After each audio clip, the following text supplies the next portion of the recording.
Chapter 1. There was something strange, mysterious even, about the White Horse tonight. Normally, it was merely an Indian bar. My Indian bar.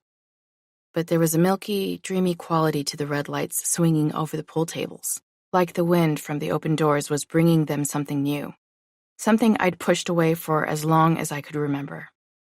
"Debbie, do we have to talk about her again?" I took another swig of my beer and slammed it back down, eyeing my cousin as I did. She would never let the subject go, no matter how much I rebuffed her. I sighed, taking in the dank, wet wood smell of the bar, the harsh laughter of the bikers in the booth behind me.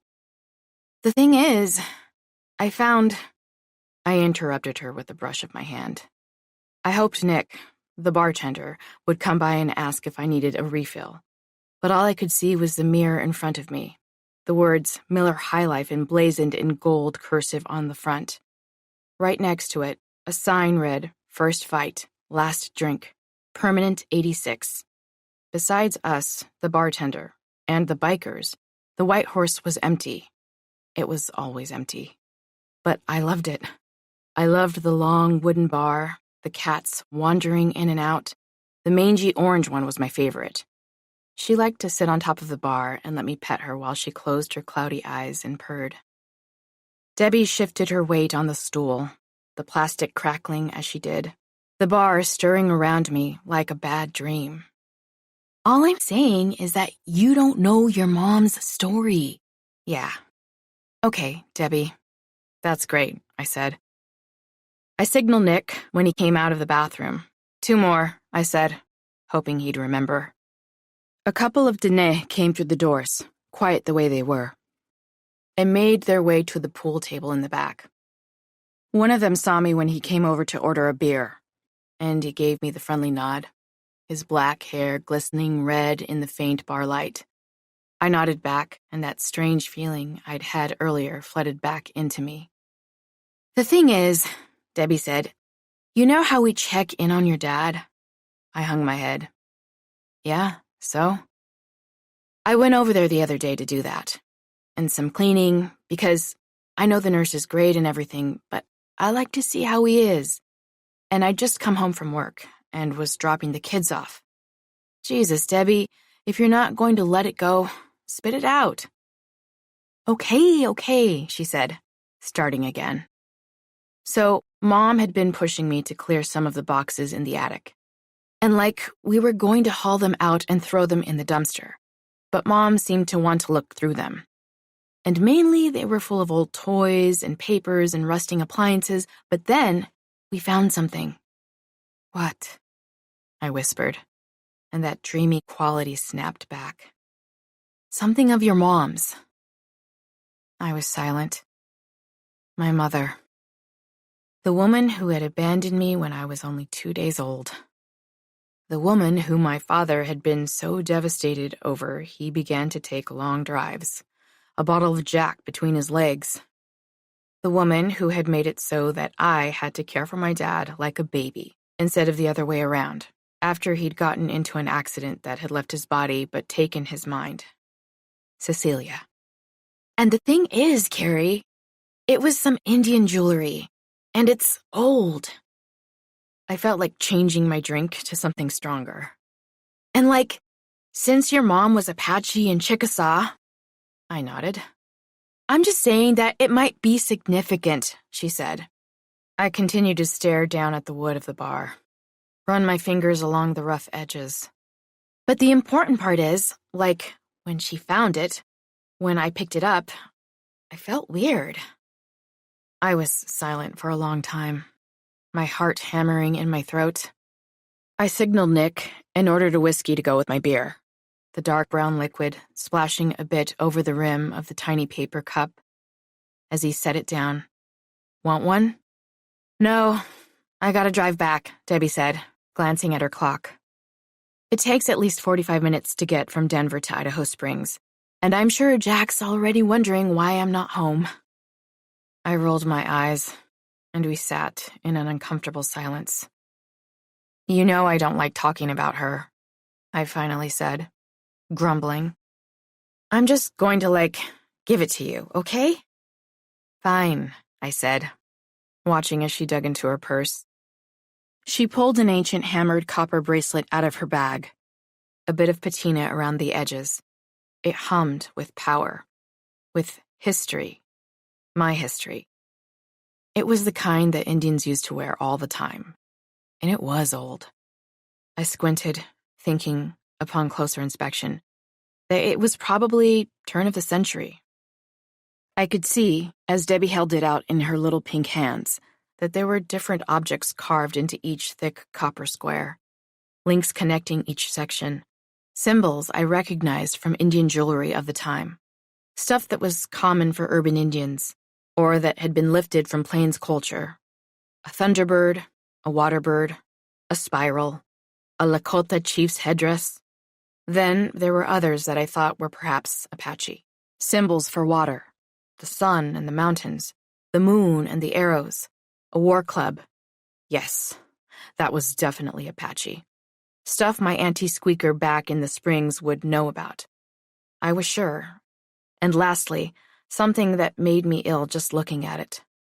A stick figure that seemed to represent a monster of some sort. In the back of my mind, I could almost remember the name for it. My thoughts wandered, unbidden, to my mother. Debbie shoved it into my bag, and I kept drinking, nodding as she went on about her husband, listening to the eerie, lonely sound of the wind whistling through the open door. But though I tried to focus on everything but that bracelet, it began burning into my mind, glowing almost, roping me to thoughts of my mother and my painful, locked away past. Chapter 2. I looked at the clown's face, the big, red mouth with the hole at the center for the ball, and thought about the 2 odd years it had taken Jack, Debbie's obnoxious husband, and his best buddy from high school, Carl, to build a mini putt-putt into the old, rotting apartment complex that Jack had inherited from his father. Jack had decided, upon his father's death, that what he really needed in his life was an indoor mini putt-putt course. Carl had been very supportive of this move. Debbie less so. Jack took an awkward swing with an ancient, rusty golf club, and the ball ricocheted off the clown's face he'd built into an old fireplace, whacking him in the leg. "God damn it," he said, picking up a can of Miller Lite sitting on an old end table. The ball had hit uncomfortably close to his crotch. Jack took another gulp of his beer and set it down. "So, Carrie, got a boyfriend yet?" Jack asked. Carl perked up. We boned once in high school, and Carl had never forgotten it. "Yeah, actually," I responded. "I do." Jack blanched. "Carrie!" Debbie said, squealing and clapping her tiny white hands. "You didn't tell me about this. Why didn't you tell me about this?" "Well," Carl said, "don't keep us in suspense. Who's the lucky guy?" He pushed the remaining dark blonde wisps of his hair over his pate. "Yeah, Carrie," Jack said, suspiciously. "Your dad," I said, barely suppressing a cruel jag of laughter, and Jack's expression blackened. "Carrie," Debbie said nervously, "that's not funny. My dad's dead," he said, and I could hear Carl muffling laughter. "Jesus, Carl, be on my side for once," Jack said, thwacking him in the arm. "She's never gonna get on that—" "Hey!" Carl said. Then, "Ow!" He rubbed his tricep. "Maybe he'll stop asking me that kind of shit now," I said, lifting my eyebrows up sharply and holding my drink out to him for a cheers. Needless to say, he didn't clink. He grunted and took another swig. Beer ran down the side of his mouth, and he brushed his arm across his lips. He was always after me to get a man. Thing was, Debbie was too. She figured that Jack wouldn't be such a jerk about us chilling together if I had a dude, and we could double date. But that wasn't my thing. At all. Carl saddled up to take a shot at the clown. Jack sighed, heavily. "Look, Carrie. Don't take offense," Jack said, stumbling slightly where he stood. I don't mean to try to push you or anything. It's just that he stopped, and I could almost see the gears slowly grinding in his mind. It's that, Carrie, we want you to be happy. And when you have a partner in life, it's means you learn stuff about yourself. Debbie started, and I groaned. Exactly, Jack said, interrupting. And it makes you more mature. I watched Jack, clearly the pinnacle of all that is male maturity, slightly stagger once more from too many Bud Lights, and wondered if he'd ever washed a pair of his own underwear in his life. Baby, I can speak for myself, Debbie said, giggling girlishly. But she was clearly irritated. Jack interrupted her a lot. I didn't, Jack started. I'm sorry. I didn't mean to interrupt or, speak for you. Oh, you didn't, Debbie said. And I tried to stop my eyeballs from rolling so far back in my head that they disappeared for the rest of time. Look, Carrie, you're strong and independent, and that's not a bad thing, Debbie said. Jack stared at her, slack-jawed for a moment, clearly confused about where she was going with this line of thought, and Carl took a whack. The ball sailed straight into the clown's mouth, and the clown swallowed and yelled, "Whoopee!" Carl followed with a whoop of his own, walking into the bedroom to get to the ball. Yeah, that's right, Jack said, uneasily. I suppressed laughter. He knew he was being manipulated into something, and he didn't like it one bit. She can take care of herself, he said, hiccuping in the middle of his sentence. I completely agree with you. That's exactly why I need to hang out with her sometimes. Just her and me, Debbie said, pulling her club up and over her shoulder. It was Jack's turn with the clown, and he was taking his sweet time. I always went last. What? No, that's not... Debbie rotated in my direction, sipped her rum and coke, and set it delicately back down on a glossy wooden coffee table. The table was covered in stickers, mainly Care Bear. Because sometimes you get into trouble on your own, don't you, Carrie? She said, her voice high-pitched and sweet as a child's. I went to open my mouth, and Debbie burned holes into me. She knew goddamn well that my troublemaking days were long over. That when I hooked up with a guy, I always texted her his number and address. That I hadn't even smoked weed in years. That Bud Light was the hardest drug I'd down these days. And she knew exactly why. Jamie. Yeah, I answered. Debbie, Jack said. That's on you. Sweetie, I love you. You know I do. But sometimes you're too, obsessed with helping other people. Which is what I love about you, he said quickly. But you don't need to babysit a grown woman. I wanted to blow fire at him. But honestly, he was kind of right. I didn't need a babysitter. I needed Debbie to stand up to Jack for once. He was a typical dude. But he supported his kids.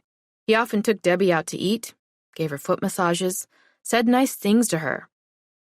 Though he didn't like it whenever I stood up to him.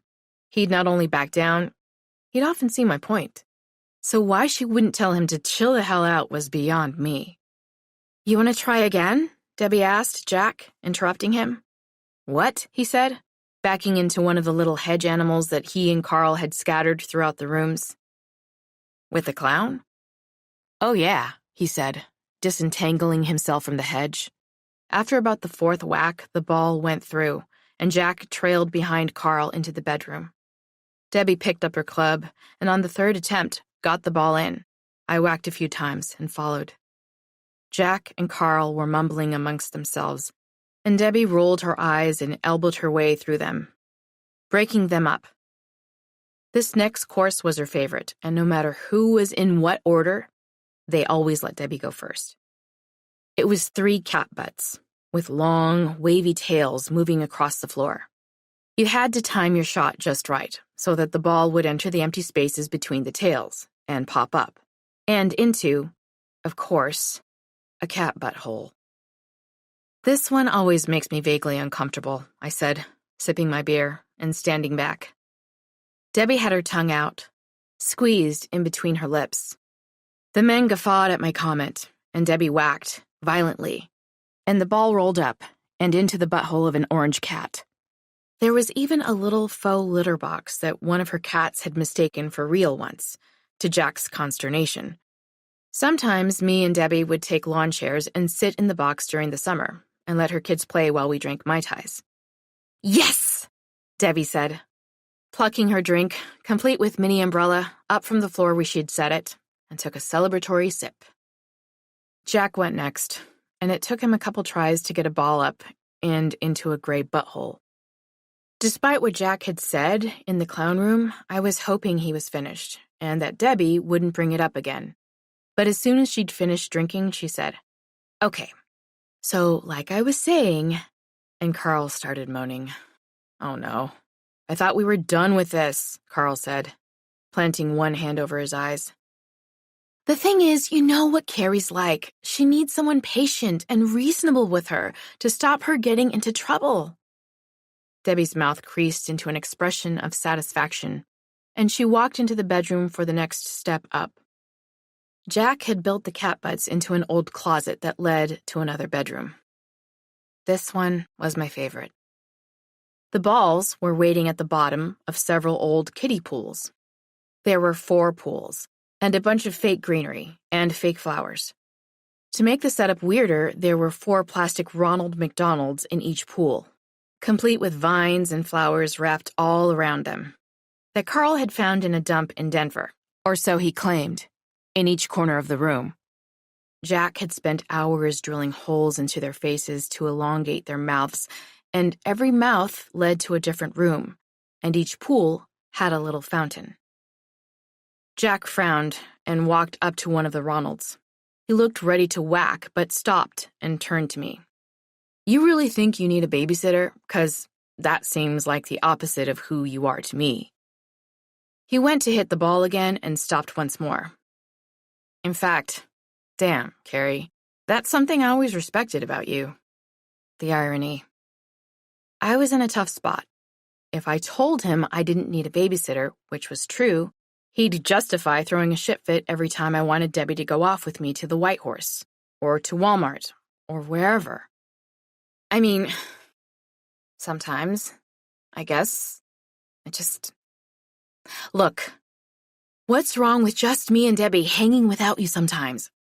"I think you're the one acting like he needs a babysitter," I said, unable to help myself. His face twisted with confusion and rage. Jack exploded. "Why don't you find one of those men you fucking hook up with to hang out alone with then, and not my wife?" "I don't like them for that long," I said, not missing a beat, and ending with a Nicholson-esque smile. "Carrie! Oh my God! Stop it!" Debbie sputtered. "Yeah," Jack echoed. I snorted.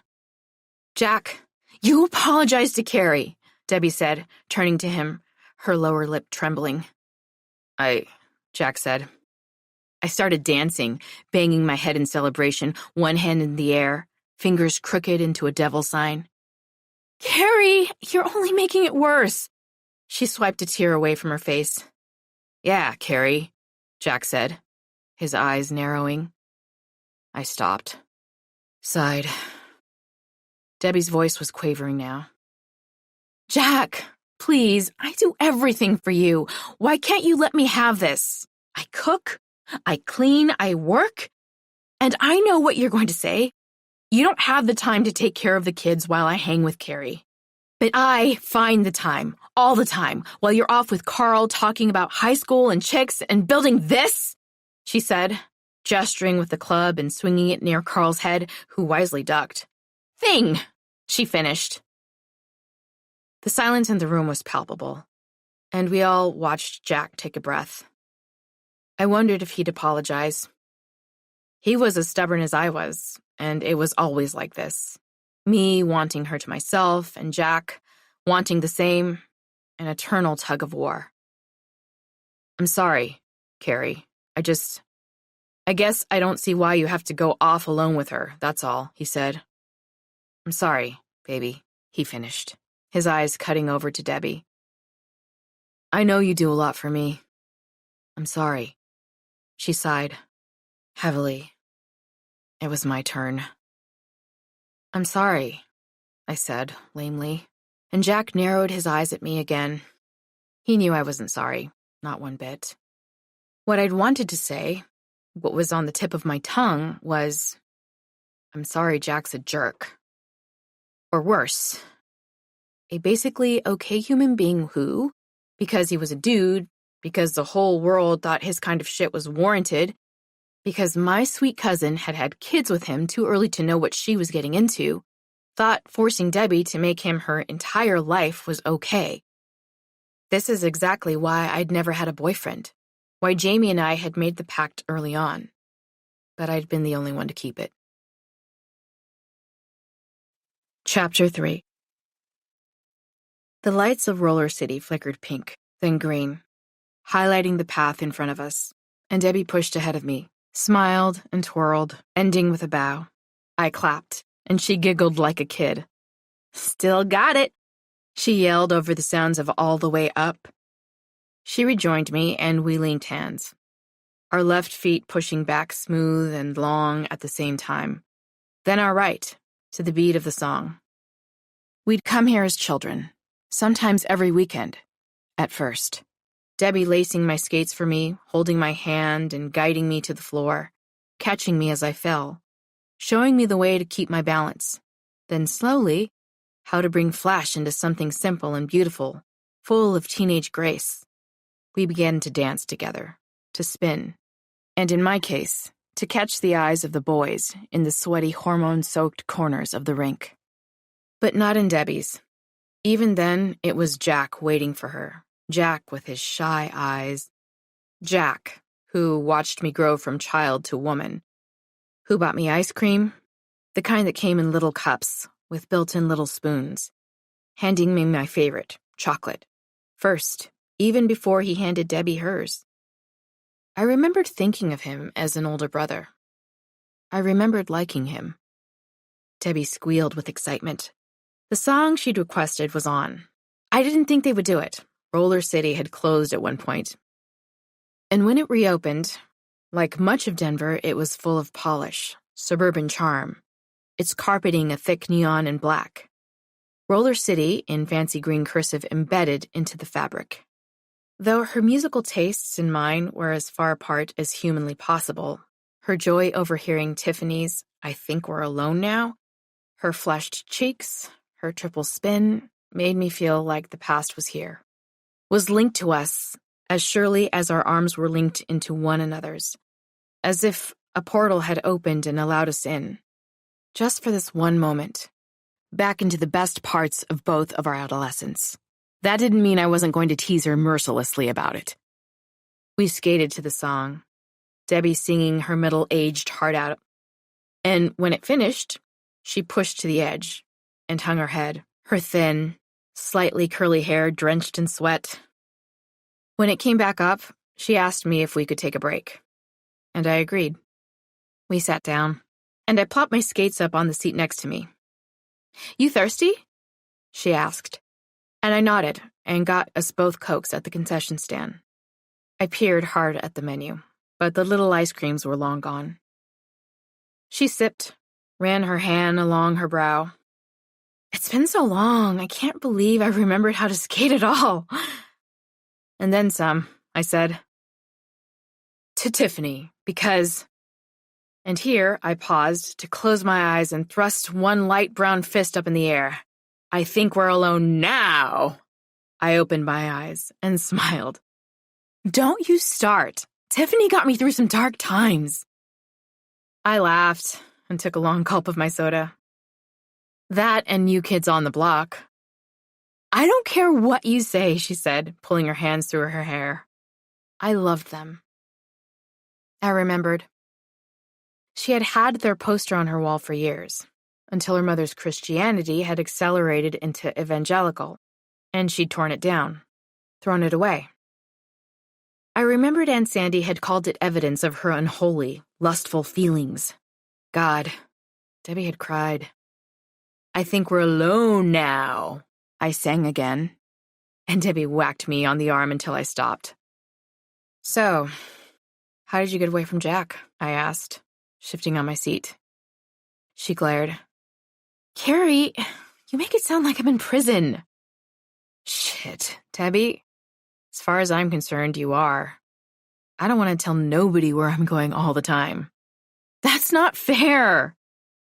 Debbie, when I called you, I could hear him yelling, "Where are my shorts?" in the background. Well, the baby vomited all over his favorite shorts, she said. Plus, it's not only Jack. I work too, and my mom can't take the kids every time you have a yen to go roller skating. I sighed. I know, Debbie. But sometimes I just wish... I trailed off. You just wish it was like when we were teenagers. I rolled my eyes. No. You just want me to have zero responsibilities, like you, and that's not my life, Carrie. I'm sorry. She crossed her arms over her chest, and her brow darkened. I knew I was in trouble, that I should probably do something to head off the oncoming storm. But I was sick of her and Jack going on at me about this shit. They'd even tried to fix me up with Carl once. I told Debbie that he had trouble getting it up at 16, and that I could only imagine how much worse that had gotten over time. She'd just gotten red in the face and told me that a real relationship wasn't all about sex. I countered with, well, that's why I ain't interested in a real relationship. That had shut her up. I have 2 jobs, I said defensively. What was it with married people, especially ones with kids? They always thought they had it harder than everyone else, and they always thought that having kids meant they were doing something heroic. But that's not the same as a family, she retorted. I sat back. I guess I did love her kids. They were cute as hell, and I liked taking them around, bragging on them about their early reading skills when people asked if they were mine. And then I would laugh and say, no. We were quiet for some time. Did you and Jamie ever come here? Debbie asked tentatively. It was as if she'd slapped me. My mouth went dry. I'm sorry. I know you don't like to talk about her, Carrie, but I feel sometimes like she's why you stopped. It wasn't your fault, I know that, I said, sharply. Too sharply. And stopped what? Growing up? Bullshit! I call bullshit on that. Just 'cause I didn't hook up with some guy who wants me to wash his shorts and pop kids out. I stopped. We were going round about this, and I was just glad she had gotten away from Jack for the afternoon, and I was about to say something I couldn't take back. I'm sorry, she said. I know you dealt with a lot. You're strong, Carrie. You cut a lot of bad stuff out of your life. You know how proud I am of you? I grunted. How about we go get a drink? I relaxed. That sounds great. We yanked our skates off, Debbie chattering away as she pulled the door open about where we should go, how there was a great new wine bar she'd heard about from one of her friends who had moved to Lakewood, how she was worried about her youngest. Her teeth were coming in, and she was keeping her up at night, keeping them all up. I told her I was down for the wine bar. I liked dives and cheap beer, but I also liked making Debbie happy. Debbie squealed and clapped her hands. I'm so glad. Jack will never go to places like that. I know. But, he does take me out. I know, I repeated, pausing to pull a stone out of my boot. The parking lot was covered with them. I'm so psyched to try this new place, Debbie said, shoving her key into her door and twisting. She hit the unlock button for me, and I got in. Her phone beeped with a text, and she frowned. Jack's just checking to see when I'm coming home. I threw my head back and grunted. Carrie, she said, whining. Give it to me. I gestured for the phone. Right, like that wouldn't make it so much worse. She responded, running one hand nervously through her hair. I sat back, hoping we'd at least get an hour at the bar before the man fits began. She texted furiously for a few minutes and then put it down. "I think we're good for a while," she said. I sighed, glad she'd put him off. Debbie turned the key, and the engine sputtered. "Shoot," she said. "I need to take it in, or have Jack look at it." "Sounds like you just need a new starter," I said. "You should let me do it." "I can do that, at least." Jack was always promising to get to it, and telling Debbie it was a waste of money to have a professional look at the fridge or the car, and then whatever it was would break down, cost them even more time and money. "Jack can do it," she said. Okay. I rolled the manual window down, and the lights snapped on in front of Roller City. It was dim, and the bulbs flickered on and off, making an electric clicking sound as they did. There was a slight smoky mist rolling in, and I watched it roil up under the light, under the awning, and I blinked and leaned forward. It was as if... No. Was that a person? There had been no one there a second ago, and the door hadn't opened. But I could swear. I felt the hair on the back of my neck spike. I was really peering now at what, at first, had seemed like a bit of movement in the shadow, and then, under the awning, like a dream, like a goddamn childhood nightmare. There she was, as if she'd never gone, standing in the shadows of the roller rink. Her shy, yet defiant expression, her curly chestnut hair floating in the soft evening wind, her beautiful blackness, like a dream. Jamie. My Jamie. My heart hitched. I felt a wave of shock roll over me, and the car engine came to life. "Yes!" Debbie said. When I looked back, Jamie was gone. Chapter 4. I'm 13 years old when my new best friend Jamie and I sneak behind the school to smoke cigarettes. I love her already. She is beautiful, and she is strong, and she has big, dark eyes that are so, so sad. She is like the women in Daddy's black and white movies, the ones that make him cry, except she's better, because she's young, and she's wild, and she's free. She's already told me some of her secrets, and they've made my mouth water for the rest. I can tell she's not holding back to seem more interesting.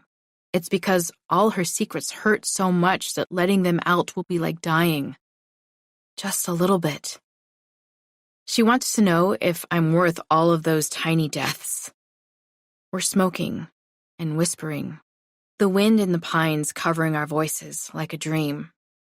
When the boys from math class find us. They're white boys. Not that we talk that way. We don't. We pretend we're not different. But we know they know. We know it's part of why they've come for us. They've come to tell us what we can do with our bodies. Jamie cocks her head, all the secrets in the world behind her long, long lashes. One side of her mouth turns up, and she says, "Hey," like she knows them. And they are all in thrall. They're laughing nervously. They ask if they can bum a cig, and she says, "Yes, yes." I smoke, and I watch. And I learn how Jamie talks to boys, to men, as if they aren't anything to fear. One of them asks her if she wants to go behind that tree. That one right there with the bright, pungent sap leaking out. I am also in thrall of Jamie, with her soft, dark curls, her eyes like a god's. Wrapped with her power, I wait to see if she will go, my heart moving hard, like the cogs in a locomotive. She says, "Yes," so softly it's like a kiss, like the wings of a moth at night, and they move like ghosts, talking and smoking, and they disappear behind the trees like they've never existed at all. I wait for the other boy to ask me, but he doesn't. I ask him. We move beyond the trees. Chapter 5. At the White Horse, I was sitting at the bar, alone, as usual, staring into space. I texted Debbie. asked her to join me. But she said she had to work. I told her that she should call in sick, see if her mom wouldn't take the kids, and she'd responded that she had mouths to feed. Lame, I texted back, and she'd gone silent. It was just as well. Seeing Jamie in the shadows of Roller City had put me on edge. I knew it had been some trick of the brain. I was working too many late nights, but still, it had been unsettling. I hadn't felt right since that evening. I kept trying to convince myself that it had been someone else. Some young girl that, in the shadows, looked just like her. So much like her. I took a sip of my bud and squinted over at Nick. He was watching Fox and shaking his head. "Nick, take a break," I said. "Carrie, this is important. You should watch and learn."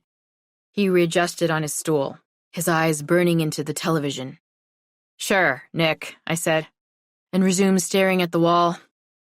If I was honest with myself, not only was I deeply unsettled by my brain playing shitty tricks on me, but I was also still annoyed with Debbie for all of that "You need a man, Carrie, and kids make me a real adult, Carrie" talk. And for some reason, ever since she'd given me that bracelet of my mom's, she'd been after me about Jamie and my mom. Possibly why my mind had decided that insomnia equals seeing dead friends from the past in the shadows of Roller City. I shook my head and sipped. Jamie and my mother. Two people I despised talking about. Hell, even thinking about. For very different reasons. The past was the past.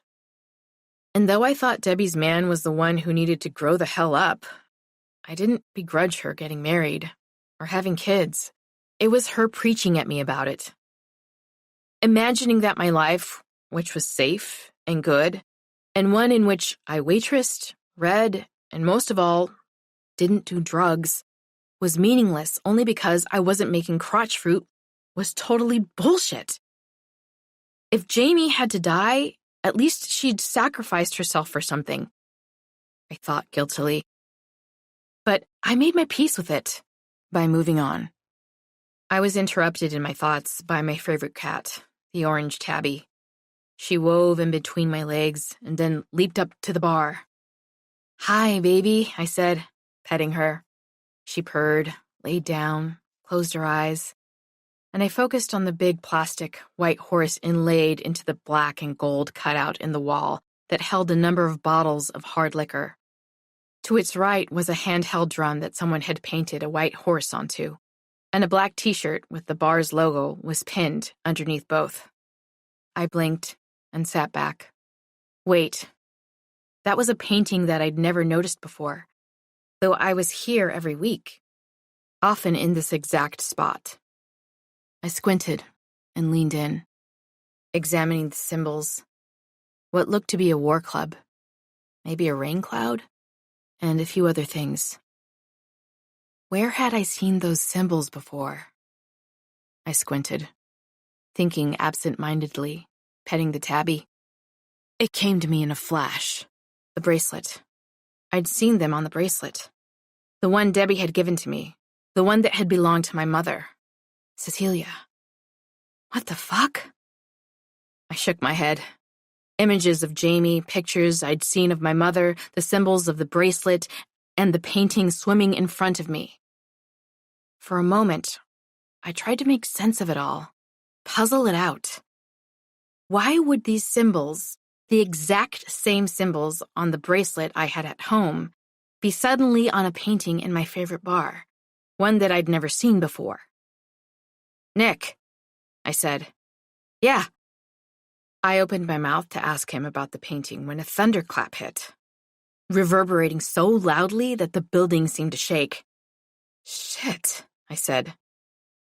Nick looked worriedly at the ceiling. The walls. After a moment, he started laughing. "What?" I asked. "Takes a licking, but keeps on ticking." I laughed then, too. Nick and his junky old expressions. The rain that began to fall in earnest, the sound like 1,000 little bullets overhead. Help me get the buckets, will you, Carrie? Sure, I said, getting up and going around the back. Together we picked the gray plastic buckets up and one by one put them in their usual places. I sat back down. After a couple sips, I remembered what I was going to ask Nick. But suddenly, it didn't seem so important anymore. I kicked the beer all the way back and continued petting the cat in front of me, listening to the sounds of Fox News being drowned out by a hard, fresh spring rain. Chapter 6. Wandering Broadway. Flitting in and out of my favorite dusty used bookstores, I felt like a shadow was on me. I traced a finger along a beige hardcover in the Broadway Book Mall and squinted. I loved this place. Piles and piles of disorganized books, and the owner knew everything. I was hoping to find a new Stephen King. I was just about to pluck the book that I'd been fingering out of the shelf when I felt it. Breath on my neck. Hot and sick-smelling. Then, "Your demon rides." I whipped around, my heart hammering. A man on the other side of 50 stood before me, his white face sunken in with drugs and booze and sorrow, his mouth a pucker of misdirected rage. Another Broadway bum, drunk sick and possibly not knowing where he was, who I was, hell, even who he was himself. "Uncle," I said, trying to give him a little Indian respect. "What's wrong?" He wavered like he was underwater. "She ain't gonna get off your back until you look at her," he said, grumbling, his fury deflated. "You're thirsty, ain't you?" His lips trembled. I gave him $1. Watched him walk away, stumbling back onto the sidewalk, merging with the crowd on his way to the dirty-ass liquor store a few blocks down. "That was nice of you," the owner said. I turned around. Shit, could have been me, in another life. He cocked his head, narrowed his eyes, taking in my tight black jeans, heavy metal t-shirt. I walked down the aisles on my way to the horror section, seeing the shadows gather in front of me like an animal, hovering, waiting, back arched. I thought again of the bracelet, the one thing I knew of it. I let the shadows pull me in, backward to 10th grade. Jamie and I had been sitting outside Auntie Squeaker's trailer, drunk on cheap beer. I was teasing Jamie for her teen obsession with Knight Rider. Auntie Squeaker was a distant Apache relative, the one you went to for cures, for gossip, for everything. We called her Auntie Squeaker on account of her voice. She'd been a 2-pack-a-day woman for as long as I could remember. Jamie, my best friend, was furious. She always got mad when we razzed her, and it only made it funnier. My head was full-on thrown back. Something someone had said had been so funny. The talk then turned, to Jamie's relief, to a girl whose mom had come in on her when she was with a guy. I told her I was grateful my mother wasn't around. I remember feeling simultaneously flippant and bitter. "Shouldn't speak ill of the dead," Squeaker said, her black eyes going small. "I knew your mama." "So?" I said, feigning a casual tone, pitching my empty beer can into the trash. Squeaker smoothed her moo-moo, her gray Walmart hoodie illustrating the beginning of the end of summer. "Listen." "Let it go, Auntie," Jamie said, running her hands over her black curls. She seemed to, and the joking commenced. One tall, bearded boy turned the hose on all of us, extinguishing cigarettes, and a girl went after him, punching him in the hands until he let go of it, the rainbows from the water moving through the air like a dream. That had stayed with me. All these years. That rainbow. That water. That anger. That innocence. "Your daddy ever show you a bracelet?" Squeaker asked. "A what?" I'd lit myself another cig, got myself another watery beer. I'd taken my shoes off, let my feet run through the dirt, the sparse grass, the pink, plastic flamingos Squeaker had set up in the front shimmering in the distance. My dad doesn't really talk, which you know. Squeaker ignored that. Your mama had a bracelet. Had power. I was used to this shit from Squeaker. Talk of spirits and power and politics. But she knew better than to talk about my mom. No, I said flatly. I saw it. Wish I knew what happened to it. It's been passed down in your family for generations. I threw my head between my knees. When I looked up, Jamie was smiling at me. I smiled back. I got up, pulled her into an embrace, and we began to dance. An awkward waltz across the rocky dirt. And I sang over the jagged sounds coming from the radio. Power! Oh, power! Jamie laughed and joined me in singing, and Auntie Squeaker let it go, settled into her ancient white and green lawn chair. But her eyes kept that knowing expression the entire night, and I forgot about it, the bracelet. Or at least I thought I did. Chapter 7. The White Horse was lonely tonight. Just me, and a Lakota who looked to be in her late 50s. Her long hair pushed up around her crown, her forehead resting gently on the bar. When I first came in, she wanted to know my tribe. If I had a boyfriend, would I do a shot with her? I said yes to the shot. She talked then, her soft, brown hand hitting the bar with some force, about her ex-husband. How he'd never really been there for her. I nodded until she fell asleep. I knew her husband, Nick said, sitting on the stool next to her, on the other side of the bar. There was a leak in the ceiling from the rain, and Nick had put one of the buckets under it, the cats coming in and out and drinking from it, my favorite orange tabby purring next to me on the bar. You going to fix that leak? I asked. Whole building falling apart. Not even worth it, Nick said, turning back to the television. The colors on the screen were bright, the anchors blonde. Nick turned to me. You should buy this place. I opened my mouth to laugh, then shut it. Maybe, I said. I mean, I did want to own a bar, someday. But the White Horse was a mess. Luckily, Nick changed the subject. Her husband, Cree, from Canada.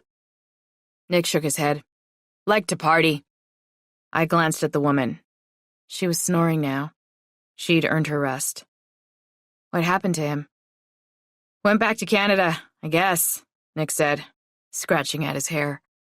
But I'll call her son when it's time to close up. She hardly drinks, but when she does, he said, trailing off and gesturing to her. He always comes and picks her up when she gets like this. Lawyer. He smiled. Make a good boyfriend. I rolled my eyes. Thanks, Mom, I said. Nick went back to his land of alternative facts, and I stared at my phone.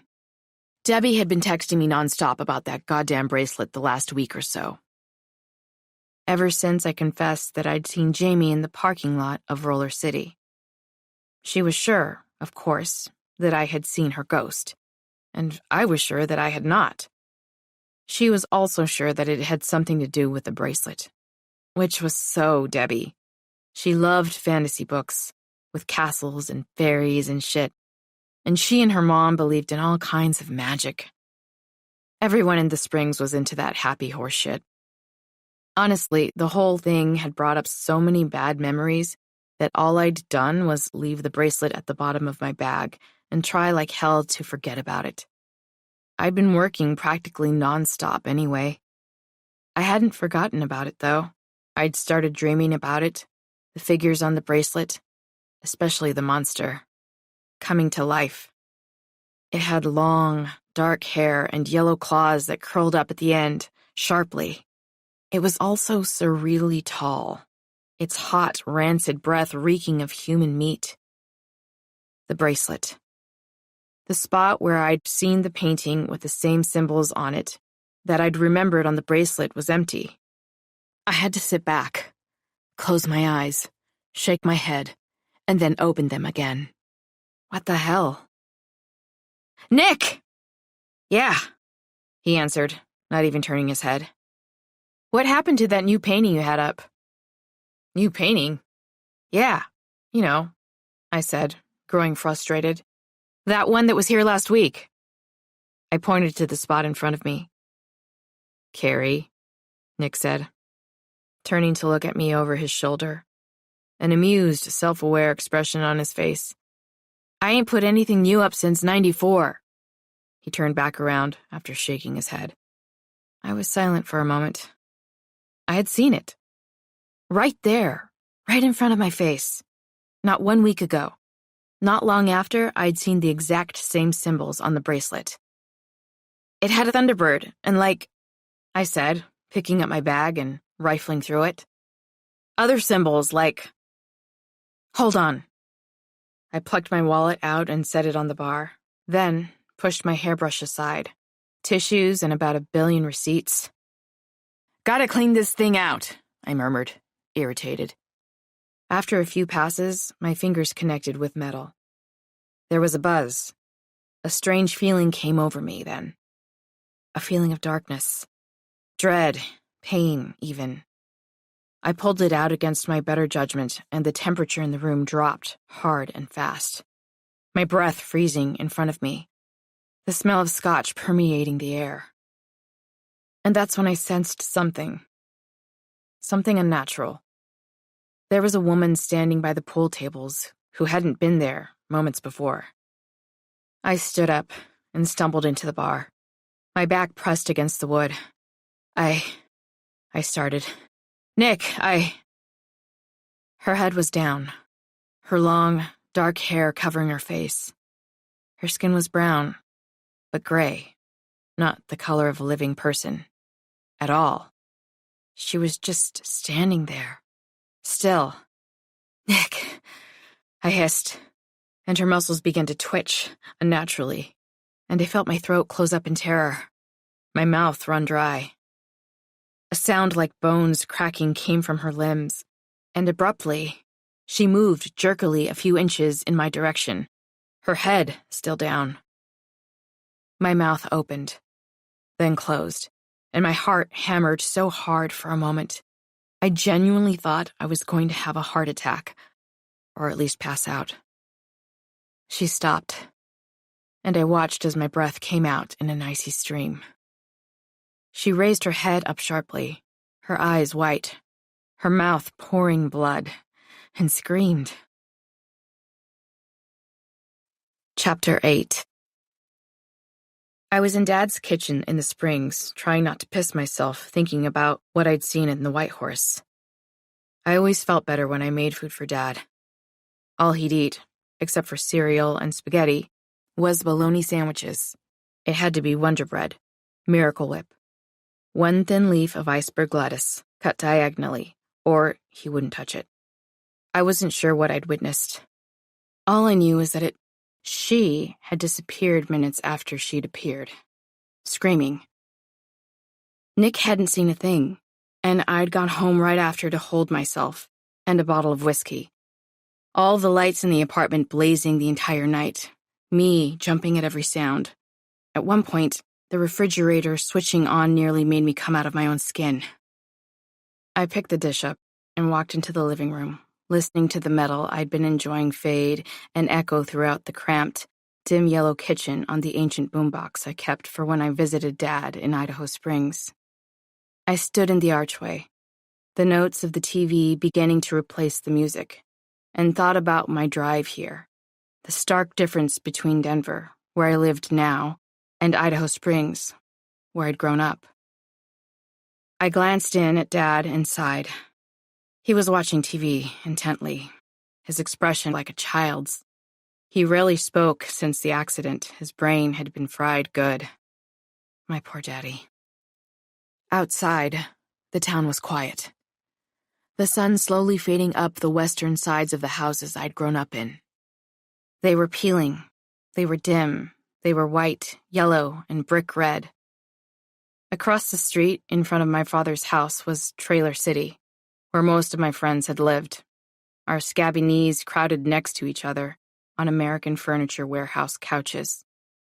Some of my old buddies were gone, scattered.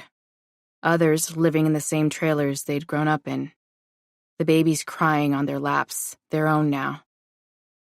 We'd sit in double wides drinking vodka and gin, and whatever beer we could get our hands on, and drive up and down the dirt roads, passing pink flamingos stuck into hard, rocky soil topped with beige prairie grass that had somehow taken root.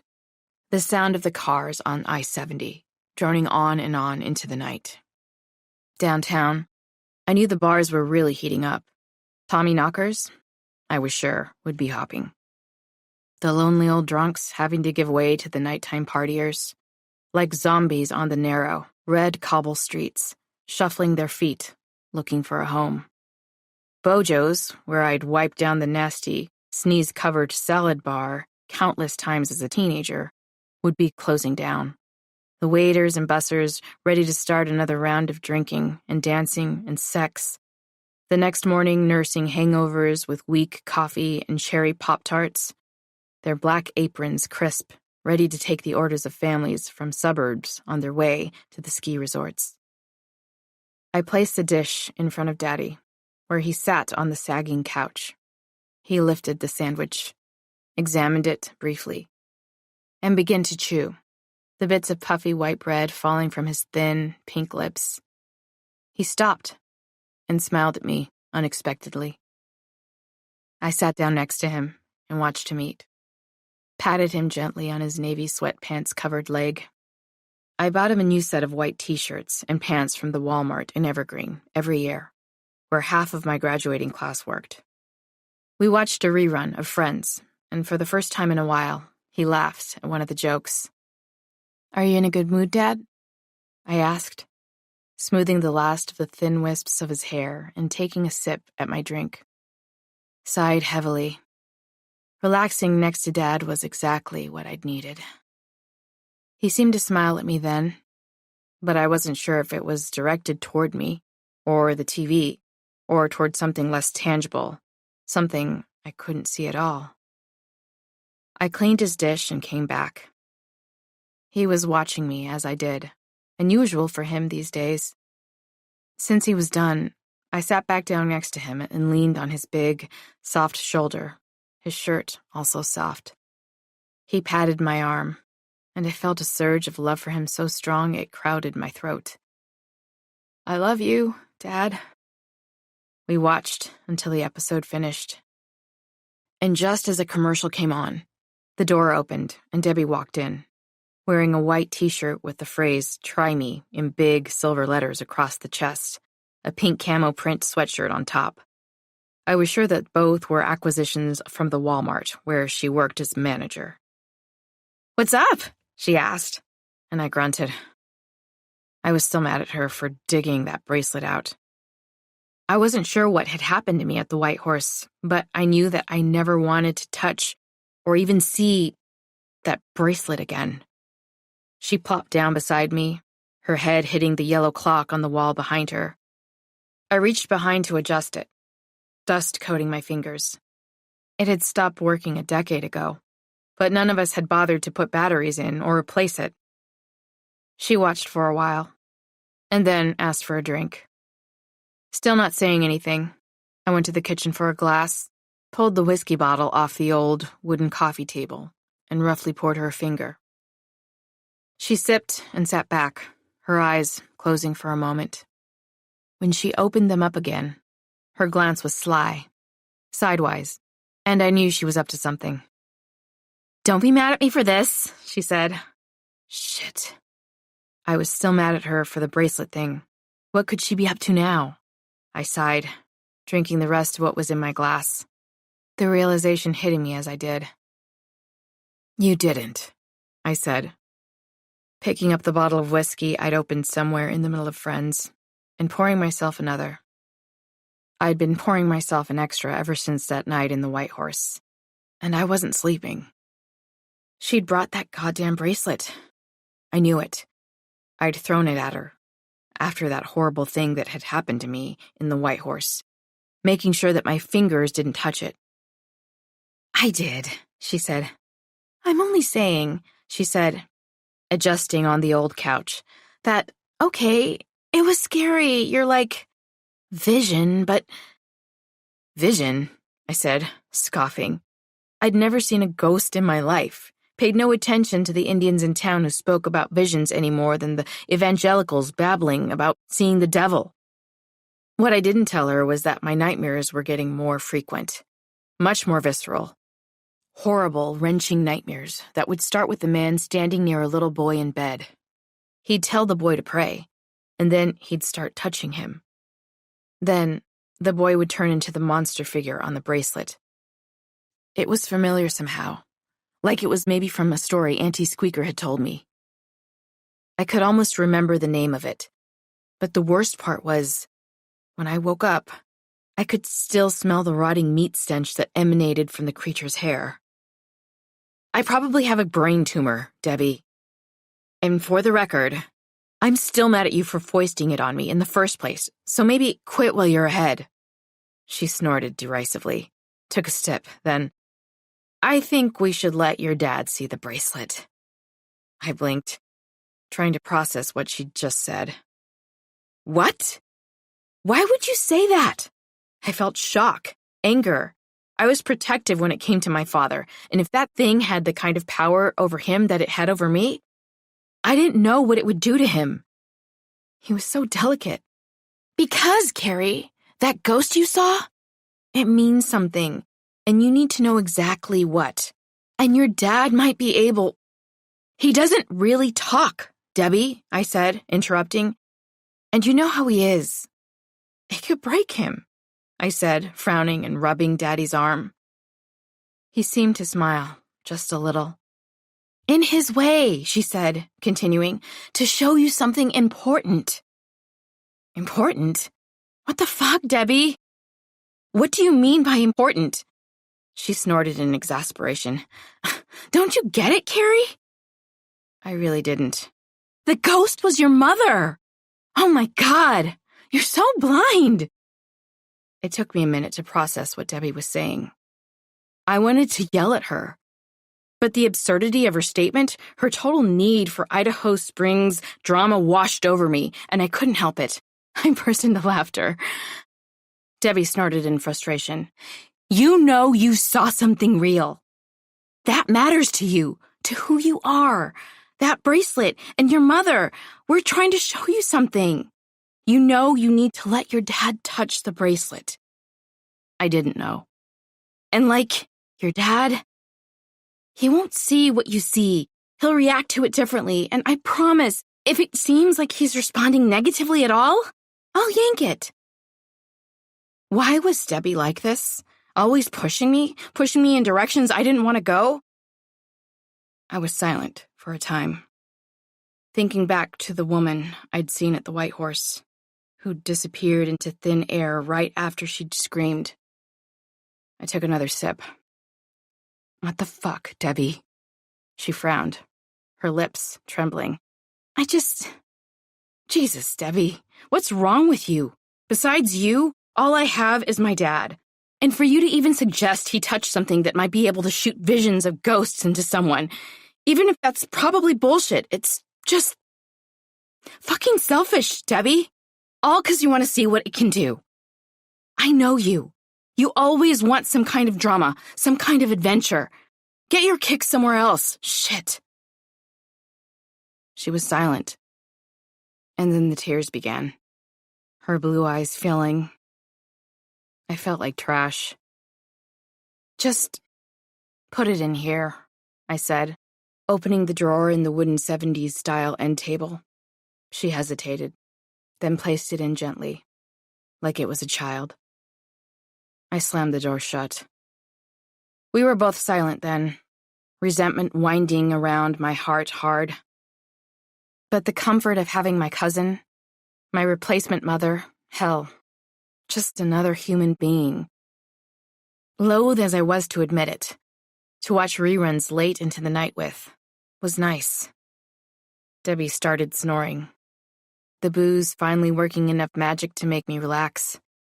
The sounds of one day at a time echoing gently through my childhood home.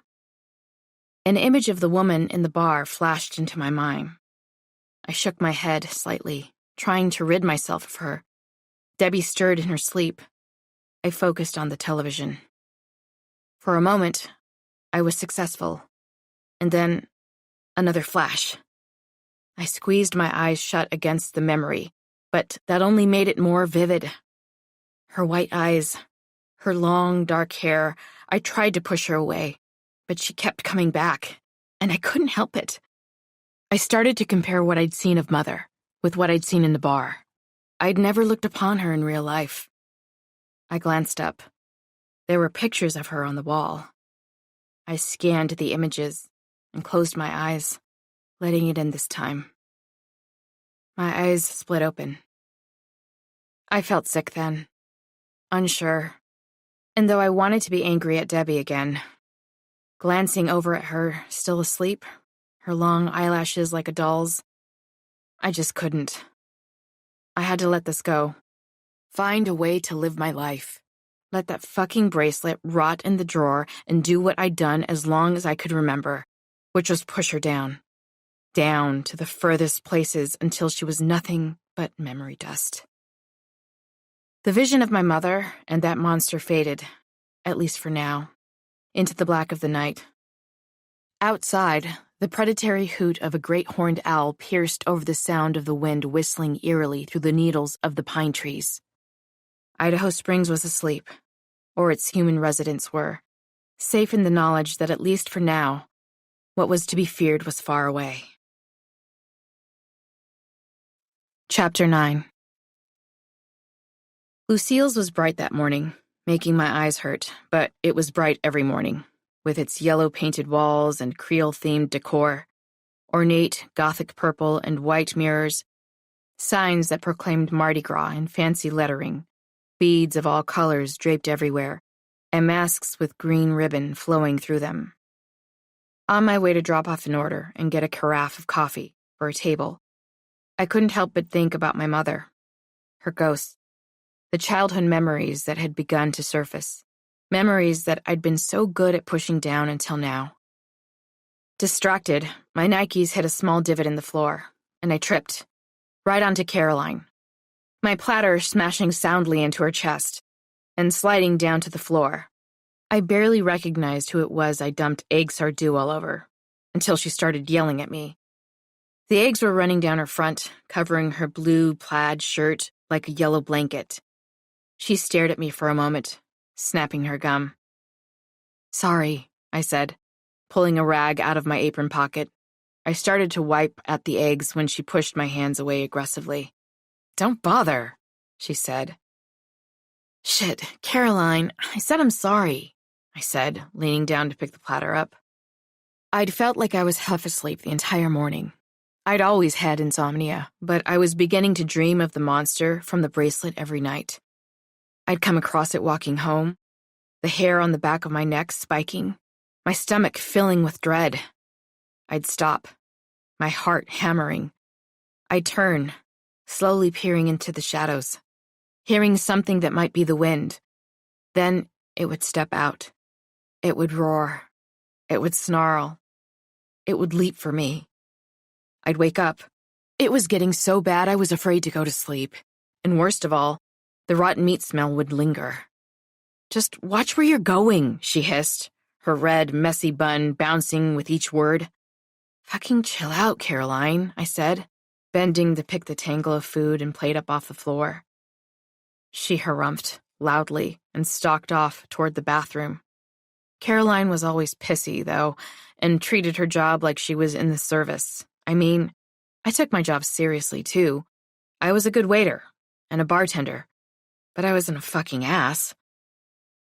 I sighed. Nonetheless, I'd spilled on her. I would apologize again later if she'd let me. I took the platter over to the kitchen, dropped another order off of egg sardou. Telling the cook I was sorry as I did, he shrugged. After cleaning the mess up, I went over to the folks who'd ordered the eggs. Mercifully, they were cool. After that order was filled, I did a round of refills and walked outside, slipping my phone out of my pocket as I went. My eyes were two burnt black bulbs. I looked at my watch. 11:30. I had hours to go. Out back, the bussers, Raphael and Martine, were smoking. I greeted them in my shitty Spanish. Martine had been laughing about something, the smoke coming out of his mouth in rough, ragged jets as he did. "Could I bum one?" I asked, switching over to English. Martine ran his hands through his thick, wavy black hair and smiled. "Sure," he said, handing me one and lighting it for me. I'd quit 5 years ago. I inhaled. The sweet scent of the tobacco in my nose. The feel of the smoke in my throat velvet. The electric shock, once the substance hit my lungs, and then bloodstream. Then, I coughed. "Nice. Yes," Martin said. "Yeah," I said. "It really is." I inhaled again. The world grew sharp, the pine trees in the near distance crisp and green. Maybe it was a brain tumor. Debbie had a degree in business, unlike me, who'd finished high school and quit there. So you'd think she wouldn't have encouraged me with this shit. But she was an Idaho Springs girl in the end, and she liked her drama and her superstitions. If it turned out I had a brain tumor, well, at least I'd know what to do about it. But these dreams, these visions, I couldn't go on like this. It was fucking up my life. I wasn't clumsy normally. In fact, quite the opposite. I was on time, clean, fast. People liked me even though I had an attitude. Asked to sit in my section on account of my quick wit. Shit, I was one of their best workers. I'd been there for almost 10 years, but it wouldn't be long before they'd get rid of me if this continued. "I dumped eggs all over Caroline," I said, pausing, then inhaling again. Martine gave Raphael a sideways glance, and a small smile began to creep onto his lips. They started laughing, and I couldn't help it. I joined. "Caroline is very..." Martine started. "Caroline's a bitch," I finished for him. Raphael laughed so hard, smoke shot out of his nose, and he coughed hard. "She is a bitch," Martine said, shaking his head. "That is a bad word, but it is the right word for Caroline." "It really is," I said. "I've known a lot of bitches," I added. "Bitches," Raphael repeated, his subtle accent making it sound fancy. Then we all broke into laughter again. "You off?" I asked. I knew Martine had another job that he went to right after this one, and that after that, he went to school. He was training to be a dental tech. He nodded. They were brothers, and lived with their parents still. Denver is rotten expensive. I finished the cigarette, my exhaustion creeping back as I did, and thanked Martine, who smiled a sweet, genuine smile. I straightened my hair, my apron, and thought about where I could buy a pack on my way home from work. Back inside, I washed up, trying to get the stench of cigarettes off my fingertips. Up at the ticket rack, I could see that a few orders had been put in. Plucking one, the scent of smoke on my hair and clothing wafting down and around as I did, I remembered that one of the perks of not smoking was not stinking. I was halfway to a table when I saw her. I stopped, mid-step, the ornate, black, Gothic mirrors in front of me reflecting my shock. The ghost from the White Horse. My mother. Cecilia. She was staring at me, hard. Her body, such as it was, in front of the windows in the back. Her eyes full of rage. A blurry edge to her form. Then all around me, it went dark. A spotlight just on her, and I felt my limbs weaken beneath me, my breath grow cold. I could still see her. And faintly the patrons all around me who seemed unaware, their clatter now muffled. She couldn't have been more than 20 years old. And this time, her skin was flush, warm. She was wearing a pair of brown bell-bottoms and a gold button-up shirt with a butterfly collar. She smiled. But then, slowly at first, and then more rapidly, her skin began to vein purple, starting in her arms and moving up to her face, eventually becoming mottled. Then gray, her eyes white, and blood began to blossom from a dent in her head and pour down her shirt, staining it. She closed her eyes, and her scream was unnatural. At first, a sharp, desperate push-out. Then it moved backward, like she was swallowing her own suffering, like a record in satanic reverse, and I felt my heart squeeze painfully, like the night I'd first seen her. I stumbled back, one hand out, afraid I'd fall right on my ass. People nearby began looking up from their tables, and slowly I lowered my arm, my eyes still fixated on the vision before me. She opened her eyes abruptly, and I jumped. "Please," she said. "Help!" Her arm around something I couldn't see. Chapter 10. I entered the trailer, still feeling shook up, and frankly, desperate. The scent of smoke clinging to it like a dying animal. It was lined with rough-hewn, woman-made shelves, each one holding vials of indefinable and multicolored substances, bundles of grasses, weeds, and shit-tons of cigarettes. Auntie Squeaker often took them as payment when someone came to her for a homemade abortion or a cure for acne. Auntie Squeaker was related to me on my mom's side. Our family, according to legend, living in boxcars in northern Mexico, practicing traditional medicine, and hiding from the American government way back in the day. At some point, as America was becoming America and Mexico becoming Mexico, my family of Chiricahuas had come through Texas, and a few had filtered out into Colorado. And Auntie Squeaker's great-grandmother, who had been rumored to cure my grandmother's grandmother, a Chickasaw relation by marriage, of cancer, was continuing the tradition in Idaho Springs in 2016. I was here because that shit in Lucille's had been the last straw. And Auntie Squeaker was the one person in my life that might be able to help me. I hoped she had something that could kill the ghost. Not that I'd believed in any of that shit before dead people started bleeding all over my place of employment. "Look at you," she said, clenching her cig between her lips and taking both my hands. "You must be making all your white trash cousins jealous." "Oh shit, Auntie. It's true. Still so pretty. Please tell me you ain't going to go off and marry, ruin your looks and good times." She let go of my hands. I laughed. "Hell no. That's my girl." She ran her fingers through her short, gray porcupine quill thick hair and smiled at me. Over on the huge, ratty, beige couch, sitting in front of the TV and scrolling through their phones, or watching the soap opera, was the usual collection of Auntie's friends. Mainly women, and a few men who'd come out later in life. They were always there. Auntie's groupies. Some of them were probably cousins of mine. Well, distant Indian cousins, at least. Related through an Auntie's brother's, father's, cousin's, mother. "Coffee?" she asked. And when I nodded, Marvin, a man I'd gone to high school with, set his phone down and poured me a cup.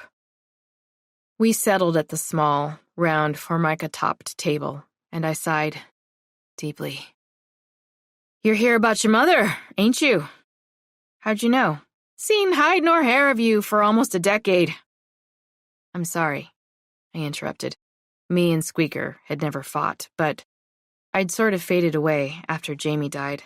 She brushed my apology aside with one short, brown, elegant hand, and I opened a pack, pulled one out, and lit up, shoving a full pack across and over at her. She nodded, and Marvin took it and placed it on the shelves with the others. "You never wanted to talk about your mom when you was a teenager. You and Jamie."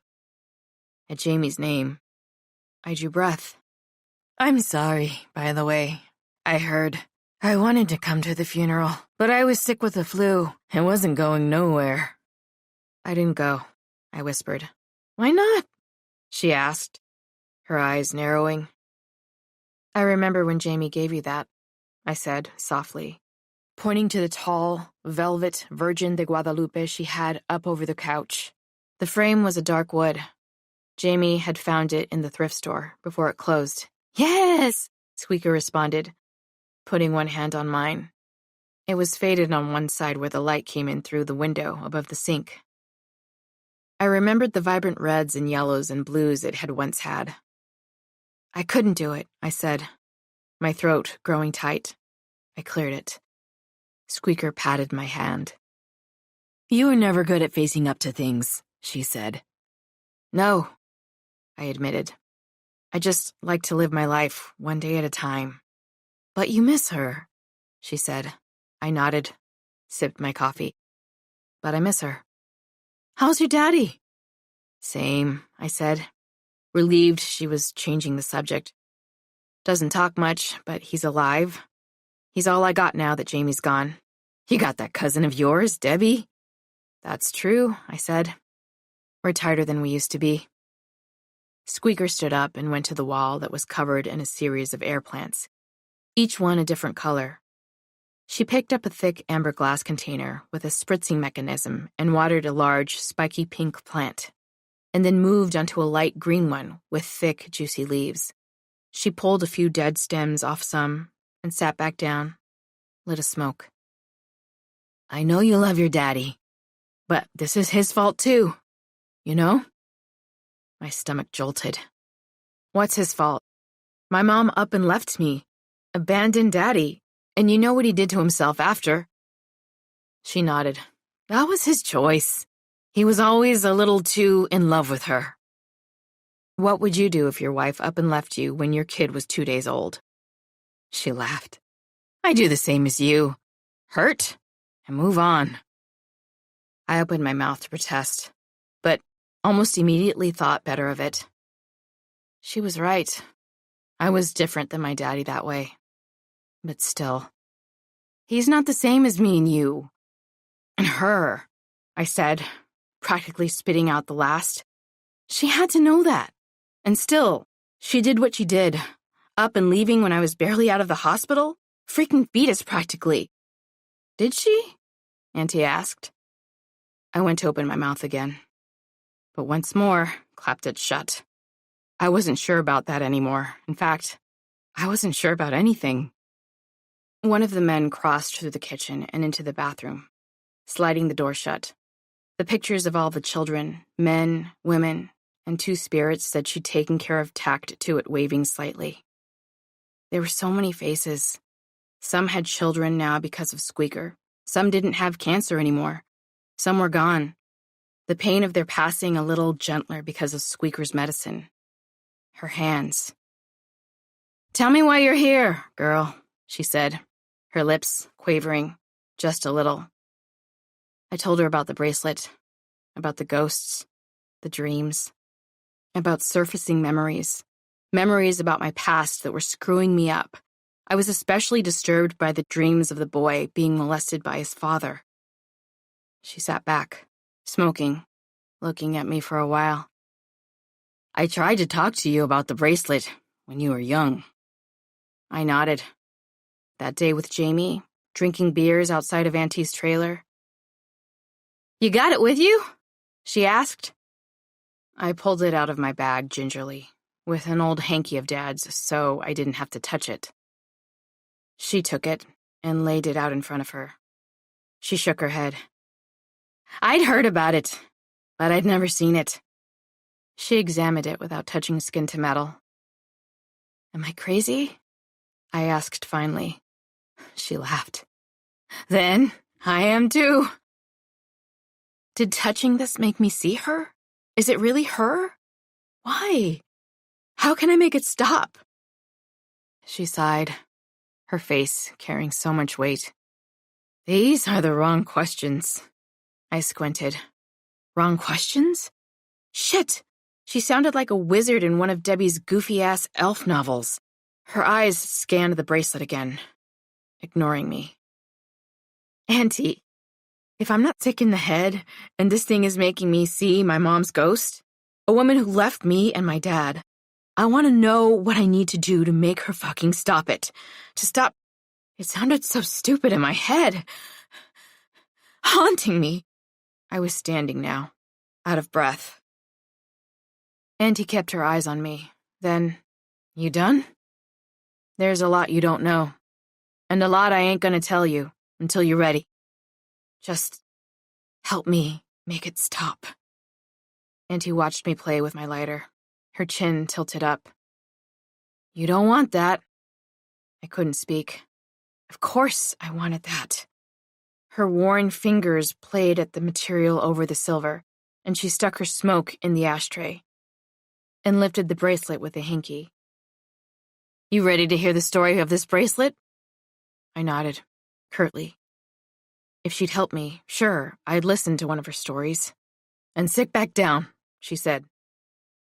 I took a deep, shuddering breath and sat. Turn of the century. Indians were either fleeing where they were from and settling in places like Texas where they could get work, while still avoiding being hunted down for bounty or getting shoved onto reservations. Our side? The side you got in common with me? Well, I'm sure I told you they came up from Mexico. I took a long drag and sat back. When Auntie got started, you were in for the long haul.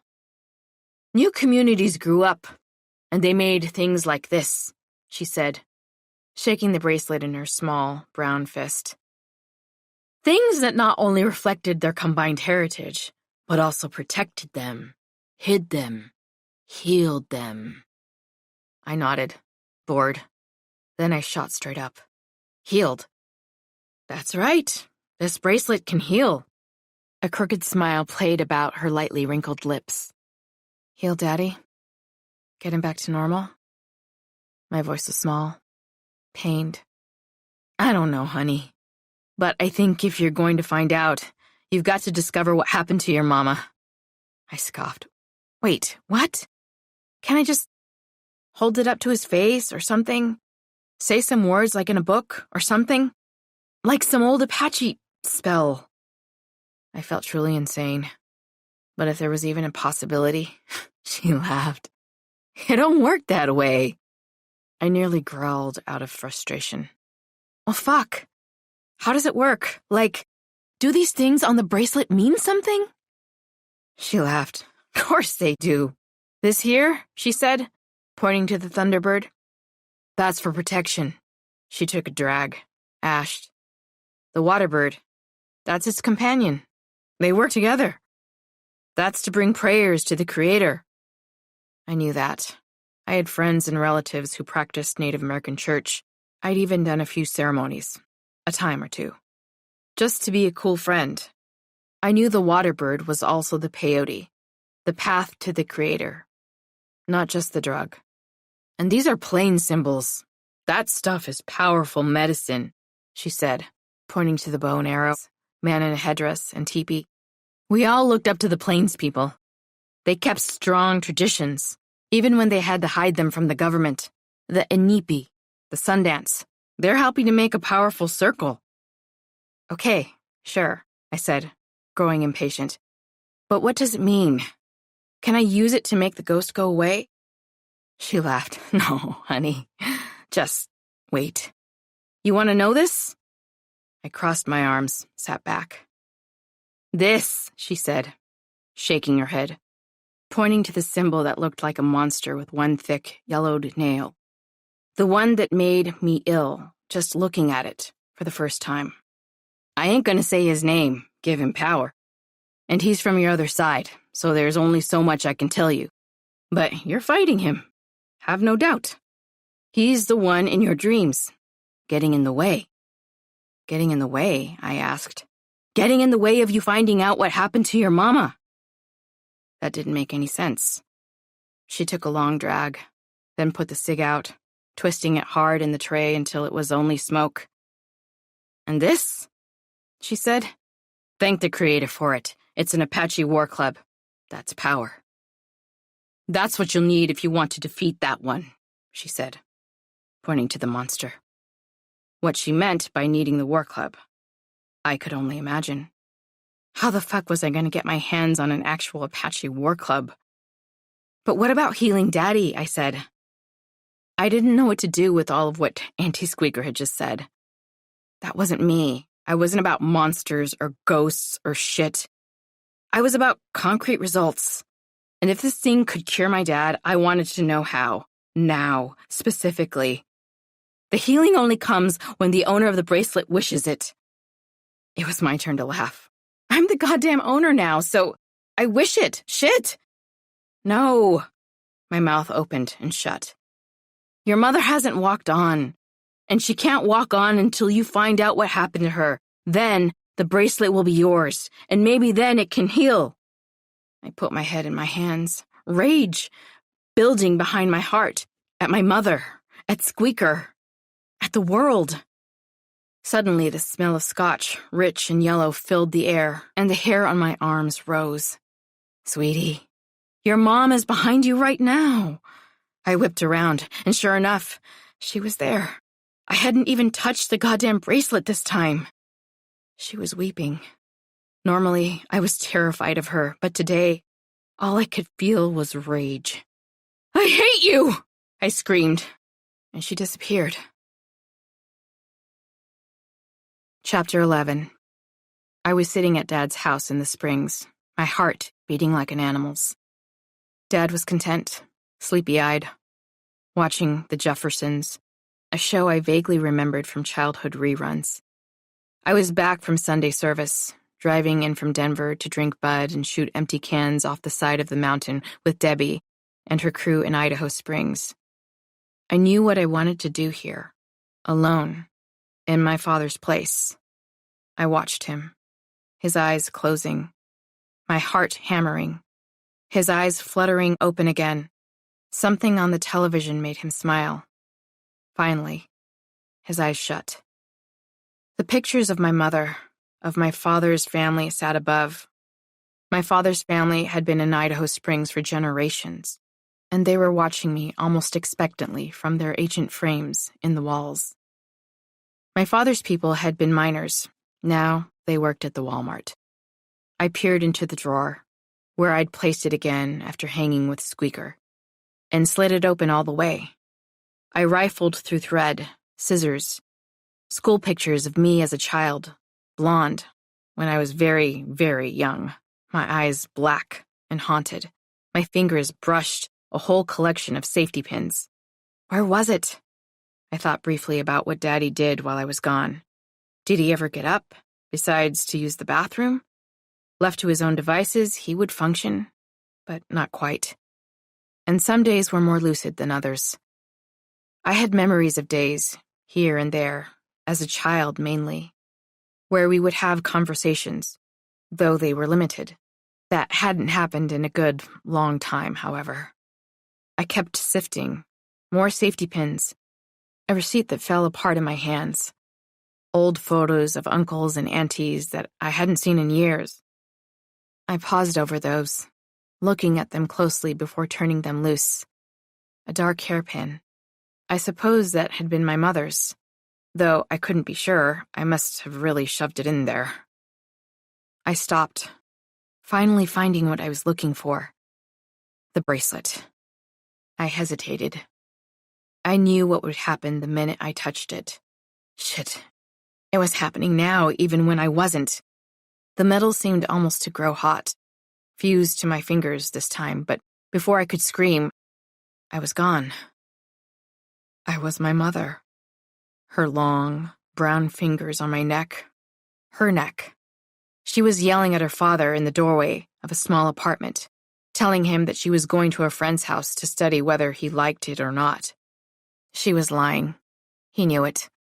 He came around the corner, his large, hooded brown eyes filled with anger, suspicion. My mother's body, my body, tensed at his approach. They argued fiercely. He was telling her she better not be going where he thought she was going, that there was only trouble there, that he was worried about her. Cecilia was asking him if he didn't have any pride in being Indian, and his eyes were filling with black. And I felt the fear in her gut. Visceral. He grabbed for her hand, and she darted, quick, like a hawk, and ran down the steps as he followed. Fast, but she was faster, all the way down to her beat-up car. Pulling out, moving down the road, parking in front of a place I recognized. The Indian Center. Inside, lines of metal chairs had been set out, and in the front there was a man with long dark hair in 2 braids lecturing. his back to a flag with a Lakota in a headdress. He was talking about the American Indian movement. Cecilia sat, and I listened with her ears. The air around me filled with promise, energy. He spoke of how it had been illegal to practice our spirituality until 1978, and Cecilia's heart filled first with rage, then a deep, wide sadness. Her eyes focusing on something on the wall. An Apache war club. I wanted to process that, but the wave of grief my mother felt was so visceral as she wept that I wept with her, with my mother, a woman whose face I had never seen except for the two-dimensional space of a photo. It was so hard to hate her. So fucking hard. I went to open my eyes, but I had left. I was back on my father's couch, and though I didn't cry anymore, I curled into a ball until the sickness subsided, trying desperately to take in what had happened to me. My eyes flashed open. The war club. Auntie had said it would protect me from the monster. I shook my head. It sounded absurd. I thought about what Squeaker had said in the trailer, and a story came to mind. One that she told me years ago. A story of a warrior who had won a battle with a monster. He'd won it with a war club that had been made with sacred intention, in the most secret of ways.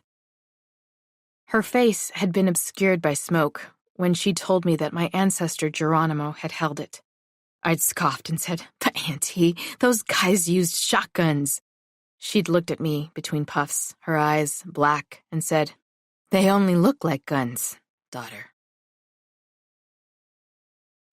Chapter 12. I was alone in the White Horse, and all I wanted to do was drink.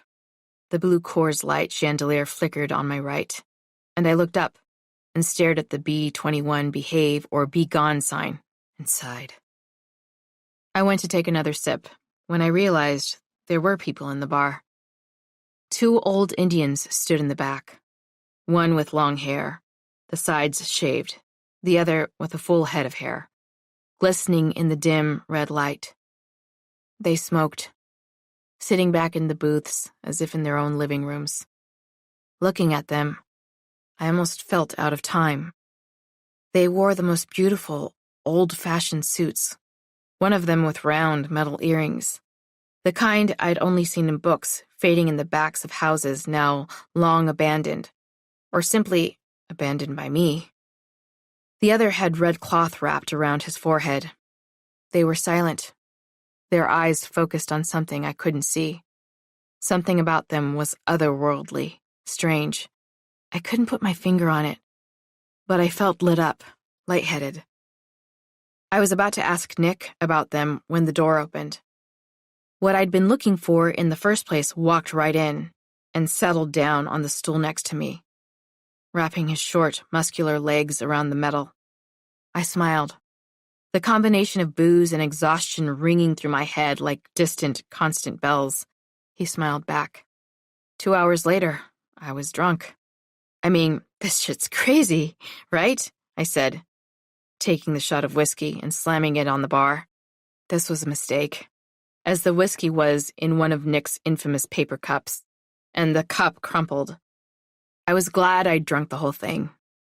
I wiped at my full, pale, purple-pink lips with the back of my hand, the Miller High Life sign wavering like it was underwater. Your visions? The Ojibwe guy I'd picked up, or at least had decided I was going to pick up, asked, almost nonchalantly. He had a full head of wavy dark hair with several bright, silver-white strands woven in, and he was lean, rough from working construction all his life. I'd been happy as hell when he walked in, but goddamn if I couldn't get anything out of him. You remembered, I slurred, and he nodded. I sighed and patted him on his hard, broad back. Thanks for listening. He nodded again. School. I glanced over at the firm, round muscles in his arms. Another shot, I told Nick once he wandered back over. He had been watching the TV intently. He leaned over the old wooden bar, his elbows hanging off the edge, listening to me over the sound of CCR's Fortunate Son. Really, Sorry, I said, sliding my fingers over the man's flat brown hand beside me. He smiled faintly, distantly. I kept forgetting his name. I knew he'd given it to me when I'd first asked him to play pool, but I'd already had a couple of beers by then. I don't usually tell strangers all kinds of personal shit about myself. He shrugged. Well, it's appreciated, I said, rubbing the worn skin below his knuckles.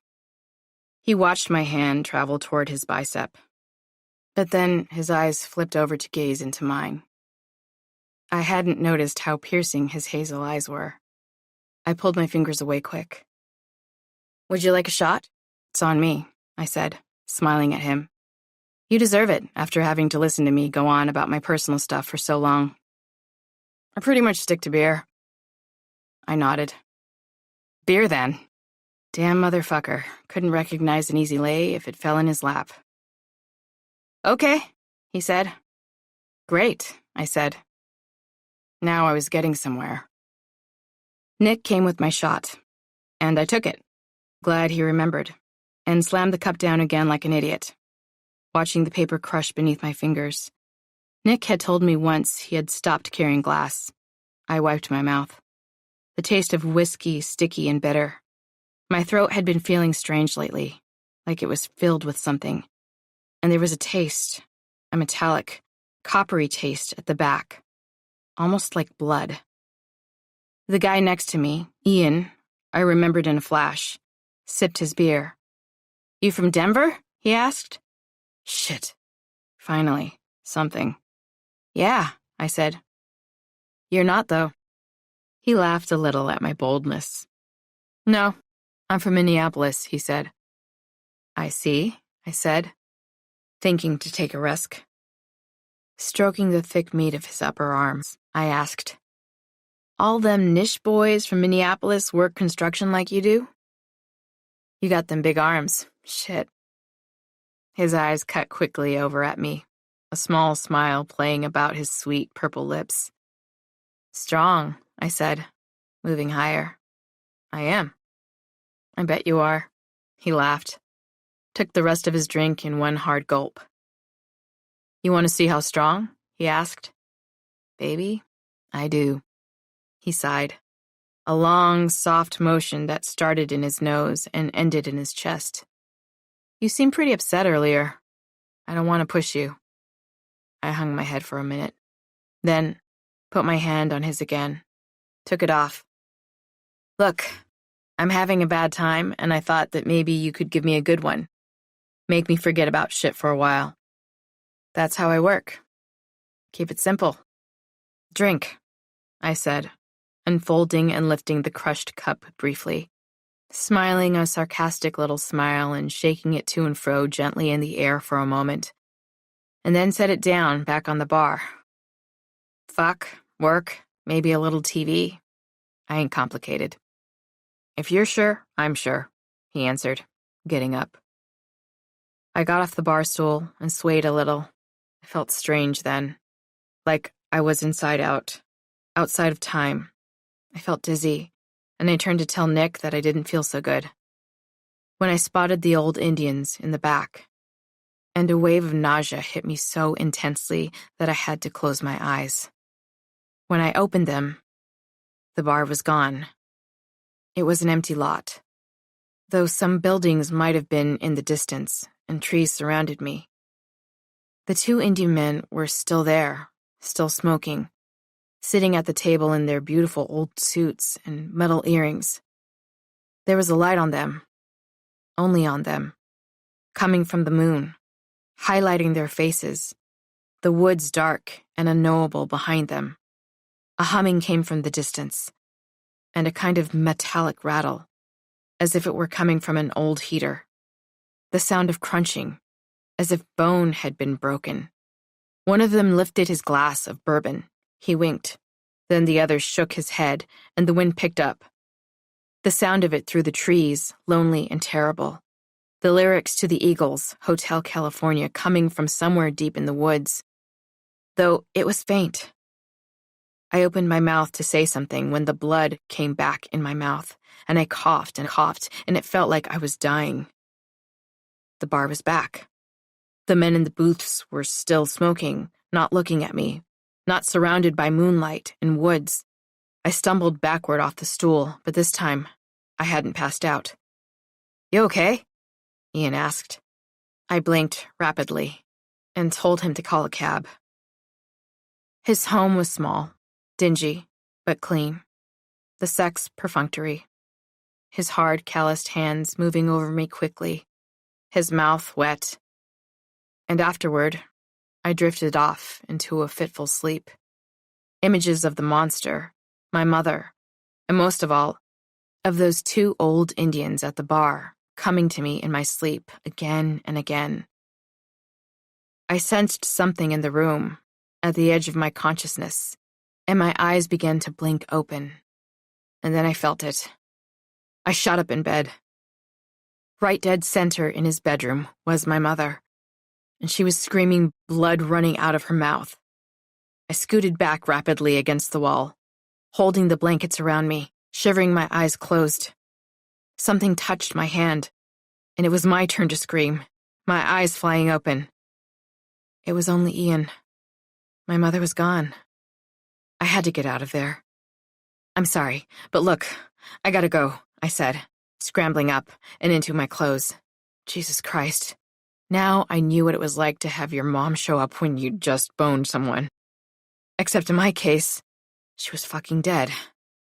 "What?" He seemed confused, still half asleep, even though I'd woken him up by screaming. One hand crumpled into the blue sheets. "I'm just going through some stuff, but thanks," I said, pulling my shirt over my head. This was just what I needed. "Sister," Ian said, lighting a cigarette, and I rolled my eyes. I hated that sister shit. Particularly after I'd just fucked somebody. It usually meant a speech was coming, and usually by a man. I was in no mood.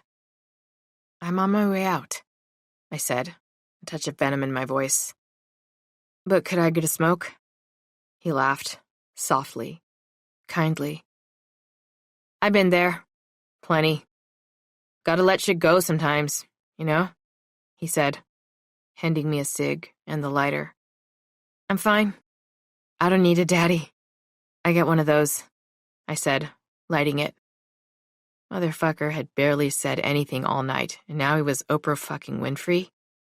He nodded, shut his trap. I left. Feeling relief flood into me as soon as I did, calling an Uber once I got out the door.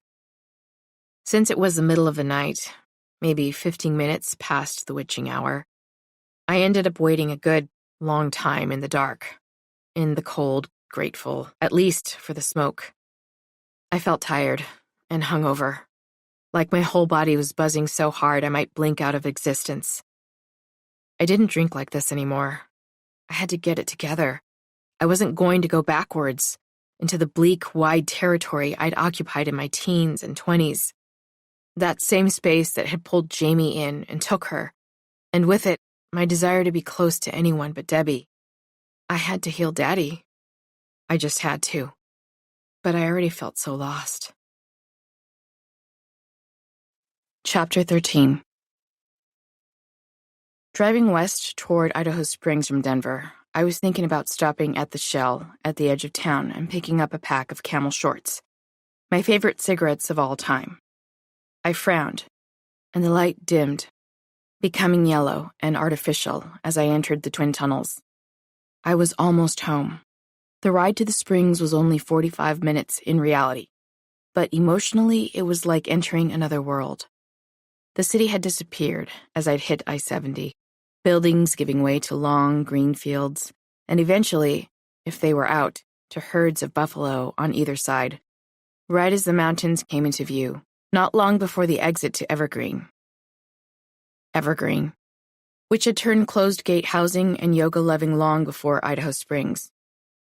Then there was a steep climb down, the sheer drop of cliff, the new highway that led to Central City, which had once been beautiful, full of old, turn-of-the-century houses, and long glass-doored businesses downtown. with ornate twists in the architecture lining the sides. A tourist trap, but a wonderful one. Rock shops and faux old-fashioned photography. I remembered going there with friends countless times, hitching and drinking and laughing as we held the newly minted black and whites of us dressed up like barmaids. Feather boas wrapped around our long brown and white necks before the casinos. They provided jobs, but alongside the Walmart in Evergreen, they changed everything. Central City had become a ghost town. The only occupied buildings, the ones where you could gamble and get a steak dinner for $12.99. In the same territory I imagined the Arapaho once defending, paying with so many of their lives. I rolled the window down to light a smoke, and the big, old mill came up on my right. This place of sorrow, of cigarettes, of babies born to teenagers who lit the tip of black eyeliners in the back of their old cars so it would go on smooth, heavy, one finger holding an eyelid down, drunk and oblivious to the rest of the world. I slowed to exit, rolling over the small bridge that linked highway to town, and then the Safeway was on my left, the gas station where I used to hang out as a kid, bumming smokes off strangers. Then it was downtown, Bojo's and the shiny coffee shop, with the gorgeous tin roof that had come in when I was a teenager, where I'd bought coffee and pills and weed from the local drug dealer. A kid named Marguerite, who I'd teased relentlessly in junior high. Finally, on the other end, Trailer Park City on the left with its sea of pink flamingos, and my dad's and cousin's fading white houses on the right. I parked and got out.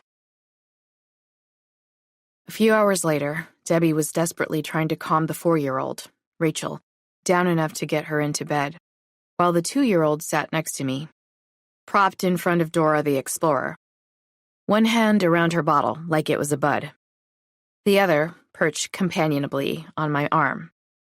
I cheersed her with my beer, and she giggled. "I'm out," Jack said. Debbie looked up, blinked. "Out?" "Yeah, me and Carl are going to Tommyknockers." Carl was standing behind Jack, an awkward shadow. "I thought Carrie and I could go out for a change," she responded, bouncing her kid up and down. Jack narrowed his green-blue eyes. "I don't want you running around with her." "And I don't want you running around with Carl," Debbie retorted. In answer, Jack turned around, the sound of the screen door slamming behind him like a bullet. Debbie started crying, and Rachel crawled up into the lazy boy with her, curling into her lap. She and Rachel sobbing together until Rachel stopped and ran her small, chubby fingers down her mom's face, telling her not to cry. I felt like hell. Honestly, Debbie, maybe I should just find shit out about my mom solo, not drag you into it. He already hates it when you and I go off on our own. We'd been discussing my talk with Squeaker, my next steps, when Jack came in. Debbie had made the mistake of updating him, telling him she wanted to take me to a spiritualist she and her mom liked in Denver. He told her that I could go on my own, and they'd argued. "What? No, don't let that fool," she said, her foot flipping in the direction that he left in, "influence you." Her kid started hiccuping. Then her eyes began fluttering closed. "Besides, I think it'll help you move forward to know what happened to your mother," Debbie said. I made a sigh of pure exasperation. "That's not why I'm doing it. I'm doing it for Daddy." I stopped, sipped.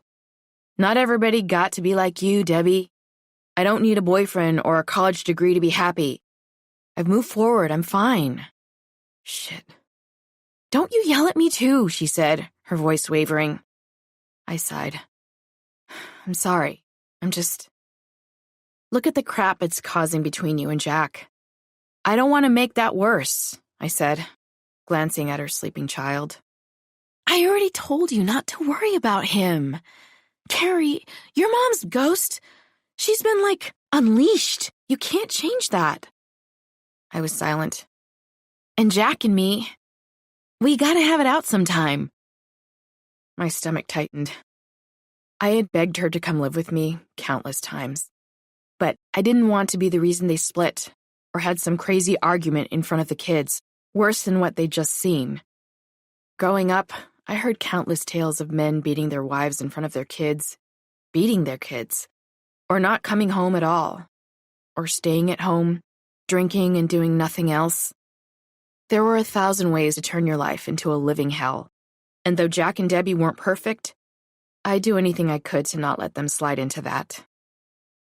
The images on the TV were strange and soupy in my sleepy, half-drunk state. I felt angry then, tired. I wished Debbie had never found that bracelet, that I'd never touched it, that my mother had never left, or that my father had never started drinking, that he'd never gotten into that accident, ended up with brain damage. My God, what had happened to my mother? If she was a ghost, surely she was long dead. I was half asleep when my eyes flew open. "Debbie," I said. "Don't cops have records of shit?" Her eyes sparkled. "They do." I nodded. Debbie knew a lot about cops, and records and all that. All her cousins were cops, and she and Jack hung out with them, down at the Derby. And her husband worked security at the prison. What if I went down to the station in town? Wouldn't they have records about my mom? And anything to do with her? They would. And you're her kid, so they'd have to release whatever they got to you. I nodded again. "I'm doing this tomorrow." "You mean we are?" I laughed. "Jack's not gonna like that," I said. "Too bad," she responded, and took a long, rebellious sip of her bud, choking a bit at the end of it, her little, chubby arm coming around to block the cough. I shrugged and went back to the blue light of the TV, my eyes closing again for real this time. Chapter 14. The police badges in front of me glinted in the buzzing fluorescent light. I was at 1711 Minor Street, standing at the counter, waiting to see if I had to flash my tits to get any one of these old boys' attention. Debbie knew me good, though, and she kept telling me to let her handle it in tiny, scratchy whispers. I was letting her.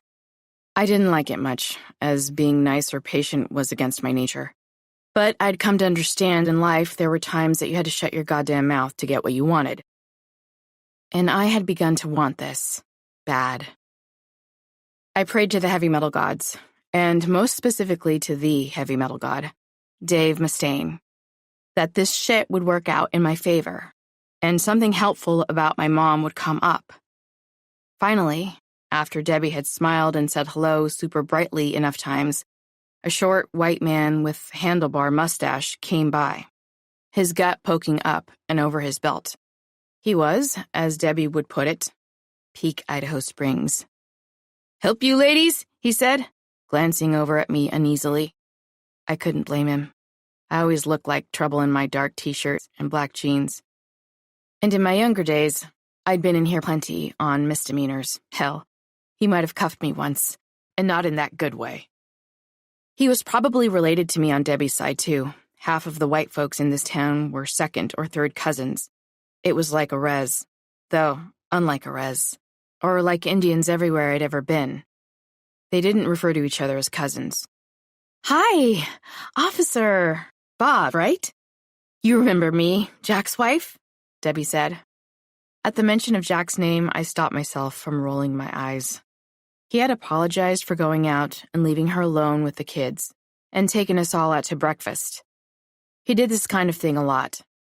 Debbie's house was covered in thoughtful little trinkets, cheap silver bracelets, tiny porcelain cats.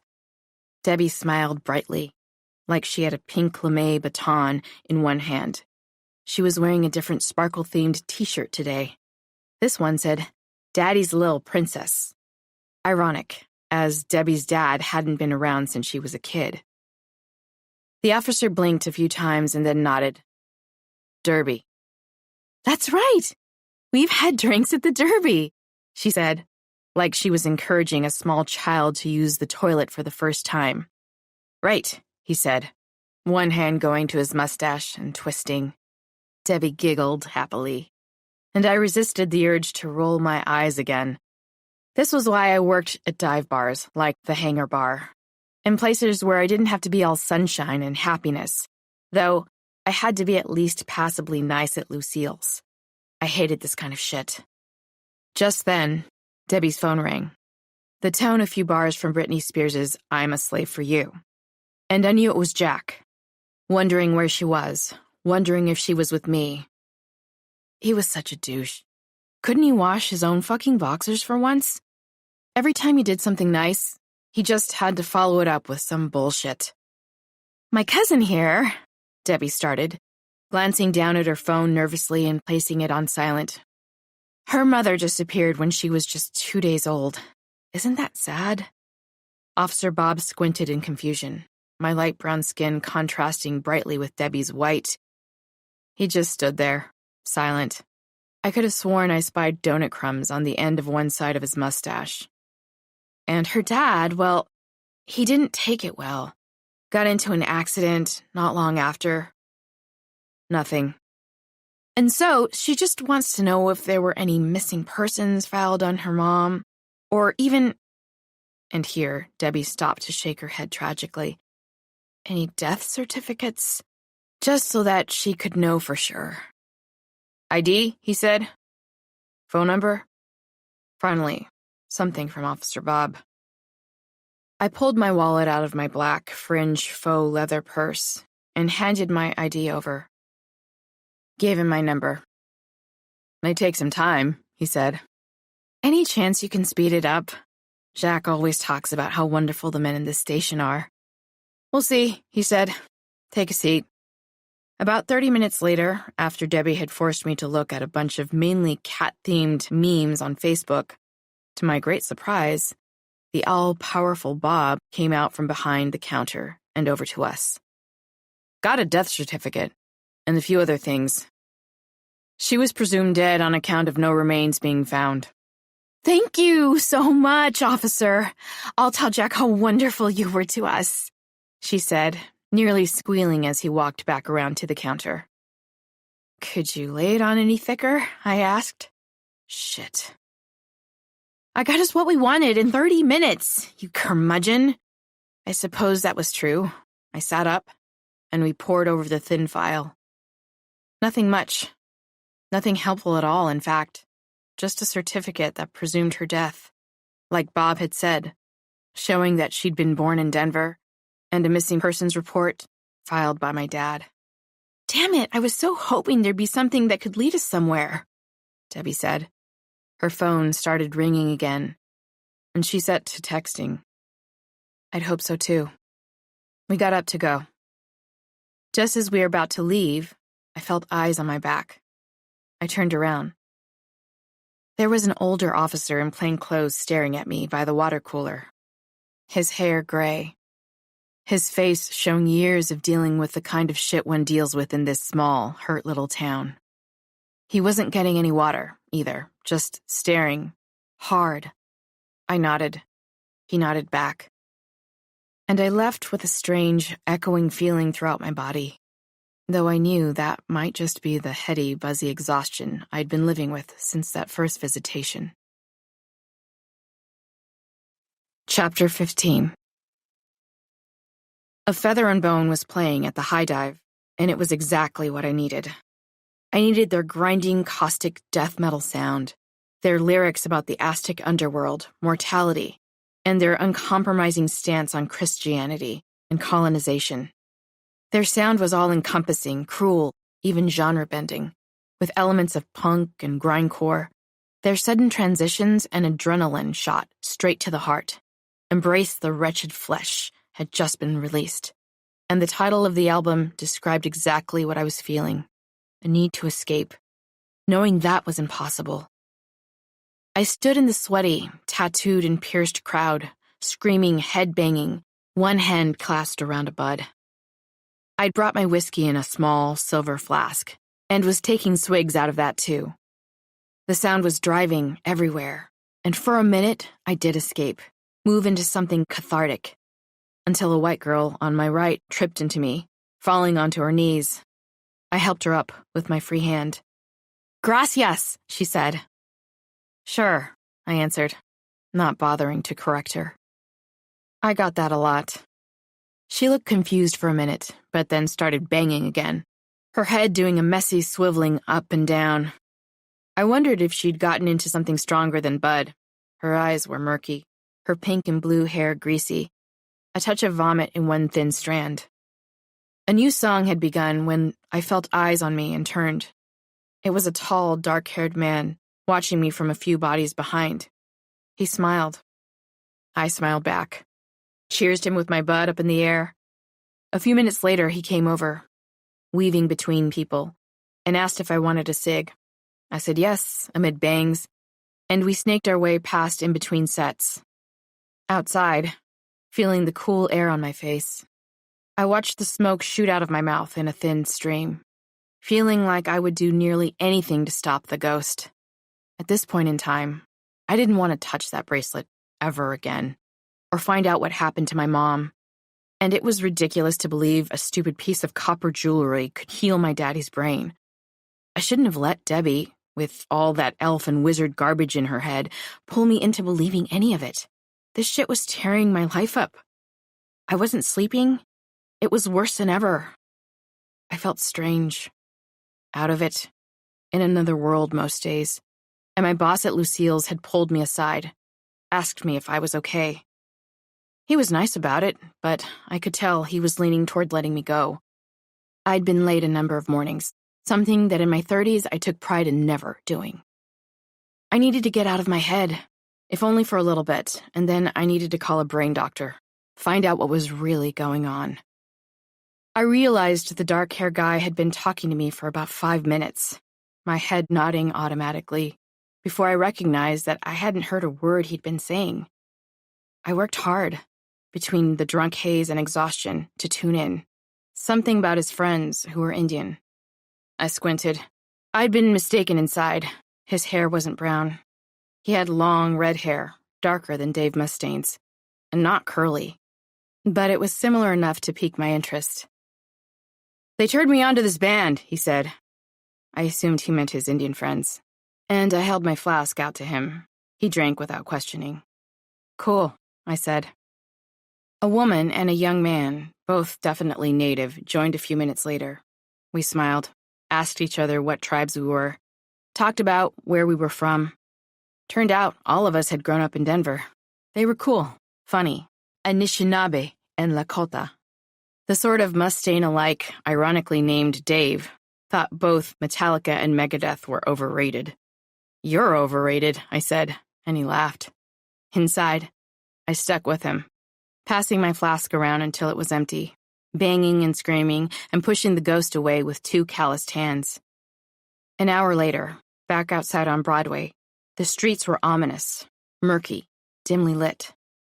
The high dive, a small respite against the promising but dangerous grit of the surrounding streets.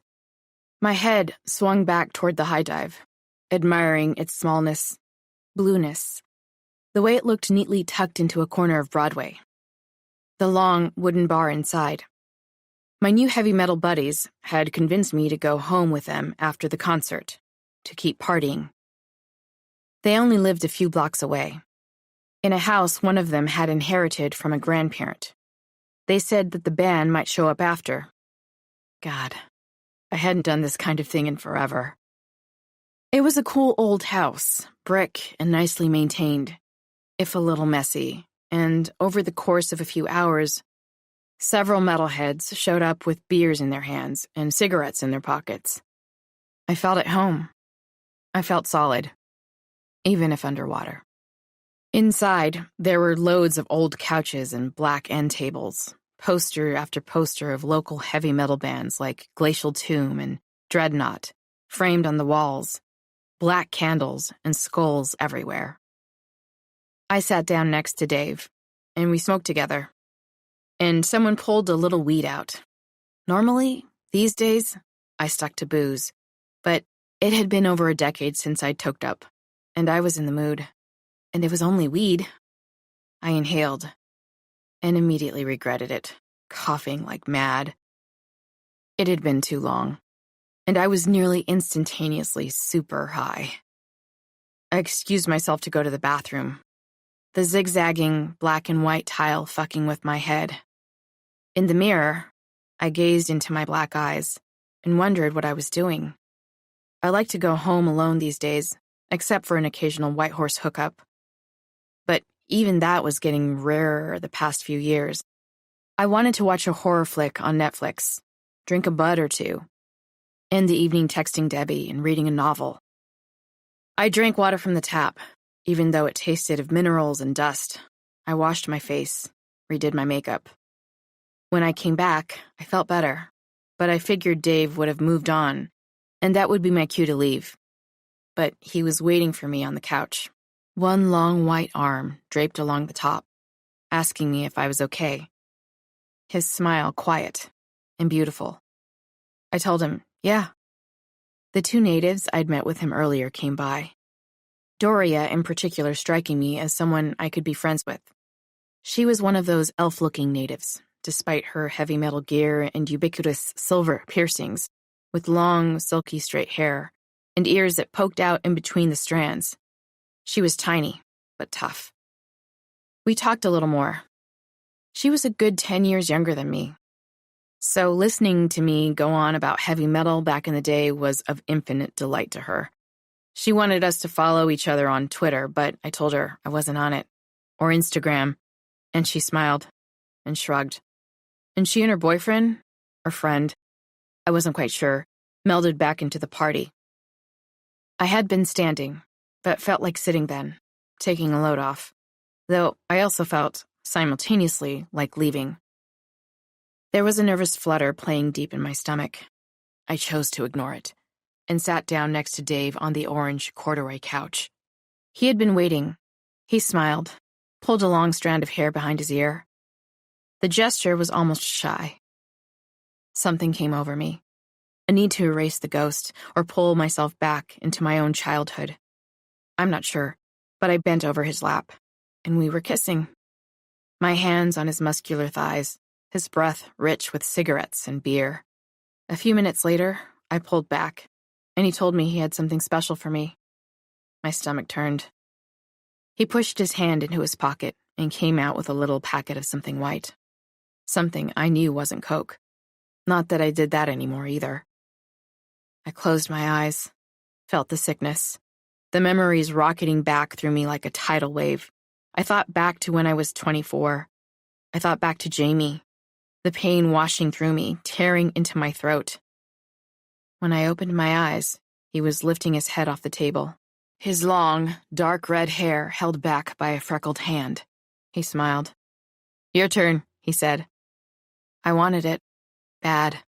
Worse than I could remember in years and years. And it wasn't like I hadn't been around Coke and H and so much more since I'd quit everything but booze. But there were things you turned your back on forever. And if it wasn't forever, it was as if time didn't exist at all, wasn't real, and you were stuck inside a private hell that you knew damn well was of your own making. So much of me didn't want to go back there, to stay suspended in a place where I'd almost lost my life, where I'd watched someone I'd loved, probably the last person I'd loved besides Daddy and Debbie, lose her life. Jamie. I pushed her face away for another time. Damn the ghost. I could feel myself falling back despite myself. The beautiful, stupid arc of it. My exhaustion giving way to release. To giving up. I reached and met Dave's fingers. My phone began to buzz in my pocket. I ignored it. I held the dollar bill that I'd been given between two fingers. The phone died down. Started again. I rolled the bill slowly, elaborately. If I was going to fall, I was going to enjoy every second of it. My phone buzzed again, and this time, I worried for Debbie, for the kids. Or was it something about Daddy? Sometimes his nurse called when there was something wrong. I gotta take this, I said. Dave nodded hazily, and I walked outside, making my way through the crowd, most of whom were smoking. I coordinated to smoke. Without checking to see who it was for sure, I answered. This Carrie?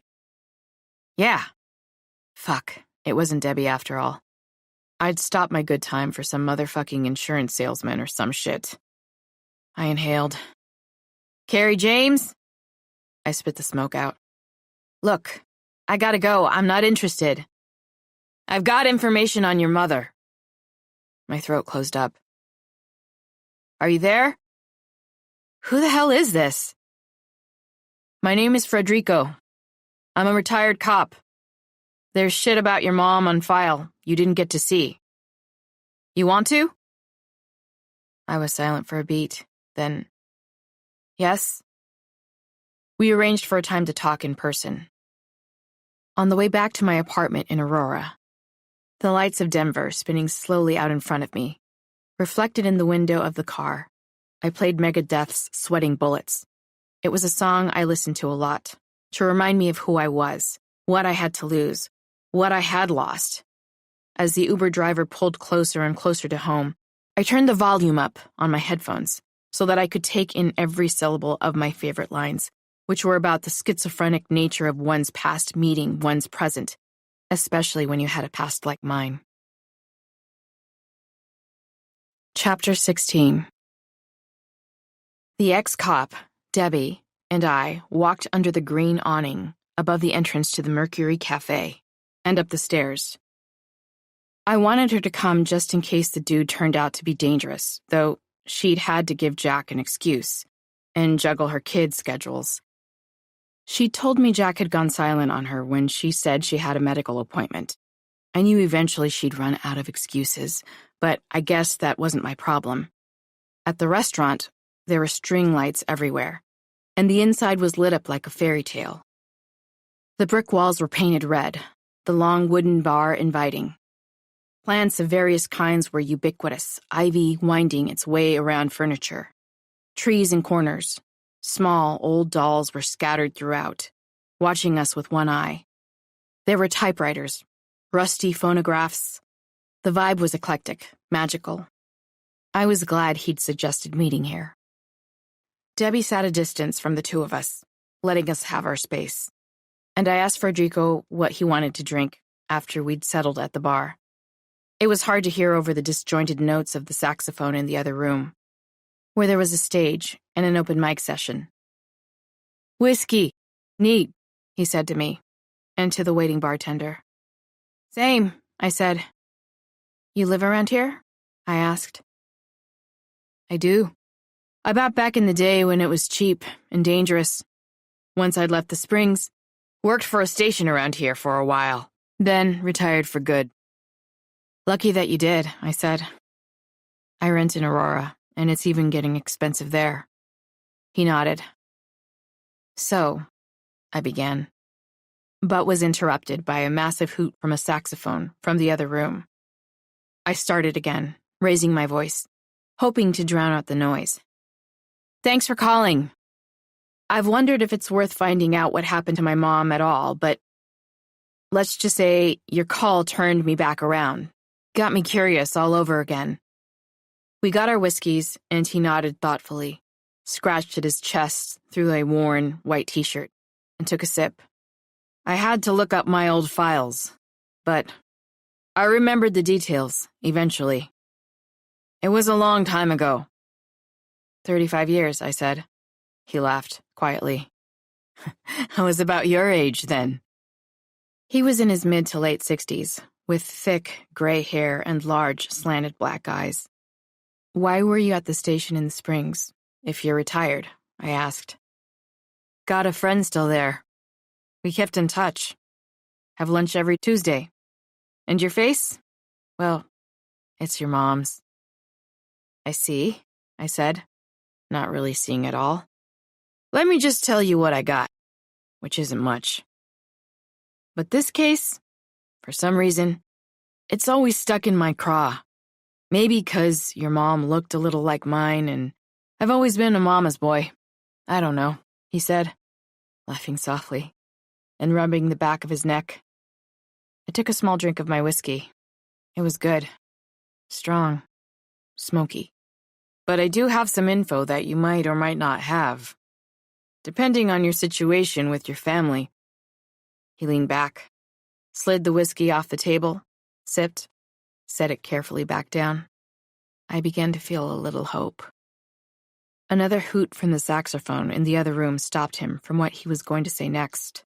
followed by a weird, seemingly unrelated string of words shouted by what I could only presume was the player, since the speaking had started precisely when the hooting had stopped. "Go on," I said. "Interesting that you got your mother's last name, by the way, not your dad's. Made this thing a little confusing at first." "Yeah?" I answered. I'd always thought that was weird, but now I figured maybe my dad had been trying to help my mom honor where she was coming from. Though, who knew? "Dad's last name is King," I said. "Long line of kings in Idaho Springs." He nodded. "In any case, the first thing is, your dad, Jim, he was convinced there was something suspicious in your mother's disappearance. But we questioned her family, friends. There is nothing. However, though there really wasn't a case, my gut said he was right." "Huh." The saxophone started going off again, then strange staccato notes, each one followed by the word obscure. What this fucker was on, only God knew. Frederico squinted thoughtfully. "And Michael and Nessie James, your grandparents," he said, "had no idea what happened to her." His eyes grew distant then, and came back. "Don't be impressed by my recollection of their names. My memory isn't what it used to be when I was on the job, but it was in the files." "Gotcha," I said, feeling disappointed, and wanting a cigarette. Just the idea that there were police files that the cops in the Springs hadn't had access to on my grandparents, parents, made my stomach clench. But at the same time, the fact that he'd already said that my grandparents hadn't known what had happened to Cecilia was making me feel like I was probably wasting my time. Again. "Did you ever have a suspect?" I asked, in between more saxophone and shouted obscures, which abruptly shifted to opaque. I could feel the desperation in my heart crawling around, sliding downward. No one was good for it. And on top of it, there was no evidence of foul play. Searched her parents' apartment in Aurora, your mom and dad's house in Idaho Springs. Nothing.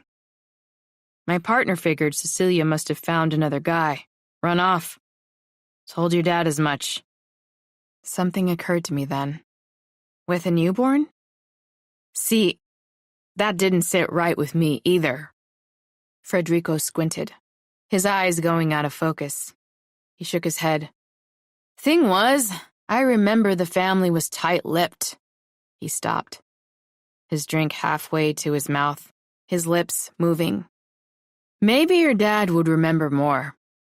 He drank a bit of his whiskey, then wormed out of his light sweater, setting it over the cane bar stool. He was in an accident. Brain damage, I said, looking up and into the mirror in front of me, then down at my whiskey. I turned the glass thoughtfully, took a sip. He frowned. Sorry to hear that. We were silent for a time. He cut his eyes over at me then. You ever have any contact with your grandparents? No, didn't even know they existed. He shook his head again. Yeah. I don't know why, but I figured that. Why didn't you keep going? On the case? I asked. A tumescent kind of rage blossomed inside of me. I was suddenly pissed at this guy. Pissed at the whole system. Fucking cops. Enough time to beat the shit out of someone trans or native or black who happened to be in the wrong place at the wrong time, but not enough time to follow a lead? I took half of my whiskey in one swallow and ordered another. Take it easy, kid, he said, sensing my mood. I'm 35.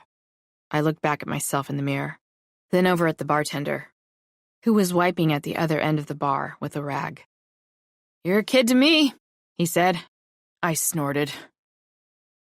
That dark, moody, otherworldly feeling flooded into me. The lights now dimmed, became red, and there was something different to the room now, more ominous. The sounds of the saxophone lonely and strange. The hair on the back of my neck pricked up, and I wondered if my mother might make an appearance. the electric quality to the air before the ghost of your mother showed up. My eyes cut over to Debbie, but she was deep in her phone, probably busy, liking cat memes. He sighed. You gotta understand something. My district was underfunded, and no one gave a shit if... No offense. I'm Mexican, and it's the same for us. Some Indian ran off back to the res. He rubbed at his eyes, as if talking about this stuff made him as tired as he must have been during his working days. She wasn't from a res, I said, disgruntled. In any case, I'm telling you, there was no evidence. No one was talking. No one cared. I had to let the case go. His expression softened again, into one of exhaustion, and I knew he wasn't being stubborn. He was telling me the truth. A truth he'd come to live with, over the course of many years, with what I had to assume was disappointment after disappointment. Okay, I said, wondering why he'd even bothered to contact me in the first place. Anything else? So, this is the part that might be helpful. Your grandfather and your father, they were convinced it had to do with all of the protests your mother went to. Protests? Yeah, you know, AIM, American Indian Movement. Oh, I said, sitting back. That was something. He scratched his face at the black and gray stubble coming through. There were files I couldn't get to. Ones that led all the way to the feds. And I didn't have the clearance. I thought about my vision.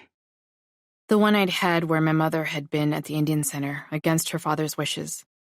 Was she trying to show me something that would tell me more about her death? He took another sip. I'm sorry. I wish I had more, he finished, sipping at his whiskey, his hands tapping at the rim when he sat the glass down. The hooter must have changed places with someone else, as now, a steady, noirish, jazzy sound was coming from the other room, and it was heightening the already strange mood of the place. I looked over my shoulder. Sure, I'd see the face of my mother right behind me, but there was nothing but the red lights and the sounds of people laughing and talking at their tables and large booths, their glasses clinking against the wood. If I think about it, she was one of those... What do you call it? Always on the news these days. He struggled to think, snapping softly, while I finished my whiskey, gratefully receiving the next one, my hand around the warm glass. Missing and murdered types. It took me a minute, but I got what he was saying. Missing and murdered Indigenous women, I answered, and took a sip. That's it, he said. Not that we talked about it that way back then. We sat in silence for a moment. You know, same happens to Mexican women. Those women murdered in factories, though no one thinks of them as Indian because they speak Spanish, he said, his laughter cynical, dark. And half the time, they don't speak Spanish. They speak some kind of Indian. Fucking irony. I nodded. I felt sick.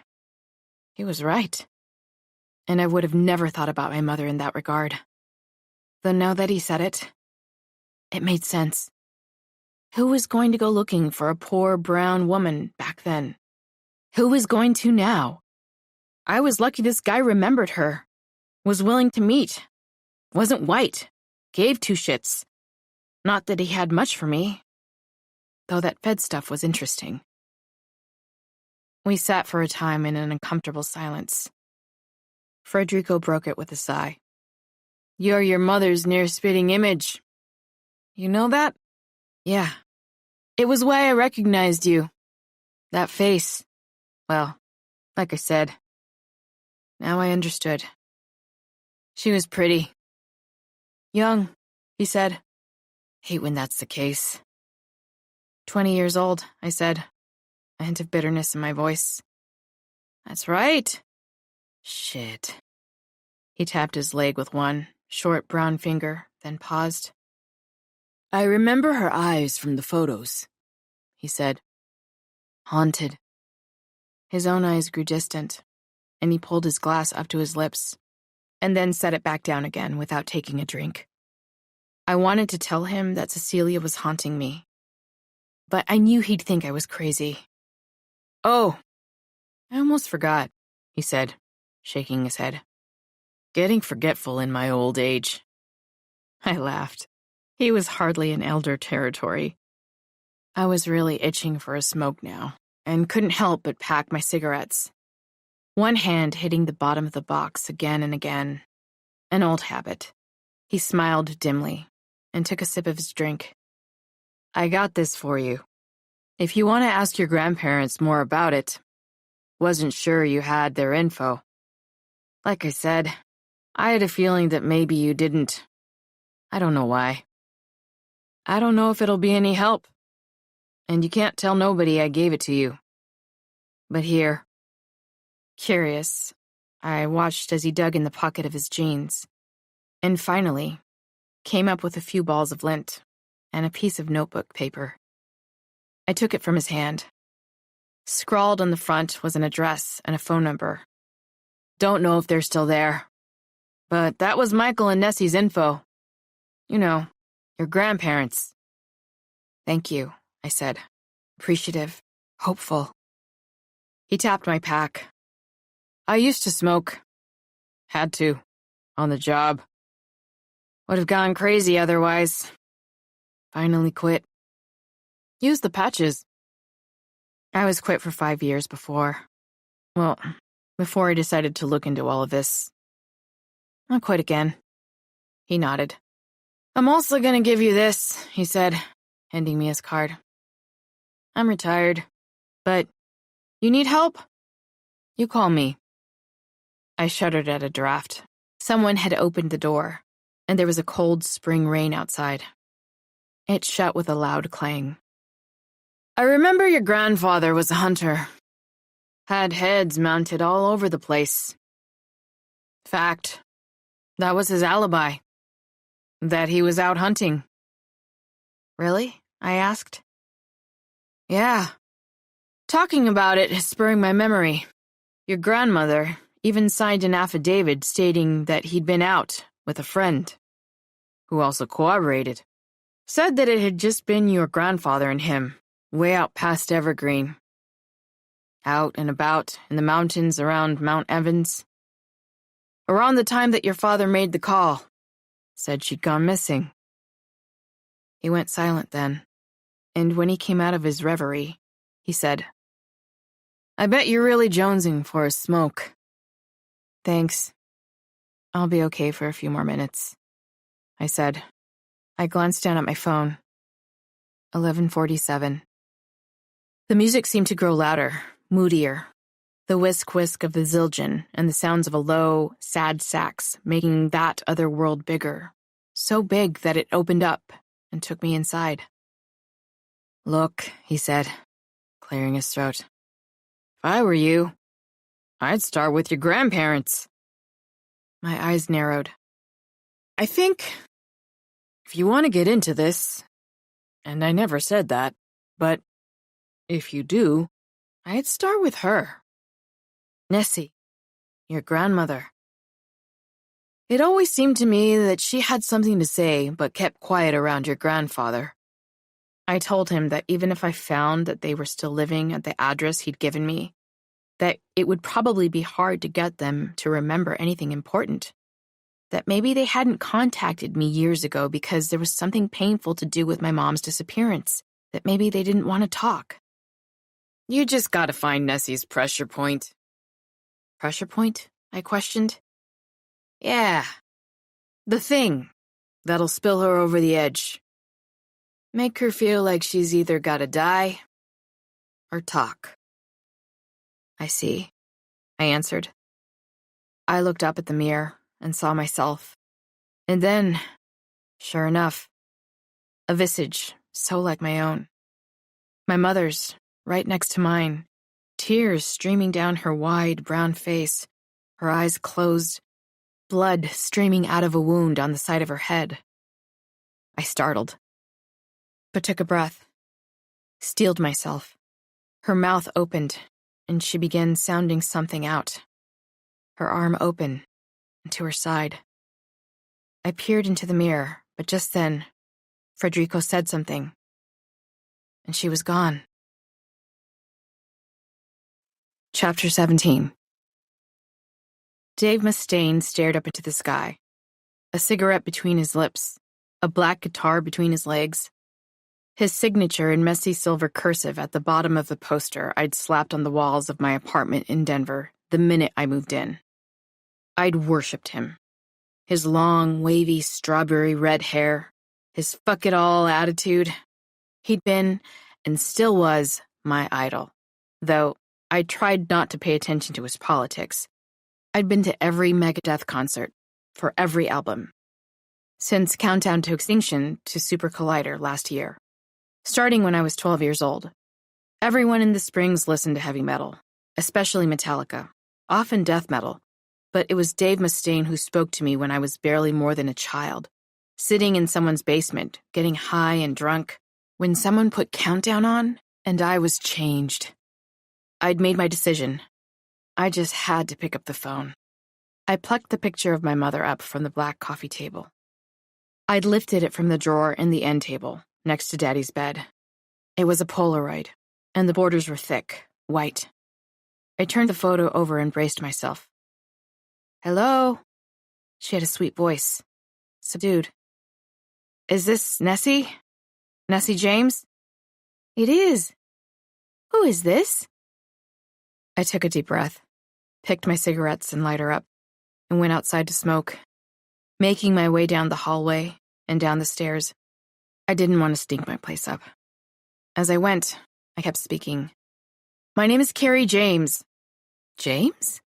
she asked, a note of genuine curiosity in her voice, and I leaned over, pulling my hands into a cup to stop the wind at the foot of the stairs. The cigarette lit, and I inhaled, wondering as I strode over the thick red brick of the back alley why I'd ever quit. "I'm Cecilia's child." There was a silence at the other end, and I thought perhaps she'd hung up. Finally, she spoke. "My God. The thing is, I found your number and—" "Found my number?" "Or rather, well, it's hard to explain. See, she disappeared when I was 2 days old, and I'm sorry. I'm so sorry, but—" And she began to sniffle. "I can't talk to you." "Wait, I just can't," she finished, and hung up. I could hear her sniffling as she did. I looked at the face of the phone as if it could show me answers, and then slipped it in the back pocket of my black jeans. Shit. I inhaled, feeling the nicotine work itself through my system, wondering what to do next. I finished the cigarette and went back up to my apartment, sat down on the couch. I looked back up at Dave, his long, muscular legs, his mouth twisted in a moment of passion and pain. He was like so many where I came from, angry, sad beyond measure, holding untold secrets of father's hands touching where they shouldn't, mother turning away, too early sex in the corners of rotting apartments. That was why when so many in the country were turning to the more sober, morose sounds of Pearl Jam and Nirvana in the Springs, we kept our hair long, our necks jerking to the harsh, cruel sounds of metal that satisfied the pain, the parts of us that would never completely recover. There were things I could find out on my own, but eventually, I'd have to convince Nessie to talk to me, though maybe Auntie Squeaker might know something more. I recalled her saying something about telling me stuff when I was ready. That dang Squeaker. I never knew exactly what she was up to, or why, though she seemed to have her reasons. My mom and her were related, but they hadn't been close, though it seemed like my mother hadn't been close to anyone. But everyone knew everyone's business back in the Springs. However, there was something I could do right now. I walked over to the dresser in my bedroom, also black, and pulled at the first drawer. the handle clicking loudly into the wood. I pushed underwear and socks aside and found it exactly where I put it. I'd taken it from Daddy's place after the last vision, though I'd covered it in cloth to prevent any accidental visions. I took it out and sat back down on the couch. "Okay," I said, speaking into the silence. "Okay," I repeated, quieter. I pulled the bracelet out of the cloth, feeling that same slight, electric feeling I'd felt the first time I'd touched it, and as if there was a soundless thunder crack. I left my apartment and entered another world. This time, I was at a powwow. It was Denver March, the powwow I went to every year, and I was Cecilia, and I was sitting with my friends in the wide, gray bleachers. Jim at my side, the dancers coming in for grand entry, my eyes focusing on the spiral on one of the traditional dancers' regalia. His eyes contained so much love, and my heart, separate and not separate from my mother's, sang and sang with pain to see him so young. He laughed at Cecilia's jokes, his white, freckled hand in hers, asking her why she wasn't dancing. "Learning to jingle at the center," she said, and I could feel her anger at her father, Michael, in the back of her mind. The fact that he didn't want her there, didn't want her learning to dance, to sing, to speak her languages. But more than anything, she was frustrated with him because he kept telling her he was scared for her, scared that the man in AIM would be the death of her. My eyes, Cecilia's eyes, turned back to the dancers, and the smell of the Colosseum, sweat, leather from the dancers' regalia, the squeak of moccasins on rubber surrounded me, and I felt safe. Jim's fingers squeezing mine, my mind separate and not separate from hers, curious about what her father could mean about the men in AIM. Why would the men in AIM mean her any harm? But before I could learn more, Cecilia's mind turned, thinking about how grand entry was her favorite. The elders in their traditional regalia leading the way, the fancy dancers and jingle dress dancers following, the tiny tots at the tail. Some obediently staying in line, others already wandering, and then I was shoved out, and into a white tunnel, and back into my own mind, back onto my old black couch with more questions than answers. Chapter 18. I wake up. The sharp, woody tang of burning cedar strong in my apartment. The wind blowing my curtains out in ribbons. The moon bright behind them. Something stirs in the shadows, and I sit up, afraid. I'd been dreaming intensely of Oars, the Indian store on Broadway, of my mother in Oars, picking through the brightly colored strands of beads, her expression tense, full of longing.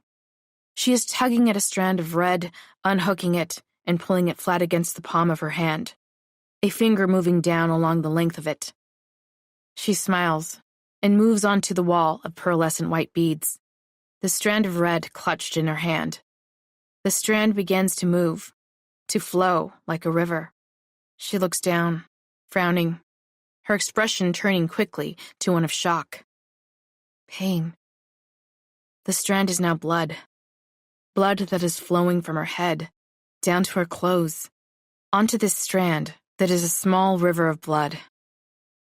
Rotting meat permeates the air, and she turns, and in the corner of my eye, I can see its long hair. Hear its low, guttural growl, and she screams and screams and screams, and I with her. I blink, feeling the hair of the back of my neck rise. I glance at my clock. It's 11:47, and the smell of scotch is thick. The curtains. I peer into the moonlit, almost darkness, and see an outline in the curtains, and the curtains begin to take shape, and it moves forward. I scramble, my back to my headboard, my heart in my throat. First the feet, then her body. Cecilia. She walks to the foot of my bed, her clothes bloody, her head a mess of tissue, her eyes so like mine, pleading. She stands there, looking down at me. and I shiver. "What do you want?" I whisper. She begins to cry, her arm around something I can't see. "Mother," I say, the word unfamiliar in my mouth. "What do you want?" Her mouth opens, and blood drops out, a curtain of red, and she begins to whisper something then, something faint at first, something that begins with an L. I shake my head. "I don't understand." She screams then, her black eyes peering straight into mine, turning white, screaming a word over and over, and I cower. I close my eyes. It finally stops. I open them, and she's gone. "Loaf?" I say to myself, my heart beating hard, knowing I won't sleep again tonight. She said, "Loaf." It doesn't make any sense at all. Chapter 19. The sun was setting on Broadway, and the street was golden, flush with life. Teenagers with pink and green hair were out, couples and friends taking advantage of happy hour at the Hornet, drinks in their hands, laughter everywhere. The Mayan Theater was bright and colorful, folks streaming out of the doors on either side of the ticket counter. I thought of the ghost, the bracelet, the visions. I wanted to go to Orr's, the native shop in town where I'd seen my mother in my dream. But in passing the Hornet, I thought to stop in, sit at the bar.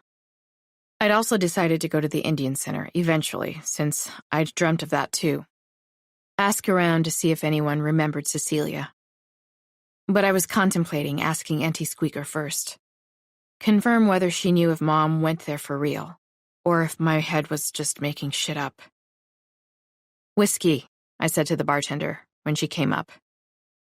I tried to read, but I couldn't. I just couldn't. Maybe I needed a new book. Maybe after this, I would head to Mutiny Now, and then I could see whether I really wanted to go to Orr's after all. A flash of last night's vision, then dream, came to me, and I shuddered. The screaming, the white eyes, the whole confusing, maddening mess of it. The whiskey began working its way in, and I sighed, down the rest of it.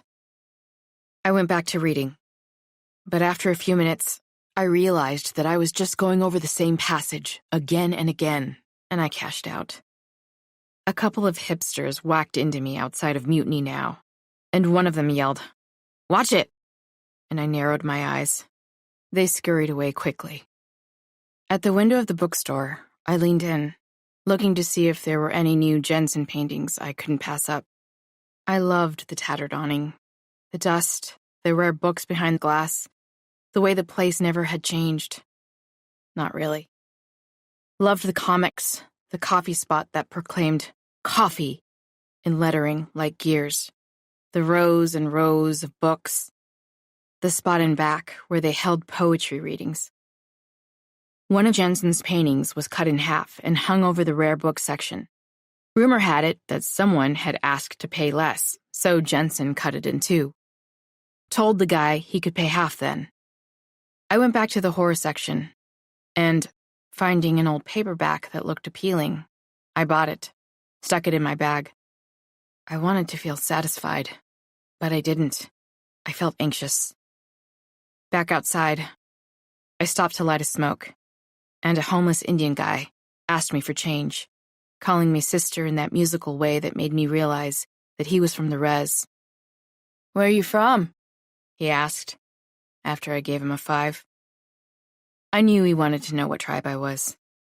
"I'm from here. Apache and Chickasaw. I'm urban." "You from the res?" "Navajo," he said, smiling, his dark eyes somewhere else, not here. "Yat I said. He only laughed then. "You look Apache. Know that?" "So I've been told." He was a handsome guy, maybe in his early 40s. I wonder how he'd gotten to this, but that was none of my business. "Sister," he said, pushing his shoulder-length black, greasy hair back delicately over one shoulder. I'd already started moving away, but I turned around. "You got a shadow on you!" I froze in place. "You ain't trying to witch me, are you?" I asked, my heart thumping. No. I'm no skinwalker. But I can see the shadow. You have to feed it." Normally, I would have shrugged what he had to say off. No matter how urban the Indians were back home, lots of them said this kind of stuff, whether they were Catholic or evangelical or Native American church, and I'd always hated it.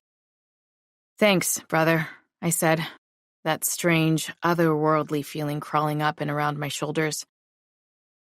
"I seen your ancestors down at the White Horse.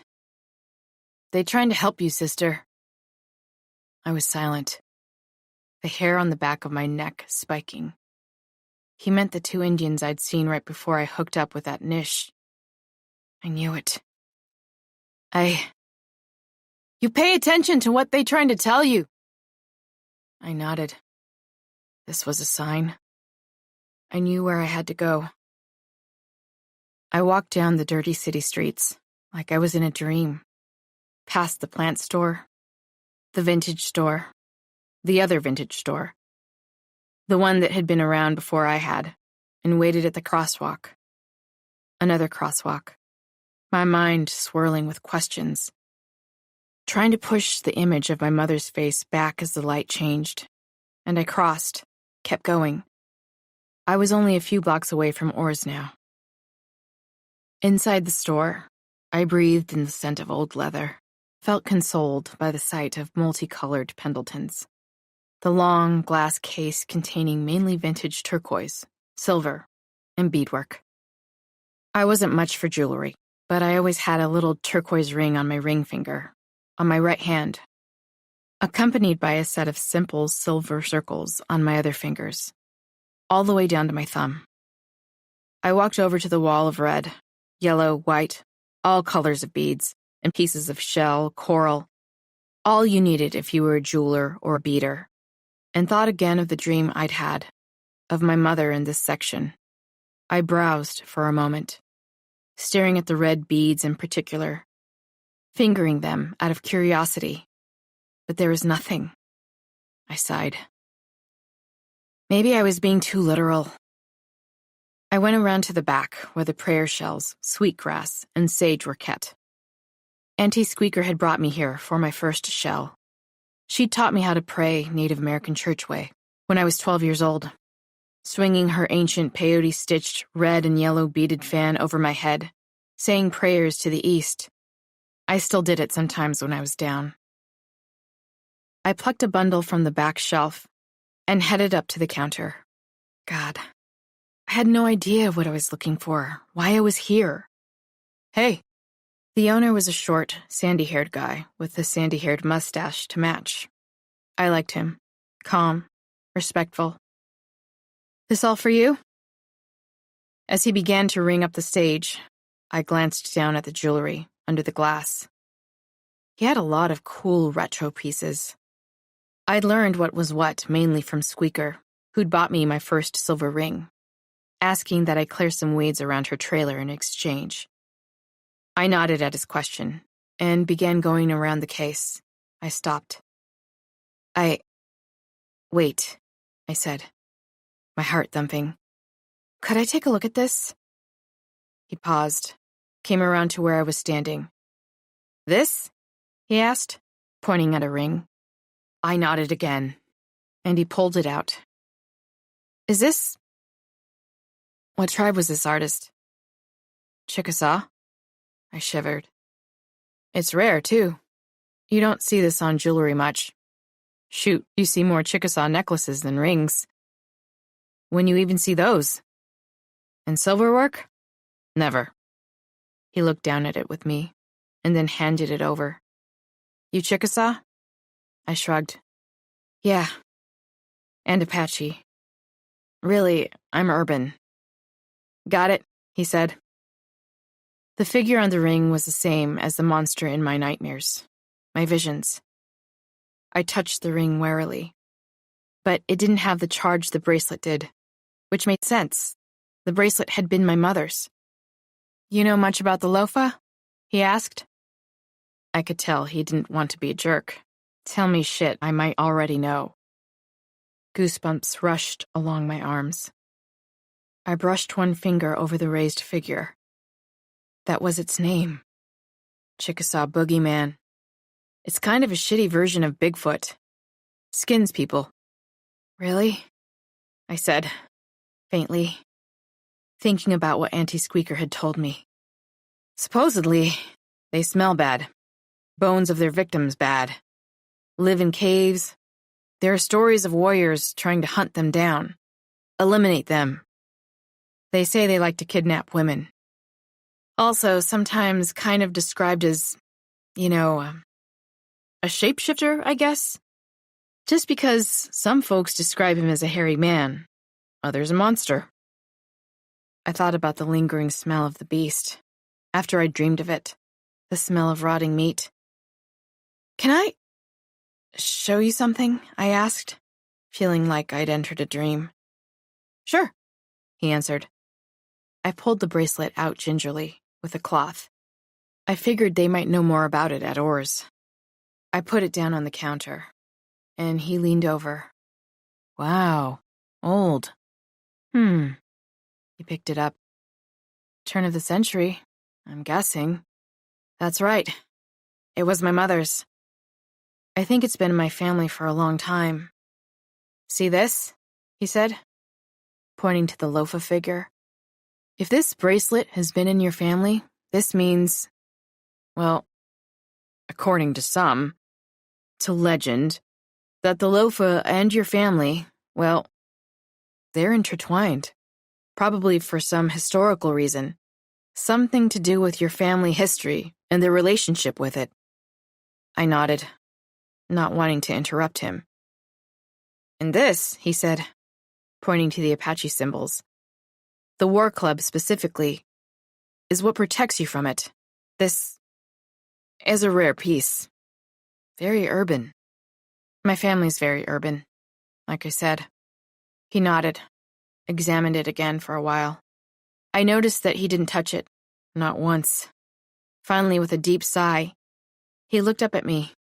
Thank you for letting me see that. Sure, I said, feeling nauseated. So, you want the ring? He asked. I've seen you in here a lot. I'll give you a good price. Complete your loafa collection, he said, chuckling. Just the sage, I said, pulling my wallet out. He laughed again. Can't say I blame you. Honestly, I'm surprised to see the loafa and jewelry at all. I put the sage and bracelet carefully in my bag, told the guy to have a nice day, and headed north until I hit the awning and black brick face of the brutal poodle. The lettering in white, the interior mainly red, with paintings of vicious-looking poodles everywhere. I sat down roughly at the bar and ordered a bud. I leaned into the rickety seat and sighed once my drink came. Let the harsh, ragged sounds of Reckoning Day soothe me while I thought. I supposed I could go see the brain doctor when the date for my appointment finally came, since I'd finally gotten one. What could it hurt? If it was something, I'd face it. And at least it meant that the world that I'd known up until now was still the world. I wasn't religious, superstitious. I liked my life concrete and tangible and simple. I knew Debbie didn't approve of the way I lived, though you'd think she'd bear in mind what I'd put behind. She was always telling me to buy the white horse, or get a boyfriend, or make new friends. But I felt comfortable, safe, and I was thinking about buying the white horse. I finished my beer and decided to have a smoke before I started another. I told the bartender I'd be back, fumbling for my pack as I went. Outside, the sun had set, the last remnants of orange and red streaking the sky above the buildings, the mountains not quite visible in the west. I lit a smoke. God, it felt good. Cool if I bum one? I looked up out of my reverie. Hey, yeah, sure, I said. Buy you a drink for it. She was a pretty woman, probably in her late 20s, I figured. And looking at her made my heart ache. She resembled Jamie so much, with her gorgeous black curls, elegant wide nose, and mid-toned skin. She was even wearing a Guns N' Roses t-shirt, which sealed the deal on the resemblance. Of course, I was sure all the surfacing memories about her were part of why I was seeing so much of Jamie in this woman. "Nah, happy to share," I said. But she insisted, and we started to talk. And the other thing, besides monsters and ghosts that had been pushing up into my consciousness, started to erupt, despite everything I did to push it down. Jamie. The day she died, we'd been partying. We'd been at a friend's house, and after 3 straight days of staying up to listen to music, laugh, get high as fuck, I went to the bathroom. It was a beautiful house. An old Victorian that our friend had inherited from a grandparent. There were countless bedrooms and little reading nooks. Even then, I made time for my horror novels, though Jamie never understood it. She'd been smart as hell, witty, even in her soft, musical-voiced way. But unless you counted motorcycle mags, hadn't been a reader. Couches were everywhere, perfect places to rock it up and slide back down. Coming from the bathroom, I could see her laying on the couch where I'd left her, leaning into it. The most peaceful, beautiful look on her face. Ethereal. I went to lay next to her, but as I grew closer, I could feel it. I shook her. I screamed and I cried, and I held her head between my breasts like a mother. But she never moved, her head piling to the side, lifeless. "You know what I mean?" "Oh, sorry, what?" I asked. I felt bad. I'd gotten lost. And this woman who bummed a smoke, who joined me for a beer, who looked so much like my Jamie, was just trying to make conversation. I'd been thinking about how beautiful Jamie's singing voice had been. How delicate. How I told her she should be the lead singer in her own band. She'd said she was happy to be a groupie, that she had no taste for travel or fame. But I had seen the doubt behind her eyes. I felt, with a hard, visceral twist in my heart, that I should have done more, encouraged her more, that if I'd done that, maybe she'd still be alive. "No worries. I was just complaining about my idiot boyfriend," she said, shaking her head and taking a drink of her Coors. "And you're right. You know, I should leave him." I didn't remember telling her that, but it sounded like me. I always told them to leave their boyfriends. "Yeah, men are trash," I said, thinking about how there wasn't a man alive who had broken Jamie's heart. She'd been tough. Tougher than me. My model. My heart. She sighed, and I peered into her large dark eyes, and then into my own. The mirror across from us, black and ornate. "I just take so much shit, you know?" "Don't," I said, almost choking up and pushing it down. "Don't ever waste your time on anyone who doesn't deserve it." Hearing the note of sorrow in my voice, she leaned in for a side hug. I closed my eyes and patted her hand. Felt better. "You're cool, you know that? I'm glad I ran into you." I smiled and bought us a round of shots for the pain, hoping she wouldn't ask for my number, that she'd just let this be what it was. I'd thought my mother had said loaf the last time she'd appeared. She had said loafa, and she'd led me right to oars, right to someone who could explain it to me. Chapter 20. I hit the can of Bud dead on, the metal making a crisp, tinging sound as it flung off the rocky mountainside. I felt a brief flood of pleasure and set the old .45 down on a folding table, the metal of the gun clunking against the cheap, white plastic. We weren't far from Debbie's house, a ways up Fall River Road, where I'd partied as a kid, drinking and drugging and passing out, my head at the foot of a large blue spruce, or resting on someone's old, dirty couch. I loved Sunday service.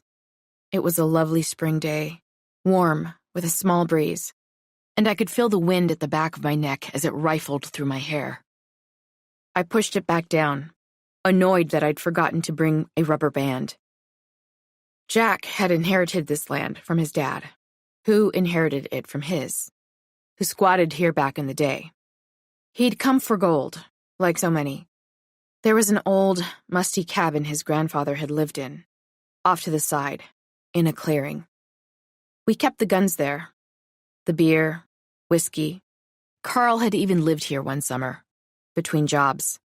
I had sex in that cabin when I was 15 with a boy, George, who died after drinking and driving our senior year. The cabin was leaning hard to the east, and I often wondered if we'd come up here one day to see it in a state of collapse. But not yet. "A squirrel! Get it!" Carl said.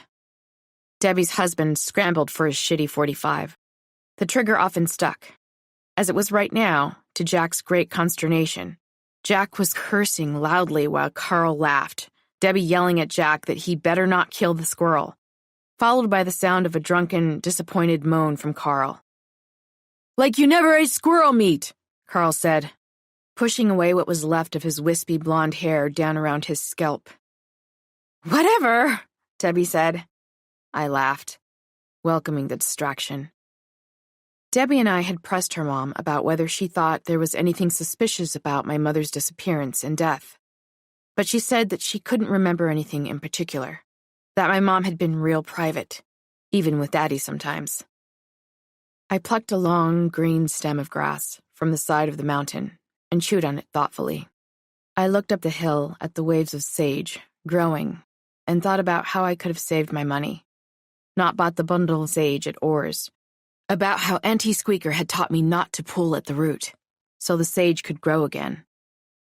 Debbie pulled her gun out of her little, tooled leather holster, a .22 with a pearl handle, a pink rose etched into the white, and squinted. Aimed, her feet spread, her sparkling pink Adidas planted solidly on the ground. She shot 3 cans, right in a row, a pleased expression on her face. "Nice job, Annie Oakley," I said. "Shut up." "And thanks," she responded. That holster killed me. I thought about my mom's ghosts.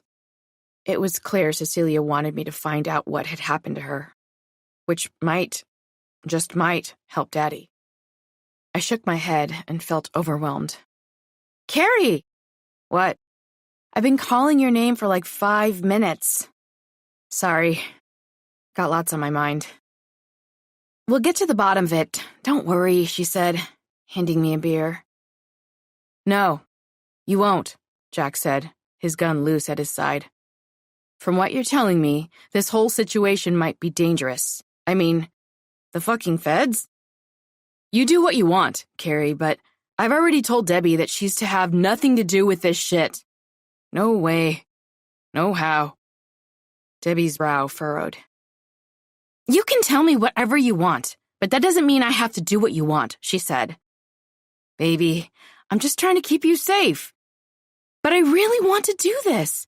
"No, you're doing what she wants. Like you always do." Debbie snorted.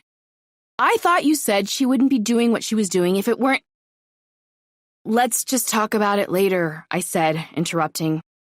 This was going to go ballistic. Fast. Both grumbled, but Jack took a swig of his beer and pulled the .45 back up, missing every can he shot at, and cursing. Debbie pretending to scroll through social media on her phone. At my father's house, sitting next to him after making him a bologna sandwich, I sighed. Debbie pet my hand, reassuring me to go on. "Daddy?"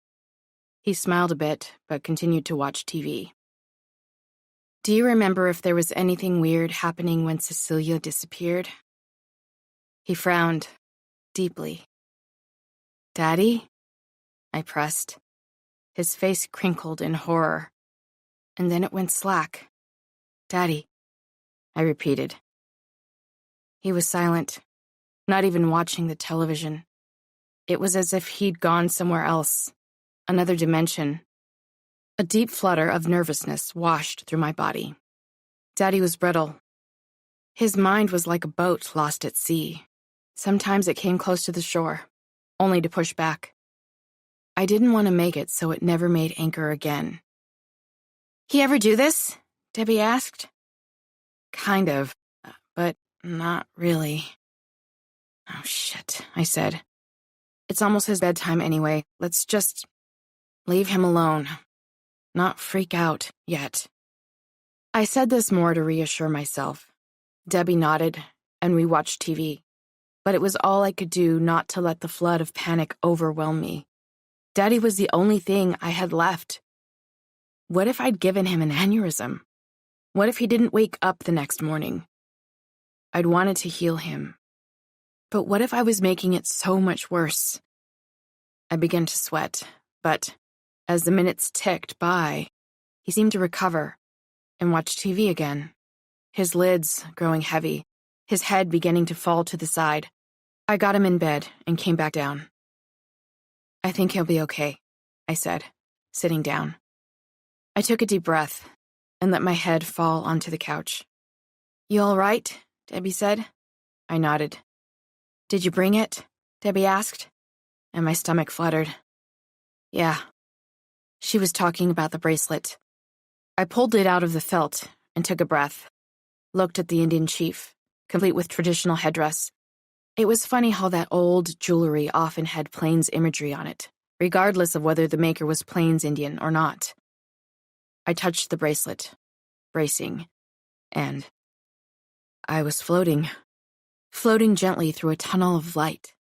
My ancestors on each side, the Apache, the Chickasaw, I recognized them from the White Horse, just like the Navajo guy had said. And even a Cherokee waving a sheepish hello, his red turban catching the light. "Figures," I said to myself. I floated down to Michael and Nessie's apartment. I recognized it from my other visions. I tensed. I could see Michael sitting in a chair.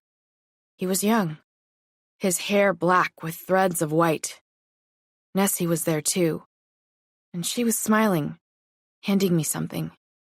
It was a medicine bag. She told me that her elders had made it just for me, and that after she gave it to me, only I was to touch it, though there were things I would want to place in it.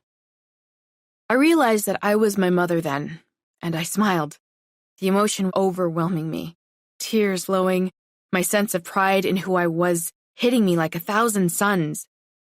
I ran my hands over the leather, the beadwork, the water bird, the symbol for the Native American church, for what brought prayers to the Creator, in bright pink and blue. "Thank you, Mom," I said, and she looked down with tears in her eyes. "We'll go to Four Winds soon." I nodded, my thoughts in sync with my mother's, from over 4 decades ago. Four Winds was the place where a lot of things for urban Indians in Denver took place. Red Road meetings, gatherings, feasts, small ceremonies. "I'm not sure if that's a good idea." Michael was glaring from the chair. "Why?" Nessie asked. "The people there are trouble." Nessie frowned, and I could feel myself floating out of the room. I was in Daddy's house. Jim to Cecilia.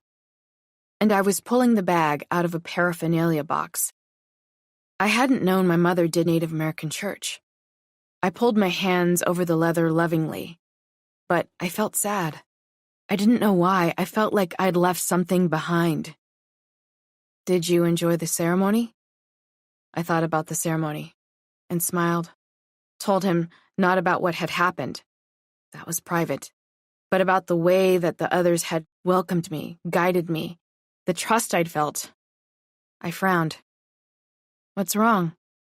I told him I knew my father was worried about me, was worried about the men at the Indian Center, the ones who spoke big with braids in their hair, but let the women do the work, who had wives, but eyed other women just the same.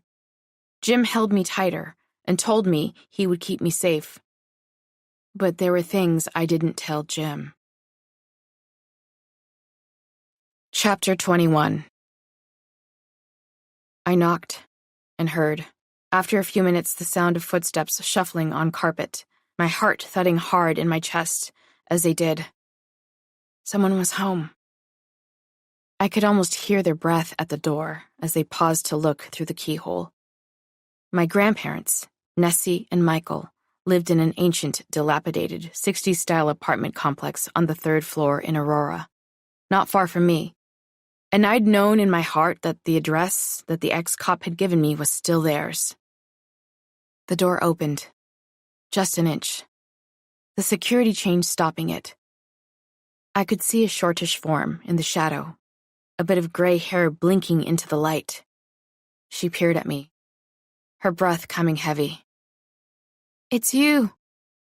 I hadn't expected that, but then again, I looked just like my mother. "You're Cecilia's girl, aren't you?"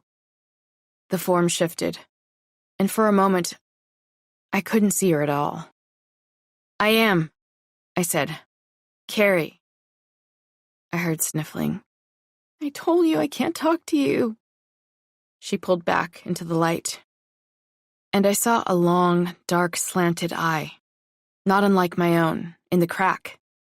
It blinked away tears. I felt simultaneously bad about bothering her and willing to do anything now to get in that apartment behind her. "Please," I said. "I just want to know about my mother." More sniffling, the eye blinking. "I'm sorry." The eye disappeared. "Nessie, look," I started, my hand out. I was hoping I sounded sincere, kind, that she'd feel some pity for me. "I can't," she said, her voice breaking.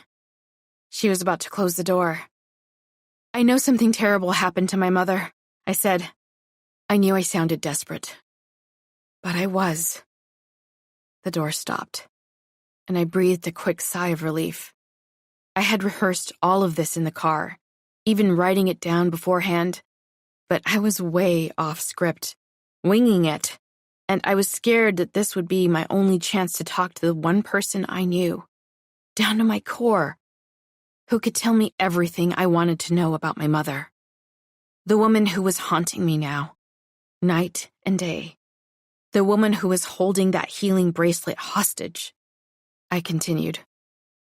"But the thing is, as far as I know, I'm your only living relative. Or if not," I said, knowing that might not be true and needing something else that might pull her in, "your only granddaughter." There was a quick intake this time. I was getting somewhere. "It's not that I don't want to talk to you, it's just...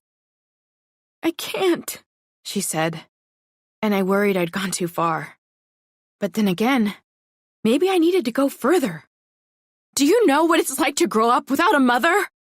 This was a gamble. She'd either shut me out completely, or this would motivate her to let me in. I'd thought about this a lot. Frederico's pressure point. A sob.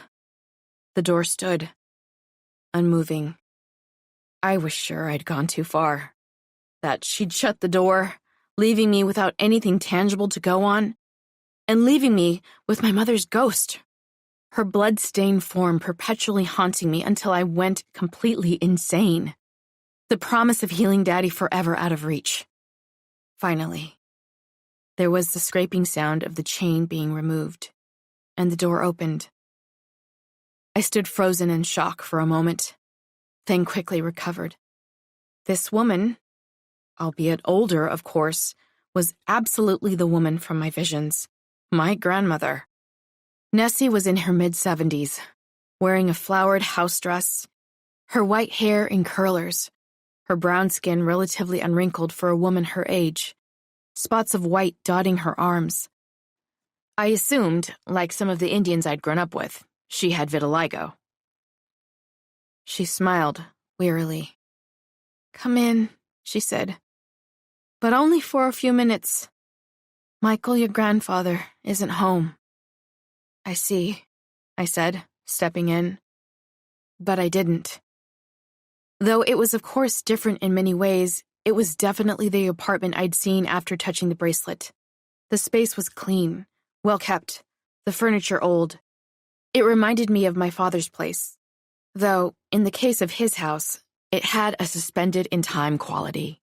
Nessie's couches were beige with orange crisscross patterns, the lazy boy a burnt auburn. There was the faint smell of cigars and Febreze. A tabby that matched the furniture lounged on the chair. He glanced up when I came in, and satisfied I wasn't a threat, plopped his head back down. He immediately closed one eye, the other, sleepily keeping watch. "Please, have a seat." "I'm sorry I was so rude. It's just, this is hard. Harder than you know." "Yes," I said, sitting down on one of the couches, the sound of Patsy Cline's Walking After Midnight drifting throughout. Nessie went over to an old tape player and turned it down. "I love the song," I said, trying to put her at ease. It was true. I did adore Cline, actually. Heavy metal was my thing, but there was something about Cline, her sadness, the pure, silvery lilt of her voice, the ruggedness of her lyrics. She smiled. That was the right move. There was a bit of fur where I sat, and I hoped the cat would come and sit by me. "I love Patsy. Love the blues, too," she said awkwardly. "My husband's more into country. His people, well, your people, too. We're ranchers back in Texas." "Is that so?" I asked, realizing that I knew almost nothing about them beyond the bits and pieces Squeaker had told me, and she was related to Nessie, not Michael. "My people were gangsters, thieves," she said, laughing a little. "But some of them were singers. So there was that." I remembered Squeaker talking about that. Not that I'd wanted to listen. And here I was, hungry for it suddenly, all these years later, and she was beginning to open up. This was good. "Thank you for that," I said. "And I'm sorry for barging in on you like this. Let's talk a little, okay?" She nodded. "Would you like a cup of coffee?" she asked, rubbing at her temple. I nodded and told her thank you. I still wasn't sleeping. My eyes carried a perpetual half-moon of blue underneath. She asked how I liked it, and came back with a cup in a thick, brown mug. It was the sort that still sat in old diners, the kind that I'd seen Daddy drink from growing up, when he still left the house. While she was gone, I looked around.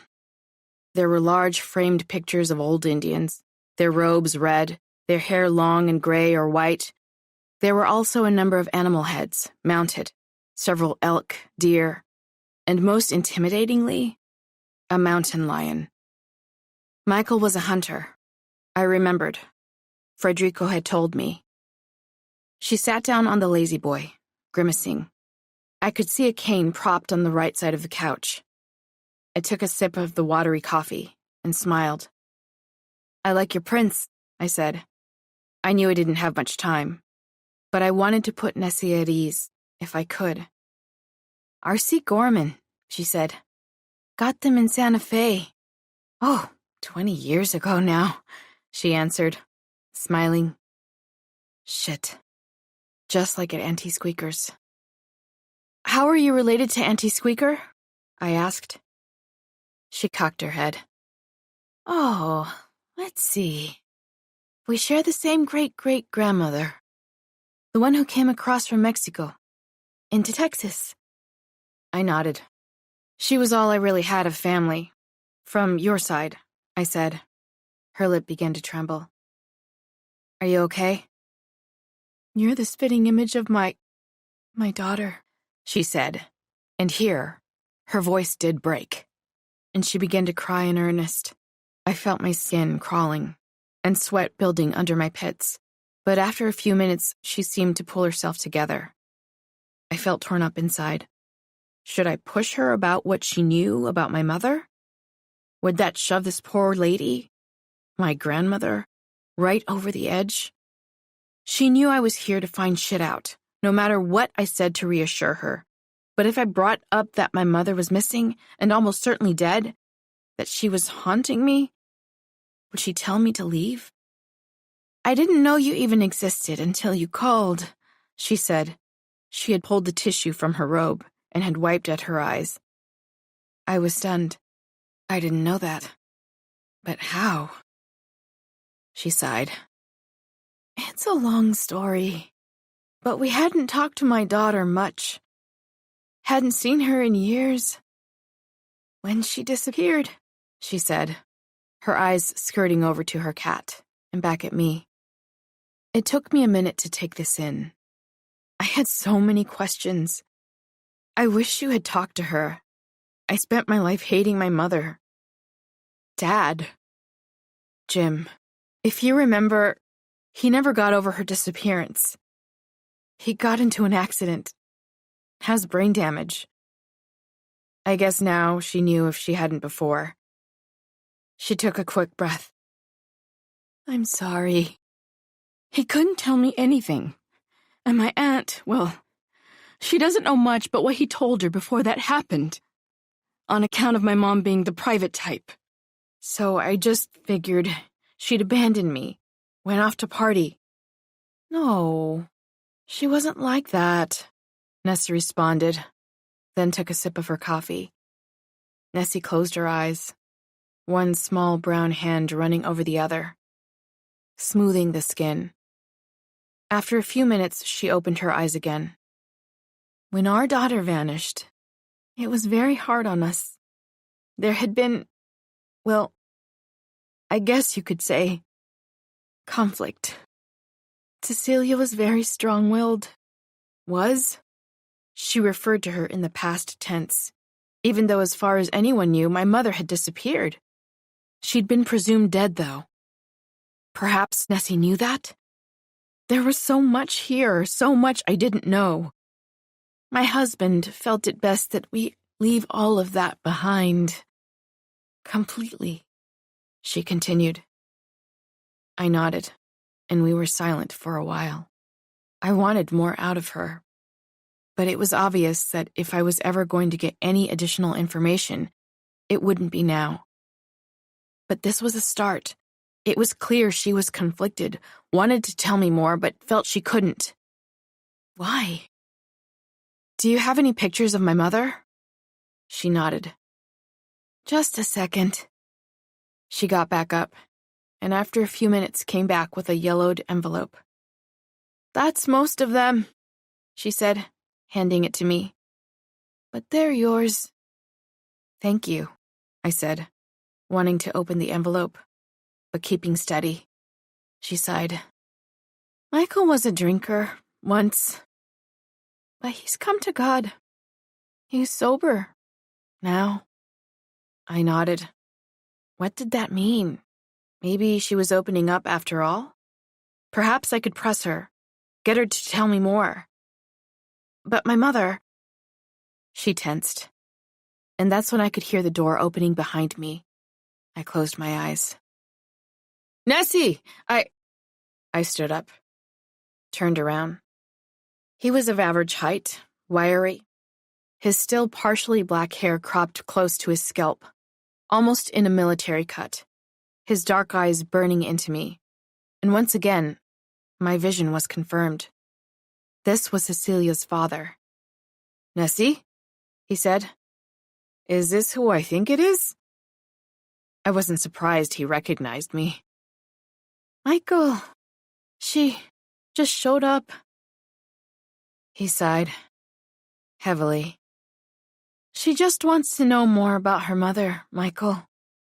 He stared at me for a long time, a mixture of sadness and exhausted rage behind his eyes. Nessie didn't call me. I knocked. I see, he said, moving into the apartment, putting his keys and leather wallet into a silver dish on an end table. Then he turned around to face me again, one hand in the pocket of his Levi's. I'm sorry. We don't mean to be rude. It's just that, as Nessie and I have agreed, there are things best left to the past. Nessie was silent, but I could feel waves of nervousness flowing out from behind me from her. I understand. It's just that I know my mother disappeared, and I guess I want to understand better why. He sat down across from me, put his hands on his knees. He smiled, his eyes crinkling. We didn't know about you until you called, and maybe someday we'll want to get to know you better. But her disappearance was painful. It nearly killed my Nessie. He patted her arm, and she smiled a tight smile. More coffee? Nessie asked. I nodded. She got up, went into the kitchen with my mug, and came back with a refill. I sipped. There's not much to know about her that your dad can't tell you. I told him what had happened to him, and Michael told me he was sorry. She was smart, strong, willful, did exactly what she wanted. Always at that Indian center, where she mixed with those political Indians. Up to no good. That's how she met her end, you ask me. I perked up. Do you know anything about that? He shook his head. Only that I begged her not to go, time and time again. She met your dad and moved out early. Didn't really speak to us much after. I guess she thought we disapproved of her activities. I looked over at Nessie. She gave me a short, tight smile. Michael looked over to Nessie and squinted sympathetically. Nessie, you tired? I'm just fine, she answered, squirming. Nessie's got a heart condition. Sympathy, guilt flooded my heart. I stood up. I'm sorry to have bothered you, I said. It was so lovely to meet you, Carrie, Nessie said, her lip quivering. I'm sorry I was so rude. Maybe another time. Nessie, Michael said. Let's talk about that later. You don't look so good. She did look beat, and as Michael shut the door behind me, I felt a sinking feeling in my stomach. I had come so far, only to learn nothing. Chapter 22. I had Rust in Peace screaming through the speakers at the hangar bar, where I worked nights. And since it was a late crowd, they were enjoying Mustaine's progressive, angry take on Ireland, the Cold War, drug addiction, Marvel superhero The Punisher, and UFOs. I remember reading that Mustaine and his band had to ride home in a bulletproof bus after playing for Northern Ireland, but that Mustaine had forgiven the Irish for selling bootleg copies of Megadeth t-shirts for the cause. I was about 2 whiskeys in and enjoying a stenosis-inducing headbang, specifically to Hangar 18. Mustaine was a genius at guitar, but this album was a particular favorite of mine. It was so ambitious, so clean, so quick, each wild riff culminating in a chainsaw reaction leading to, for my money, one of the best acoustic climaxes of all time. The only one not listening was Ed, a gentle schizophrenic, who sat at the bar all day long, as soon as we opened, every day, all day, drinking watery Coors after watery Coors until we closed. Sometimes he would converse, sometimes he would sit, comatose, staring at the giant beer can airplane that had hung on the ceiling of the bar for as long as I could remember. Shatter, shatter! Ed yelled, barely making a dent in the music, and I stopped banging long enough to pat him on the hand. He took medication, but medication wasn't magic. I turned to a patron who I knew was due for another, and got him a bud, the tap foaming over as I did. He grinned wickedly as I handed him a beer, and I gave him a wink and the sign of the devil and laughed. He laughed back, and we enjoyed a mutual bang. The door opened, and I smiled. It was Debbie. Red wine? I asked, as she settled onto a cracked red stool. Yes, she said, and I went and got her a glass. I didn't know how she'd gotten away from Jack, and I didn't want to. For a while there, he'd seemed to be backing down, doing dishes, staying home nights with her and the kids, but the last couple of days, She said he'd gone right back to going out with Carl every night, complaining whenever she left the house. She sipped, and I leaned forward. "Your outfit is Peak Springs," Debbie said, giggling. I was wearing my faded gray jeans, black spiked belt, and my tattered Metallica t-shirt, tattered, to symbolize when Mustaine was kicked out of the band. "Shatter, shatter!" Ed said, fixated on Debbie, his green eyes piercing over his heavy black eyebrows. I pet his hand again, and he quieted. I turned the volume down just enough so I could update Debbie on what had happened at Nessie's. By the time I'd given her the full scoop, she'd finished her glass. She slid it over the wood back toward me. I gave her a captain's salute and poured her another. Took another shot for myself. "Shoot," she said. "Shit's right," I responded. "Okay, what's the game plan?" "The game plan?" "Yeah, what are you going to do from here?" she asked. I straightened. "Well, I'm going to go back over to Squeaker's and ask if my mom ever went to the Indian Center. If she says yes, well, maybe someone will know something over there, if I'm really lucky. But honestly, that seems unlikely. I'm probably fucked." "Can you just take it one day at a time?" "Dang," Debbie responded. "I'm not saying I'm giving up," I said, and seeing someone with an empty cup, I went over for a refill. When I came back, Debbie was cradling her glass thoughtfully in both hands. "Let's start with what we want." "Well, I want to know what happened to my mother. That's pretty obvious." "Right. Now, let's get to what's in the way." "This is stupid," I said. "Just indulge me, okay?" "Fine. The federal government." "Right," Debbie started. "I knew it," Jack said. I hadn't even seen him come in. "Jack!" Debbie said, like she'd been shot. She turned around to face him. He was a few feet behind her, swaying drunkenly on his feet, his eyes blood red, hair up in spikes. I had to assume he'd been drinking all day. "You said you were at your mom's. You fucking liar!" "Okay, Jack, cool it. What's going on?" I asked. "You shut up!" "Jack," I said in a low voice, as people were starting to turn their heads. The hangar bar saw plenty of fights, but folks understood that the bartenders knew how to deal with trouble. "You're in my place of business." "I don't give a shit. You're a bad influence on my wife." Debbie stood up. "Look, Jack, I'll go with you right now. We can talk about it on the way." "Oh, no, he's not driving, at least not anymore. And you're certainly not getting in a car with him at the wheel," I said, shaking my head. Jack's face turned red, and he took several steps toward me.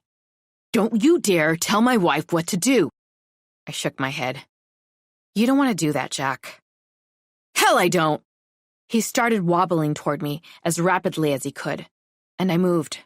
I came up and around him, and locked my arms behind his back, and twisted, bringing him to the ground. "Fuck!" he yelled, bucking. He was strong.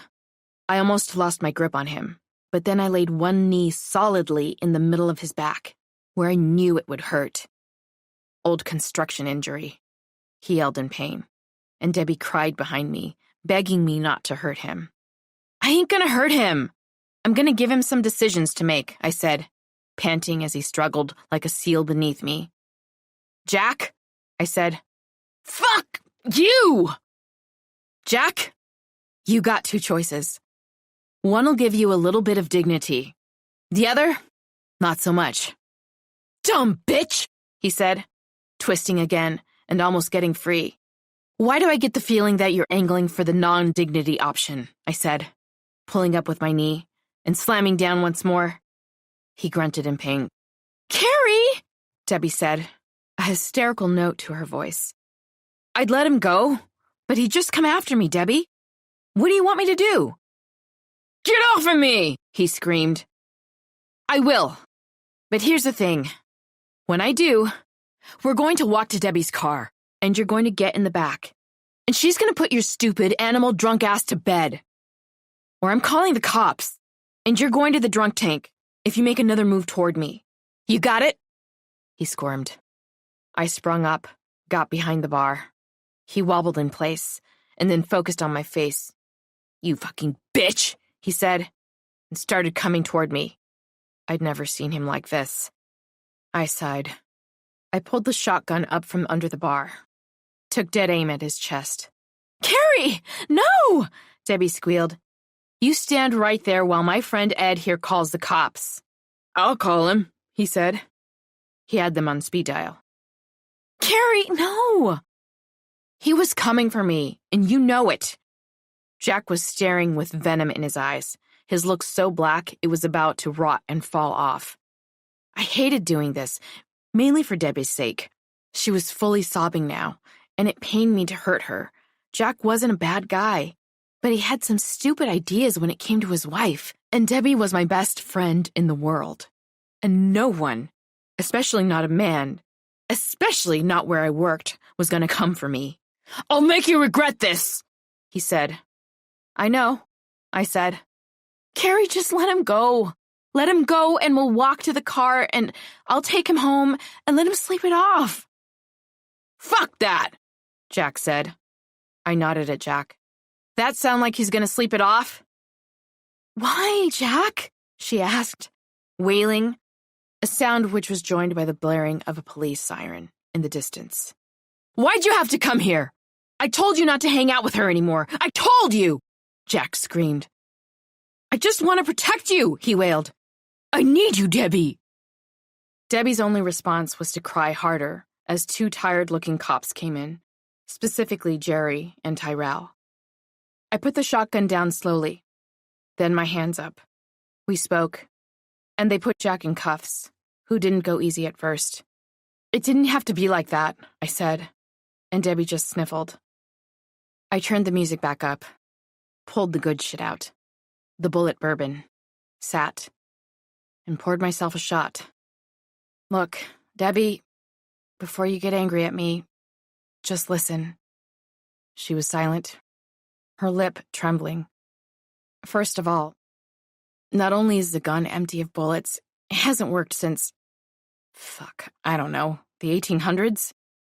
She seemed to relax a little then. Secondly, the cops know the drill. That's why they didn't put a gun on me. That's why it wasn't a big deal. They know that when Ed calls from here, that someone just needs the drunk tank. I'm lucky they're cool. I'm still mad at you, Carrie, she said, her eyes red.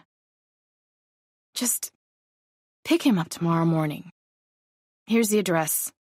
She left, and I sat down, wondering if my only friend in the world would ever talk to me again. Ed pet my hand, and I thought about when Jack and Debbie started dating.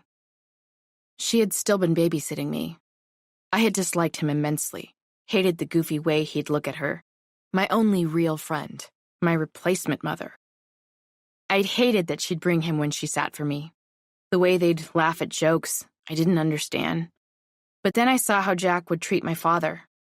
He was shy around him, confused at first as to how to deal with someone whose life had been broken down into such simple parts. Someone who sat in front of the TV all day and ate bologna sandwiches and almost never left the house, who cried, to my great humiliation, sometimes for no reason, in front of anyone.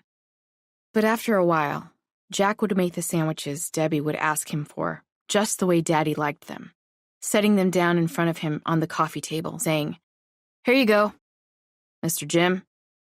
I slammed my fist into the wood. I hated this. And most of all, I hated Jack. Chapter 23. I am 15 years old when I tell Jamie to get the fuck out of my house. I'd gleefully popped my cherry earlier that year in the basement of a house, on an old mattress, wine-sick, but ready to get this part of my life over with. I remembered there had been a toy truck underneath me as he came. I flung it into the darkness, listening to a child crying somewhere in the distance, sounding lost. Jamie and I were drunk on the whiskey and cokes conned from men we chatted up in a bar in Denver. We'd hitched one Saturday night, ready for adventures of the kind that could not be had in a small town that sat at the bottom of a mountain, the trees swaying above our trailers, our dingy houses, our wild, furious hearts. We had told the men at the bar that we were in our 20s, and they laughed and said they'd love to buy us drinks. Love to take us home. I'd been drawn to the taller one because he'd been wearing a Guns N' Roses t-shirt. I thought that band had gone a little soft, but they were Jamie's favorite band, and I still liked what this minor metalhead and his friend, who laughed like a donkey, seemed to be offering. What they were offering? Experience. Even at that age, I'd learned that I liked to work my way in slow, though I was never what you would call subtle. I knew what I wanted, and they had it. A little cash, enough for drinks, packs of cigarettes poking out of their tight, slightly dirty jeans, the hint of an adventure that held just a little bit of danger. If I was honest with myself, it was especially the last thing. This was the time that I learned to test myself, test my limits, find out what I could do and come back from, what I could do and survive. I had decided that we would go home with them. When one of them asked me what it was like to live in Idaho Springs, there was something about his tone. Mocking, superior, cruel even. Up until then, we'd been having a great time. Bonding over metal, arguing, my long brown hand slamming playfully down on the arm of the man who'd been supplying us with cigarettes all night. I'd been wondering what his thighs looked like under those tight jeans, what it would be like to get on top of them. "What do you mean by that?" I asked, my eyes going flat as a cat's. He blinked rapidly. He was dark-eyed, tall, long-haired. I remember thinking when we first let them approach us that he was the kind of man I would have wanted as a boyfriend, if I was the kind of person who would ever want that. Even then, I knew that wasn't for me, that there were some things better left untouched. He said, "Well, it's just Idaho Springs. It's full of white trash. Sorry. You're cool, though." I had closed my eyes then, and when I opened them, he was looking at me like he'd just handed me something beautiful, like a dime bag or roses. "Do I look like trash to you?" I asked. He stammered. Shit, I wasn't even white. I lit a smoke and squinted up at him, Jamie babbling nervously in the background, my hand fluttering behind me, trying to shut her up. His friend told me I looked like a hot piece of ass. "I am a hot piece of ass," I said. He laughed, his donkey laugh. "You laugh like a donkey," I said. His mouth clapped shut. Then a minute later, opened again with, "You trash bitch!" I smiled, and his friend told us both to cool it, cool it. He said that's not what I meant, and that there was good shit at his place, that we should just forget about what he said. I told him I couldn't forget, but that he should remember that trash rejected him. He shrugged, knowing it was over. I grabbed Jamie's hand and pulled. She was angry with me, told me to calm down, Carrie. Said the guy said they hadn't meant it, that we should go home with them and have some fun. I told her dead-eyed that she'd be going home with them on her own then, and then stalked toward the exit, smoking as I did. A few minutes later, she was beside me, pouting. I started walking, my thumb out. I told her to have some fucking dignity. She was silent. We found a ride, a truck that was going west. It dropped us off at the outskirts of the city, the place where the grasslands began to meet the mountains. And eventually we found a ride going all the way to the springs. But it took a while, our thumbs out in the dark. Not far from the mountains, where a boy had been killed by a lioness, worried for her cubs when he went jogging past, too close. I didn't speak to her the whole way, just smoked and smoked. Glad I'd pulled the pack off the table before I'd left. When we got back, she told me we should just forget about it, go back to my place, stay drunk. She had some tequila in her bag that she lifted from a liquor store. We walked down the empty streets, next to the beat-up Victorians, the shacks, the shadows, long, the kids asleep who went to sleep. The others, like us, just maybe getting started. There was something sad and small and yet almost otherworldly about Idaho Springs, like there were secrets in the cold, rocky ground that might spring up at any time and take you down with them into the dark. At my house, Dad was slumped over on the couch, the light of the TV playing over his face. I felt bad. I hadn't been there to get him up the stairs, make him brush his teeth, tuck him into bed. Jamie took one look at him and started laughing. I'd never let her come in. I'd never let anyone come in. But she was my best friend. She was there the first time I had sex, the first time I'd smoked cigarettes, the first time I'd given a blowjob. Throwing up after, Jamie comforting me and saying that she'd done that too, her first time. I asked her what was so fucking funny. Would it be my dad, who got into an accident and had brain damage? Was that it? Was that what was so funny? She just shrugged. When I told her she was a piece of fucking shit and to get out and never call me again, she looked like I'd slapped her, which I told her I would if she didn't leave, now.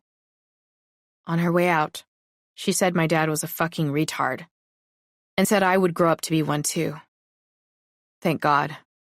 She called me the next day and apologized, profusely. I slammed the door closed with my foot. I woke my dad up and got him to bed, tucking him in as he moaned my mother's name. Cecilia, Cecilia. God help me. I resented him so much in that moment. I resented his weakness. I also promised myself something. I promised myself that this was the last time I'd ever feel weak. Chapter 24. Auntie Squeaker was standing in her tiny kitchen. One of her men, or perhaps he was something else, perhaps a spirit person, pulling a purplish jar of herbs down from one of her small but well-made shelves and handing it to her. She plucked it from his hands, popped the cork, and sniffed, her flinty dark eyes going small. Still good, she said. Though, we need to go to the lavender fields for more. What's it for, Auntie? I asked, sitting in one of the chairs around the table. And can I help? Shoo, she said, moving her hand in a whooshing motion. I know you don't know nothing about nature's medicine. Probably end up making this cure for depression and insomnia, which you could use, by the way. And something that makes hair fall off everywhere. I laughed. Auntie sat down at the table with me, groaning a bit as she did. So, she said, her eyes narrowing thoughtfully, playfully. You're back. I nodded, and she continued to examine me. I think you're further along now, ain't you? We're committed. I want to help Daddy, but... She laughed. The sound rough and full. You actually ready to hear something different when it comes to your mama, too? Maybe decide you don't know everything after all. Well, I don't know about that, I said, crossing my hands over my chest and smiling. Well, you got that sweet little white cousin of yours to humble you, she said, pulling a pack of playing cards out from the edge of the table, where it had been sitting against the wall. At the mention of Debbie, I squirmed a little internally. She was still mad at me. No, fucking furious. I was worried we wouldn't ever talk again. That I'd be on my own with this thing. Alone with my memories of Jamie, too, which were surfacing more each day, making me relive that guilt, that feeling I should have done something to prevent her death. Like the kicks, by the way, Auntie said, pointing with her lips down at my black motorcycle boots. Squeaker split the pack, the edges of the cards worn, smudged from years of use. Auntie, I got something to ask you. Something urgent. You need a reading. I sat back. And while the spirits are reading you, go ahead, ask. I think I know what you're gonna ask me. Anyway, the answer's yes. I opened my mouth and then shut it. She pulled the first card out, placed it on the table between us. Ask. Did my mom hang out at the Indian Center? Auntie closed her eyes, opened them, laid another card down, and pulled her smoke out of the ashtray for a drag. "I got a real history lesson for you," she said, pulling another card out, blowing smoke out the side of her mouth. "You too young to remember. But when Reagan was elected, he did all kinds of shit to Indians. Took land, reduced monies going to reservations. Denver's been a hub for Indians for forever. But in '81, this place was flooded with Indians from every res, and they were hopping mad. Joined forces with us urban Indians. Your mom and all them natives at the Indian Center in the city, they organized a bunch of Columbus Day protests. At this, I sat up straight. All that lasted to the '90s, with academic Indians pouring blood on statues and all that. But your mom, she got into some deep shit with Indians at the center. Do you think they'd know more at the Indian Center? Maybe, she said. If folks from that time's still around. Denver's expensive these days. A lot of folks have up and left. Had to. Even the spring's getting pricey. Never thought I'd live to see that happen. Glad I bought this rusting box 30 years ago, she said, pulling out the last cards and smoothing them. She was silent for a time, examining her cards. Well? What? She knew I didn't believe in this shit. Of course, I hadn't believed in ghosts either until recently. Well? She repeated. I sighed. She tapped the first card. See here? This, the Ace of Diamonds. That's your invitation to your journey. Okay, I said, plucking a stone out from the bottom of my boot. And here, right by it. She paused to light a new cigarette. 8 of clubs. Tells you it's going to be a meaningful journey. I supposed she was right there. Still, pretty generic. Ah, she nodded, like a roadmap had appeared right before her eyes. The 10 of diamonds. Delays. And right by the 3 of diamonds. Secret wish come true, she said, waggling her eyebrows up and down. I don't have any secret wishes, I said. Sure, you do. And you can see them writing you. Only thing writing me, I started, and she interrupted me with a snort. Now it gets real interesting, she said. This is the beast. The one in your dreams. Yes, I said, feeling sick. Feeling like I wanted her to stop. He'll keep coming. If you're not careful, he'll eat you up from inside your dreams. I felt cold. That's exactly how it was in my nightmares. He'd be chasing me. Most times I'd get away. But when I didn't, he'd pull the skin right from me, stick it in his horrible black maw. He's not real, I said. More for me than her. She stared at me. He's not? Who's to say he's not? I fucking hope not. Here's the good news, she said. You got a queen. That's you, surrounded by 2 jacks. Those are your protectors. I didn't know who that could be. Daddy couldn't protect himself, and Debbie hated me now. She saw my expression, asked me if there wasn't more I wanted to tell her. No, let's just finish your cards. If you're sure, she said. Last one. She sat back. 4 of spades. Decision against one's will. Well, I didn't want to be on this whole journey, I said, slapping my knees conclusively. So that solves that. Does it? She cocked her head and squinted, her eyes moving to my left, over my shoulder. What? I asked, uneasily.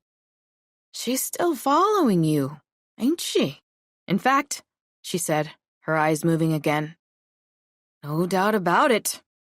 I whipped around, and sure enough, I could see her. But faintly. She wasn't bleeding, though, just standing there, her face full of sorrow, her hands at her side, her eyes black canyons containing worlds upon worlds. She's strong, that one.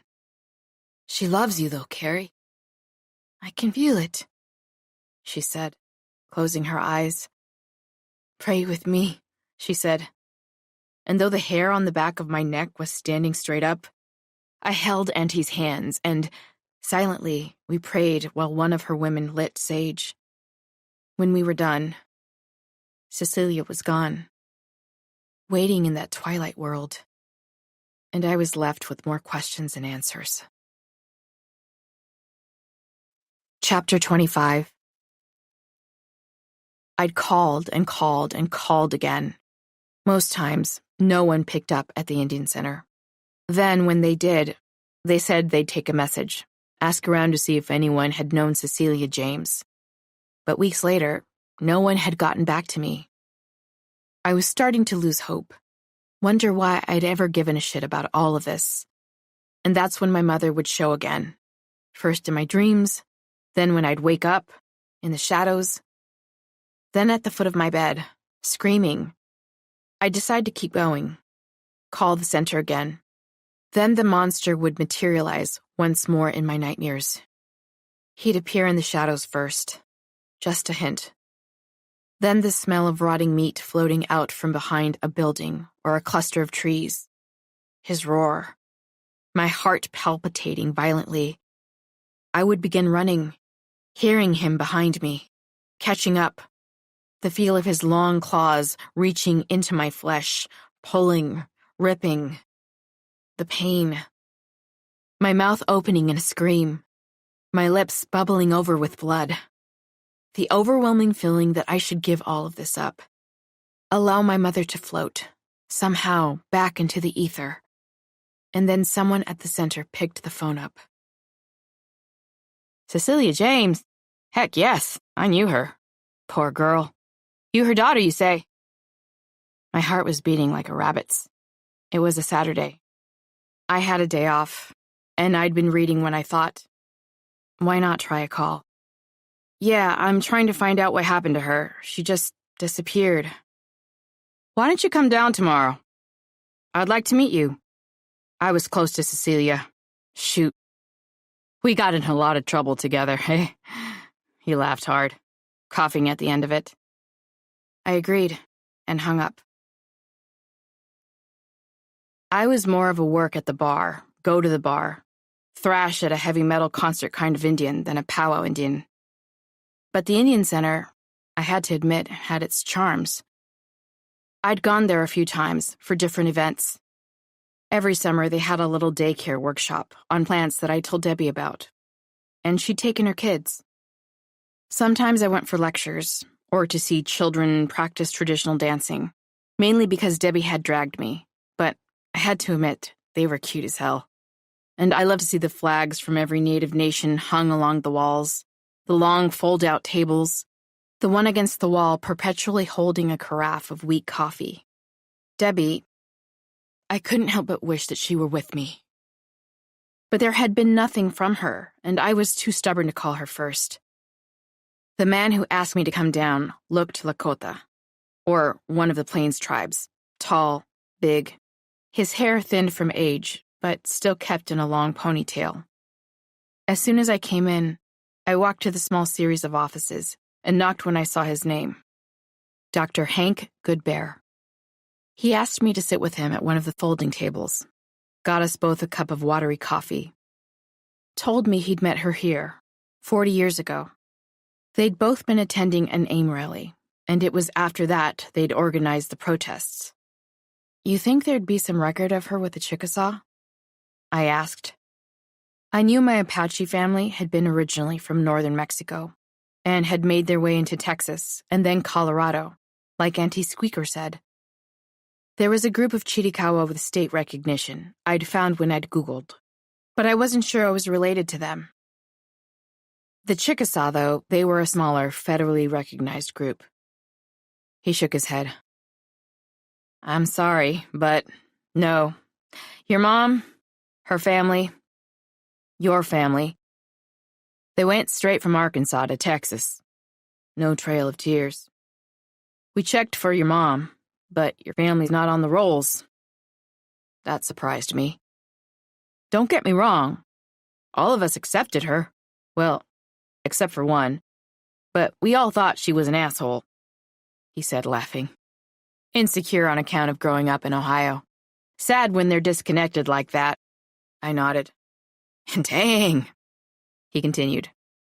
Not that it's all about blood, but... And here he stopped to laugh, gently again. There was nothing that girl could be but Indian. Some might take issue with that, but shoot, this is a country that experienced genocide. Some families had their own path. I'm Cheyenne, but from what I understand, a lot of those tribes in the southeast, before they were removed to Oklahoma, some of the communities lived on the outskirts of those cities. And though they sure did remove them eventually, the government told them they were going to do it.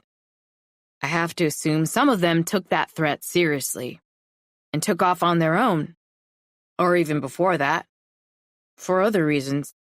At that time, those nations were fully sovereign, unlike mine and most others. They could leave when and if they wanted, even if they'd experienced racism other places. And it also depended on what state you were in. Arkansas? They had a choice to become citizens of Arkansas. Georgia? They had to get out or die. I sat back. And you know those tribes were slave-owning? If you were black and Indian instead of white and Indian, well, the rules weren't the same. I know. My grandfather was black. And though my tribe's different, they got crapping on black folks in common with the rest of the Indian country. I nodded. I had black Indian cousins. I'd seen it. And I'd been told by Squeaker that was in my family line too. So much history. So much fucked up history. Complicated, he said, and smiled a wry smile. No one on the rolls, though? I asked, thinking about all the folks I'd grown up with. The ones who claimed, like Debbie's mom, that their great-great-infinity Cherokee princess grandmother had escaped the Trail of Tears. The ones who asked if I was Mexican. And when I said I was Indian, had countered, with a look of disgust in their eyes, that they were Cherokee, and I was plainly Mexican. The irony was that some of my family were originally from what is now Mexico. He could tell exactly where my mind was going. He laughed.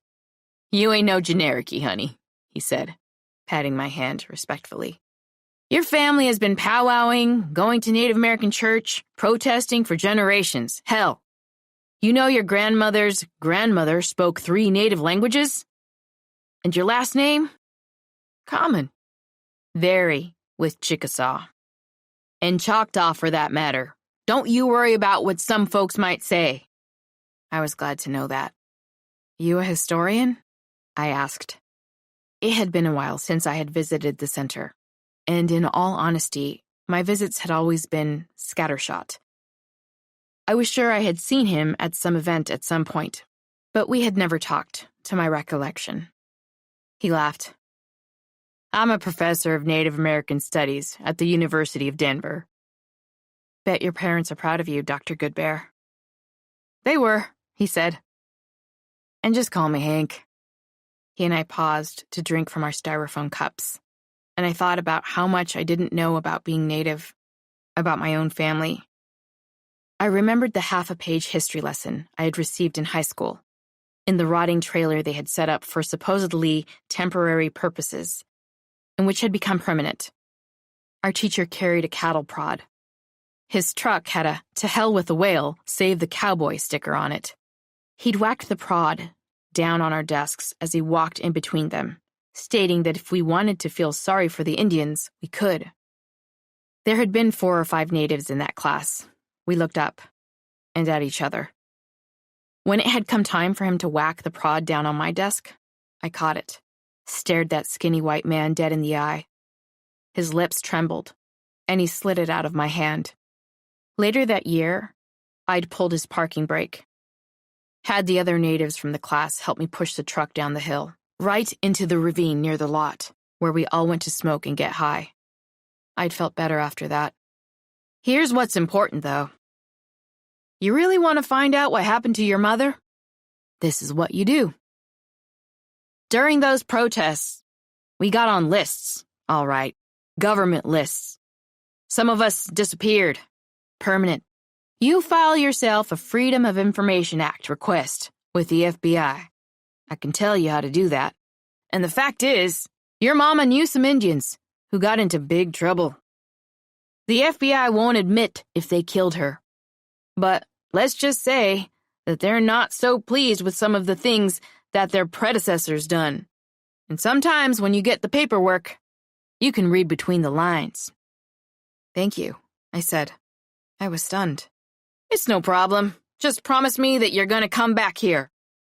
I told him I would, and I meant it. We got lots going on, and I'd love to see Cecilia's girl at the Indian Center. Shoot. You don't have to be some super tradish powwow Indian to hang out with us, he said. We got movie nights, and if you're interested, sometimes folks come in and do a language workshop. Okay, I answered. Don't want to pressure you. I can tell you're a loner. But even lone wolves got a pack. I stood up, shook his hand, and thanked him for his time. As I got back into my car, my mind swirled with everything I'd learned. Had my mother really gotten herself in the kind of trouble that gets you killed by the FBI? Chapter 26. In my dream, I am my mother. I'm laughing, walking around with my friends, candy apples in our hands. I bite into the apple, my teeth penetrating the candy to the fruit, sweet and crisp, the juice running down my hand. We're walking past the kiddie rides, the shrieks of small children echoing throughout, the sun setting over lakeside. All of the colors so much brighter than in my youth. There's a snap in perspective, and we're closer to our goal, further along the dusty path. Another snap, and we're standing at the foot of a giant roller coaster. Michael, my mother's father, is at the foot of the coaster, pulling the gears. Another, and we're on it, laughing as it pulls away. My mother screams in pleasure as it turns, twists, and I watch, anxious for some reason. The smell of rotting meat beginning to pervade. My mother's screams change to shrieks of outright terror as I watch the man behind her, whose face was at first a blur, turn into the loafa. It begins to tear into her, its long hair caressing her like a lover as it pulls wet, meaty chunks up and out of her neck, her shoulder, her dark hair coated in blood and viscera. I wake up from the dream, my mother above my bed. Her eyes turn dead white, and she screams. I scream with her. Chapter 27. I rolled the car window down in front of Aunt Sandy's house and let the sharp tang of pine sap enter my nose through the wind. The sound of children screaming, hopefully in play, nearby. The steps leading to Sandy's house were concrete. The third step cracked all the way through. I rapped on the wood and let myself in the way I had my whole life. There was a hole in the flimsy door where Jack had knocked too hard one night, looking for Debbie. Aunt Sandy was standing in the kitchen, leaning against the gold-speckled white counter, a Pall Mall between her stained fingers. "Hey, Sandy." She cocked her head at me, squinted. "What?" "Pretty as ever, but..." She cocked her head again. "You look tired." I nodded, not sleeping. I was curious about why she'd asked me to come by, especially after what had happened with her daughter. Sandy was funny. She wouldn't tell me on the phone, though, like most folks in the Springs, she liked her secrets and enjoyed her drama. "Come here," she said, opening one short, white, wrinkled arm. I let myself be enfolded, the scent of cigarettes and sweat and warm milk enveloping me, smells I associated with the idea of motherhood. "Coffee?" she asked, and I nodded. She pulled a mug with a faded "I Heart Mommy" on the face from the cracked wooden cupboard, stickers that kids had pushed into wood peeling on the front. She poured the coffee in, dressed it up the way she knew I liked it, handed it to me, and we moved to the living room to sit. I migrated to my usual spot, the chair under the metallic end of the trail piece, which was a metal cutout of a native man bending over his horse, riding toward the sunset in defeat. I was about to ask her what this was all about, when I heard the front door swing open and closed my eyes. "Mom! Really?" It was Debbie. "You two need to—" "I had to bail my husband out of jail because of her." I turned around and glared at her. "He's the reason you had to bail him out of jail. And it wasn't jail. It was detox." "Who?" Debbie started, her arms crossed tightly over her chest. "I don't want to hear one more word out of you two," Sandy interrupted, sounding exactly like she had when she'd split up our arguments when we'd been kids. "I've got something important for Carrie, and the pair of you need to remember that you are family." I could hear Debbie breathing heavily behind me, and I rolled my eyes. I turned. She was wearing one of her sparkly t-shirts. This one said, "You go, girl," in gold lame. I fought the urge to make fun of her shirt. Curious now as to what Sandy had for me, both of us went silent. "Jack does drink too much, and you know it, Debbie," Sandy said, finally. Debbie kept her silence for a few moments more, and then she started sniffling. "He really is a good guy." Damn. I was tired of that good guy shit. I loved Debbie, but I just couldn't understand how she, or any other woman for that matter, put up with what she put up with and defended her man's indefensible behavior. I got up out of the plaid monstrosity of a lazy boy and went over to Debbie and put one hand on her arm. The sniffling increased. "I'm sorry, Debbie. I didn't know what else to do." She started crying. He's a good guy," she finally said. And though I wanted to snort at her repetition, I didn't. "I know," I said, patting her arm again awkwardly. I knew that Jack loved Debbie, and he loved his kids, and he was a hard worker. I'd seen him bust his ass for his wife, but he was also insecure as hell, and selfish. And if he wasn't careful, he was going to lose his family. I just wish... I trailed off. She knew what I wished. I wished she'd leave him. Or the impossible, that he'd get it together, stop drinking for a while, realize that the way he thought he owned Debbie wasn't protection or love. It was control. Fear. "Good girls," Sandy said, patting her frosted hair. It was sweet to hear Debbie and I referred to as girls. I was 35, Debbie almost 40. "Now sit down."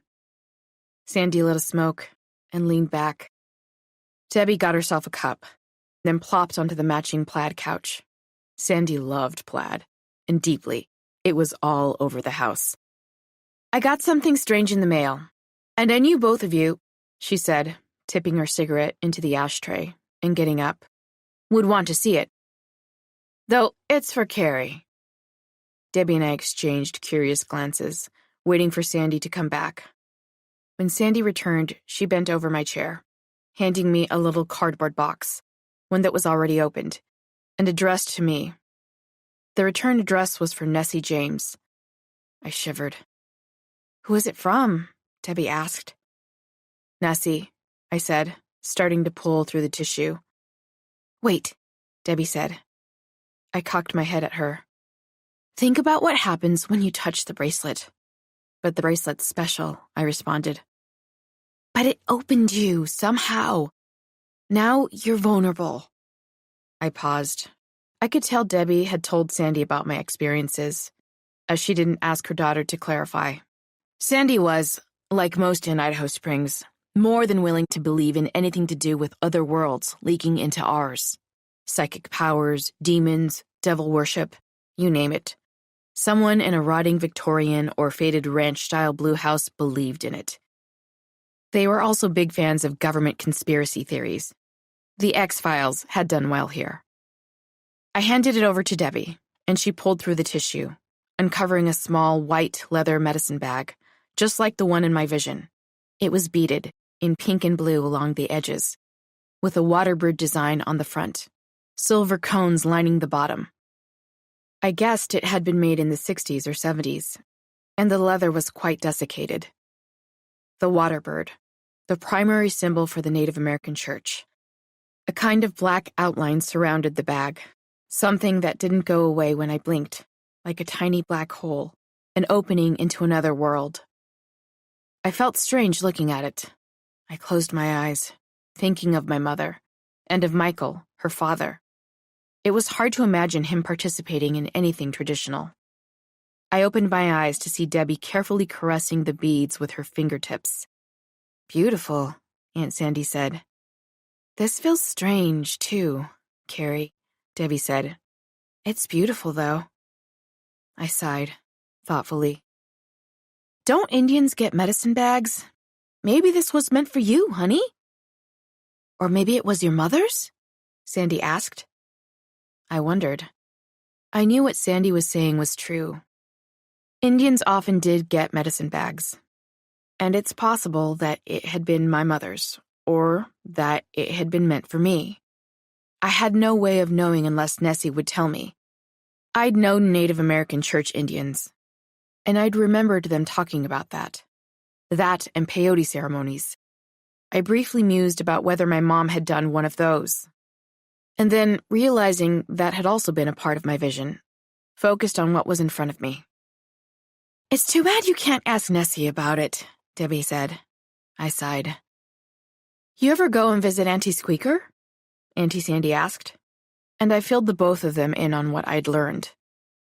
"So now you just gotta wait for that paperwork," Debbie said. "That, what do you call it?" "Freedom of Information Act request," I answered. "Let me see it," I whispered, gesturing to the bag like it was a sleeping child. Debbie wrapped the tissue around it and handed it to me. There was something about it.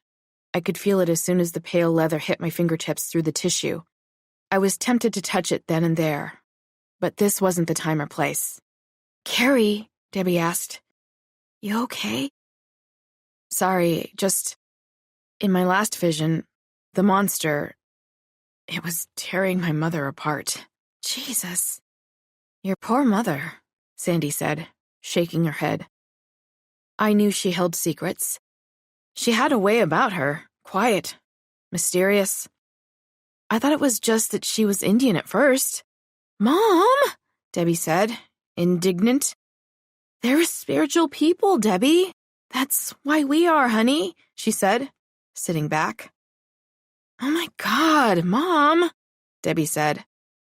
Sandy had regaled me many times with the story of the great-great-great-great-grandmother of hers, who was a Cherokee princess, and had escaped the Trail of Tears. And I couldn't help but think about my conversation with Hank. Debbie, of course, told me that she'd taken a DNA test, and that they'd come out as of some African descent, but no Native American. She'd never told her mother this. "Well, they are," Sandy said. "Anyway," Debbie said, rolling her eyes. "I just need a minute to think about all of this," I said, putting the bag away into mine. I sat back and sipped at the watery coffee, wishing for something stronger. "I tell you that Michael, my grandfather, he's convinced that it was some men involved with the aim that might have been the death of her." I sipped again. "You think the men killed her for some reason? Or being around them is what got her killed by the FBI?"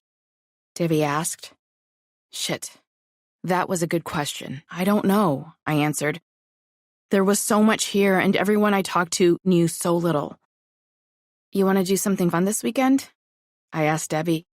Maybe my mother was trying to lead me to something again. That last dream of Lakeside, it had been persuasive, if confusing. "What? Sunday service?" I laughed. "No, like something else, something we haven't done in forever. Thing is, I got an idea.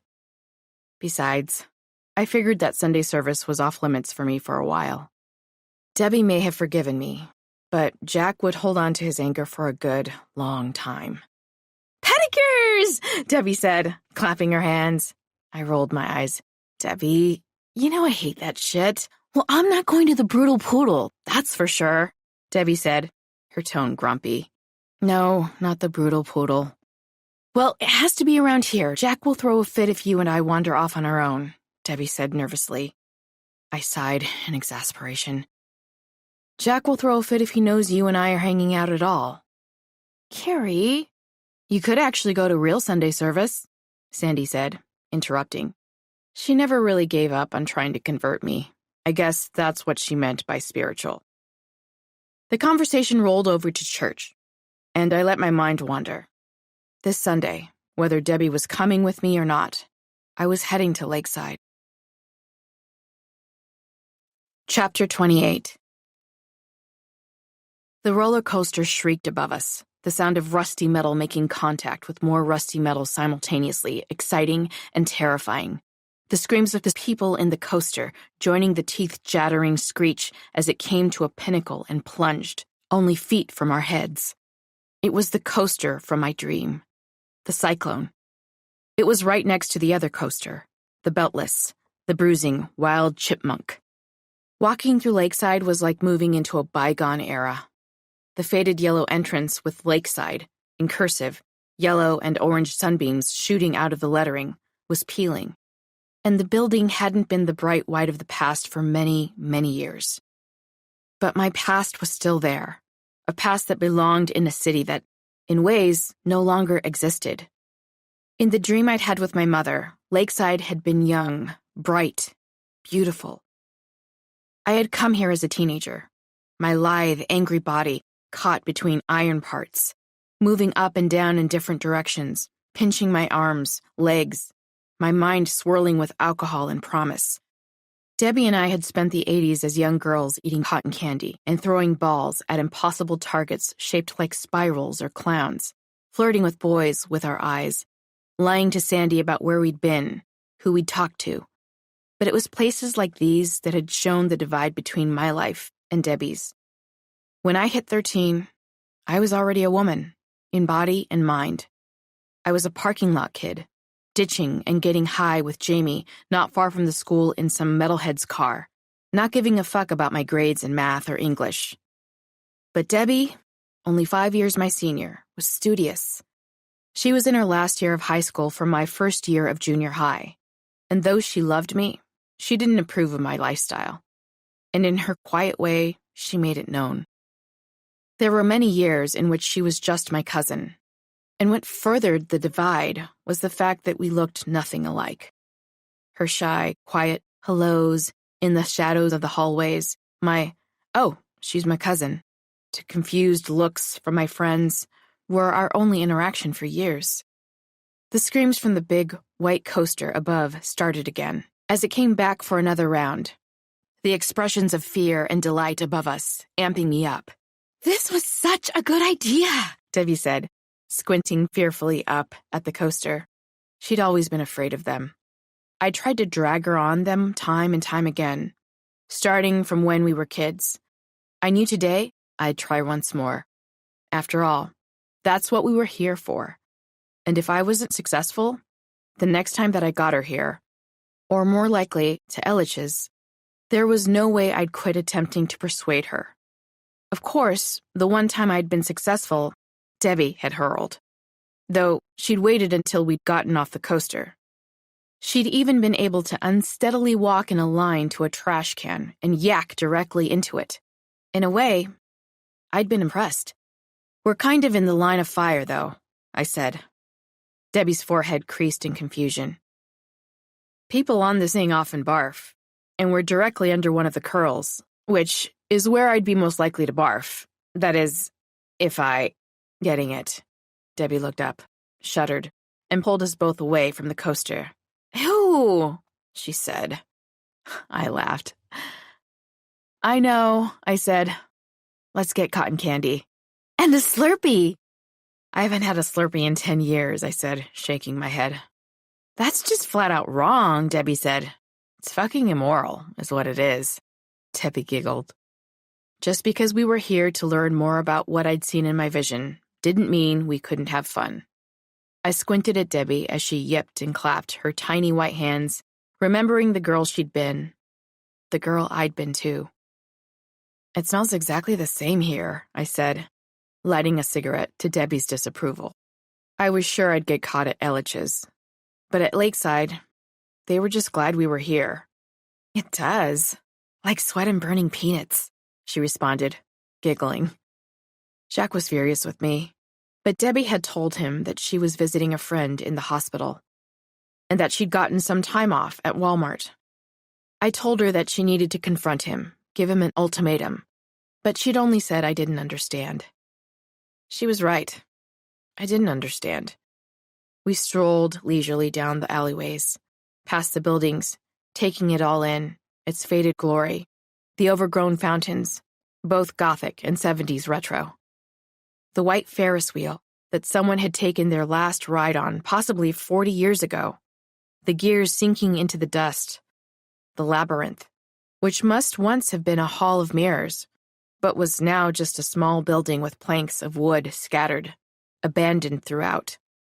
There were teenagers there, and though their hair wasn't sprayed into spikes or frosted, though their jackets weren't acid wash like when I was a teenager, the smell of booze and weed was emanating off them. And I smiled, their mocking laughter echoing after me. I took the last few dying drags of my smoke and stubbed the cigarette out, throwing it in the ash and gum-covered trash can on my left. We wandered until we found the cotton candy stand. It was a little red and white striped platform, complete with wheels. We'd seen the guy moving a few feet ahead and worked to catch up. He'd stopped in front of the bumper cars. There were layers of cotton candy in plastic, fuchsia, dusty rose, and lavender and white. Lollipops of all colors were for sale, too. And Debbie plucked 2 round pink pops, making sure they were exactly the same for her girls, and stuck them in her pocket. Debbie then deliberated about the color, as if there were any choice beyond pink, and we walked away with our treats, me making a joke about how it looked after a few bites, as if we'd been making out with the prom queen. Gross, Debbie said. I laughed. I still got a good shock of pleasure teasing her. I bit into the candy, enjoying the way it instantaneously shrunk under my teeth. I pulled at the fibrous material until it came out in a long string, and then plucked the string from my mouth and pushed the whole thing into my maw. Debbie was doing the same. I feel guilty for not taking the girls, she said, frowning in between bites. I stopped in my tracks. You're a great mother, and to be a great mother, you need some time without them. It's not natural to be a parent 24/7. Don't do that to yourself. She took a rapid breath, but didn't say anything, and I started us going again. Damn Jack for making her feel like she was a giant walking womb. Do you want to get on the coaster? Debbie asked. I sighed. I wasn't ready. Let's play some games. I knew that was Debbie's favorite thing to do at places like this. I liked the rides the best, the illicit thrills. They're all scams, Debbie said, pulling some candy off her swirl and tucking it into her mouth. Who cares, I said, and she shrugged, but I could see her smile in my periphery. She ran, like a kid, over to a neighboring game. The wall was a white panel with pink and blue balloons tacked to it. You had to throw a dart, try to pop the balloon. She loved this game. And I suddenly recalled her playing it here when we were kids, right before our friendship had broken off. It was nice to see Debbie happy for once, caring for herself, not minding a kid, worried if it was stuffing something it shouldn't into its mouth, or if Jack was too drunk. She threw dart after colorful dart, missing each time and snorting in disappointment when she did. You want to try? She asked, and I told her I was almost out of tickets. She went to get more, and the dude who was running the stand smiled. I was checking my phone to see if there were any calls when I thought I saw something. Someone large and hulking reflecting in the guy's sunglasses as I was looking back up. I turned around. Nothing. My mind went to my dream, and I felt a violent, nervous edge of excitement move through my veins. Debbie shoved a gigantic roll of blue tickets into my hands, and I could see the excitement in her eyes. I shook my head. It took her half the roll before she gave up and moved on to the next. A game that, to my mind, was even more futile. There were little bright green frogs sticking up above water on plastic lily pads. The goal was to swing a ring over the head of the frog, all while the whole thing spun lightly, each frog floating past in a circle. We split the tickets, and I swung, and she swung until most of them were gone. Debbie finally ringing a frog at the end and acting like she'd won a car on a game show, jumping up and down and shouting once they gave her a choice between a roll of candy and a keychain. She chose a Powerpuff keychain. Debbie wanted to get on the carousel next, which, I had to admit, held a lot of charm with its chipped, painted horses moving up and down to the broken-down sounds of carnival music, playing out disjointedly in the air, the mirror beside me reflecting my own wild laughter. And something else. That thing I'd sworn I'd seen reflected in the workers' sunglasses an hour before. I snapped my head around, hoping to catch whatever it was. But we'd moved around the bend already, and the only thing I could see was a family with twin girls with grubby faces, red hair, and soft blue dresses. I tried to shake the feeling off, not to spoil the day. But the reason I'd wanted to come here moved anxiously in the back of my mind. This had to be a sign. God, how I hated people who thought everything was a sign, and now I'd become one of them. We got lunch inside the park after the carousel had lost its shine, a couple of sandwiches and some lemonades, and watched the people go by. I couldn't help but give special attention to the teenagers. It wasn't that I wanted to go back, though parts of my life had been wildly fun. Many parts had been sad, tragic even. But they were a reminder of who I was. I love spring, Debbie said. Like, fall is my favorite, you know that. The falling leaves, the crisp air, the pumpkin spice lattes. But spring is so great. I nodded. I did too. But my head was somewhere else. Do you miss being a kid? I asked. She sighed thoughtfully. Sometimes. But I get to feel all that stuff again. Through my children. Like Christmas. Remember how magical it was? I remembered. But it was shadowed by my father's inability to really celebrate it with me. To even get him next door. Where I would migrate after settling Daddy in every Christmas morning, feeling bad as I shut the door on him.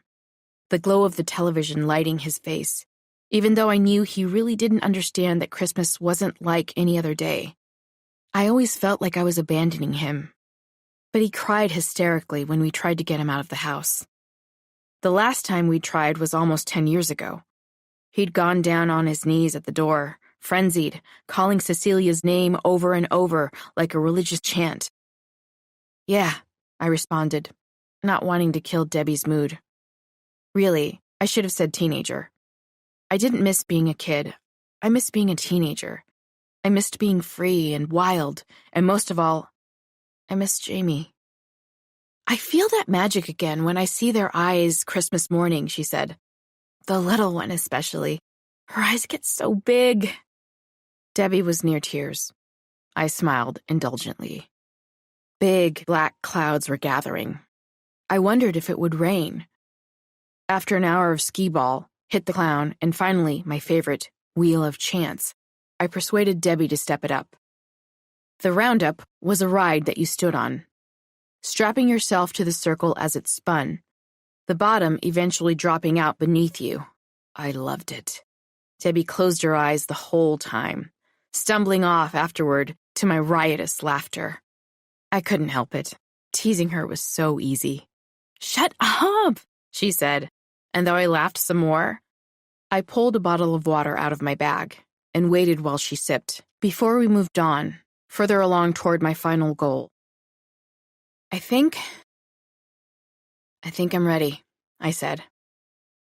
The Cyclone, one of the few authentic wooden roller coasters left in the country, was the first coaster I'd ever ridden, and it was beautiful. I'd been drunk on it, high on it. I'd given a handjob on this thing, to the great consternation of the older, married couple behind me. I'd been 15 years old, the boy climaxing right as we hit the peak, the couple tattling on us once we hit the ground, the workers laughing like hell. And now I really had a reason to ride it again. You getting on with me? I asked. You know they scare me, she said, her forehead creasing. "We've come all the way here. We haven't in a decade. Who knows how long this thing will even be open, Debbie? You really want to die knowing you didn't ride the cyclone?" I asked, walking backward toward the coaster and shaking my head, urging her forward. "I don't know, Carrie. I need you on this, Debbie. I mean, what if I have some weird-ass vision or experience in the middle of the ride and end up in danger in some way? I didn't want to tell you this, but the whole time we've been here, I swear, I've been seeing something. I don't know what, but it's been in my periphery the whole time." She craned her neck, her eyes hitting the very top of the coaster, and then sighed anxiously. "I guess you're right," she said. I couldn't believe it. After a long wait in line, we buckled into the cars. I could see the chipmunk from my perch. The cars resembling white bullets with blue insides. The front marked with numbers and names. The Cyclone, on the other hand, at least offered traditional coaster seats, and most impressively, belts. "Woo!" I said as we took off. "Don't make it worse," Debbie said. I could see her visibly sweating. The sky began making noises, thunder cracks. As we pulled forward, I could feel fear radiating off Debbie in waves, the sun beginning to set. We went sharply around a corner, and Debbie screeched. God, it was high-pitched. And I tried to reassure her by patting her on the back. The entrance was lit up now, and it was beautiful. The bright white burning into the night. I urged her to look, but she kept her eyes squeezed shut, sweat pouring down her forehead. I really regretted making Debbie do this, but I had to. I didn't want to do it alone. As we hit peak after peak, corner after corner, Debbie yelling like each shout was her last, my eyes flitted over to the entrance again, and I thought of its little, strange pink doppelganger, Casa Bonita. Yet another nearly faded part of Denver's past, one that, like Lakeside, hung on, despite everything, with its terrible Mexican food and cheap Disney-style Yucatanish insides, complete with faux waterfalls, caves, and even cliff divers. It was a Denver institution, even winning a spot in an episode of South Park, and a place in a novel by a famous crime writer. "Doesn't the entrance kind of look like Casa Bonita?" I asked, elbowing Debbie and trying to get her to open her eyes. "I hate you," she said. I sighed. It began pouring rain. We were near the end of the ride when I thought I saw what had been in my periphery all evening. What had been bothering me, and what seemed illuminated in the searing amusement park lights, through the sheets of rain in a moment of lightning. Its long hair, wet and plastered to its sides, its mouth pulled up in a snarl. It was the loafa. The big, hulking monster from my nightmares. I felt my throat swell up and my mind fill with fear. But when we rounded the corner, it was gone. I blinked. The thing was, I could have sworn that I'd seen the monster behind a brightly lit popcorn ball stand, watching us.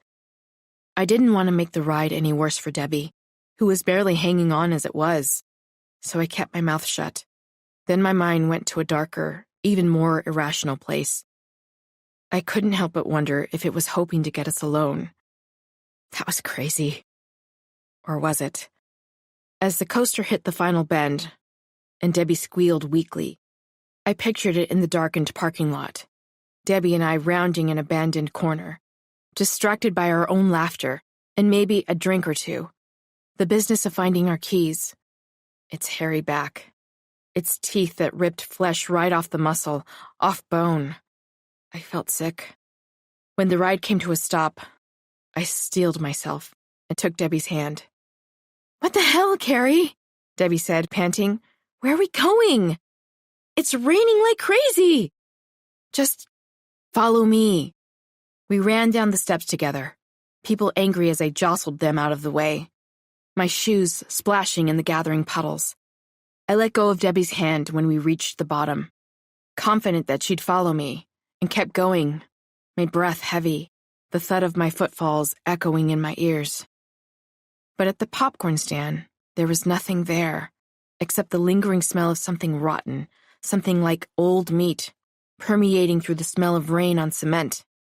I thought I saw something, is all, I said, running my hand through my wet hair and leading us to shelter. Under the awning for a small pizza restaurant. I felt insane. Like someone with a fucking brain tumor. Like someone who was slowly coming apart.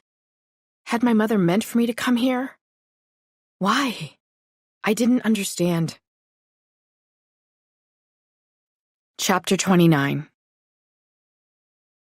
I lay on my black velvet couch, my phone on my stomach. I'd been texting with Debbie about what had happened at Lakeside the entire evening, putting Netflix on pause as I did. I was watching The Shining. It was bringing me comfort. I paused the TV again. I thought I'd heard something at the window, but it was just the wind moaning through the trees, a branch hitting the glass. I took a deep breath, turned the movie back on. But the feeling of unease didn't quite leave me. Until now, I'd never thought about the other world except as something on the silver screen or the page, though I had to admit, horror had always been my favorite, which had to say something. I didn't believe in an afterlife, had never let Aunt Sandy drag me to church, even when I was a little girl, though Jesus, she tried hard. And though some of my best friends growing up were more tradition natives, from NAC to old-school Dene lifeways, I wasn't interested in their stuff either. Whenever we'd be walking off in the woods, trying to find a place to get high, and a coyote would cross our paths and they'd shudder, tell me we had to turn around, I'd tell them to go right ahead. I was going to move forward and get baked. The branch hit the glass even harder, faster, the wind coming up strong, and I wondered if we were in for a storm. God, that tapping, like a skeletal hand on a mirror. I turned back to the television, and my mind wandered. The thing was, I was firmly rooted in this world. In fact, I'd been known for it. It was something that annoyed Debbie and Sandy to no end. When they'd get to telling their ghost stories about how they'd got a feeling in a graveyard or an old house, how certain rooms in their own homes they just knew were haunted, as they'd seen a reflection of a child's face in the mirror, or how they could have sworn an object had moved. Then there were my native friends who wouldn't go to graveyards at all, or into a house where someone had died, who told me that the thing moving something in your periphery were the little people. I'd done nothing but yuck it up, scoff, do a little leprechaun dance around them when they said it, their eyes narrowing in irritation. Until recently. The phone dinged, and I jumped. I sighed, annoyed with myself. It was Debbie, and she was worried. I paused the TV to text her back, and then put it back on. It was approaching the classic scene with Jack hacking through the door frame. Shelley Duvall's scream pierced through the night, and I laughed, feeling better. Damn, that woman had a face made of rubber. Someone pounded on the wall next to me. I'd made my apartment my nest when I'd left high school with my GED, with black furniture and black Gothic-style mirrors and Megadeth posters, framed, of course, in black, around every corner, but the walls were thin. All right, I said, turning it down, but just a little. The phone dinged again, and I hit pause once more. Debbie was really pushing for me to call the cops now, and I did have Frederico's number. But what would I tell him? The only thing outside of my visitations, was what Nessie and Michael and Hank at the Indian Center had told me, which was a whole lot of nothing. I told Debbie to cool it, that I needed a break from all of this, and reluctantly, she let it go when I reassured her that the doors and the windows were locked, and that I'd text her first thing tomorrow morning, as usual. I turned The Shining back on, thinking about how I could relate to Danny more than ever now, with my newfound powers. If only I had a Halloran to tell me what to do with all this shit that had got in my head when I had these visions. If I only knew where any of it came from. I flipped over, unable to settle, and decided to get myself a bud. Stopping in front of the refrigerator, with the door open, my mind wandering for a while before I realized what I was doing, and got my beer, shut the door. I finished the movie, drinking the rest of my beer as I watched Danny run to his mother scooping him up, placing him safely in the snowcat, driving away. I had to cut this pussy shit out. I listened to a few tracks from Countdown to Extinction, psyching myself up, then turned the music off, the lights in the kitchen on.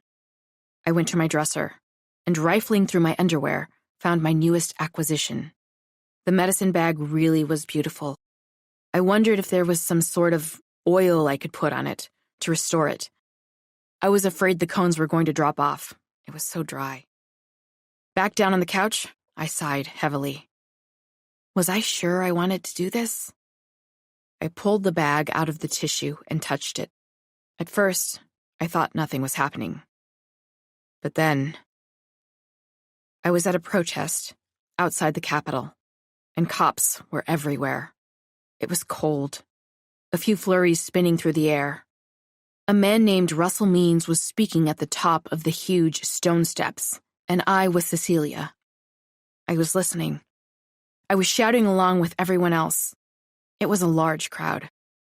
Natives of all kinds spreading out on either side of me. Some of them wearing feathers in their hair. Some of them holding hand drums cradled in their arms. Though Means was a good distance from all of us, his voice was strong, and I could hear every word. Jim was at my side, and he was nervous. He kept telling me that maybe we should leave, that the police had been looking in our direction, and that he knew that, unlike him, I was brown, that I would be arrested first, or worse, I could be killed, and that he couldn't live without me. He couldn't. I put my hand on his arm and told him, Jim, I'm already on a list. If they're going to come for me, they're going to come for me. But I have to do this. I'm sorry, Jim. I love you. I dimly remembered, separating my thoughts from Cecilia's for a moment, that a woman who had been involved with Means, involved with AIM, Anna Mae Aquash, had disappeared. And in that moment, as myself, as Carrie, I knew what my mother had been trying to tell me all this time. They had come for her, whether that had been the men in AIM or the FBI. There was still a mystery about that surrounding Aquash. Her body had been found in a ravine, and not long after, an autopsy revealed that she'd been murdered by gunshot, execution style.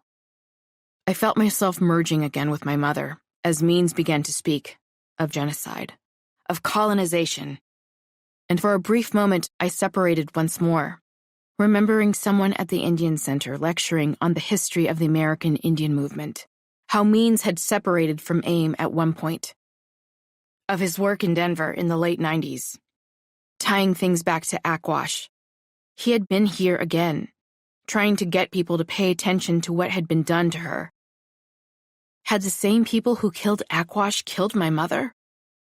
I leaned in to hear more. He was saying that, for America to live, Europe must die. That, though he had wanted to be a leader, he wasn't really interested in leading anyone toward anything, not capitalism or communism. That all that he was an Oglala Lakota, and that all of us should take strength from who we were. My God, this was it. This was what my mother had been trying to show me. Means was wearing a large, beaded Thunderbird, the symbol of protection, and I focused on that, and the feeling all around me, of anger, yes, but of hope. Hope that things would be different for their children, and their children's children. A feeling that felt so alien to everything I'd ever experienced. My life was so separate from this kind of passion, this feeling that something I participated in could change things. Something overwhelming began to swell up in my chest, and then there was noise, and then there was gunfire and screaming. Chapter 30. In my dream, I walk in the aisles of the tattered cover, the sound of whispering coming from the shelves all around. Jim behind me. Cecilia, wait. I laugh and turn and fall into his sweet, pale arms. He smells like talcum powder, clean and safe and warm. When I pull back, Jim is gone, and I am myself, alone. A book flies out from a shelf and lands square in front of me. I lean down. The title of the book is Sharon. I examine the leather cover. There are ornate designs circling the front, and I pick it up. A feeling of deep, overwhelming curiosity and sadness runs through me, as if I'm about to uncover something tragic, something that's going to expose the whole mystery of this thing. But just as I'm about to flip it open, I can hear the monster growling somewhere behind me. As I begin to run, the books flying out en masse, my panic growing, the books burying me. I scream as the monster approaches, the dead meat smell cloying, heavy, everywhere as it tears and tears and tears. First pages, then flesh. Mine. I wake up. My mother is in the window, in front of the curtains, staring at me. "Cecilia," I whisper. She's crying, the moonlight highlighting her face, her arm around something I can't see. "Sharon," she says, her voice breaking. "Sharon." I stare at her as she cries, wondering. Something made me glance over at the clock. 11:47. I look back, but she's gone. Chapter 31. My fingertips flitted absently between the dusty albums in the rack at one of Denver's coolest spots, Twist and Shout, on East Colfax. It was right next door to the tattered cover, and I didn't think there was any harm in chilling here before I plunged in. I mean, I wanted to go. I was going to go. But the whole thing still made me feel like I was fucking crazy. And beyond that, these dreams, these visits, were so intense. Besides, I was always searching, here and on eBay, for some cool, random LPs that I didn't own. My fingers stopped on an album I already had, Euthanasia. I nearly lost my mind during Megadeth's Euthanasia tour. I was 13 and deeply in love with the band. Mustaine and everything metal. I'd hitched with Jamie in the back of a rusty truck from the Springs, drinking the Strawberry Boone's Farm we'd lifted from the local liquor store the whole way, laughing wildly, barely staying in the bed of the truck as it sped down I-70, and high on pills some random chicks handed us outside of the store once we got there. I shook my head and moved on. I was, of course, in the metal section. My fingers ran over the orange and black cover, featuring a kid writing in a notebook. Guns N' Roses, Use Your Illusion 1. I already had two. I'd seen them in concert too.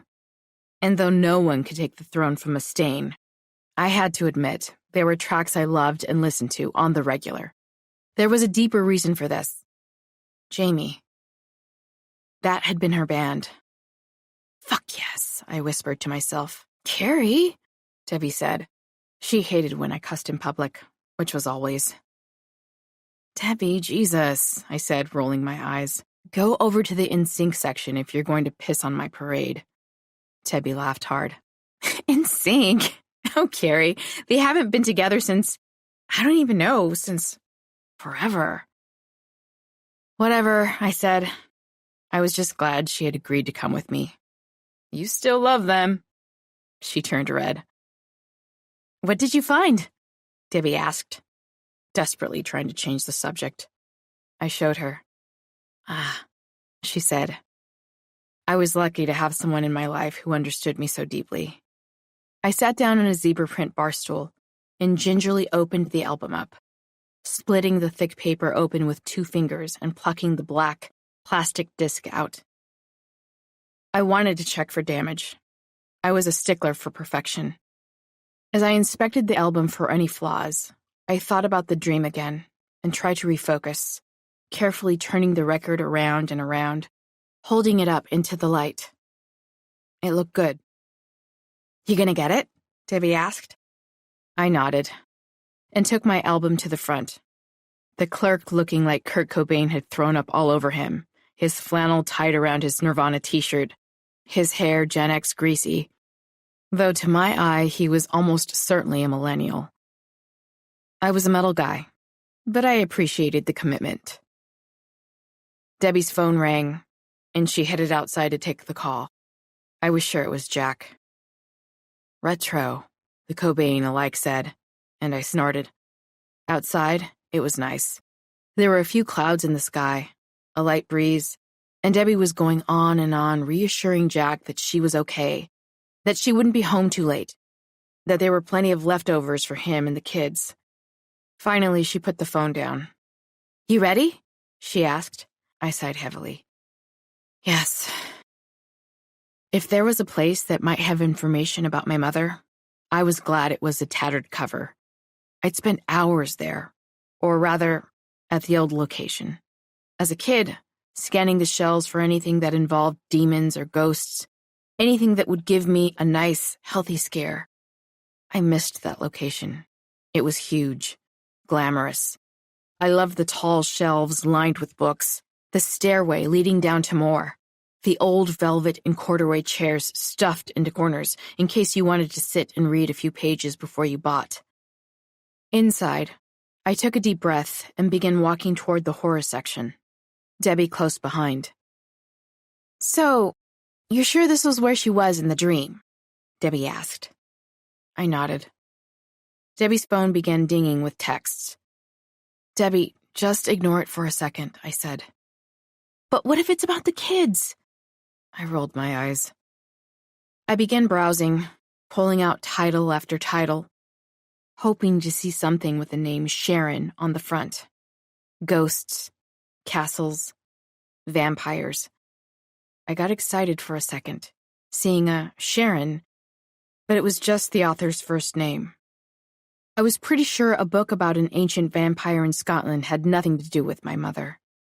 I closed my eyes, feeling stupid. Conjured up the dream.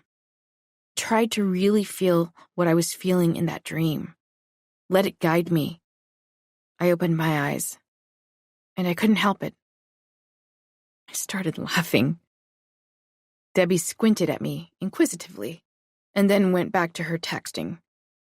Shit. There was nothing. At least here anyway, with Sharon in the title. This was so frustrating. The dream I'd had of oars had led me straight to something, even if I still didn't quite understand how it fit in. But this seemed like a waste of goddamn time. Debbie was still texting rapidly. I had a thought. I walked up to the service desk, Debbie behind me, her face still deep in her phone, and waited for the hip, 50-ish woman to finish with the last customer. Debbie had barely avoided a stand full of books, an old white guy, and a goth dude in his 30s during our walk-up. I've got kind of a weird request, I said. She lifted her eyebrows. She had short, dark bangs and red cat-eye glasses. I'm wondering if you could look up any books with the title Sharon. Okay, she said, smiling. She started typing into the computer, and when she was done, she swung it around. We leaned in. There was a biography of Sharon Stone, a book called Sharon's Journal, a notebook for her whose name is Sharon, titles with Sharon as the first name of the author.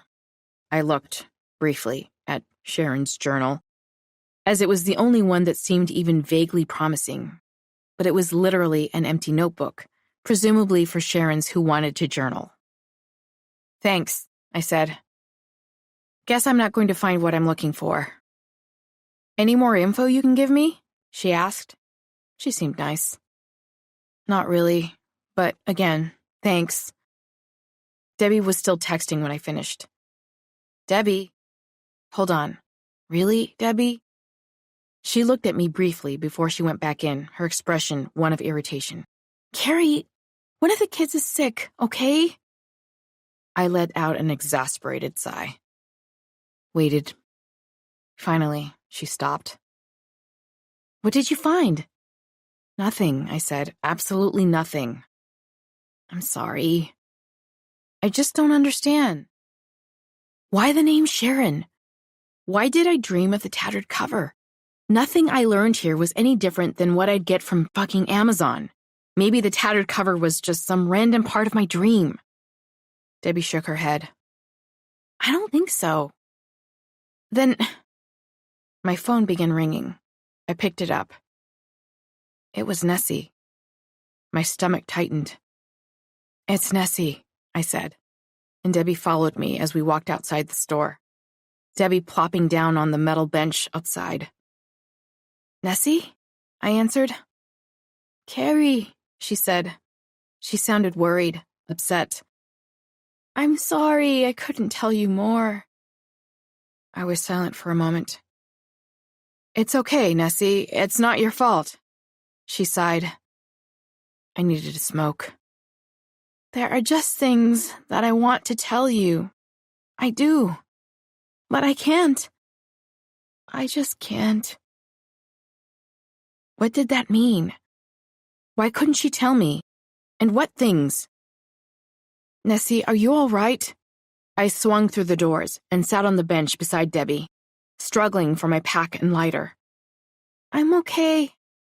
I just wanted to let you know that I want to be a part of your life. It's just, like I said, there are things that I can't tell you, things I made a promise on, and I keep my promises. I was silent, hoping she'd continue. Did you get the medicine bag I sent you? I only have your aunt's address. I did. Thank you. I really felt you should have it. I was able to successfully light my cigarette despite the breeze and took a deep puff. Then I took another and steeled myself. I drew breath. Can't you tell me a little bit more about what happened to my mother? Was she involved with things my grandfather, Michael, was scared for her to be involved in? I felt bad for asking her. I really did. I didn't want to worsen her health condition or cause her psychological pain. She started crying. Nessie? Carrie, I shouldn't even be talking to you. Is there more about AIM or the FBI that you know? I asked. I had to hope she wouldn't hang up on me. Should I tell her about my visions? Would she think I was crazy? But then again, what did I have to lose? Look, I've been having visions, Nessie. Dreams. I'd been raised around and practically by Navajos and Lakotas. They had different boogeymen, but that thing, it was otherworldly. Just talking about it gave me the creeps, the smell of it from my memory wafting in the air around me. She was silent, and I wished I hadn't said anything. My grandmother was like you. Saw things, she said finally. I breathed a sigh of relief. I really want to know what happened to her, Nessie. And I don't think the men in AIM or the FBI are going to be after you if you tell me. Not anymore. I took another hit. Leaned back. Nessie, you can trust me. I won't say anything to anyone. I promise. I don't know. I took several quick puffs before I started in on my next statement. Here was where she'd either align with me or where she'd decide I was absolutely, completely out of my fucking head. I'm seeing something else too. My mother. I've seen her ghost.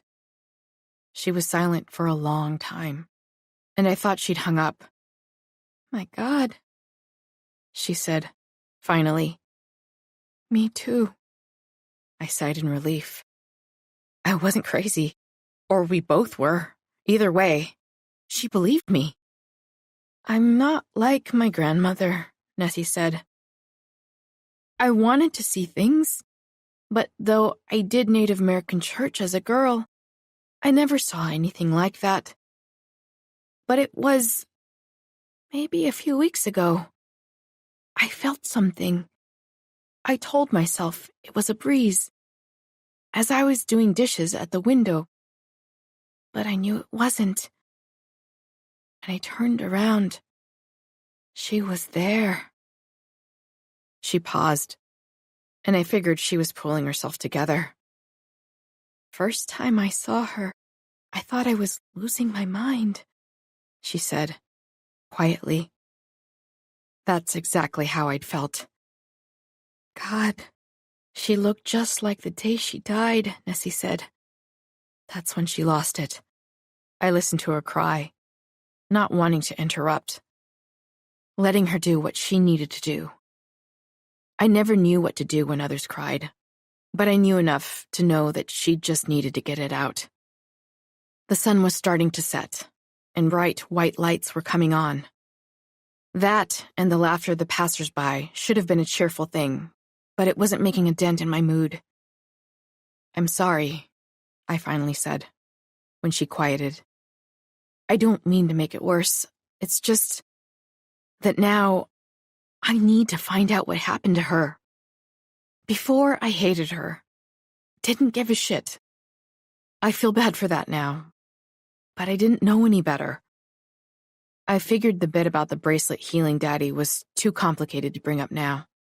And I was hoping that Nessie would break, tell me more about what my mother had been up to in the time leading up to her death. I felt guilty for being that mercenary, but there it was. And shit, she was haunting Nessie too. When she visits, she's always asking for my help, I said. Yes, Nessie said, whispering. That's what she says to me too. But she ends it with Mama. Her voice went soft, close to breaking. I lit cigarette number 2. I was so glad when your mother married Jim. He was such a nice man. I'm sorry to hear about what happened to him. It made me sad to talk about Daddy before his accident. He'd lost so much. I'd lost so much. Here she stopped to blow her nose. I had hope for her then. I see, I said. But I didn't see. Not at all. We were both silent for a time. Nessie, would you be willing to meet up with me? Oh, Carrie, I felt my heart speed up. Maybe I was getting to her after all. I promise, I'll tell no one. Maybe? I was getting somewhere. I shook my head. Nessie, Michael said that he thought that Cecilia was hanging with the wrong people at the Indian Center. And a friend at the Indian Center told me that the FBI might have disappeared her. But the only way I'll find out what really happened is if you tell me more about what was going on then. Really, I don't think anyone who might have killed my mom is even still alive. Or if they are, they've moved on. She was quiet, and the frustration I felt was unnameable. It was so large. I closed my eyes, tried to think about what I could say to persuade her to come talk to me. I want you to know the truth. I do, Nessie said. I withheld a snort. But my God, she knew something. Telling her what I wanted to tell her next was the real risk. I knew that she had a health condition. She'd mentioned that back at her apartment. I didn't want to scare her into a heart attack or seem like I was manipulating her. I took a drag off the cigarette, watched the smoke pile out like steam. I suppose I'd gone this far. I took a deep breath. Nessie, I don't think Cecilia's going away until we figure out, or I figure out, what happened to her. I could hear her take a strangling breath. Hardly a day goes by that she doesn't appear. She wants me to do something. I know she wants me to find out what happened to her for sure. But she also wants something else, something I can't put my finger on. The phone went dead. Nessie? Nessie, I said, but there was no answer. Chapter 32. Oh shit, I said, putting my phone back in my bag. What? Debbie asked. I heard the doors to Twist and Shout open and saw that it was the Cobain-alike. He found a corner and lit up a hand-rolled American Spirit, giving me a smoker's head nod. I gave him one back. Fuck me, I said, and told Debbie about what Nessie had said. Do you still want to go to the Hornet? I know we talked about that earlier, and I'm sure you could really use a drink now, but if you're not in the mood, you sure Jack would be okay with that? He seemed pretty anxious for you to get home. From what I could hear, I said. She sighed. Carrie, one of the kids was sick. I was worried. He was worried. He's taken care of them, so I can do this with you, even though he doesn't like it one bit. Okay, I said. So, you think he'll be cool with you hanging more or not? Yes, Carrie. I shrugged. Okay, see you there. The traffic was shitty this time of day, and as I turned left onto York Street, I almost swerved into a red Honda, its horn blowing at me waving an apology, the white dude behind the wheel flipping me off in response. After parking behind the brightly colored Mayan Theater, Debbie's car just a few spots away, we were sitting at the long wooden bar at the Hornet, a bud in my hand, a glass of Merlot in Debbie's. Debbie was scrolling away on her phone, her sparkle shirt with "Birthday Girl" glinting in the light. You know what, Carrie? You've got to handle this carefully, she said, setting her phone down. You think? Enough with the sarcasm, okay? What I'm saying is that, of course, I think you should push Nessie, but, she does have a heart condition. And, Michael's probably only trying to protect her. You don't want to piss him off and get in between a couple. I've noticed that, I said, and she turned red. Look, it's just, you've never had a boyfriend or husband, so you don't know what it's like. To have someone tell you what to do? I interrupted. That's so you, Carrie. It's more than that. It's like, when you're part of a family, you make agreements. You compromise. You make promises, and it matters if you keep them. It can make or break a relationship. And maybe not talking about something really, really painful was a promise they made to each other long ago. Heck, maybe Nessie had a heart attack, and he's trying to keep her alive. So you're telling me to let this go? No! What then? Shit! I'm just saying, what you should do is... Her phone dinged, and I closed my eyes. Party's over, I said moodily. I couldn't help it. Cut it out, she said, but I could see from her expression that she knew I was right. She started texting furiously, but to no avail, the phone began ringing, and she took it. I watched her gesture wildly through the window, trying to reason, I was sure, with a whiskey-drunk Jack. His buddy Carl probably sat on the couch behind him, watching TV with his mouth open and drooling.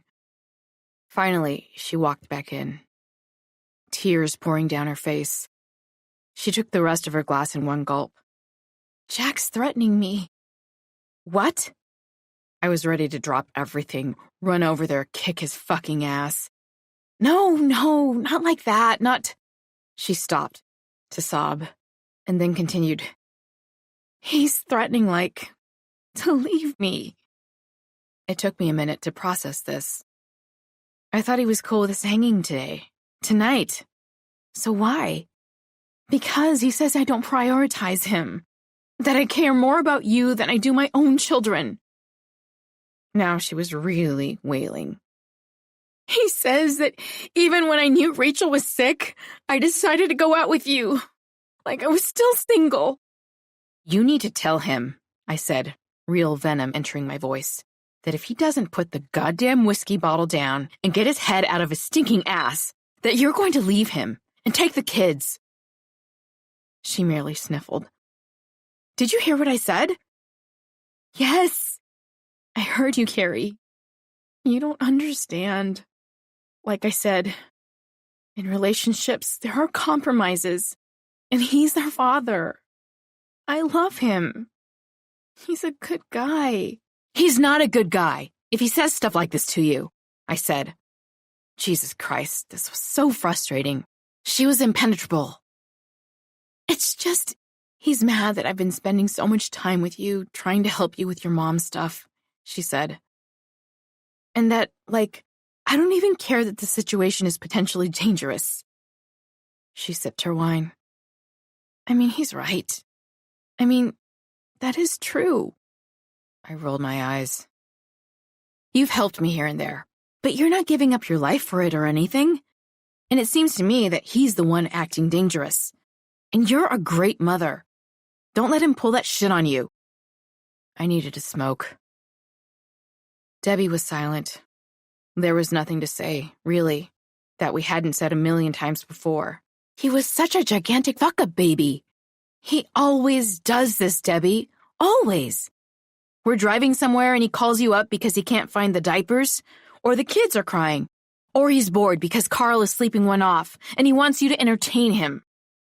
That's not fair, she said, her tears drying up.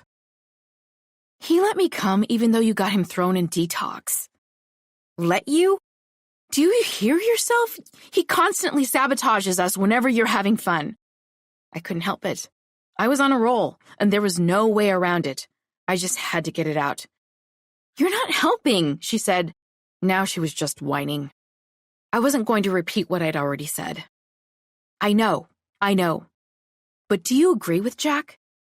You think you should stop helping me? Stop hanging out with me? She was silent. Debbie, what do you want me to say? You know what I think. More sniffling. I'm sorry, Debbie. I really am, I said, feeling hopeless. Futile. I have to go home now, Carrie. I'm sorry. I mean, it is getting late. It's like 11:30, and I really should check on Rachel. I nodded. Don't worry about the wine. I got it. You sure? Of course, I said, giving her a side hug and watching her gather her bag. I only made it worse when I piled on. I had to let her go when it got like this. Hope that someday she'd grow a pair. Text me when you get to the Springs, I said. Text me tomorrow morning, she answered. I nodded, and she left. Listening to the lazy, sad sounds of the saxophone, echoing what I felt in my heart. I thought about how I wanted to beat that son of a bitch up. He made her life miserable. He really did.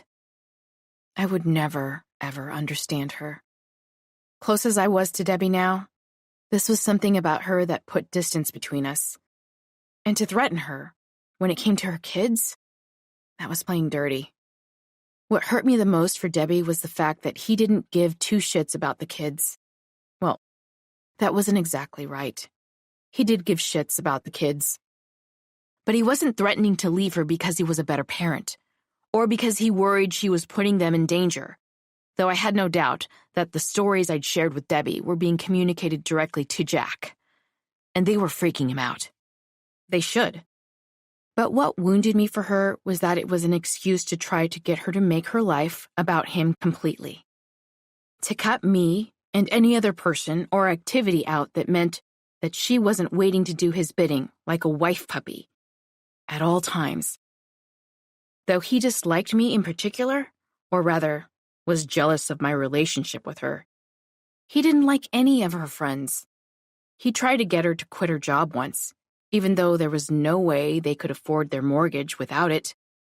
Shit, he'd stopped her from making a real career for herself after she'd finished her degree in business, because it would take her away from the kids, i.e., him, her biggest, brattiest kid.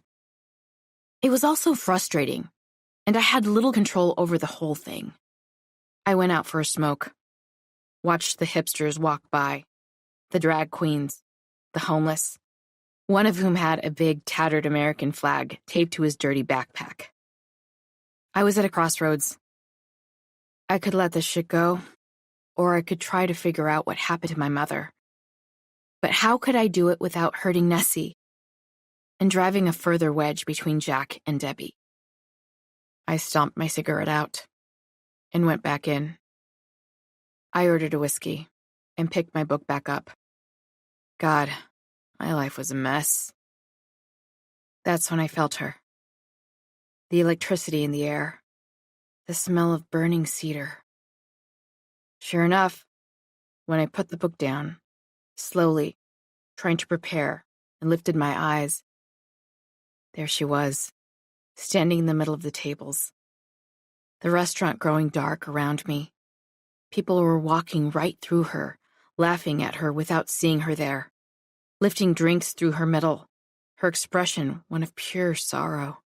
She was mouthing something again, and I squinted, and she began to move forward.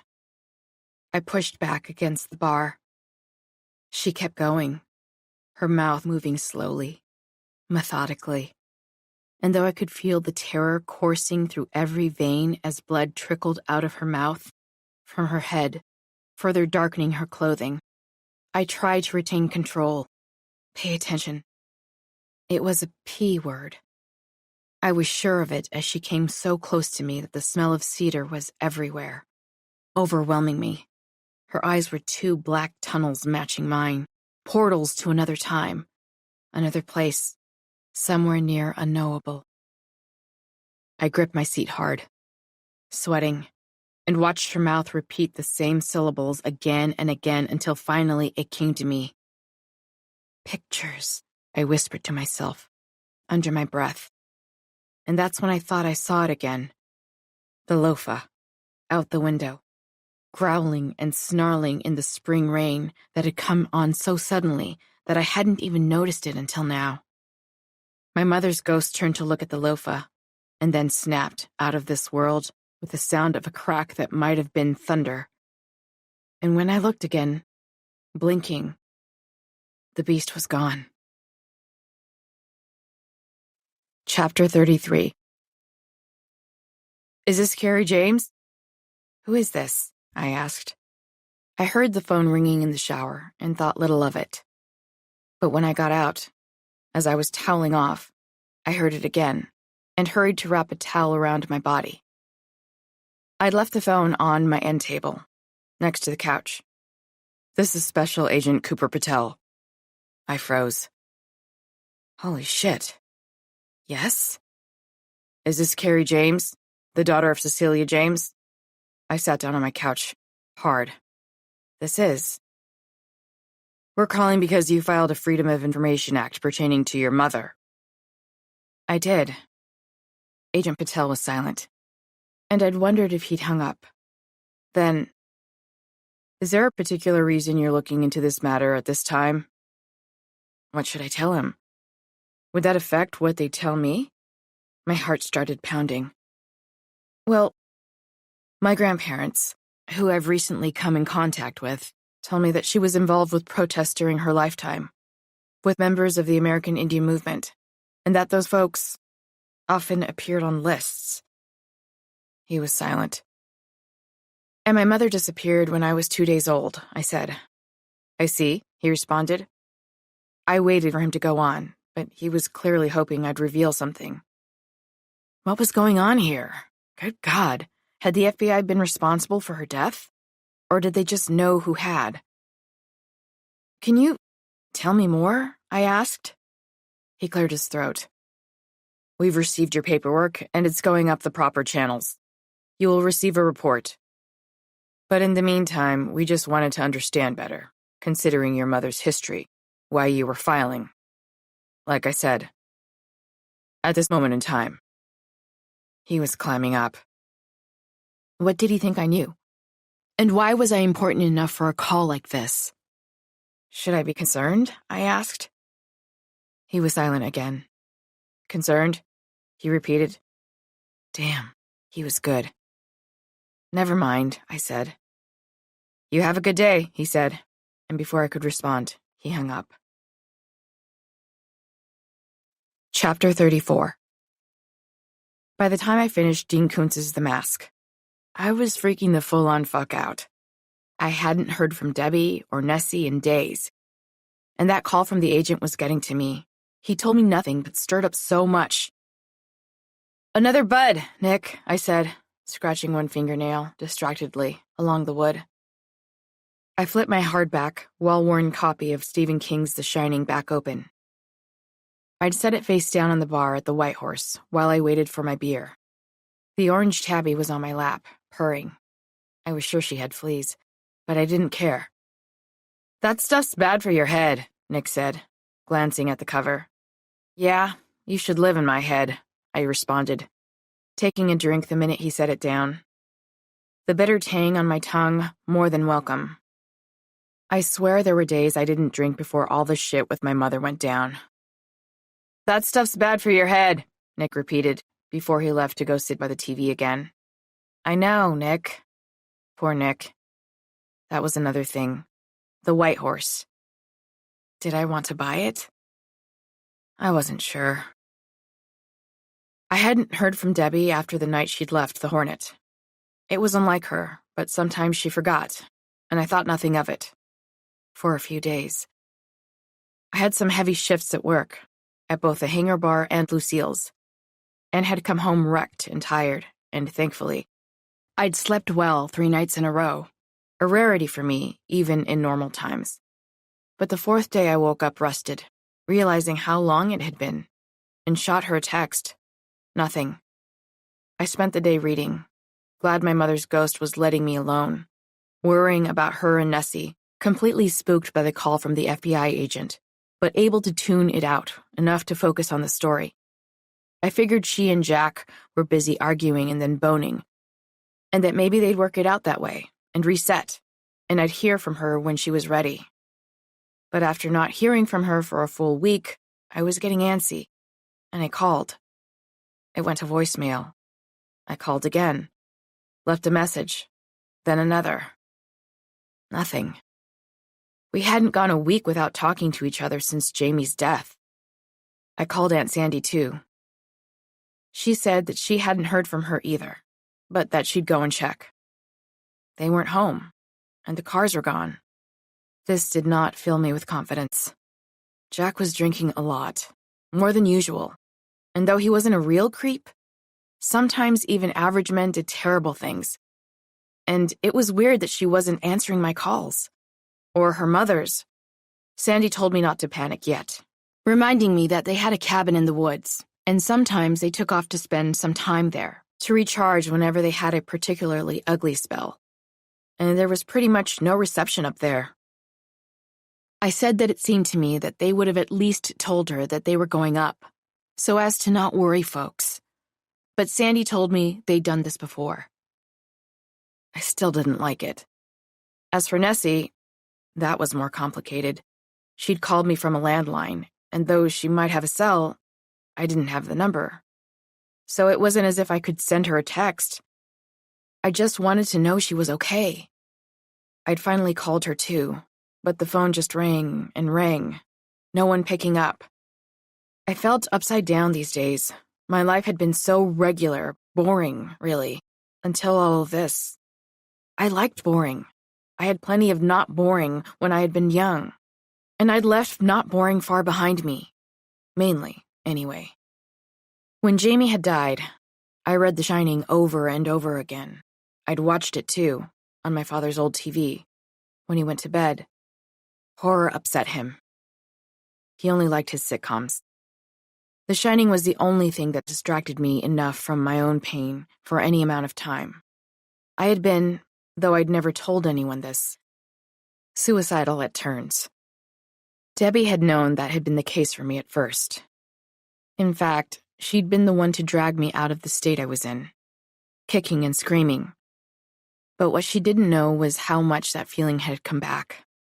Jamie hadn't just been my best friend, the person who had held me like a child whenever the pain was too unbearable to speak. She was an example of exactly what would have happened to me if I'd kept going along that path. And to be honest, I'd never thought that much about it, nor seen her death coming. At all. Which seemed immeasurably stupid in retrospect. My survivor's guilt was surfacing with a vengeance. I couldn't understand why she died and I hadn't. We did the same drugs. We were both leading the same kind of lives. Maybe one covered in prophylactics, but nevertheless, full of insane risks. And we'd both lived for that life. But she paid for it. I hadn't. I sighed and drank my bud. I had been trying to stay away from the hard stuff the last few days. I didn't need to backslide. But that fluttery, terrified feeling wouldn't leave me. And I wasn't sure what my next step was beyond waiting for that report, though I had some ideas. I pulled out the medicine bag, the one Nessie had sent me. There was no one in here, except for Nick, and I trusted him. And the thing was, I knew what to expect this time.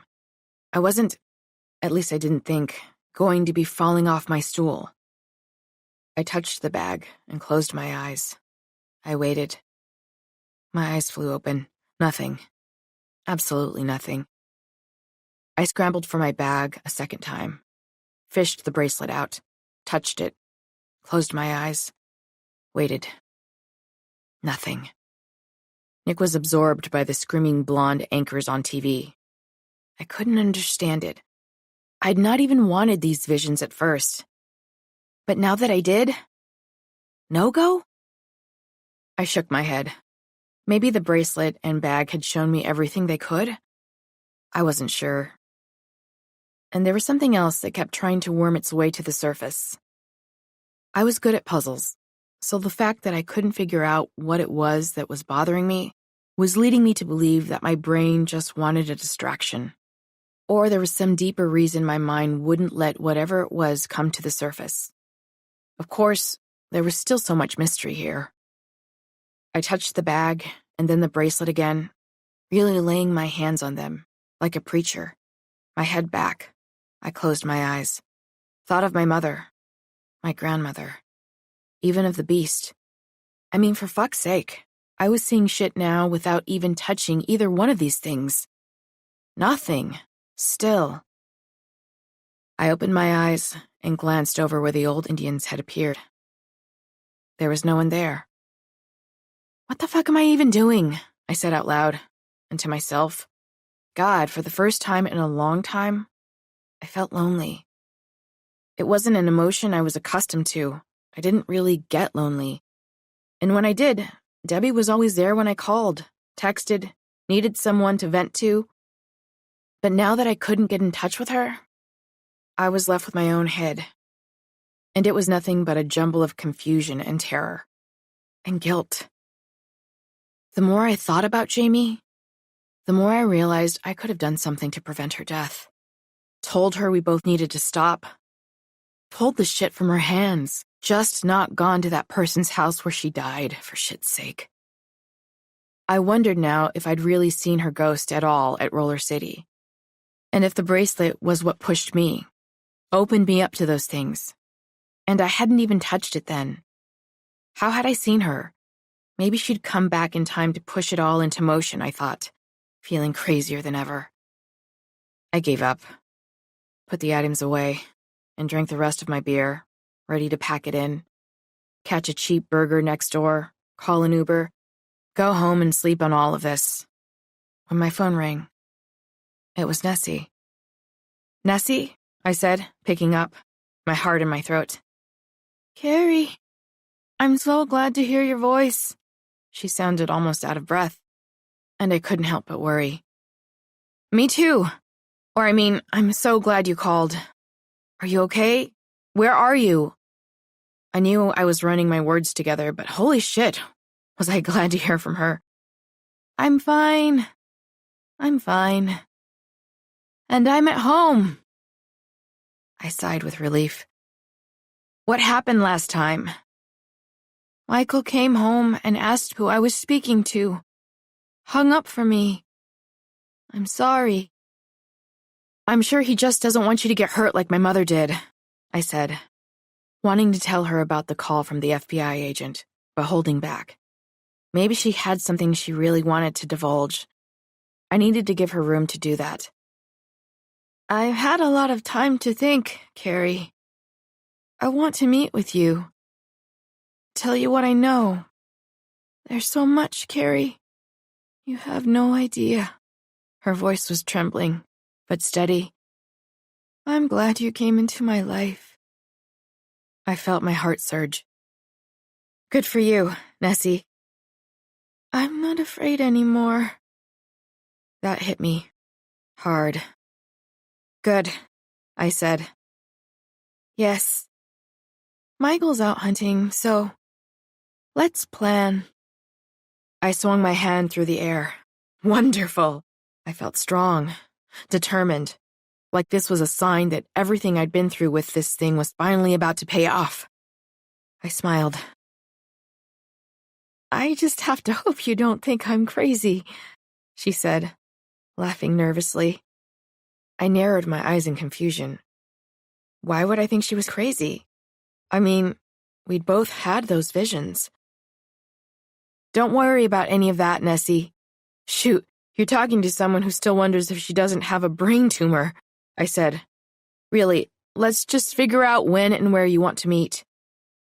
I was dying, fucking dying to know what she knew, the fuller context of all my visions.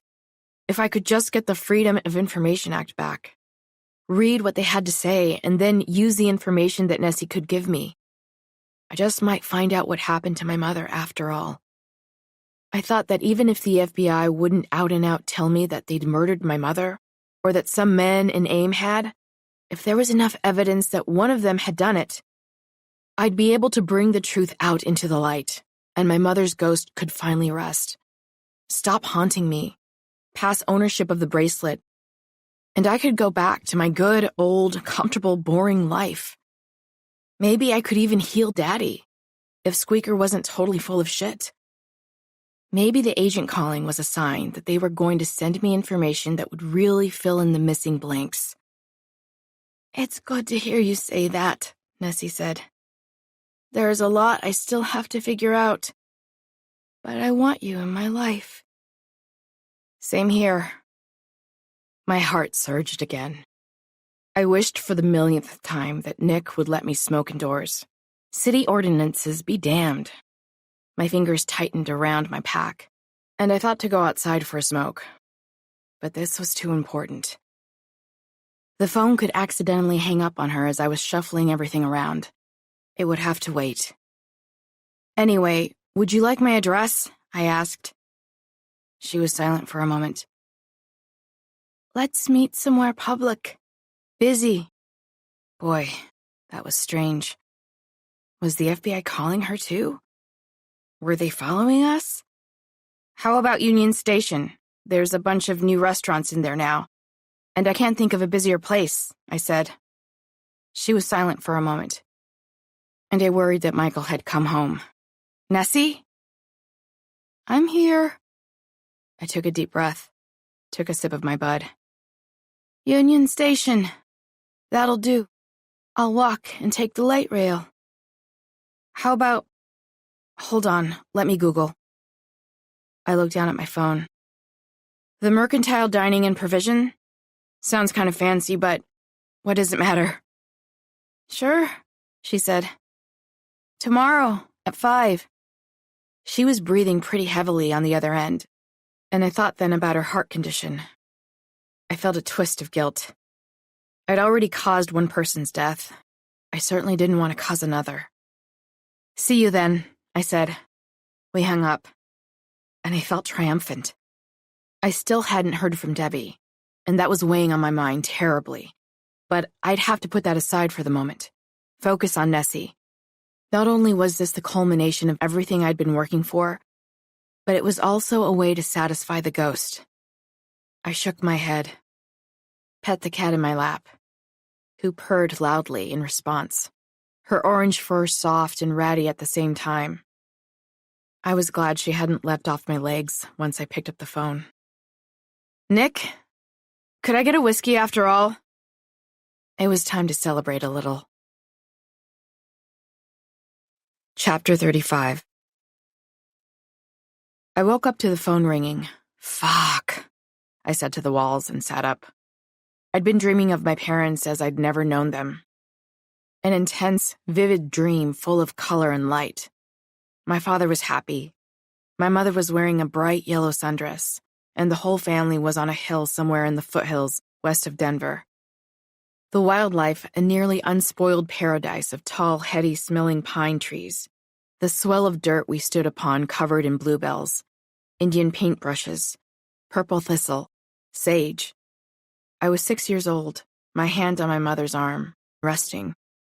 The phone rang, and I blinked, trying to move through the fog and concentrate.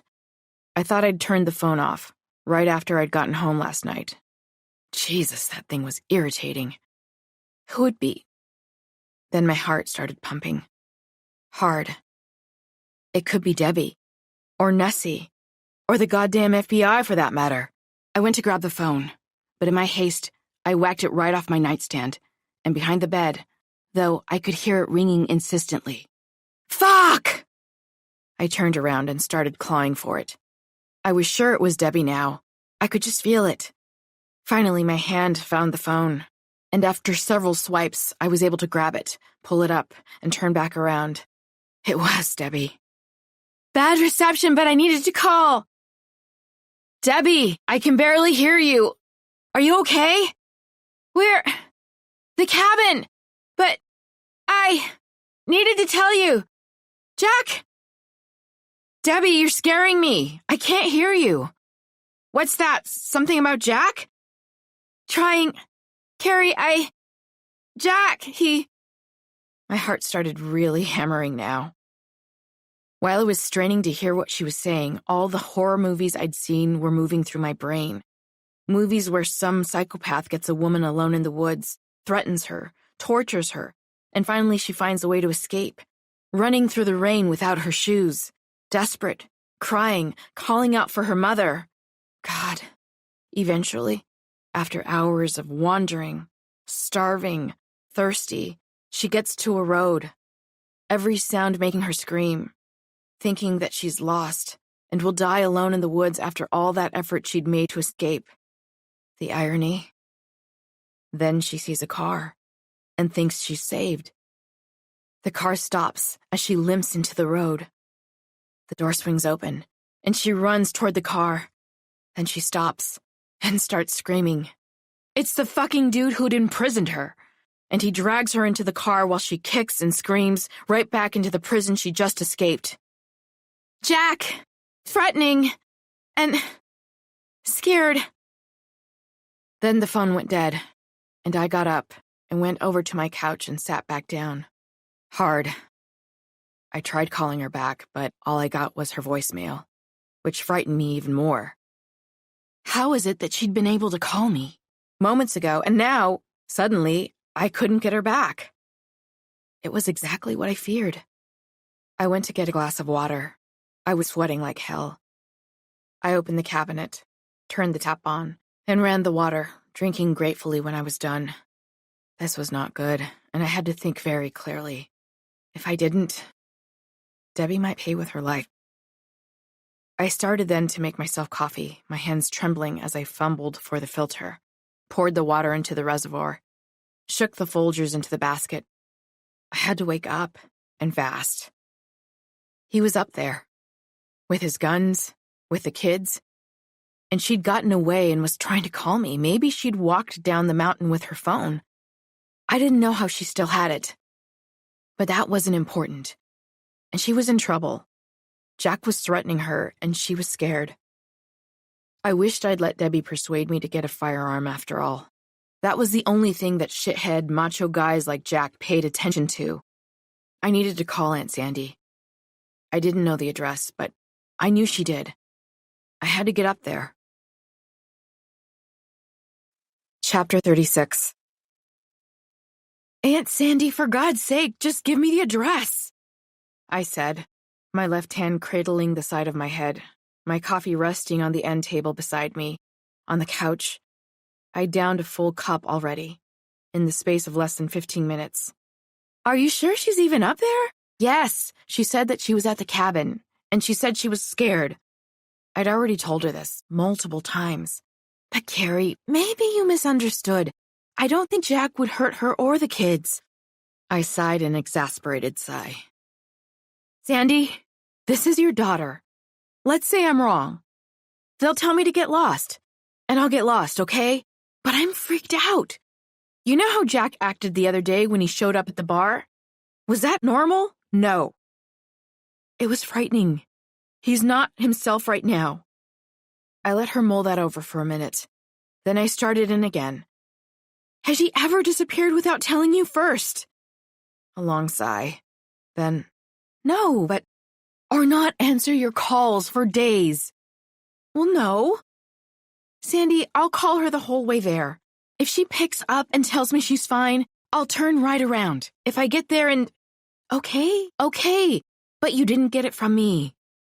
I agreed, though of course they would know that I'd gotten it from her. Who else would I have gotten it from? Thanks, Sandy, I said, writing it down and then putting it into my GPS. I took a quick shower, possibly the quickest of my life, then grabbed my bag, ran out the door, and got in my car, making sure I had enough gas to get all the way to Mount Evans, where the cabin was. I had known it was in the general area. Heck, it had been in the family for years. I'd even been there, but I couldn't remember the exact address to save my life. I had just one quick, necessary stop to make it a friend's. Back on the road, I tried calling Debbie again. Maybe I was wrong. Maybe Sandy was right. I hoped so. But no, nothing. Straight to voicemail. My mind was whirling as I got into I-225, then I-70. The city eventually receding, the mountains appearing in the distance, fields of buffalo on my right. I loved stopping when I had time. Hanging behind the fence, watching the old bulls, thinking about the fact that they'd used to cover these plains like a living brown blanket, the very life of a people. Now, they were mainly a tourist attraction en route to Evergreen. A town that had once, like Idaho Springs, been a rough little mountain town containing mainly cowboys and Indians, then hippies, now mainly yuppies. Idaho Springs had followed, its sort of original inhabitants, mere interlopers, hangers-on. That always struck me as ironic, considering most of their ancestors had come looking for gold, the driving force behind white settlement of the area. My own, actually, on my dad's side. I took the exit for Evergreen. I'd gone up countless times as a teenager to the Little Bear Bar with Jamie. Like the rest of the downtown area, it was old-fashioned, preserved, with plank wooden floors, and an old Colorado feel. Part of downtown was sheer rock face, and you could stroll around. And I had many times, buying overpriced Indian jewelry or eating at Bojo's, an import from Idaho Springs, and then wrap around under the bridge to the waterfall, completing my walk around the lake. Way into the fog of my mind, I distantly remembered my father taking me ice skating there in the winter. There had been a little log cabin where you could rent skates and get hot cocoa. The locals had protested its removal and won, but its fancier Aspen-like replacement dwarfed it now, a place where folks with money held their weddings. The times that Debbie and I had gone up to Evergreen were so different than the times Jamie and I had gone up. Jamie and I had hitched, then drove, stuffing drugs into our mouths, laughing around cheap bottles of beer to even cheaper jokes uttered by equally drunk, long-haired men, swirling on bar stools, waiting for the band to come on, wondering who deserved a blowy in the bathroom, or if we'd end up partying way up on Fall River Road at home, or somewhere in the neighboring mountain towns after a show. Debbie and I had gone up to walk the lake, get a mocha or a latte at the restored coffee shop that had been a moldy thrift store during my teen years. It had been returned to its former glory. The wallpaper and plaster peeled back to reveal the rock walls that were part of a beautiful brass and wood front lobby of an old, luxurious hotel. We'd sit there for hours on my day off, me telling jokes that would make Debbie blush, Debbie complaining about Jack and the kids until he'd call, whining about dinner, her eyes dropping. Us getting on the road to race back not long after, so that he wouldn't call her, drunk and yelling. That fucking guy, I said to myself, and an electric current of fear ran through me. I tried calling again. Nothing. I went past the King Soopers and took a right onto Mount Evans Road, where I'd be for a while. Debbie had come from the other side of the mountain, however many days ago. I hadn't gone this direction in years. as generally I kept heading west on I-70 to get to Idaho Springs instead of taking the turn right after the Buffalo, heading into Evergreen. Though I wasn't much in the mood to take in the sheer drop-offs, the long, wide chunks of rock, and gigantic pine and blue spruce trees, the aspens shimmering in between, the flashes of blue columbines, bright red Indian paintbrushes. I couldn't help it. It was that impressive. I kept glancing in my periphery at the gorges below where I knew the river ran, and imagining Debbie's body at the bottom of them, and then shoving that thought out of my head as quickly as possible. I needed to cut that shit out. If I was lucky, Jack was just drunk and raving and I could talk him down. Get Debbie and the kids out of there. Shit, I said, remembering in a flash that I was supposed to meet Nessie at 5. It was only noon, but I had no idea what I would find. My hand hovered over the phone. Should I call? What if Michael answered? He'd know something was up, and I didn't want him worrying about Nessie and convincing her not to meet me. I just have to hope I'd get home in time. If I could get Debbie away from Jack, then get her back down the Springs, settle her in. I tried doing the math in my head, but there were too many factors. I just have to see where I was at in a few hours, and I might have to risk a call. I pulled into a long dirt drive, my aging Ford hitting each pothole and bump hard. At the end was Jack's rusty Jeep Cherokee and Debbie's Honda Accord. I thought about the fact that Jack spent more time fussing over his car than he did his own kids. He was always under that vehicle, his hands covered in grease. I parked, trying to ready myself for anything. A scream pierced the air. Running up to the cabin, I heard another, and my blood ran cold. I put my hand on the handle, and, taking a deep breath, opened it, roughly. Debbie was lying on the bed. Jack, nowhere to be found. The kids were rolling around on the floor, wrestling, and one of them screamed again. I sighed in relief as Debbie shot up on the bed, Nosferatu style, her expression going peaceful when she realized who it was. "What are you doing here?" "Your call," I responded. She jumped off the bed, told the kids to be good, and walked outside, herding me onto the front steps, and then down them as she shut the door. Right before she did, I could hear Jack. I assumed rifling in the kitchen. "I called to tell you that, Carrie, didn't you listen to a word I was saying?" She pulled on the edge of her pink, long-sleeved t-shirt. This one wasn't bearing any sparkle messages. "Of course I did. You were breaking up, but it was clear you were scared." "Scared?" "Yes, you said scared. Of Jack." She blinked a few times. Then her eyes widened. "No, Carrie, we are fighting. That's why we're up here. But I wasn't calling you to tell you I was scared of Jack. I was calling to say that, Carrie, I can't hang for a while." "What are you talking about?" "We came up here to talk it out, but look, you're not going to like this, but, Carrie, he's talked with a lawyer. He's saying," and here she had to blink tears away, "he's going to sue for custody of the kids. And you came up here after he threatened you with that?" I ran my hands through my still damp hair. Why would she go along with this? There were times when she did things that were so beyond my understanding. She might as well have been born on a different planet. "We came up here so we could get away from everything. Just to talk. Do you know how worried I was when I couldn't get a hold of you? When your mom said your cars were gone? When you called and all I heard was scared of Jack? Look, Carrie, I'm sorry about that." I snorted. "Just listen to me, Carrie, would you? He's given me an ultimatum." My heart started hammering, and I dug in my jeans for my smokes. I pulled a pack out, fingered a cig out, and lit it. "He's saying it's him or you. That's insane." "It's not insane!" she yelled, throwing her arms out into the air, her hair wild. I was taken aback. She never yelled.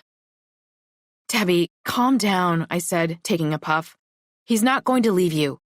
And he's not going to take the kids. Debbie looked at me blankly, sadly. He's talked to a lawyer. I told you that. What? For 5 seconds to some dude who came into the prison where he works? Come on, Debbie. You know he's full of shit. You don't know that. God damn it, Carrie. You think you know everything. Her voice had risen almost to a scream, and she was pounding her fists in the air, her momentary calm gone. Shock coursed through my body. I didn't even recognize her right now. I don't think I know everything, I said. I just think that Jack likes to threaten you, that's all. Fine. But there's more, she said, tears beginning to stream down her face. Okay, I answered slowly, tapping ash onto the forest floor. He said that the lawyer told him that he could sue for custody, especially considering that the person I spend my time with has a record and is putting me, and potentially my children, in danger. It was my turn to blink. That's not fair. My record's old and minor, and I'm taking care of things. He said that I might never, or rarely, see my babies again, she said, her voice really trembling now. That bastard, I said. I'd known he was a man baby.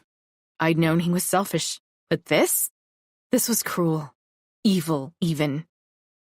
He said that if I didn't cut you off right now, he was going to go live with Carl for a while, and that he'd take the kids, and that there wasn't a goddamn thing I could do about it, and that's what the lawyer said. I went quiet. I needed a minute to process everything she was telling me. That can't be true. I pulled the cigarette to my lips and inhaled deeply. I was worried as hell, sick in my heart. It was clear that Jack had really gotten to Debbie this time, that he'd gone straight off the deep end. I mean, come on. He's just saying this shit. He lives for you, Debbie. Carrie, don't ask me to choose between you and my babies, 'cause I know even you would choose my babies over me, she said, wiping at her face and sniffling.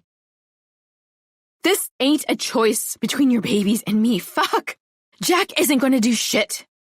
Debbie, he can't take responsibility for them even a little bit. He and Carl gonna raise them? Even gonna feed them? I laughed, suddenly feeling almost giddy. Carl is a drunk and childish as hell. Jack shows up with a couple of kids, and that fucker's likely to cut himself. And if Jack has to raise them alone, shit. As soon as I said it, I knew it was the wrong thing. That's exactly right. He's not in his right mind, Carrie. You know that. You saw the way he acted last time, but now, Jack is talking like I've never heard him talk. Divorce? Lawyers? I'm not saying he's right, but I'm telling you he's serious. She paused to glance back over her shoulder at the window, her brow furrowing deeply. Her pain was so visceral. It was like it was coming out of her in a fog, seeping into me. Can you please understand this? It's not about you, Carrie. Not about me. How was any of this about me? What in hell was she talking about? Debbie, I wouldn't even be dealing with this stuff about my mom if it weren't for you pushing me to see that bracelet in the first place. When you knew goddamn well how I felt about my mother. I shook my head. Typical Debbie. All hot to have a new adventure until it inconvenienced Jack one tiny iota. She did everything for him, tolerated his temper tantrums, cooked, cleaned, all so that he could call her up and threaten her with the one thing that he knew he could scare her with. How small. I remembered how he couldn't even be bothered to come to the hospital when her first was being born, but how I'd been there the whole time. They're my babies, Carrie. Please, please understand, she said, starting to cry again. I closed my eyes. I'm sorry if I pissed you off, I said, finally. I knew the deal was done. Jack would do anything to force Debbie to cut everything in her life off so that he could be the only thing, and Debbie would never challenge him on it. "Thank you," she said, her tone short. I smoked the rest of the cigarette while Debbie looked down at her feet. I saw something in my periphery then. Jack in the window, staring at me. I couldn't help it. I had to try one more time. "I just don't think letting him have his way is smart. I need you on this thing, Debbie." Her face crumpled. "That's exactly what you would say. It's always about you." I flinched. That stung to my very core. I loved Debbie. I'd do anything for her. Had done anything. "You know what I was just thinking about, Debbie? About how your husband, who, as usual, you're dropping everything for, couldn't be bothered to come to the hospital when you were having his kid. You remember that? Or have you forgotten who was there for you?" I paused, taking the last sweet puff of my cigarette. "Because I've always been there for you." Debbie shook her head. "You would say that." I narrowed my eyes. "See, for me, I'm stuck between you two. That's how I see it." I felt like she'd slapped me. "How could you say that?" I stubbed my cigarette out on the ground, then plucked the box of cigarettes back out of my pocket and started packing them. She sighed a long, frustrated sigh. "You want to go to that place in Telluride. Jack wants me to stay home and hang out with him. You start talking about how much fun we'd have. He starts talking about how much he loves me. It's the same damn thing all the time." I had never, not once, thought about it this way. I slid the pack back into my pocket. "And as far as him not showing up at the hospital, you know what? He was dealing with a prisoner that day who'd shanked another prisoner. That man died, Carrie, in his arms, and also, he showed for the next. You didn't. He shows up every day making sure we have food on the table, making sure I get to my appointments that he drives me to. Which you don't. Not that you should, because, Carrie, you're not my husband. Debbie. Don't you Debbie me. See, you have nobody because you have me. I love you, Carrie, but you treat me like I'm your wife." "I do not," I said, my face growing hot. "I can't do it all for Jack and the kids and you. And for the record, I do love Jack, but if he weren't threatening to take the kids from me, even if he won't or can't, I'd be telling him that I'm going wherever you need me next, to see this thing with your mother through." She paused to wipe at her eyes. "Because you know damn well I've chosen you over him, over my own children," she said, stopping, her voice cracking. "Many times," she said. "Way too many times." My mind was reeling. I had no idea what to say to her. All I knew was that I felt angry. Angry and betrayed. She was silent then, and we both went to glance at Jack in the window, who was looking increasingly furious. I wondered if he had his guns with him. He always had guns with him. In fact, I assumed that he did. "Another thing, while I'm at it, is, you think you're so independent, but you're not. You rely on me." "That's not true," I said, knowing it was a lie the minute it left my lips. Jack opened the door then, coming out onto the steps. He closed the door after him and glared at me. "You need to go, Carrie," he said, crossing his arms over his chest. Damn motherfucker couldn't help but butt in. "Jack, let me handle this," Debbie said. "You're not handling it. You're letting her stay, letting her get between you and me, and I'm not going to stand for it." "You're such a controlling asshole, Jack," I said. "Fuck you," he said. "Both of you stop!" "Carrie, I'm sorry I laid all of that on you. But you needed to know. I just wish I hadn't had to tell you in the middle of all of this. The thing is, you can do it, Carrie. You don't need me. You got your problems. But one thing's for sure." And here she paused, to give a weak chuckle. "You're strong." Jack snorted.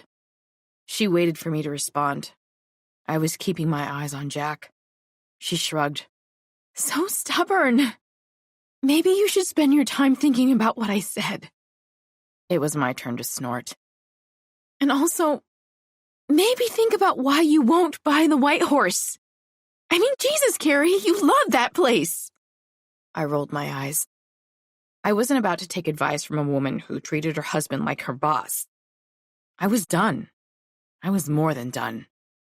Fine, Carrie, she said. Don't be such a bitch, Carrie, Jack said, his lips curling up into a snarl. I started to make a move for him. I was ready to fight this fucker. He tormented my best friend for years, and now he was taking her away from me forever? Oh, you want to go? He asked.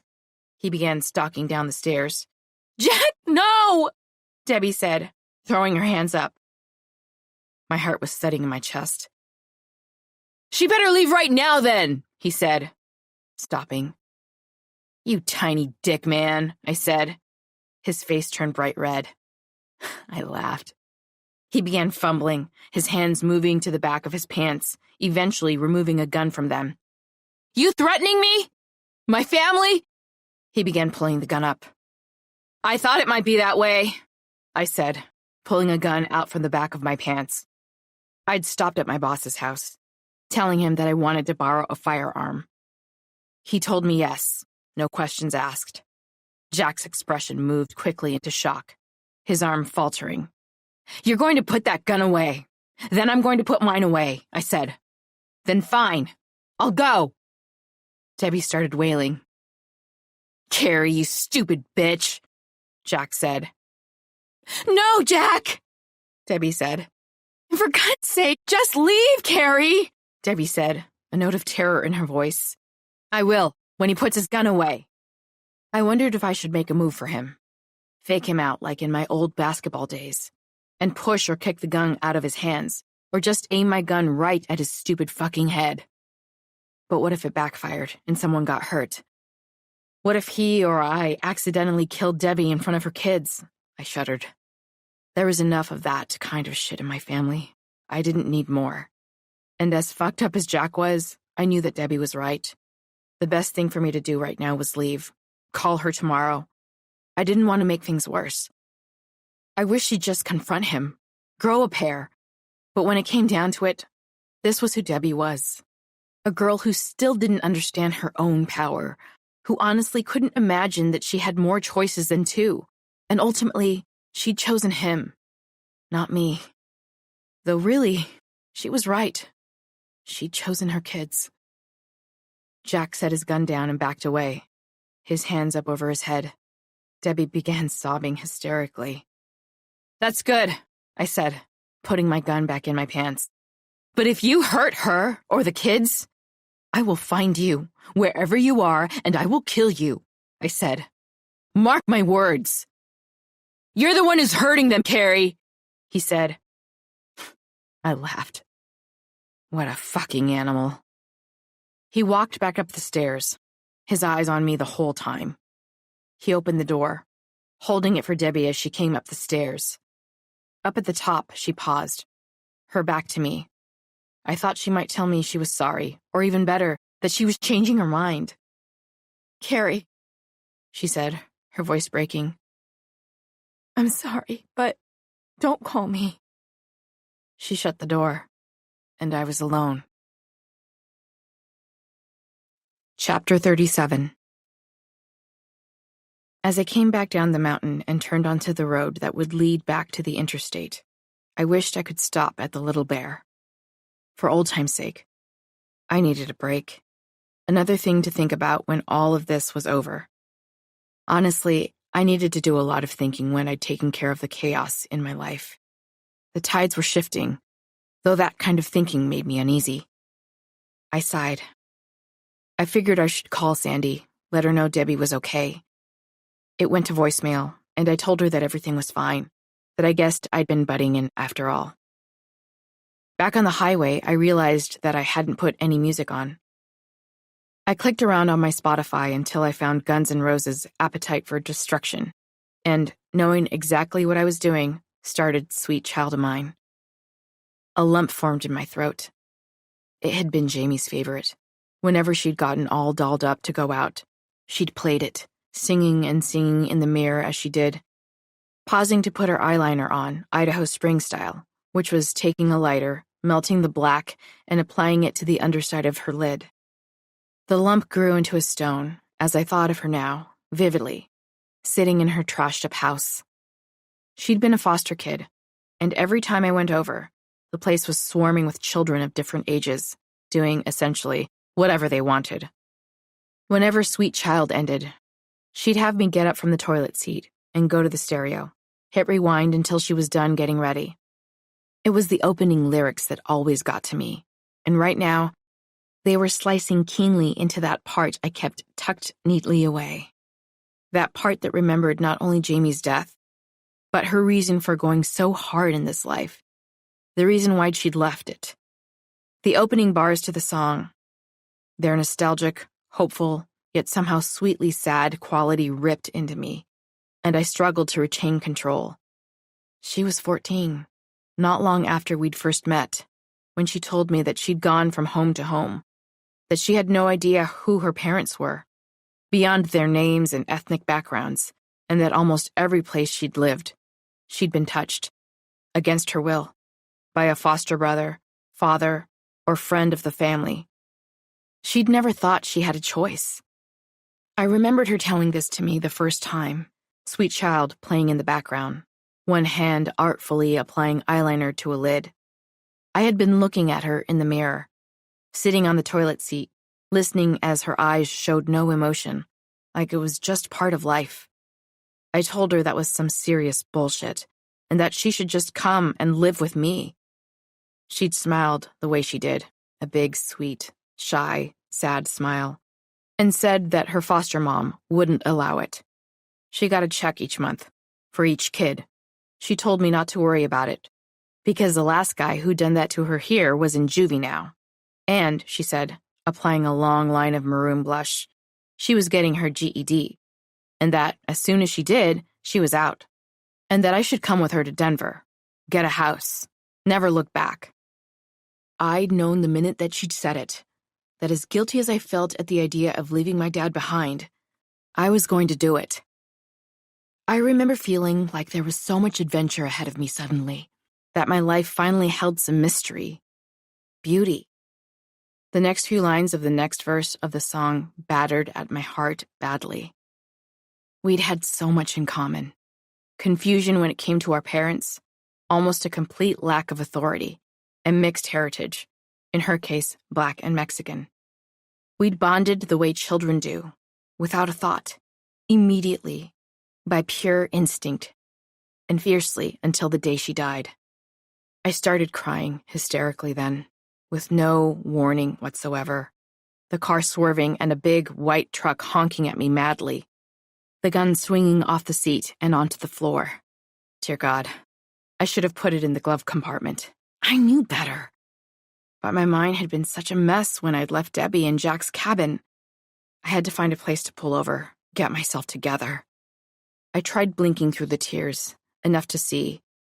And on my right was some space, not far actually from the field of buffaloes, a large, soft shoulder of dirt.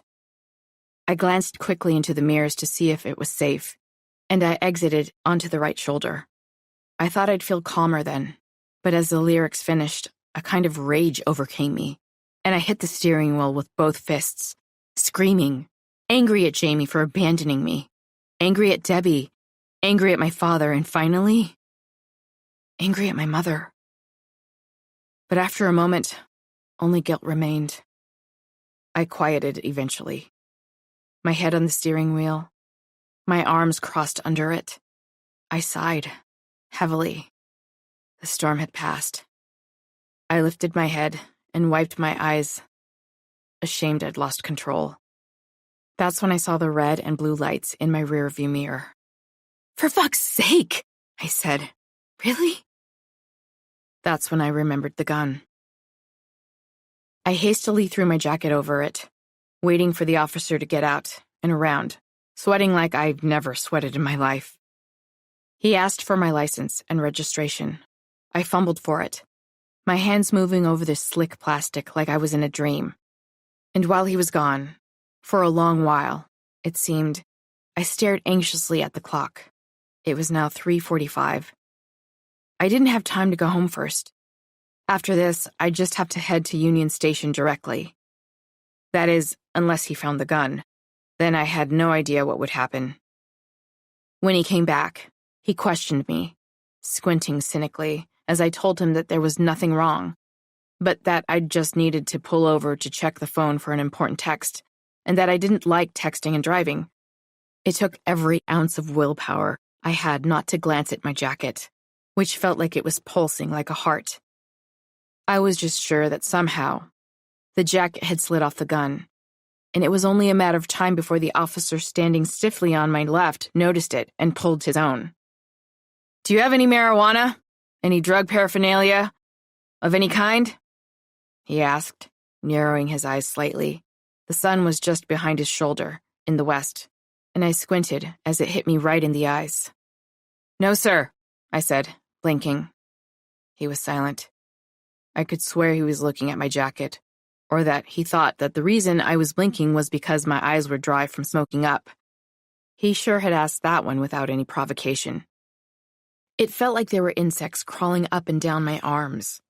Jesus, what if he took me in and I missed Nessie? What if I gave Michael just enough time to figure out where she was?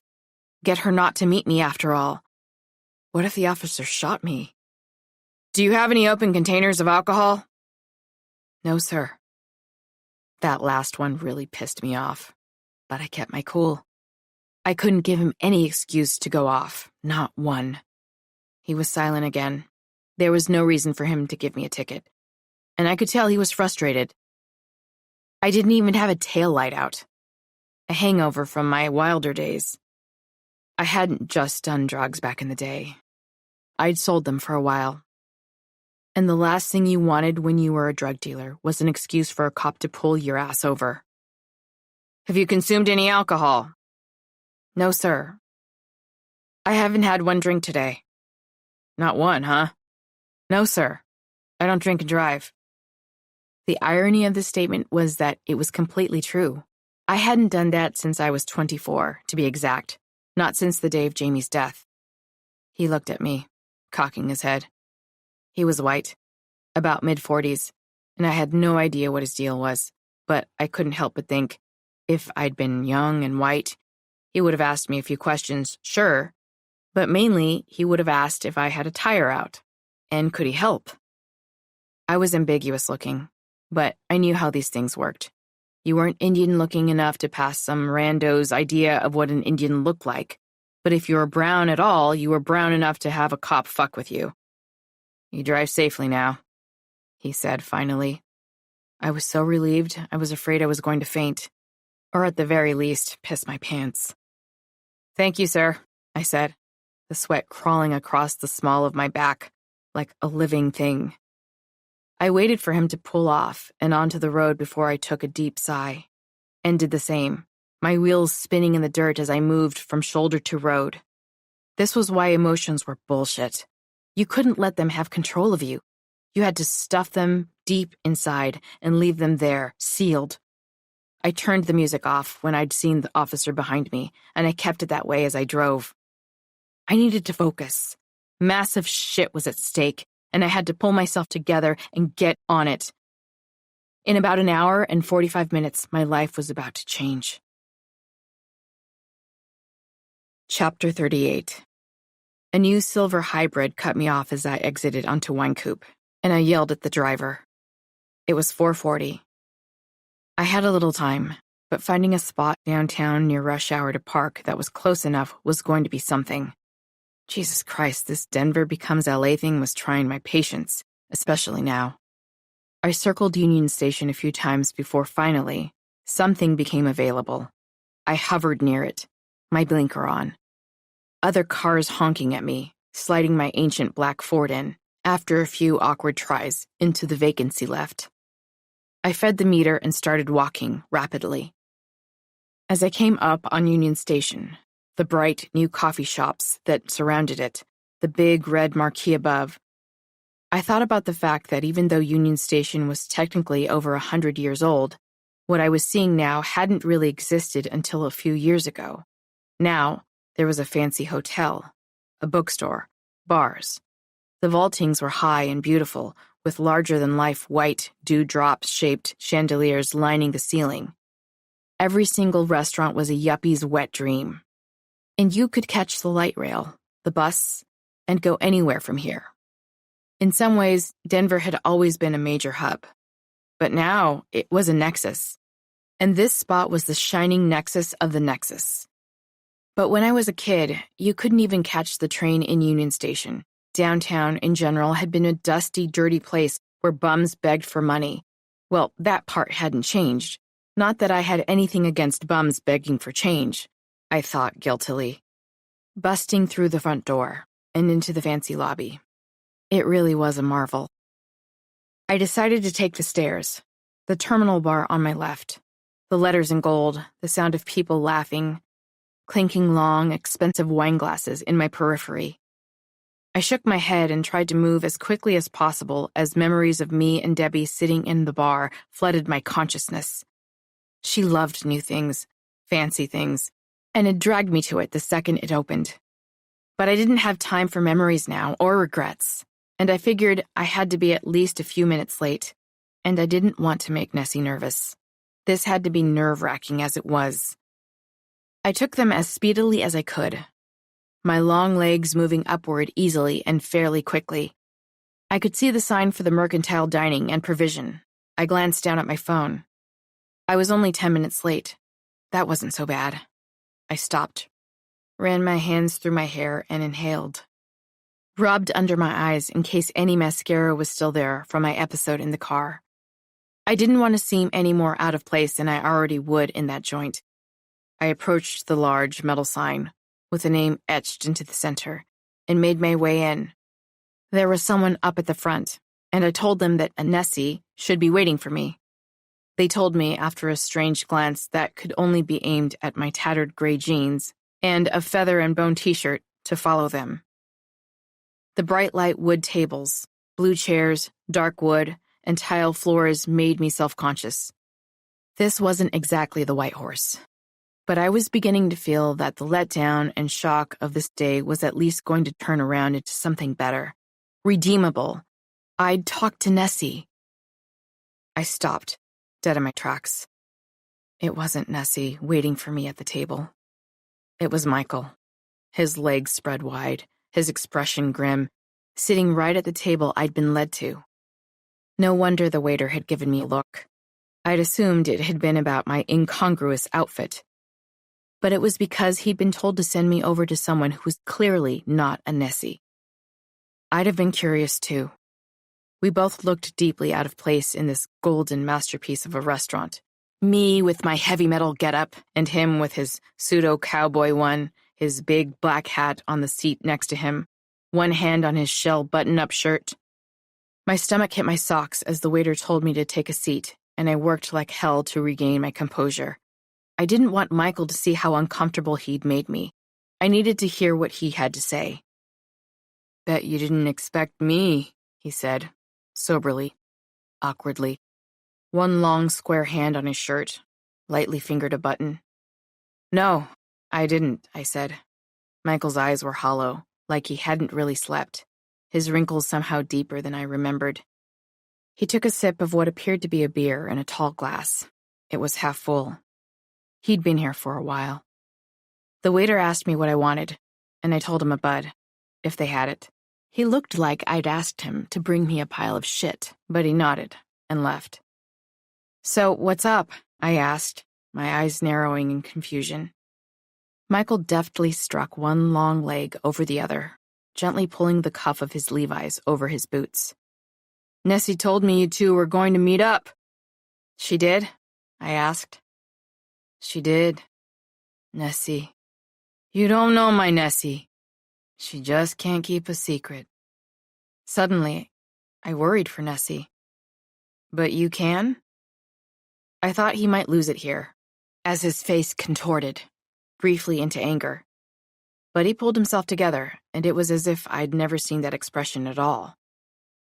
"Let's be nice," he said. "No need for accusations." There was a faint edge of distaste to his voice.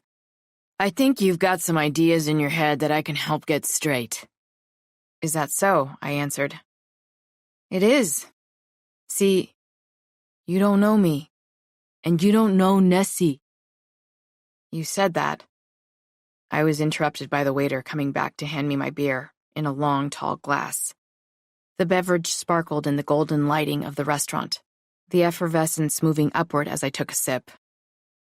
"Thanks," I said, setting the glass back down. "They say Miller's a champagne of beers," I said to the waiter. "But it's Bud." "I'll be right back to take your food order," the waiter responded. The corner of his mouth turned up in disgust, his rich, dark hair looking like it'd been lacquered into place. "I don't think we'll be eating," Michael said. "Just drinks for you, then?" "Yes," he answered. I briefly wondered what was in Michael's glass. Nessie had said that he didn't drink anymore. But I figured it could be a non-alcoholic beer. Or not. Michael watched the waiter leave, and then settled his eyes back on me, his expression belying his irritation, displeasure. "See, because you didn't grow up with Nessie, you don't know that she suffers from more than a heart condition. Her family," he said, interrupting himself to take a drink, and then continuing, "suffers from delusions." I blinked rapidly. Delusions? Yes. "Nessie ever tell you her grandmother saw things?" I remembered back to one of our last conversations, when I'd shared that I had visions, that I'd seen the ghost of my mother. She told me her grandmother had too. He was watching me intently. "I see that she has." I let him speak. "Her grandmother didn't see into the other world or have visions, whatever you want to call them. She ended up in a sanatorium because she was insane," he said, with a flip of his hand. "A state sanatorium, where if you're poor and brown, well, that's where you end up. Very sad," he said, flicking an invisible piece of dust off his jeans. "Her family tried to care for her, listen to her about what she was seeing, her sightings. Some even took her seriously at first. Your grandmother's people were prone to that sort of thing," he said, sighing deeply. "And she could be quite convincing. But eventually, it all became too much. She was destructive to the people around her." He shook his head sadly. "And her family? Well, my family had to do what was best for everyone." The place was spinning. I remembered when I'd first started having my visions. I thought I'd had a brain tumor. Was it possible that I was just coming into a family inheritance of brain damage? Insanity? My God. Maybe Nessie had been imagining things too, and Michael was just trying to help her. Maybe she'd done this before, and he'd had to have similar meetings with people over the years. I slid my hands down my glass, feeling the moisture, trying to let the familiarity of the wetness calm me. I took a shaky sip. "I can see you're thinking about what I'm saying," he said, recrossing his legs. The waiter came back and asked if he wanted another. "I do." "Another O'Doul's?" he asked. "If you please," Michael responded smoothly. A non-alcoholic beer. Shit, he was sober. A good guy who just wanted to protect his wife and the people around her. Maybe I was just causing trouble. A flash of what I'd gone through at the cabin with Debbie and Jack went through my head. They'd thought I was just causing trouble too, and I'd been wrong. Jack hadn't been holding Debbie hostage. She'd gone there willingly. My stomach began knotting up, and I felt like I was floating. I took a deep breath, closed my eyes for a minute. I needed to think, and clearly. "O'Doul's?" I asked. "Don't drink anymore. Beer, scotch, was my thing." He sat back. "Look, I gotta tell you something you won't want to hear."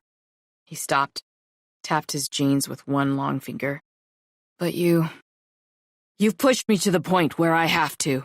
That's why I'm here. For Nessie's good. And for yours. Go on, I said. Your mother. Like I told you back at the apartment. She liked to hang with the wrong people. But what I didn't tell you is that sometimes she liked to rile people up. Bad. The waiter came back with another beer, taking the old glass and sliding the new one across the table. Michael sipped.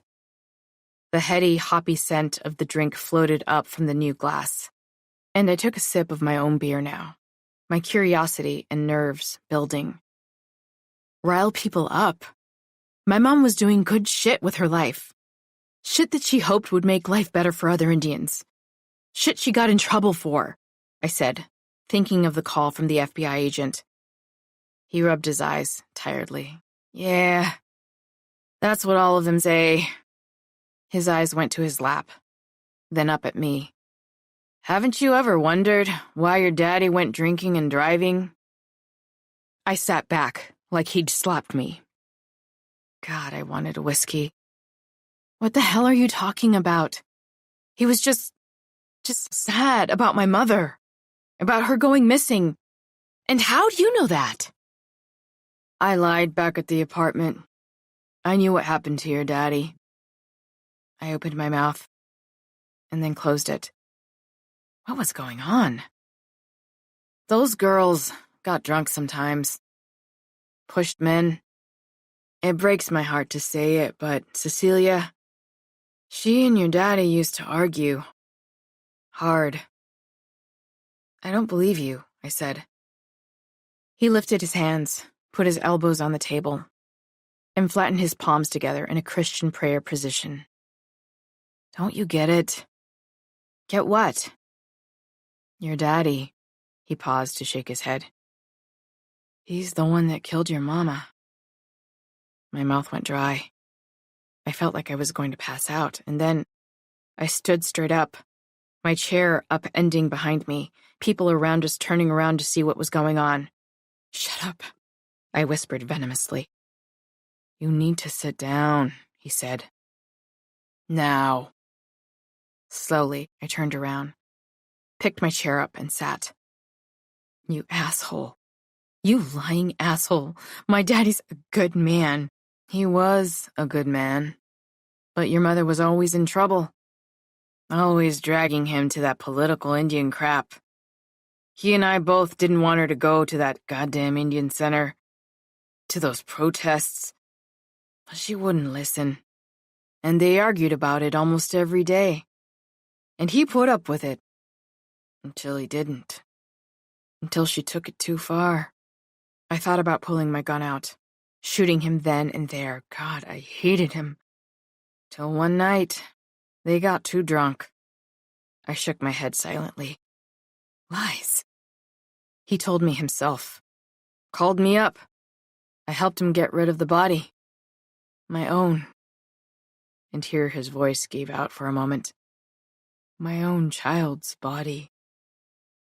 I looked around at the people in the restaurant, their white faces, their mouths vibrating with laughter. I felt like I was falling down a black hole, one that had no bottom. This man didn't know my father. My father, the one person in the world I knew I could trust. But then I thought about his pain, his guilt, the fact that he'd gone drinking and driving until he destroyed himself. I closed my eyes. I felt like dying. No, I said. No. I straightened up. Why wouldn't you let Nessie come? If this is true, why wouldn't you let Nessie tell me this? He sighed heavily. Because she went crazy when Cecilia died. Retreated into that world of visions.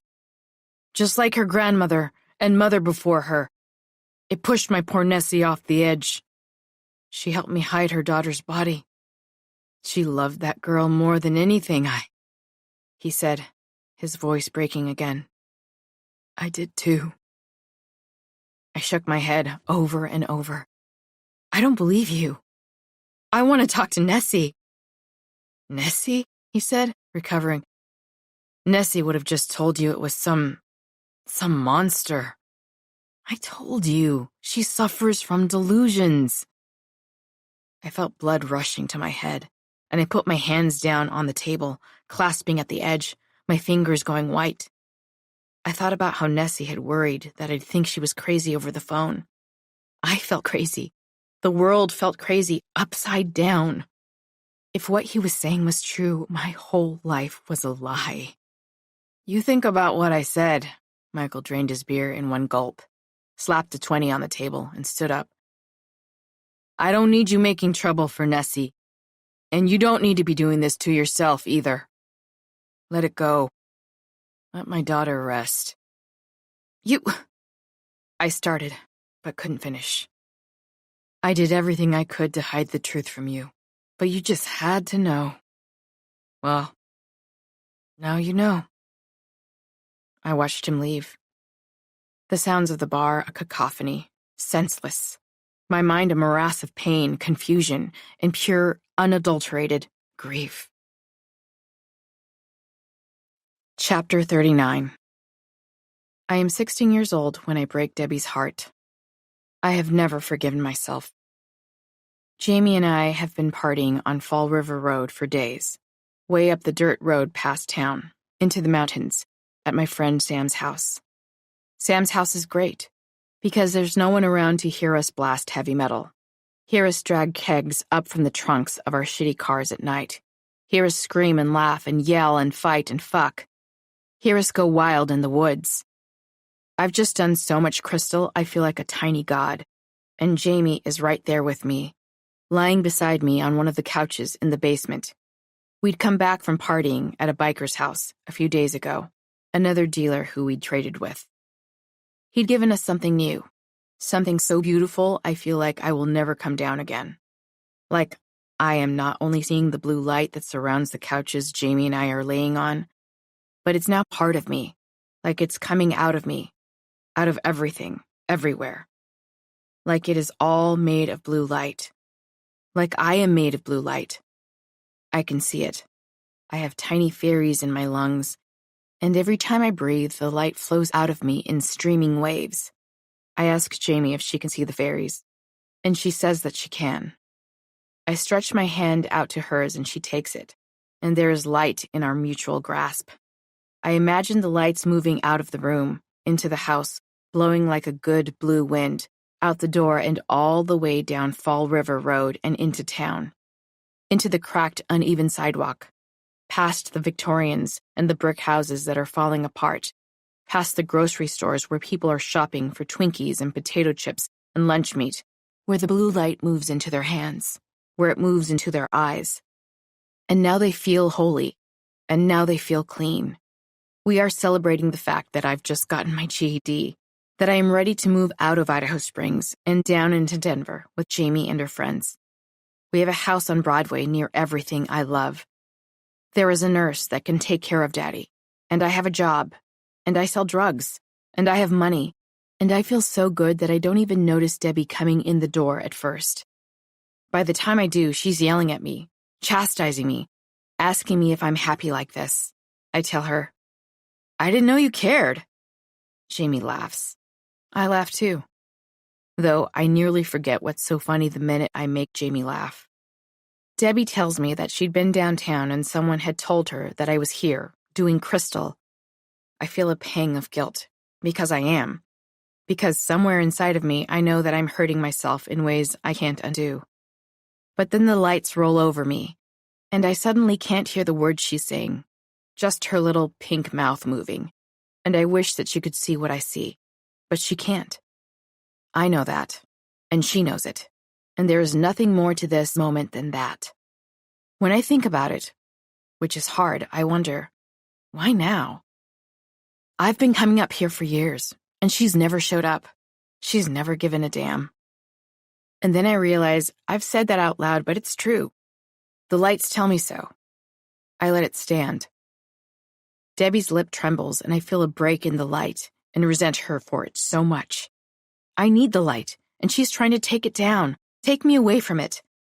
What she doesn't understand is that for the first time in my life, I don't hurt, and I plan on keeping it that way. Debbie tells me that she knows I'm leaving the Springs, and she knows if I do, I'll die, and that she's not going to let that happen. The irony is that someone does die. My very heart. My Jamie. Or is it an irony at all?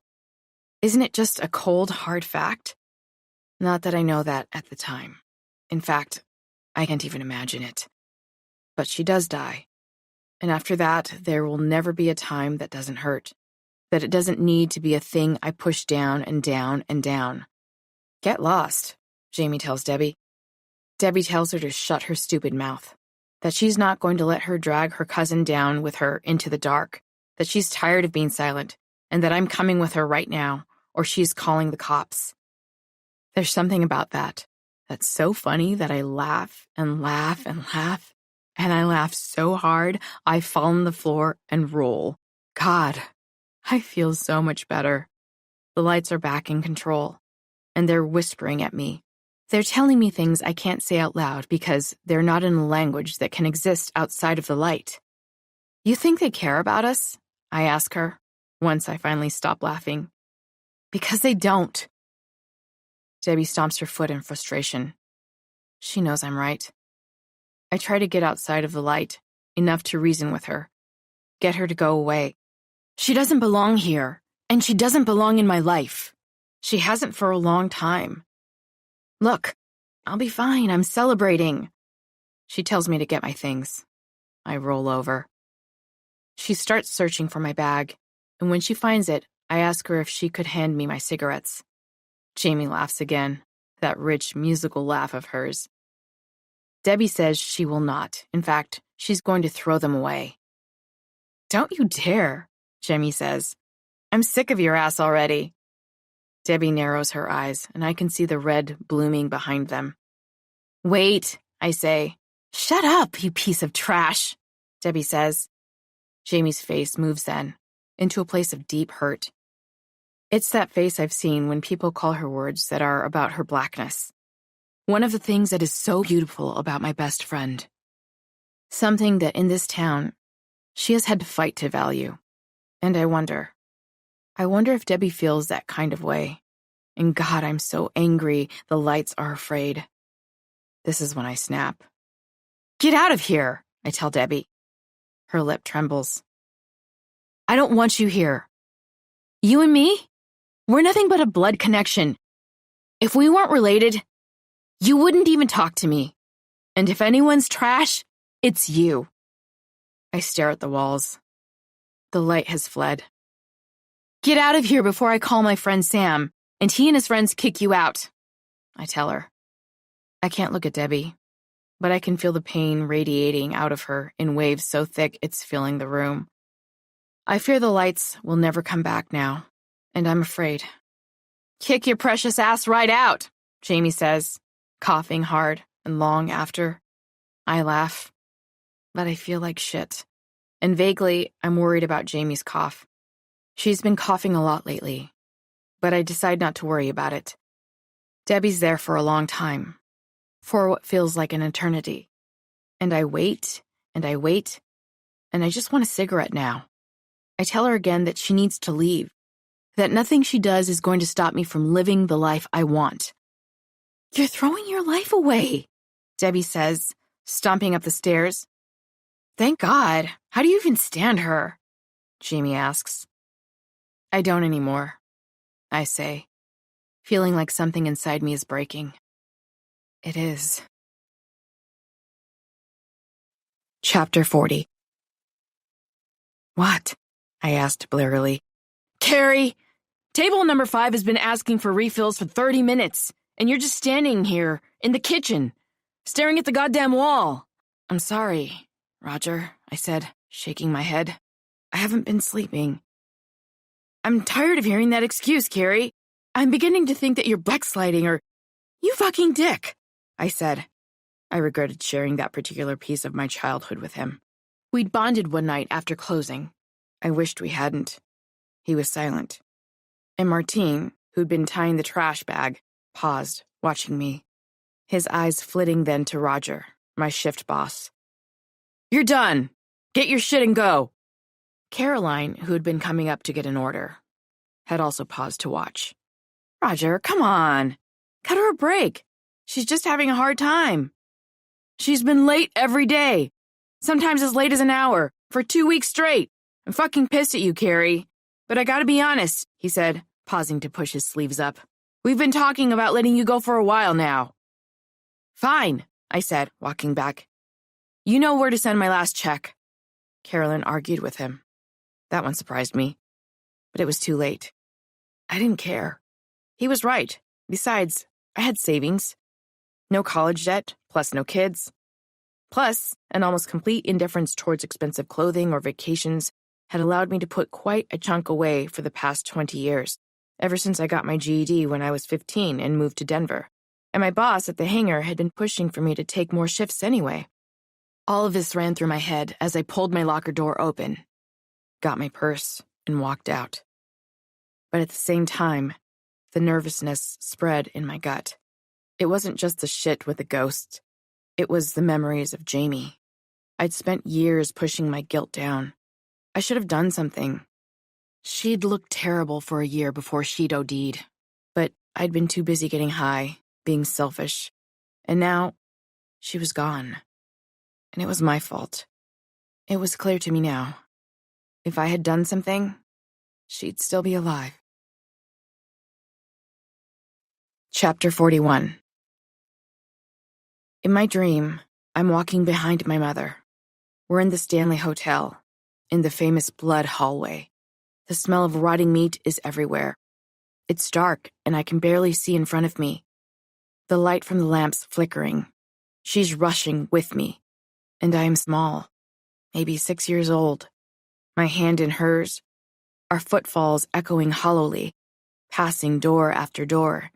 Each one opens slightly until we start to pass it, shutting violently as we do. I can hear the roar of the lofa in the distance. Finally, we stop. Room 413. She turns, and the door opens, slowly, creaking. My stomach begins filling with fear, with dread. She shoves me quickly into the room, and I yell in a high, panicked voice for her to join me. To hurry! Mommy! She shakes her head and pulls something up in front of her. She plants her feet firmly, her face a mask of determination. In her right hand is an Apache war club. This is when the lofa roars, moments later appearing around the corner, my mother's arm pulling back. I wake to my mother in the window, the curtains billowing around her, her eyes white, her hands at her side. She begins to mouth something, to step closer to me, and though I'm filled with dread, I strain to listen. "Father," she whispers, full of sadness, and then she's gone. Chapter 42. Daddy, I'm going to go away for a little while, but Camilla is going to take good care of you, so don't you worry, okay? I said, guilt and confusion washing over me like a tidal wave. He watched the TV, the blue light playing over his face. He probably didn't even notice that I was there. He'd been less responsive lately. I rested my hand on his arm, and he seemed, for a moment, to almost turn my way. But perhaps that was just wishful thinking. "You remember Camilla, right, Daddy? Your favorite nurse?" I always say she's his favorite because he seems to fight her the least, when it's time to go to bed or brush his teeth. Really, when it comes to everything. Camilla is tall and brown and super smart, and I wonder if she reminds him of Mom, of Cecilia. I pat his back, hoping he hears me. It was hard to touch him at first, after what Michael had told me. I'd gone through weeks of denial. I'd stopped visiting, and then when I did, I'd screamed at him like I hadn't since I was a teenager, asking him point blank if he'd murdered Cecilia. His only response was to moan her name again and again. My memories of when I'd been young, and he'd first gotten into his accident, surfacing in my mind. The images of his head in bandages, my guilt over not wanting to have anything to do with him at first, And then it would all circle back to that question. Did my father murder my mother? Or was it something else entirely, and the FBI had been following me, like at Lakeside, where I'd felt eyes on me everywhere? But why would my mother matter so much to them after all these years? I was heading to the Stanley Hotel, though everything that Michael said made terrible sense. The dream I'd had with my mother in the Stanley was powerful. Maybe there was something there for me, a clue.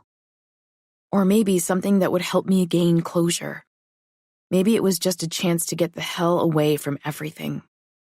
"Sandwich, Daddy?" I asked. Usually this stirred him, but nothing. I sighed, deeply. "Okay, Dad. I'm going to go." I glanced at my phone. 11:47. I still had plenty of time to make it up the mountain before dark. He didn't move. "I love you, Dad," I said, my voice breaking. I did love him, even if I didn't know what I believed anymore. He seemed to stir a little then. At the door, I turned around. He was still staring at the TV as if it was the only thing that existed in the world. There was an episode of Different Strokes on, and Willis was strutting around his mansion with his fists at his sides, his mouth puckered. Daddy loved his reruns. I was about to close the door when I heard something, and the hair on the back of my neck spiked. I turned back, and I saw her.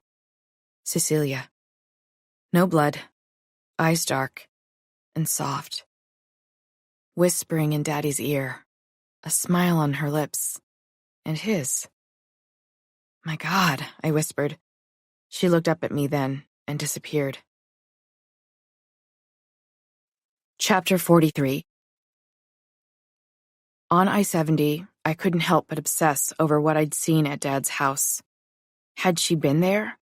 All those years? Whispering in his ear? Telling him she forgave him? I vaguely remembered thinking she was a ghost when I was a little girl, before Dad's accident. I shuddered. The way he would talk about her did that to me. Always. Of course, in the past tense, always with such sadness, such guilt. And every action of his, leading up to and culminating in his accident, was in reaction to her disappearance. Or so I'd thought. One thing was definite. After his accident, I hated her. I took the turn onto I-93, and then I-36, which eventually led to Boulder. And I couldn't help but laugh, despite my sour mood. God, I'd sold so many drugs to the college kids there, and they had been so rich. I'd overcharged them time and time again, and then me and my friends would party like rock stars. I passed Golden on my right, and thoughts of Dad's accident couldn't help but blossom forth in my mind, no matter how hard I tried to push them down, away. How after, he seemed to be in another world. Perhaps he was. Maybe that was when he'd started being able to hear Cecilia. Maybe sometimes he wasn't staring at the TV, but at her. Maybe that accident had damaged his brain, but split the border between this world and the next wide open, at least for him. I recalled his leaning in to listen to Mom's ghost, her image flickering in and out in that old, sad house. Or maybe it had just been his guilt. The sun was just beginning to set, and I hit the accelerator. Those roads up the final stretch were something, with massive sheer drop-offs on either side at times. I didn't want to drive them in the dark if I didn't have to. I thought then about my visions, or delusions. The fact that I hadn't been able to see Mom until I'd touched the bracelet, and though I didn't have brain damage, that I knew of anyway, there were things, like Jamie's death, that had changed me, had ripped me open pretty good, and things embedded in me that I didn't know about. Things I guessed I'd inherited from my family, or I was just crazy, like Michael said. It all added up if I took his word as truth. I mean, why hadn't Daddy gone further in trying to figure out what happened to my mother, if he hadn't killed her? Why had he gone drinking and driving to die if he wasn't filled with guilt? I'd always thought he'd lived for her, that he couldn't live without her. But maybe he'd just been unable to live with his own sin. My mind came into bright focus then. Maybe that's why the FBI was calling me. Maybe she had been on lists, then disappeared, and perhaps they'd thought there was something suspicious there. Though usually they didn't seem to give two shits if a native woman disappeared, like Federico said. But if they did, maybe they suspected the truth. That my father, I thought, with a lump in my throat, had killed her, and my grandfather had helped him to cover it up. And then I had to come along and file a Freedom of Information Act, stirring this whole thing up and potentially bringing the federal government right to Daddy's door. My stomach twisted. I focused on the road ahead as the pavement began to really climb, trying to move my head in any other direction than the idea of the police putting my daddy in handcuffs. And failing. Shit. Even if he had killed her, if Michael was telling the truth, I didn't know the full context. It sounded from what Michael was saying that they got drunk, argued. Maybe it was an accident of sorts. I shook my head violently. I thought of one of the opening scenes in The Shining. The family. Jack, his wife, Wendy, and their psychic kid were winding up a highway meant to look like this one. It wasn't, though. That highway was in Montana, in Glacier National Park. The view had been bird's eye, a mass of pine trees on either side. And you just knew, from the creepy music, that shit was about to go down. Carefully, I searched for the soundtrack on my phone and put it on. My mind started to move into the space that was The Shining. Thoughts of my mother, father melting away and re-emerging as much more manageable ghosts born out of King's imagination. Though I loved everything by King, I'd always found this particular book to be spellbinding. I remembered finding it in the library one day, after wandering the shelves, my fingers brushing the spines, trying to convince myself to check something more realistic out, something more patently educational, and failing, and moving, like I was haunted, toward the horror aisle. For some reason, I hadn't seen this book before, and finding it, a King I'd never read, felt like uncovering a magic key, one with infinite potential, one that opened doors that acted as portals to other worlds. Elated, I brought it to the front desk, and from the minute I started reading, felt like most people feel when they're falling in love. I had my copy packed in my old brown suitcase. I was getting closer. On my left were the sheer drop-offs I thought about earlier. I was used to it, growing up in the mountains as I had, but it was still awe-inspiring. I knew that many people had lost their lives on mountain roads like this. In fact, a boy a grade above me in high school had decided it was a good idea to go drinking and driving one night, and had missed a turn. I shuddered. On my left now was a gigantic lake, and despite myself, I cracked a smile. It was huge, and sparkling in the sun, surrounded by the lush green of the forest. I was almost there. A few more turns and I was parking, and dragging my suitcase out of the back, rolling it up to the massive white hotel. It had been beige in the movie. But that's because in the film, Kubrick had based it off a hotel in Oregon. The whole thing had been filmed in England. I pulled the suitcase up the steps, and with a deep breath of cool, fresh mountain air, opened the doors, and shut them firmly behind me, taking in the red carpeted floors, the old-fashioned decor as I stepped into the hotel I'd been reading and rereading about since I was probably 12 years old. The line for check-in was long, and there were crowds milling in and out. Some of them here for the historic tour offered during the day. A lot of them were wearing American flag t-shirts, leather vests. Then there were the families in Nikes. Finally, I was up. "Carrie James," I said, walking up to the desk and setting my suitcase to the side, checking in for room 413. "Very good," the clerk answered, giving me a little smile. An ex who worked here had fixed me up. I told him I wanted 413. as that was the room my mother had brought me to in my dream. He'd said that was the most haunted room, on the most haunted floor in the hotel. My ex had also gotten me a steep discount, then asked me to go back out with him. I told him I'd give him a call when I came back. Behind the clerk was a wall of old-fashioned metal keys.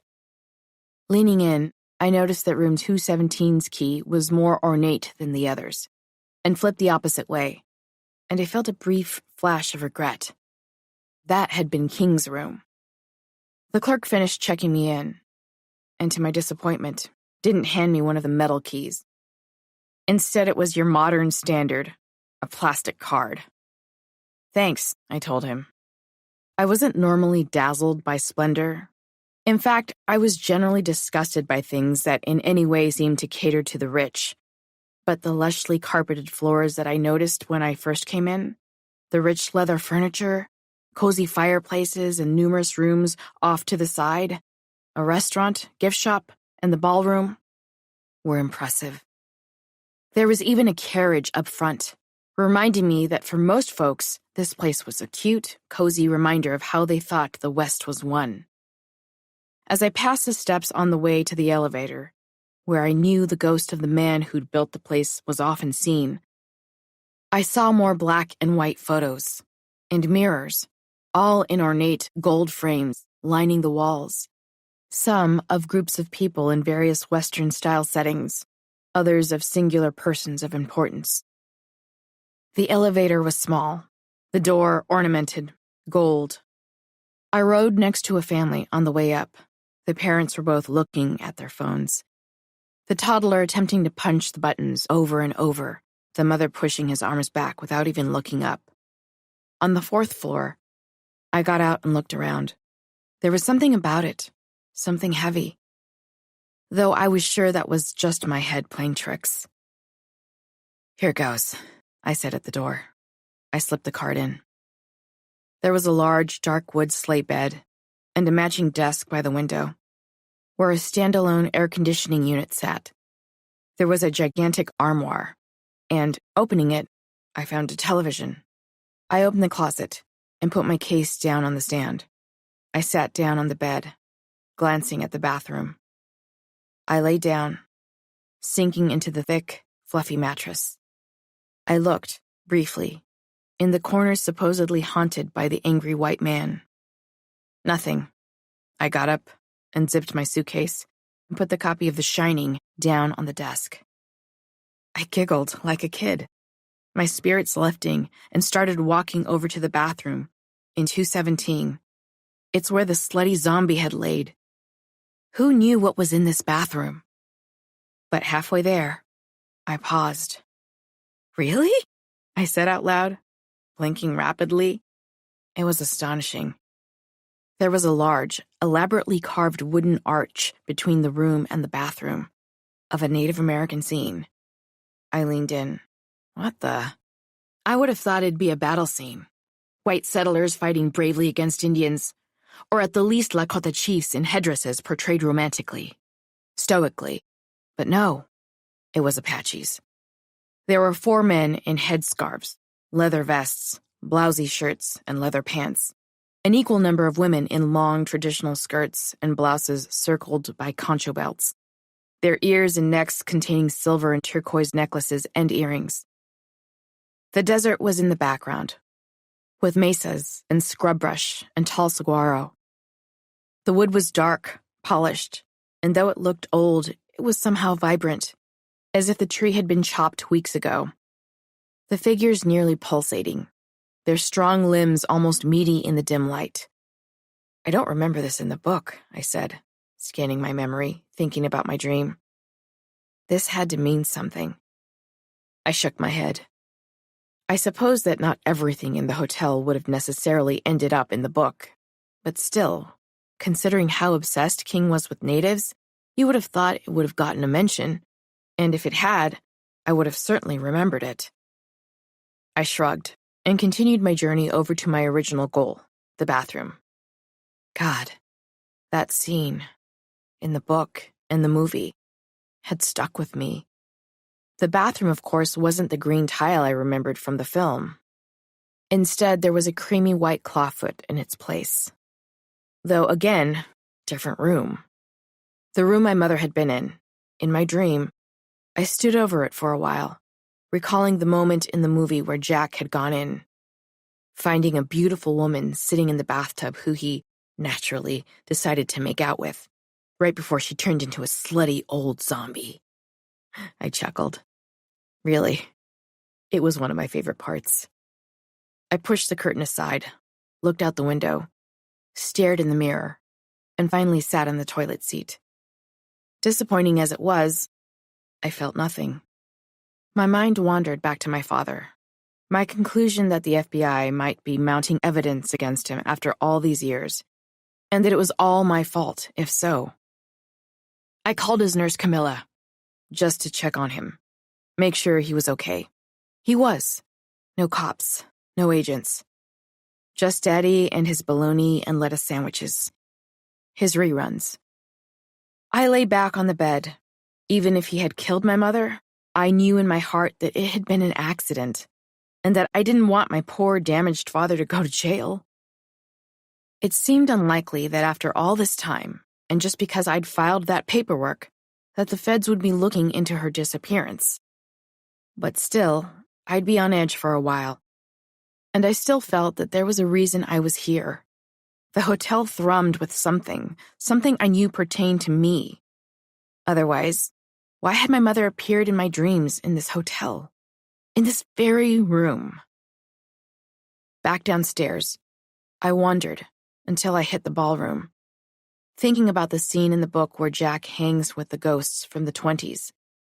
Then maneuvered around to the main floor, passing the gift shop, the stairs, check-in, and a fireplace where I thought I might take a whiskey later. Things had calmed some, and I felt like a drink, so I walked over to the Cascade. Though it was still packed, after a few minutes a couple left, and I took a seat. The bar was long and wooden, but its surface was a kind of yellow, milky, glassy substance. The shelves behind lit up, the center 3 tall mirrors, with wooden poles in between, framing the mirrors. I thought again of the native carving in my room, thinking that I'd have to reread, looking to see if there was any description of anything like that. I'd brought the book with me to the bar, as per my usual, and pulled it out of my bag. I ordered a whiskey and looked around. I had no idea what to look for, if there was anything to look for. Maybe that dream had been the result of something I'd remembered from the book, something that hooked into my delusions. Perhaps coming here was the last thing I should have done. I took a sip, put my head on my book. There were families, mainly a few couples, a handful of single men at the bar. And 1 or 2 of them didn't look half bad. Though I wasn't here to hook up. I wouldn't mind it, but I wasn't in the place where it'd do me any good. I could feel that. I glanced at the mirror. I looked tired, hollow-eyed. "Another?" the bartender asked. "Sure," I told her. I hadn't realized I'd drained the first. She smiled and brought me another pour, giving me an extra drop or 10, which I appreciated.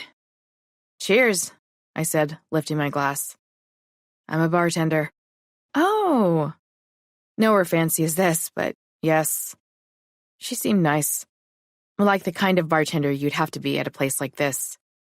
My foul-mouthed, super direct, heavy metal-loving personality wouldn't go over well here.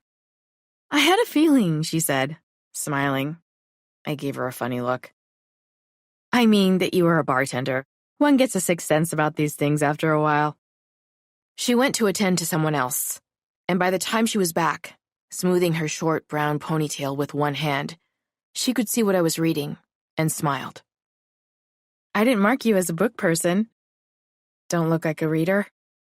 She cocked her head. "No." I liked her. "Something about black jeans and a heavy metal t-shirt doesn't scream nerd," I said. She laughed.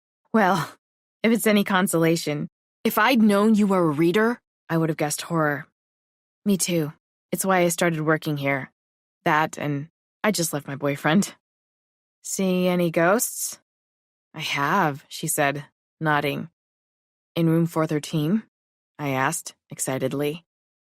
Not personally. I leaned back, disappointed. But the cleaning lady has. She can tell you all about it, if you can catch her in the hallway tomorrow morning. I made a mental note. She attended to another customer, and I put my head back in my book. I did see the ghost on the stairwell, she said. I hadn't realized she was back and startled. Sorry, she said. Didn't mean to freak you out. Happens a lot around here. The ghosts? I asked, to get her going again. Nothing special, I'm afraid. But yeah, I've seen one of the women who descend the stairway. Oh, and I've heard the piano. And on the 4th floor, I've had things pull at my clothing, pinch me. One lady who was in 4th routine, that's your room, correct? I nodded. She woke up to the man in the corner and a long scratch down her leg. She continued with a smile. But you'll hear all about that if you're taking the tour tomorrow night. You're doing that, right? Oh yeah, I said, sipping, and making a mental note to thank the ghost in my room for letting me stay there. And I'd get a spirit plate. I mean, it's what Auntie Squeaker would want me to do. You like working here? I asked. She looked around. She had a cool, calm, peaceful way about her. I do. I mean, I like to own my own place someday, but... And here she paused to sigh deeply. Lost most of my money to my shitty boyfriend. I'm sorry, I said. Good God. Sometimes it seemed like my dad was the only good man I knew. Or he'd seem so. Or he was. I wasn't sure about anything anymore. A couple of guys in greasy-looking t-shirts, one sporting a motorcycle, and the other, an angry-looking and comedically patriotic hawk, were waving her down. She nodded at me, and I cheersed her with my glass, and she went over to them. I thought about what she said, what it would be like to come to work not as a worker, but as the boss, as the owner of a bar. When I'd gotten over Jamie's death, or at least as over it as I was ever going to get, that had become a goal of mine, owning a bar. But over time, I'd pushed it to the back of my mind, thinking that it would come later.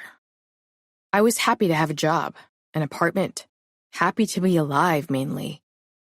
I liked my life. And when the thought would surface, usually when Debbie would push me about it, I thought with a frown. I'd think I wasn't ready. It was a huge responsibility, but I had enough in my account to put a down payment on one, and when was later going to come? I was 35. Specifically, I had money to buy the White Horse. Nick wanted me to buy it. Poor soul was going senile. There was no way he'd hang on to it for much longer. And Debbie was an asshole, but she was right about one thing. I did love that joint. I looked around at this super fancy bar, at the people happy to be there, sipping their drinks, laughing. The White Horse would never be as opulent as this place, but it could be something. I ordered another whiskey when the bartender came back, deciding that it had to be my last. I needed rest. I had a lot to do. The tour, maybe a bit of poking around, and I decided with an excited swing in my stomach, calling my bank up, and then Nick. I was going to see what would happen if I tried to buy the White Horse. I mean, I wasn't going to for sure. I needed to really think about it, but just the possibility of something new and good and completely different in my life made me feel marginally better, even slightly celebratory. I tipped my drink to the air in front of me and drank the whiskey down. Chapter 44. The Stanley Hotel, or the Overlook, in your favorite novel, and mine, the tour guide said, winking at the crowd, was built in 1909 by Freeland Oscar Stanley. It was 9 p.m., and for the first time in weeks, I'd slept like a baby, though I had peered pretty intently into corners of the room every time I'd woken up, looking for the ghost of the angry old man who might try to scratch me. I'd spent the day reading, then drove up the mountain to take a ride on the aerial tramway, which looked down and over the town of Estes Park. At the top, I'd walked around a little, fed the chipmunks, thought more about whether I was insane, and if my father killed my mother, and then I bought a t-shirt. The Shining tour had me feeling like a kid in a candy store. The only thing spoiling it was the guy who looked to be in his late teens eyeballing me like I was a hunk of sausage. It was mainly a resort for folks like Stanley. As a member of the upper class, and an Easterner, he saw this as a virtue for sufferers of tuberculosis like himself. The air, he felt, would help clear them of the symptoms. Get on with it. It was the kid I'd noticed eyeballing me earlier. I glanced over, catching sight of a lip ring the size of a small planet in his bottom lip. Shut up, I whispered, menacingly. He looked taken aback, but clapped his mouth closed. In any case, the guide continued, today, of course, it's mainly famous for, you guessed it, the filming of The Shining. A number of us nodded. In the book, Dale, according to his name tag, gestured to the short hedge. This hedge is made into hedge animals, which turn into monsters. But Kubrick changed that into the giant hedge maze scene in the film, where Danny outwits his father. That wasn't the only difference between the two. King placed his ghost in room 217, and Kubrick in room 237. There were many differences, and King wasn't pleased about any of them. He did his own film that's much more faithful to the book. People nodded, and a few of us took pictures. Let's move to the concert hall, shall we? He said, gesturing, and the group of around 15 moved up the stairs and into the hotel. We started in the basement, where there'd been a bunch of goofy props, like an ancient black Underwood typewriter, with a piece of paper with the words, "All work and no play makes Jack a dull boy," placed crookedly in the spindles. Someone had wondered aloud if it was the one from the movie. I rolled my eyes. There were also posters of the film Dumb and Dumber, which apparently had been shot in the Stanley. Behind me, I could hear the lip ring kid whisper, "God, your ass is hot." I turned around and looked him dead in the eye. This ass will cut you if you don't shut the fuck up. He closed his eyes and bit his lip. I thought I heard a short moan escape. Jesus Christ. The Stanley is on the National Register of Historic Places, but... He paused theatrically. Is known, thank you, Mr. King, for all of its ghost stories. The concert hall here, he gestured, is considered to be the most haunted of all the properties. His accent sounded German. Maybe Austrian?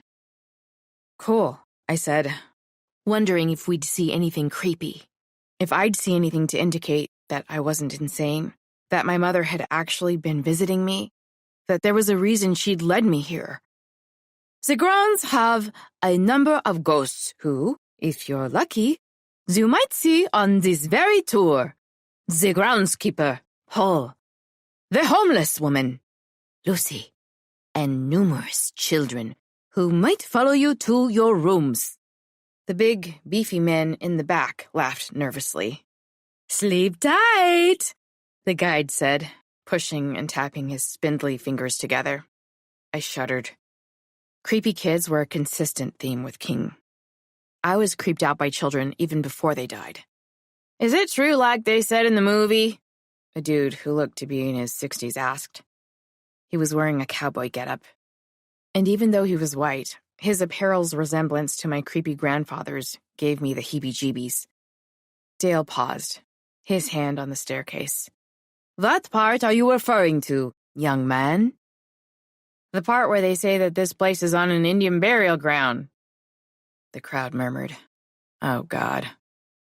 Well, if you know King, you know he sure did love his Indian burial grounds. They're in several of his novels. But as far as I know, the Stanley was not built on an Indian burial ground, nor did they have to repel any voying Indians. He chuckled. Fuck me. This was the one thing I knew had nothing to do with my mother. It's all Indian burial grounds, I said, wishing I'd never said it the minute it came out of my mouth. Heads turned. What's that? Young lady? Dale asked, his expression sweetly inquisitive. Never mind, I said, just wanting to get on with the tour.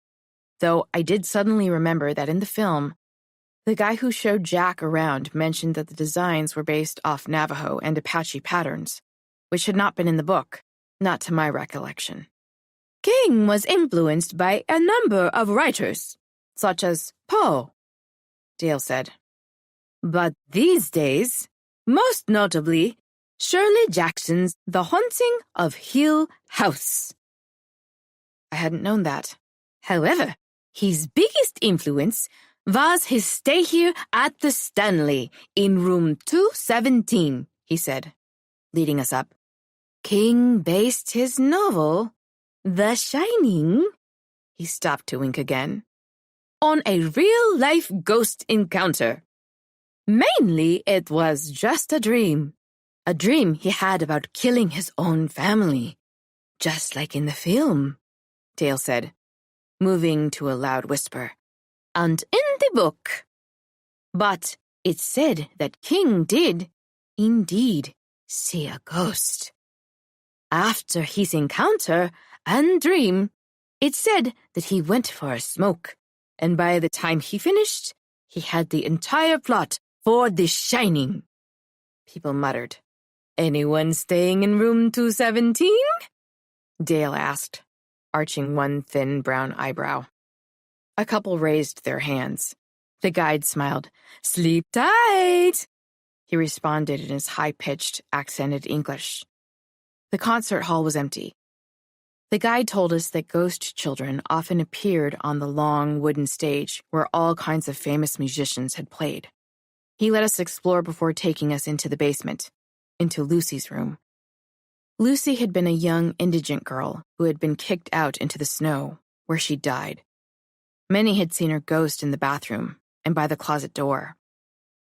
Yes, that closet right there, Dale said, pointing to an open door that a man was standing in front of. That one? A teenage girl asked. Yes, the one that young man is standing in front of, Dale said, expectantly. The tall, burly guy stared, his only response being to blink stupidly. Several people craned their heads and aimed their phones for a picture, but the guy in front of the door still didn't get the hint. And Dale moved on, shutting the lights off. He placed lollipops in our palms, invited Lucy to tip them over. She didn't. We moved to a room with a long mirror and a cutout of the infamous twins from the book. People took pictures, sticking their heads into the cutouts. The teenager who was into me asking Dale to take a picture of him with his face in one of the holes, his tongue out and vibrating back and forth, his eyes on me the entire time. Fucking teenagers, man. We passed the lodge, the room built for women to stay in on our way back into the main hotel, where the guide explained that lecherous ghosts supposedly haunted the hallways. One of them supposedly even drank the whiskey out of the glasses of the guests, migrating back into the main hotel. And up to the 4th floor, the guide spoke about the infamous scene in the bathtub. I knew the 4th floor as the infamous blood hallway, the hallway where the creepy twins appeared to Danny, the hallway where blood came from seemingly nowhere in a number of shots, flooding the hallways, pushing the chairs aside, splashing the sides of the walls. The 4th floor is said to be the most haunted in the hotel.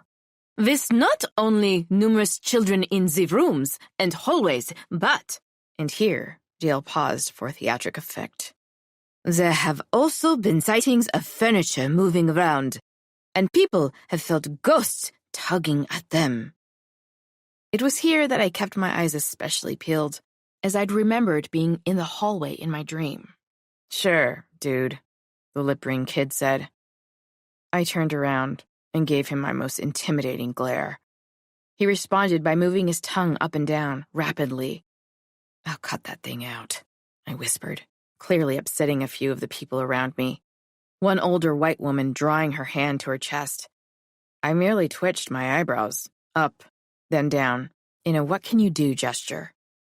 "And most horrifyingly," the guide continued, "in one room, a cowboy that watches you as you sleep from the foot of the bed."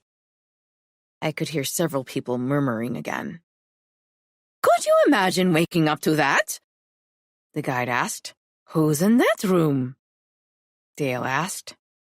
A father and son combo raised their hands. The guide smiled. "Sleep tight." "Now, we'll be moving to the basement," Dale said, gesturing toward the elevator. It took a while for all 15 of us to get down there, and I made sure not to pile in with the creepy teenager. I wasn't afraid of him. I was afraid I was actually going to cut him somewhere vital and end up in trouble. Getting out and joining the rest of the crowd, Dale moved us past numerous boxes of wine and cheese, olives and pickles and other supplies, and at the front of what looked like entrances to a series of large, dark tunnels. That was interesting. "These were the safest tunnels that the staff used back in the day to go from building to building." Dale paused, allowing folks time to snap pictures with their phones. "They were haunted by a cat," Dale said. There was silence. Clearly, this had not had the effect that Dale had been looking for. "A cat?" a woman asked from the back. "Yes, a cat," Dale responded petulantly. "It wanders." "A cat," the woman repeated derisively. "It had green eyes that would glow in the dark," Dale finished lamely. People muttered in disappointment, and that's when Dale pulled the big guns out. Pictures of people on his tour with creepy, glowing-eyed figures behind them. I wasn't sure that I bought it, but the basement was freaky as hell. We moved on to a room with a gigantic mirror leaning against one of the dirt walls of the tunnel Dale had led us down. Like the ones upstairs, it was ornate in gold, and there was something a little ominous, spooky about the thing. I had to admit, I was extremely drawn to it. I loved haunted mirrors, and often looked at them on eBay, wondering whether it was stupid to order one or not. Perhaps this was it. Maybe I'd see something in the mirror.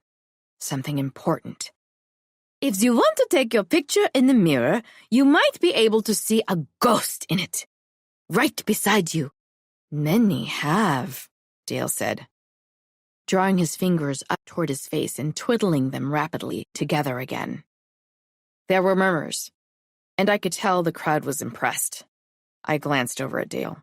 He was grinning from ear to ear, and it was clear that he'd redeemed himself. People began taking turns, and I thought, why not? And took mine. There were noises of disappointment, though, as people looked at their phones and saw nothing but themselves.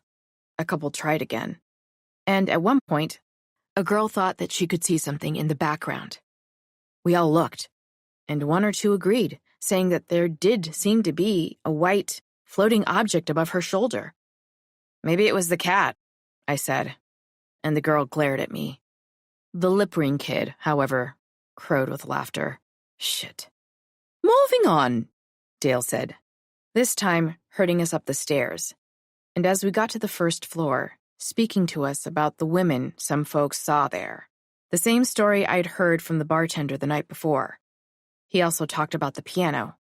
I'd wondered what she meant by that. Apparently, the man who'd built the hotel had a wife who played piano, and supposedly she haunted the Stanley with piano music. People took photos, some of them, again, swearing that they saw something in them. The girl who'd seen the object in her photo claiming that she heard faint piano music. We all paused to listen, while the guide checked his phone. "So," Dale said finally, "our last stop is right over here. The ballroom. This is much like the room where Jack speaks to a ghostly bartender." His voice crawled, once again, to an ominous whisper. "This room used to be where the men, sorry, ladies, would play pool. Many ghosts have been sighted here. Maids, brides, and more children." People walked around, snapping pictures. This is where the tour ends, but it comes with a complimentary whiskey, so you can be just like Jack. Except, of course, for the murderous obsession, he said, winking a third time, the crowd chuckling appreciatively. I headed straight for the bar. Just as I'd sat down and ordered, my phone rang. Hello? Miss James? It was a male voice. Dear God. Was it the FBI? Were they calling about Daddy? What had I done? This is she, I said, feeling sick. Wonderful. This is Chris Bouvet. Okay, I answered warily. From Canvas Credit Union? It took me a minute, but then I remembered. Right. I'd made a few calls that morning, first to my bank and secondly to Nick at the White Horse. He was totally down with the idea of me buying the bar and making him part owner. I'd told him we should talk more about it, and then I had to really think it through first. But his enthusiasm had translated. I'm calling to let you know that your credit check went through, and all is good. We're emailing you some paperwork right now. Sure, I said, feeling nervous. I really do have to do some more thinking, but I'll get that to you by tonight, I said. Wonderful, he responded. I hung up, asked for my whiskey. As I drank, I thought about what I was doing.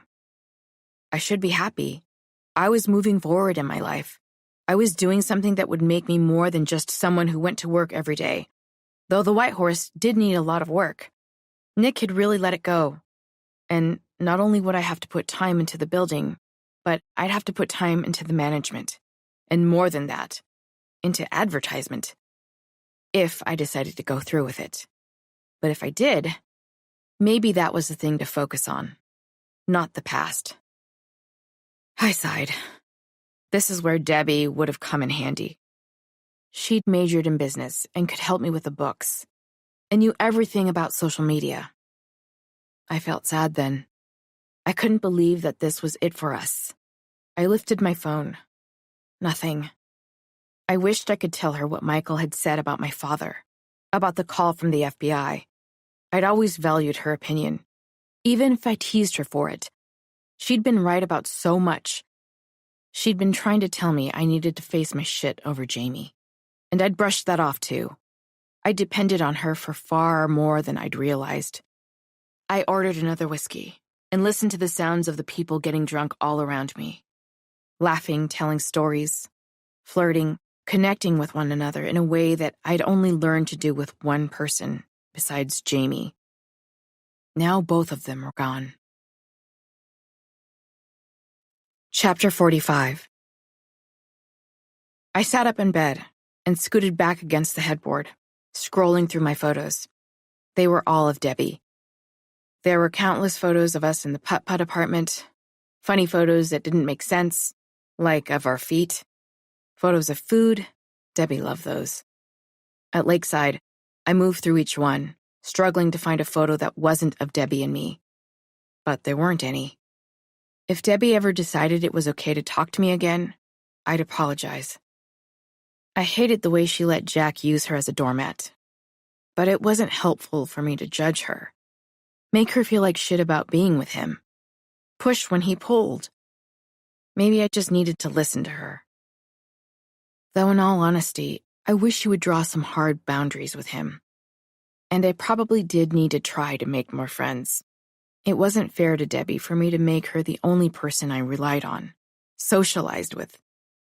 Other than Debbie, the only people I talked to were my dad, Nick at the White Horse, and the little orange tabby that lived there.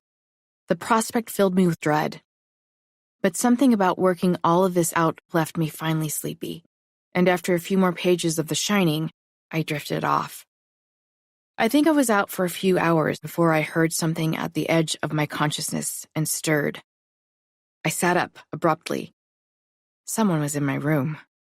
My breath short. I tried to let my eyes adjust to the moonlight. I heard a sound. My eyes darted. The hair on the back of my neck spiked. Was it my mother? It was coming from the bathroom. Oh shit, I whispered, thinking about the slutty zombie. My eyes adjusted. It wasn't the bathroom. It was the huge wooden arch in between the bedroom and the bathroom. The Indian carving. The one I hadn't remembered from the book or movie. The one featuring Apaches. It was moving. I sat up. The figures, both the male and the female, were looking at me. Right at me. And they were gesturing for me to get up. A low whispering in Apache as they did. I'd taken an online course in Chiricahua years ago, and it was close enough to the Navajo I'd heard spoken around me growing up to know what it was, if not exactly what they were saying. But then I heard it.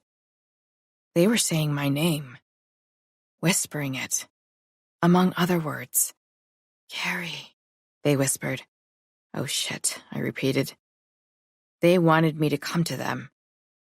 My heart thudding, I got up and started walking toward the wooden figures, praying to Mustaine that whatever they wanted, it wasn't bad. It didn't feel bad. I stood by the arch, and the minute I stopped, the whispering ceased, and the woman in the forefront of the carving looked right at me and pointed. I followed her finger, and a beam of moonlight shone directly on a part of the carving. The carving was of a mandala, with the 4 directions, a star at the top, a symbol for water at the bottom, and on one side, the sun and mountains, the other, the moon and arrows. Carrie, I heard, and looked over. She was still pointing. Following my instinct, I pushed on the mandala, and wood began to separate from wood, the mandala part moving outward. When it stopped, I looked in. There was something in there, in a hollow space that had been carved out of the wood. I couldn't see it, though. It was buried in shadows. I wondered if the shit was like Dune, and I'd reach in and there would be pain. Or maybe it'd be spiders. Or, Carrie, she whispered. The oval started to move back in, and quick, I put my hand inside and felt around. It was an object of some sort, and it was stuck. It was long, whatever it was, and made of stone and wood. I struggled to get it out as the oval began to close. Frustration circling my heart. Terror that whatever this was, it was meant for me, and I was going to lose it. I grasped, worried I'd break whatever it was. Finally, my fingers curved around the object and pulled it out, right as my hand would have been squished under the closing wood. I stared at what was in my hand. It was an Apache war club, and it looked identical to the one in my dream. Chapter 46. What the fuck? I said, one hand on the doorsill. After I'd gotten the war club from the mandala, the figures had stopped moving, as if they'd never started in the first place. I'd switched the light on, looked at the arch again, placed my hands over the mandala, and tentatively, over the figures, but nothing. If the war club weren't sitting on the end table, I would have thought I dreamt the whole thing. Jesus, I knew more shitty Indian jokes than I knew shit about traditional Apache objects. I paced my room for what seemed like hours after that, occasionally staring up at the arch, searching my memory, and Google for everything on Apache war clubs. I'd done some of that when I'd had the dream, but now I was really beating the internet up. I stopped in my tracks. I'm so stupid, I said. Auntie Squeaker. She'd at least told me something, though I was hoping for way more now. I pulled the phone up and stopped. Auntie Squeaker didn't believe in phones. I closed my eyes. When I get back. I'll bring this to her as soon as I get back. I'd finally drifted off to sleep, though I don't know how. My phone's still in my hands. But now, in the clear light of day, the wooden arches, the carving of Apaches, was gone. Even though I'd seen it the first time I'd walked in here, in the daylight, it was gone without a trace. Michael is right. I'm crazy, I said. I'd woken up only a few minutes ago and stumbled to the bathroom. It was on the way back, in between the bathroom and the room, that I'd noticed that the entire arch wasn't there anymore. But was the war club still there? Oh shit, I said. I ran over to the bed, stumbling halfway on an abandoned pair of jeans in the middle of the floor, and searched for the war club. If I didn't find it, it was time to fundamentally recognize that my dreams were just the start of what was a slow but inevitable slide into crazy town. Fuck, I said, tearing through the blankets and sheets, after I'd seen that it wasn't on the end table. I stopped. It was right there. Right on the end table on the opposite side of where I'd been sleeping.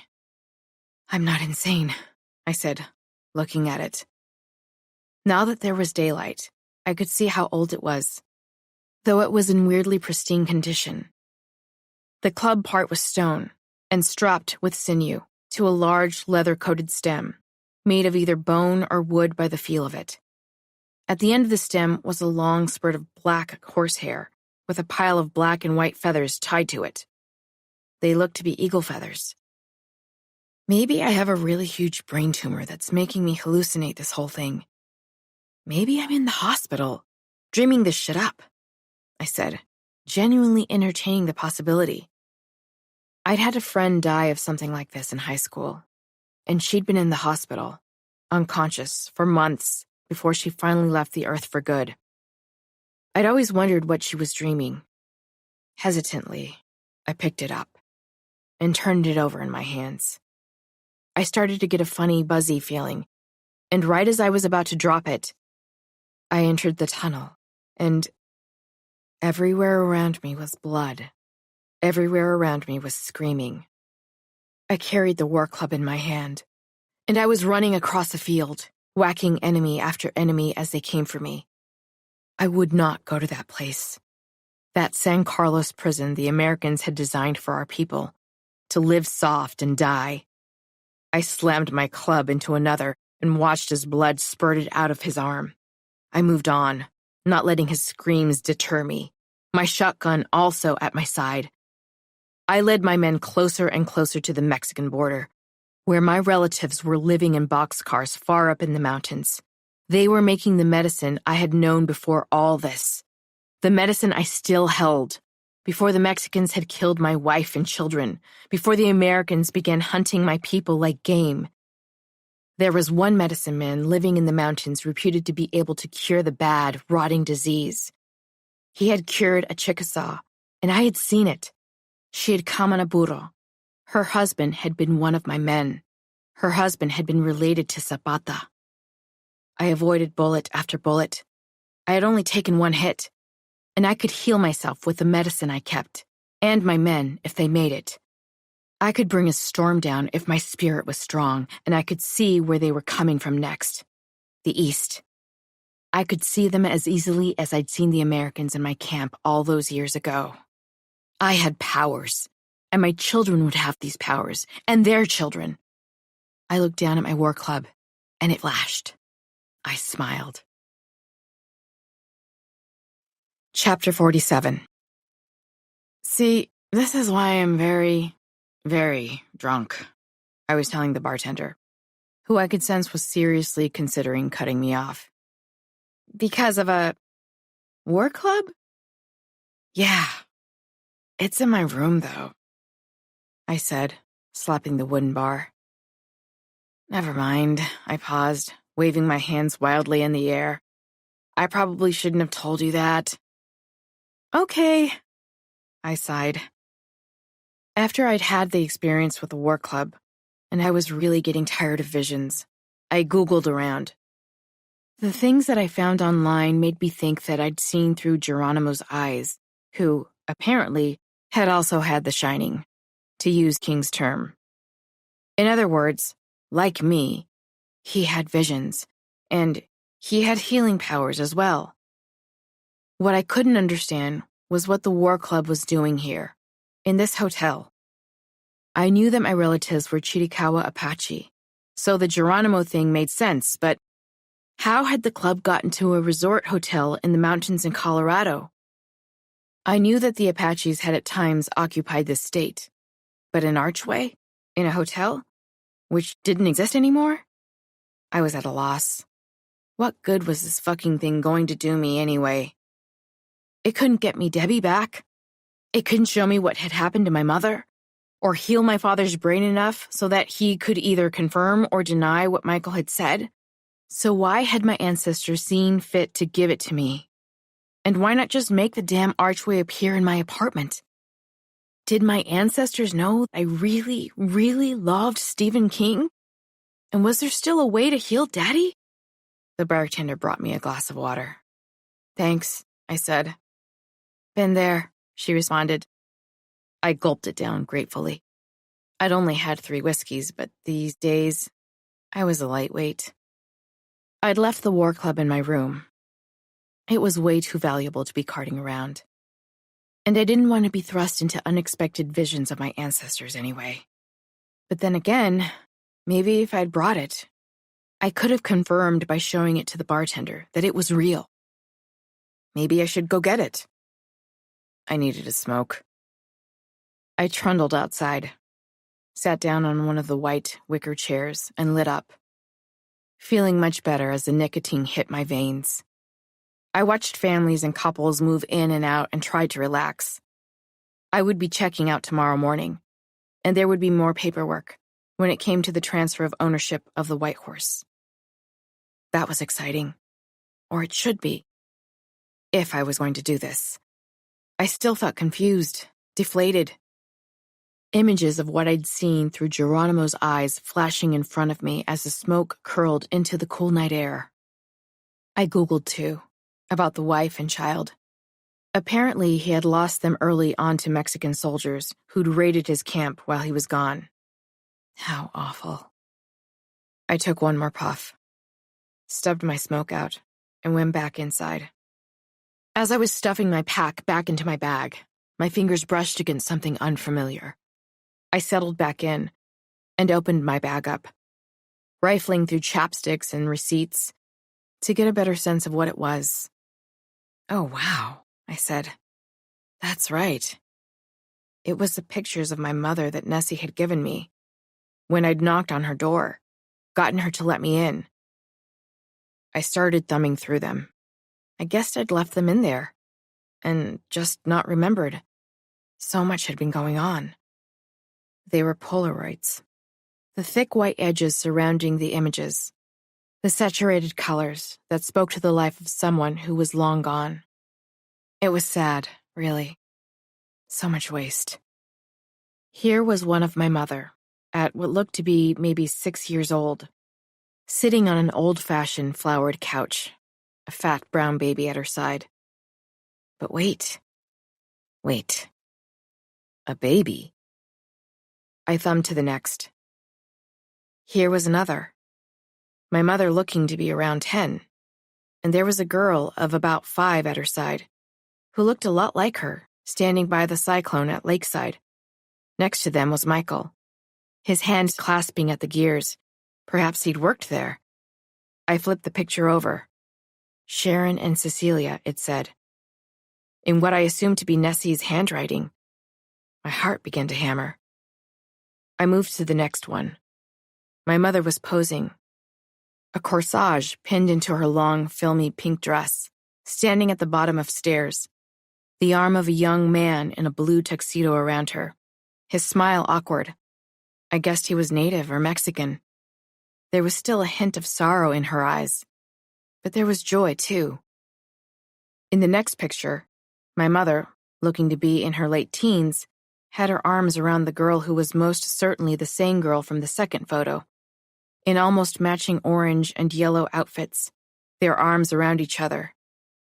Sisters, it stated. I looked closer. I recognized those chairs, those bookshelves, those vaulted ceilings. This was the old, tattered cover. On the back it said, Sharon and Cecilia. I flipped. The next one was at Oars, also with her sister. They had been attached at the hip. I flipped to the last, my hands shaking. If I was right, yes, another picture of the 2 girls. In the Stanley, right in front of one of the gigantic fireplaces. My mother sitting in an old-fashioned chair, her hair dyed blonde and permed, her sister and parents, Nessie and Michael, standing around her. My God. Every time my mother had tried to give me a clue, a hint of some kind, either the loafa, or Jack for that matter, had run interference before I could make any real connection. But Cecilia had a sister named Sharon. Sharon, the name my mother had whispered. In a flash, I remembered something Michael had said in the restaurant that I had glossed over at the time. He'd said, they, girls, plural. That thing that had been bothering me, almost since this thing had begun, came rocketing to the surface. It was almost as if I had known it the whole time, on some level. Though it astonished me to think about the fact that Nessie had never mentioned her, or my Aunt Sandy. Maybe my mother hadn't mentioned her for some reason. I shook my head. It was too much. Why would Michael keep the fact that he had another daughter from me? Unless he were hiding something. Unless he'd been lying to me. My heart started hammering again. If Sharon was still alive, and I could track her down, she could tell me more about what had happened to my mother. If she was willing. Of course, I didn't know for sure that she'd want to help me. There was only one way to find out. I pulled my phone up and clicked the calculator. My mom was 20 in 1981. I looked at the pictures again, squinting thoughtfully. Sharon looked to be around 5 years younger than my mom. That would mean she'd be about 50 years old now. I started with the Denver area. There was no reason to believe that she was still here, but no reason to believe that she wasn't. Jesus Christ. There it was. Sharon James, 50, Denver, Colorado. There was even a last known address. There was one other thing, something that had been pulling at the edge of my consciousness. I closed my eyes. The smell. The smell of scotch that almost always accompanied my mother's appearances. My eyes flew open. Scotch! That's what Michael had said his drink of choice used to be, when he tried to convince me that it had been my daddy that had murdered Cecilia. I cashed out and went up to my room, my feet dragging on the carpeted steps, and sat on my bed. I looked at my suitcase, knowing what I had to do. For some reason, I'd brought it. I didn't know why then, but I did now. I pulled the bracelet out of the suitcase and, sitting back down on the bed, slipped it from the old gray jewelry sack I'd put it in. The heat of the metal sinking into my flesh, and then the flash of light. I was driving somewhere, my heart full of pain and determination. He won't stop me, my mother said to herself, out loud. I wondered what she meant, but I didn't have time to ruminate, as we were there only minutes later, parking and walking up the stairs to the apartment, my feet making a determined, clanging noise as I went. I was knocking, my mother's dark hand hitting the wood. Finally, Nessie opened the door. Please, Sharon's going to be fine. Nessie's face was wrinkled with worry, her mouth pulled into a frown. Was it fine with me? Cecilia asked. I didn't know, Nessie said, crying. I swear, I didn't know. He's come to God. He says he won't do it again. He's sober. My mother, me, scoffed and pushed her way in. And Michael was there, sitting on the couch. He turned around, misery in his black eyes, his eyebrows like wild animals above them. The record player was on, the song Hotel California floating through the air. Sharon's staying here, where she's safe, Michael said, a glass of something yellow in his hand. He sipped. Safe? How could she be safe with you? I was drunk, he said, sounding exasperated. I'm sober now, and you're just gonna get her in trouble at those protests. I ain't gonna lose 2 daughters to that shit. Those men in AIM are trouble. Sober? Cecilia asked. Then what's in that glass, Dad? I could hear Nessie shutting the door behind me, begging both of us to calm down. Their trouble? You have the audacity to say that, after what you did! He was silent. You're weak, my mother said. You're a coward. Michael rose from the couch, the scent of rotting meat growing and festering. My mother shrinking back, her father above her, screaming, his face changing, becoming long, otherworldly, his form elongating, his shadow now unnaturally tall, bent over her. He was the loafa, the beast, his hair long, his teeth nightmarishly longer, his smell like nothing from this earth, the glass spilling onto the carpet as his fingernails became claws. I, was nearly sick, taking the smell of scotch in. He flew toward me in a rage, shaking and shaking me by the arms, roaring, his rotting stench nearly overwhelming. That smell that was like the inside of a cave. Nessie was behind him, begging him to stop, me telling him to let me go, pulling on his paw now, and his arm slapped backward, and Nessie fell to the floor. When he turned around, his arm hit me so hard, I practically flew. The pain, the regret built in his animal face the minute his arm drew back, his features moving briefly back to human. I was swimming through the air, like it was the wide blue ocean, and I was floating, the air far above me, the light dim, my arms growing cold with the seawater, pinwheeling.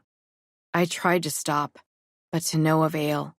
I kept floating, sailing through the air like a bird moving backward, a bird whose wings had been broken long ago. I came to a stop, and my head hit something hard, edged. The last sound I hear, the rattling sound of the old heater. An audible crack resounded, and then I began to float some more. This time up. I could see my sister, Sharon, from her bedroom doorway as I did, and her scream blew the night wide open. I came back for you, I tried to tell her, but it was too late. Nessie screamed wildly below me, and I wanted to reassure her. I went over to her and put my hand on her shoulder, but it seemed to have no effect. It went right through her, as if I wasn't even there, and I began to float again, up, but I stopped when I saw myself in the corner. My head had hit the side of the radiator, and I was bleeding all over it and myself, my eyes wide and blank. Nessie had stopped screaming and had gone over to me, telling Michael that he had to call 911. I realized I had to stop floating. I had to stay. I had to come back for Sharon. I had to stay, or he would do it to her too. I was sure of it. And my baby, my poor baby, only 2 days old, all alone. It's too late, Nessie, my father said. The girl's dead. He looked sorrowful, the beast gone, a pitiful aging man in his place, his eyes closing in shame. As I, Cecilia, retreated into the ether, the clock flashed, the smell of scotch seeming to fill the room. 11:47. Chapter 48. I'd driven home, the work club wrapped in a dirty metallic t-shirt buried at the bottom of my suitcase, the bracelet back in its sack. I'd smoked and looked at the mountains and thought hard about what my next steps were. I also couldn't help but wonder wryly why my mother hadn't given me visions of my own goddamn purse. It would have been really helpful if she'd just whispered, "Purse. Shit." Ghost logic, I guess. I decided to call Federico. I knew he might think I was crazy, but I had to try. I dug his number out of my bag and dialed as soon as I got home. I needed the drive to think, to make sure that this was what I wanted. If I was wrong, and the vision was merely a delusion, I was putting my father in danger of being arrested. But I knew I was right. I knew it in every fiber of my being. "Frederico?" I asked. "This is he?" "It's Carrie, Cecilia James's daughter." "Oh, hey, Carrie. What's going on? Everything okay?" I told him about my call from the FBI, my meetings with my grandfather, the fact that I'd suspected my grandfather of killing my mother and covering it up. "Carrie, the FBI don't usually call just because someone filed a Freedom of Information Act." My heart started throbbing rapidly. "It's possible that once you filed, and they looked at the material, they gave your grandfather a call. Now that the technology is more sophisticated, maybe they saw something they didn't see before. Or, more simply, your call spurred them to look at the file again after all these years, and the case looked promising. So they decided to reopen it." I thought about the times I felt like I was being followed at Lakeside. Shit. What if that had been my grandfather? Or the FBI? "I'm scared, Frederico. I'm scared that my father did this, and I'm wrong, and they're going to arrest him. He's too weak. He'll die in prison." He sighed. "Don't panic yet. I do have one tiny connection to a friend in the Bureau. I didn't mention him before because it's an old connection, and frankly, though I wanted to help you out, I didn't think you had much of a chance in hell. Now I do. And I think you're right about your grandfather. Now that I think about it, there was something about him. He was so willing to blame AIM. And the way his wife kept her mouth shut." I was breathing heavily and realized it. Tried to take a few breaths. "I'll get back to you. Don't do anything." "Okay," I answered. I hung up. That night, the hangar bar was bustling.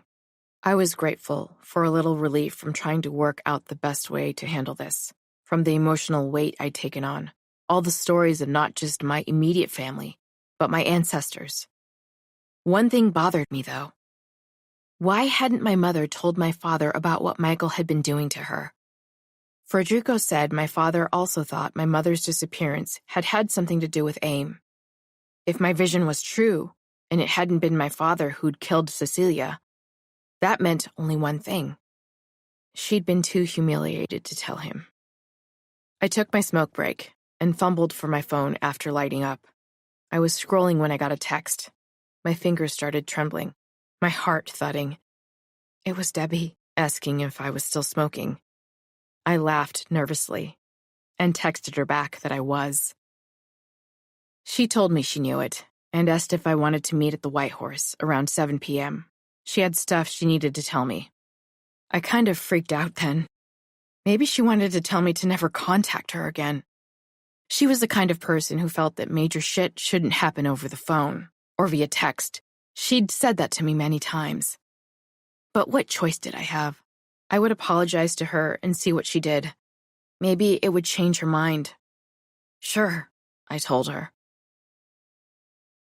At the White Horse, I waited on the stool, a bud in front of me, the shining open on the wooden bar, the orange tabby purring, also on the bar. I looked at her, and she half closed her eyes while I pet her. I was almost done with the book. I had forgotten how different from the movie it was. The door opened, and I turned. The slight smell of spring rain coming in with Debbie as she smiled and sat down next to me. Her t-shirt was plain. No sparkle message to convey her mood. I wasn't sure if I should hug her, but Debbie made that easy. She leaned over and embraced me, hard. I wasn't much for those, but this time I was grateful for it. She ordered a Corona, drank a little, and sat it down. Turned to me. "I think you'll be proud of me," she said. "Oh, yeah?" "Yeah, in fact, I know you will." I nodded. "But first, did you think about what I said?" It all came out in a rush. My apologies for taking her for granted, for not just listening, for judging her, the fact that I was thinking about buying the White Horse, what had happened to me at the Stanley, the FBI, Frederico, my father, my grandfather.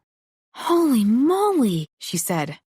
After, Debbie was good at not interrupting, even when she should. "I want to see that club," she said, shaking her head. "And before we do anything, we need to get you to Auntie Squeaker pronto. She'll know more about it." I nodded. She was right.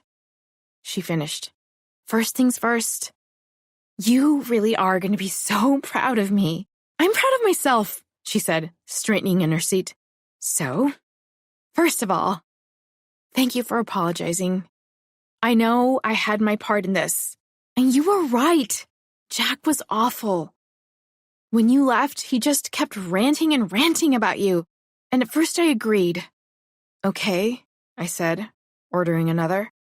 But on the way down the mountain, I kept thinking, is this the rest of my life?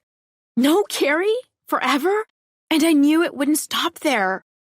"Jack, as you well know," she said, pausing as Nick brought my drink, "is jealous of all my friends, all of my time." She sipped at her beer and sighed. "I told him when we got down the mountain, after dropping the girls off at Mom's, that I was done, that he had two options." I raised my eyebrows. This was getting good. I could leave him, or he could go to therapy. That this stuff wasn't good for us, or the girls. That if he was a good guy, that he'd learn to act like one. "Did he shit?" I asked. She laughed. "Yes. I told him that until he showed me that he was willing to make some real changes, I was gone. Then I left. I went to Mom's. I didn't answer one phone call or respond to one drunken text." I lifted my eyebrows. "I didn't. I was done. And let me tell you, Carrie," she said, pausing, "he texted a lot. And a lot of crazy stuff. But I stayed strong." I was proud of her. This kind of thing was hard for Debbie. I stayed up all night, sure that this was the end. But Carrie, he texted the next morning that he was willing to go to therapy and that he knew that he had a drinking problem. "You believe him?" She shrugged. "Well, we'll see. We've already gone to our first session, and it was good. He was honest, and I think we're getting somewhere. But life isn't any happily ever after. It's work every single day for what you want." I had to admit, I was shocked. "Anyway, you got time to see Squeaker tomorrow?" I did. "And after that, want to find your mother's sister?" I laughed. A short, ecstatic laugh. I sure did. God, did I ever. Pure joy shot straight through to the heart of me. "Show me the address you found. The one for Sharon." I pulled my phone out. I'd missed Debbie's industriousness. God, I missed Debbie. Debbie plugged it into her GPS. "Shoot, Carrie. She's about 20 minutes from here." I lifted my bud, and Debbie her Corona, and we clanked. I was happy as hell. So happy that at first, I didn't realize that Nick was standing in front of us, his hands twisting at a rag. "Carrie." "Yeah, Nick? I gotta tell you something." He looked nervous, upset. "What's wrong?" "I guess I forgot to pay my mortgage this month." My stomach dropped. I did want to buy the white horse, but it was a lot. So much paperwork, commitment. There were so many steps, including inspection, which I had no idea how the white horse had passed in years. And though I was technically in the process of buying it, what would happen now? How would this affect that process? What if they take it from me, Carrie? What if they take the white horse? Chapter 49. I'd been on the phone for hours with the bank about the white horse. Though I had enough for the deposit, I didn't know if I had enough for all the other fees. Inspection, for one, just to start. Though it looked like I could just take over the mortgage for Nick if I was approved. I'd never had a credit card, something I thought would be in my favor. But it was the opposite. And there was so much going on in my life right now. Maybe I needed to put this on pause, deal with my grandfather first. "You okay?" Debbie asked. I nodded, then shook my head. Don't worry about the white horse. There are going to be a lot of steps, but I'll help you take them. You'll get it. But right now, let's focus on the task at hand. We were on our way to Squeaker's. Pulling up to her trailer, my nerves ran like an electric current. She was outside in her garden, cutting herbs. She stood up, put her hand over her eyes, smiled. Thought you'd be coming by today, she said, pulling her blue gardening gloves off and smacking her hands against her thighs to rid herself of the dirt. Had some dreams that told me so. Come on in, she said, and we followed. She pulled her apron off and handed it and the gloves to one of her men. She sat down at the table, and we sat opposite. I got something to show you, Auntie. She nodded. I pulled the war club out of my bag and handed it over. She sucked air in through her teeth. Hot damn. I never thought I'd see this in my life, she said, her voice moving to a reverential whisper. I told her then how I acquired it at the Stanley, and the call I'd gotten from the FBI, the dreams I'd had after I'd gotten the club. You need to be prepared. This is Geronimo's. After his family was killed, like in your dream, Austin gave him the gift of being invulnerable to bullets. I always suspected the gift resided in this. His war club. Debbie gasped. You're saying this club is Geronimo's? I asked. It is. I know it's his. His spirit is here. And I believe you're right about your grandfather. Why else would your mother's spirit be unable to rest? It takes a big thing like that to keep a spirit in this realm. But Auntie, what do I do with this club? It will protect you. You need to bring it with you when you confront your grandfather. I nodded. But why was it in the Stanley? She laughed. It wasn't. Not until you went there, with the bracelet. Okay, Debbie said. It followed you on your journey. This path was the one you needed to go on. To heal. To help your mother rest. To face your guilt. I turned red. I know about your guilt. It's all over you. Guilt? Debbie asked. About who? What? I'm confused. It should have been me. Wait, what? Debbie asked. She thinks it's her fault that Jamie died, Squeaker said. Debbie knit her brows together, put her hand on mine. You can't believe that, Squeaker sighed. Only she can get to the other side with that one. It's not your fault, Carrie. You didn't put those drugs in her mouth. I was silent for a time. About my grandfather, though, I said. So, when I get him, when I find Sharon, and if she's willing to testify, put my grandfather in jail, and my mother is able to rest, then the bracelet's mine, and I can heal Daddy with it? Squeaker sighed and sat back. You gotta tell me how I do that. You can't. I lied. Well, I didn't lie. I let you believe what you wanted. I blinked rapidly, my mind reeling with his betrayal. What the fuck, Squeaker? You lied about the bracelet healing Daddy? Why would you do that? I stood up, and some of her men came closer. She shooed them away. I said the bracelet heals. You assumed that meant it could heal your daddy's brain. It don't work that way. But I couldn't tell you that, could I? I'm sick of people lying to me, I said, slamming my fist down on the table. My father? Michael? You? She let me rant. And when I was done and panting heavily, she sat up. The bracelet can heal your spirit. You're helping it to heal your mother's, and then it will help to heal yours. It already is. Let's go, Debbie. I don't want to hear the shit anymore, I said, and Debbie scrambled up, apologizing, her face red. It's okay, honey, Squeaker said. Just as I was about to slam the trailer door, Squeaker told me to bring that club and to be prepared. "I heard you the first time," I said, slamming. Chapter 50. My phone warbled with the text. I used a t-shirt to pluck the war club off my desk and stuck it in my bag, pushing it all the way underneath my wallet. Receipts, lip balms. It made me nervous, the idea of taking it anywhere, but I had a feeling that Sharon would need to see it.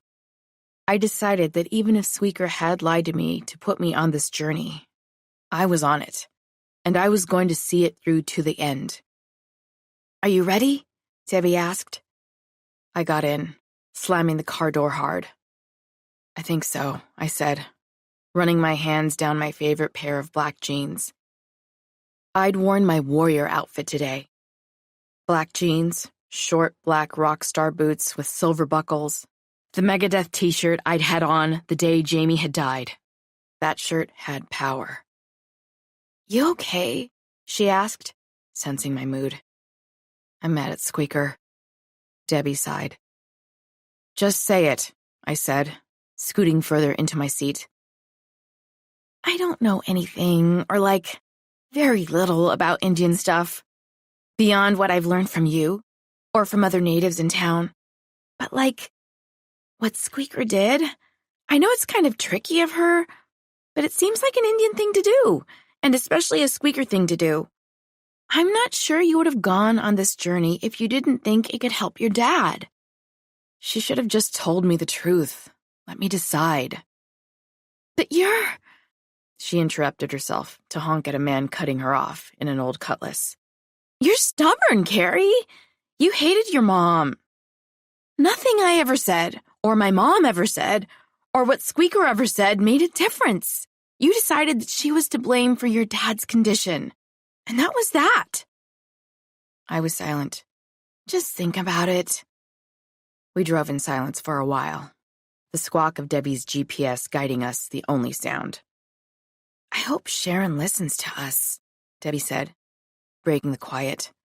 I shrugged.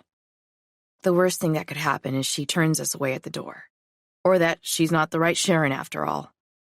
Then maybe I can work on Nessie. She was ready to see it my way. Michael probably just scared the shit out of her, I said, blowing smoke out of the window, but inadequately, as Debbie fanned the air. "What a mean old man," Debbie said. If there was one thing Debbie didn't abide, it was cruelty. She didn't mind my edgy sense of humor because she knew my heart was good. But true cruelty? That made her angry as hell. I can tell he feels bad about killing my mom. I think he did love her. And in his way, I guess he was trying to protect Cecilia and Sharon. Those dudes from AIM really could do nasty shit. Not to mention the way the government would disappear activists. But to not own up to it? Right? Debbie answered. And God, people who molest children? Teenagers? She shuddered. I just can't understand it. I can't. I know. It's unthinkable. When it really comes down to it, he just doesn't want to go to jail. And he was cool with trying to make me think my daddy killed her to save his own ass. Debbie started, but she was interrupted by my phone. My heart began thumping. Miss James? This is she. This is Chris Bouvet from Canvas Credit Union? Right, Chris. Good to hear from you. My heart slowed to its normal speed. Well, I have good news. I'm calling to let you know that your loan's been approved, pending a few more steps. Relief flooded through me. That's great, I said, though it was hard to feel excitement considering where we were headed. Congratulations! Thanks, I responded. How long do I have to decide?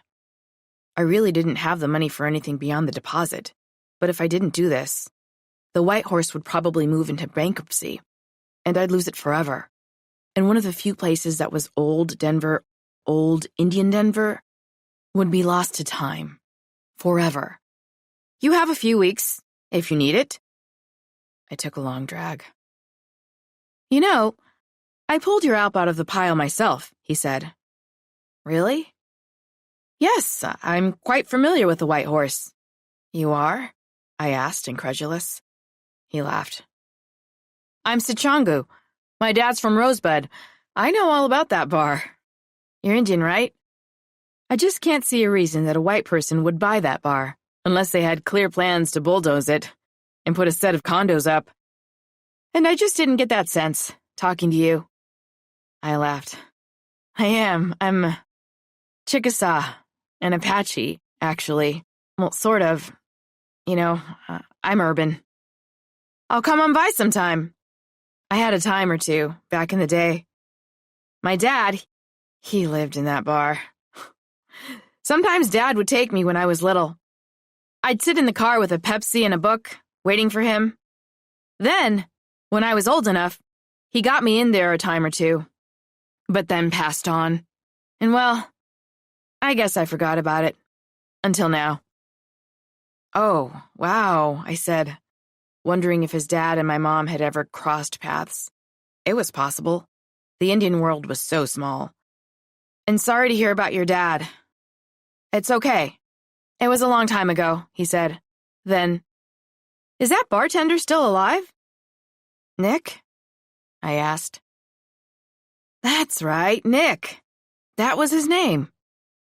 He's still kicking. Wow, he said, sighing. Memories rang in that sigh. He seemed ancient to me when I was first going there on my own. He okay? He's getting up there, repeating stories. He's ready to retire, but I'm gonna keep him around, I said. Glad to hear that, he said. Well, anyway, miss. Okay if I call you Carrie? Of course. Well, Carrie, like I said, I'll drop on by sometime. I'd like that.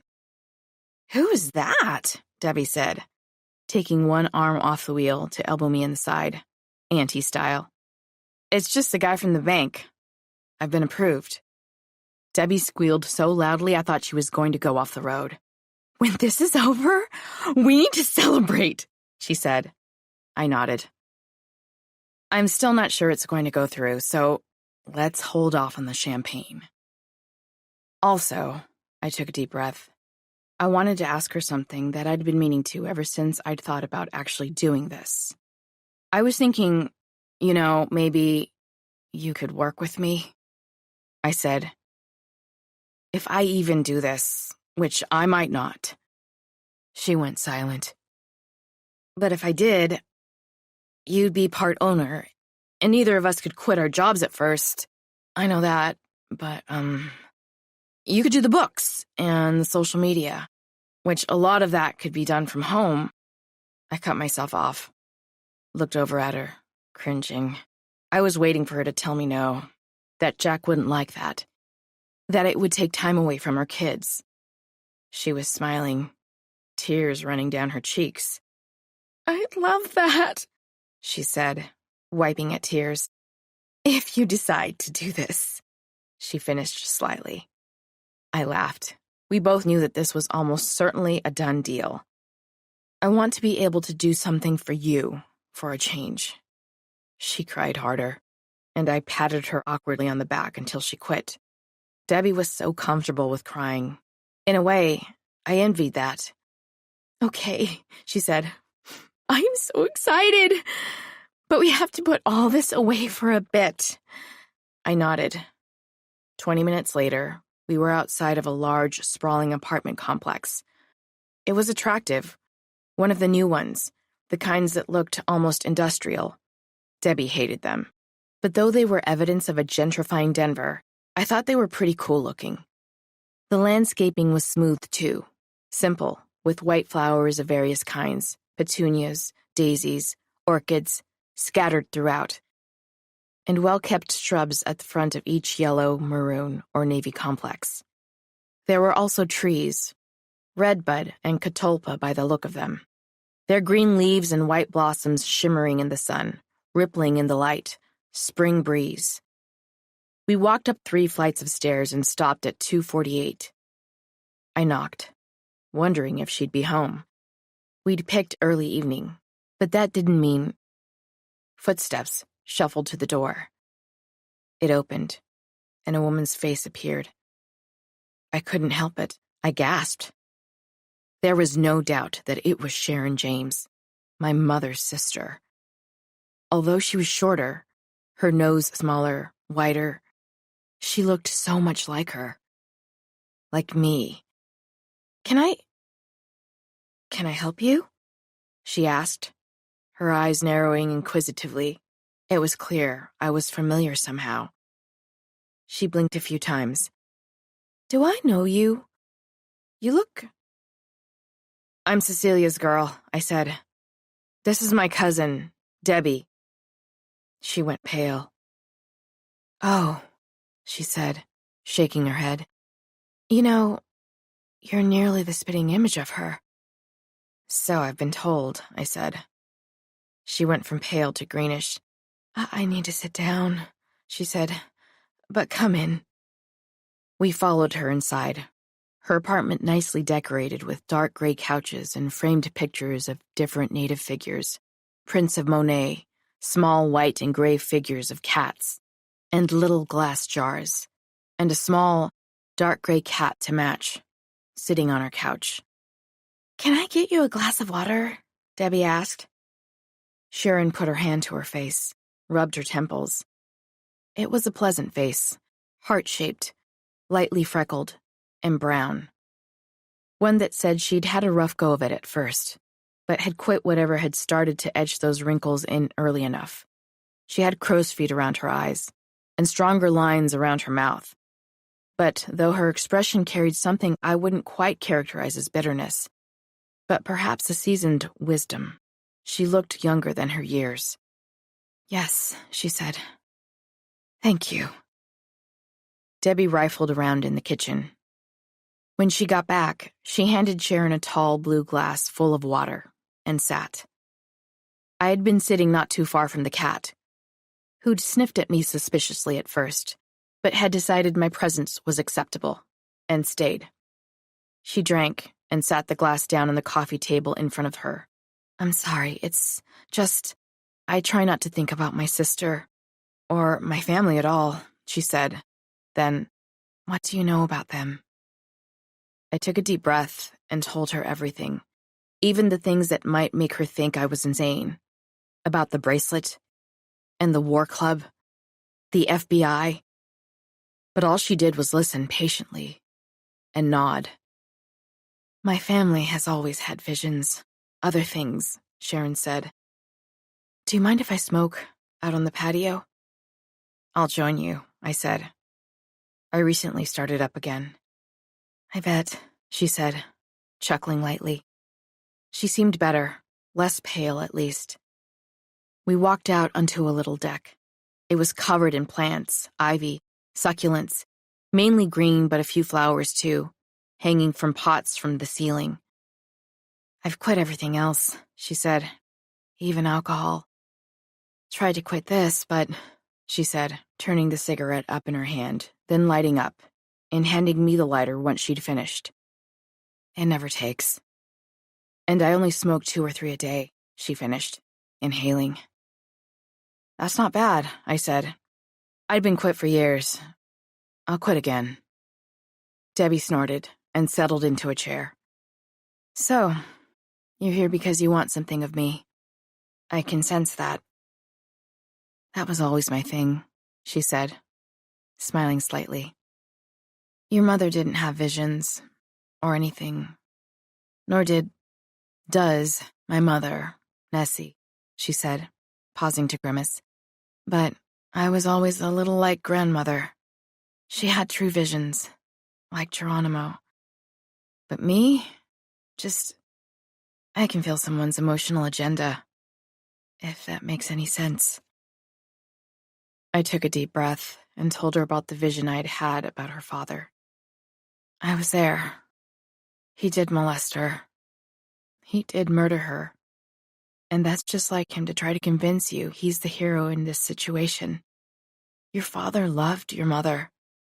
He supported everything she was doing. She didn't push him. in any way, and certainly not to murder her. They supported each other. Cecilia was trying to get me away from him. I wish Nessie had stepped in, or just left him, she said, bitterness edging her voice.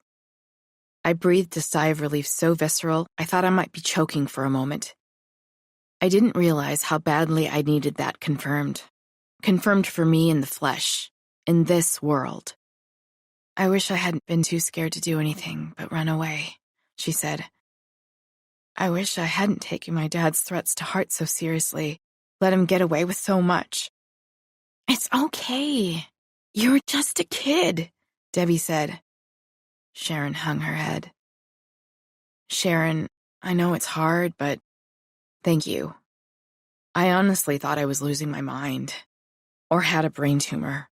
And of course, Michael was more than happy to push me to thinking I was losing my mind.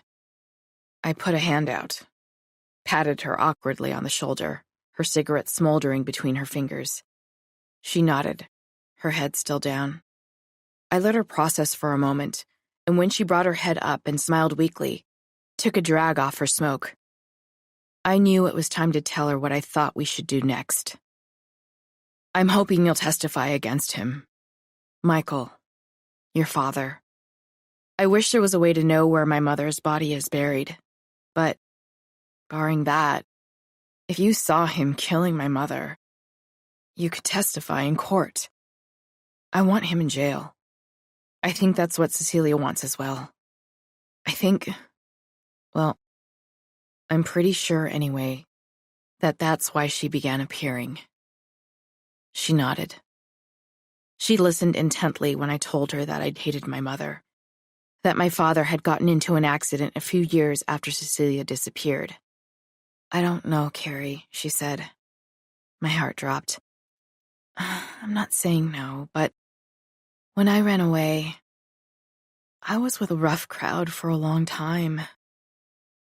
I'd found a group of men at Bar. They took me in. I was maybe 15, 16, she said, squinting. And I got on H. And anything else I could get my hands on. A man in that group who always felt sorry for me helped me get out, earn my GED, set me up in an apartment. It took me years to get where I am now. I'm an accountant. And my father? He's a good liar. I was quiet. I mean, she continued, I should have done something then. But now? Maybe it's too late. I'm so sorry, Debbie said. I nodded. I reached out to the cat, let it sniff my outstretched fingers a few times, before trying to pet it.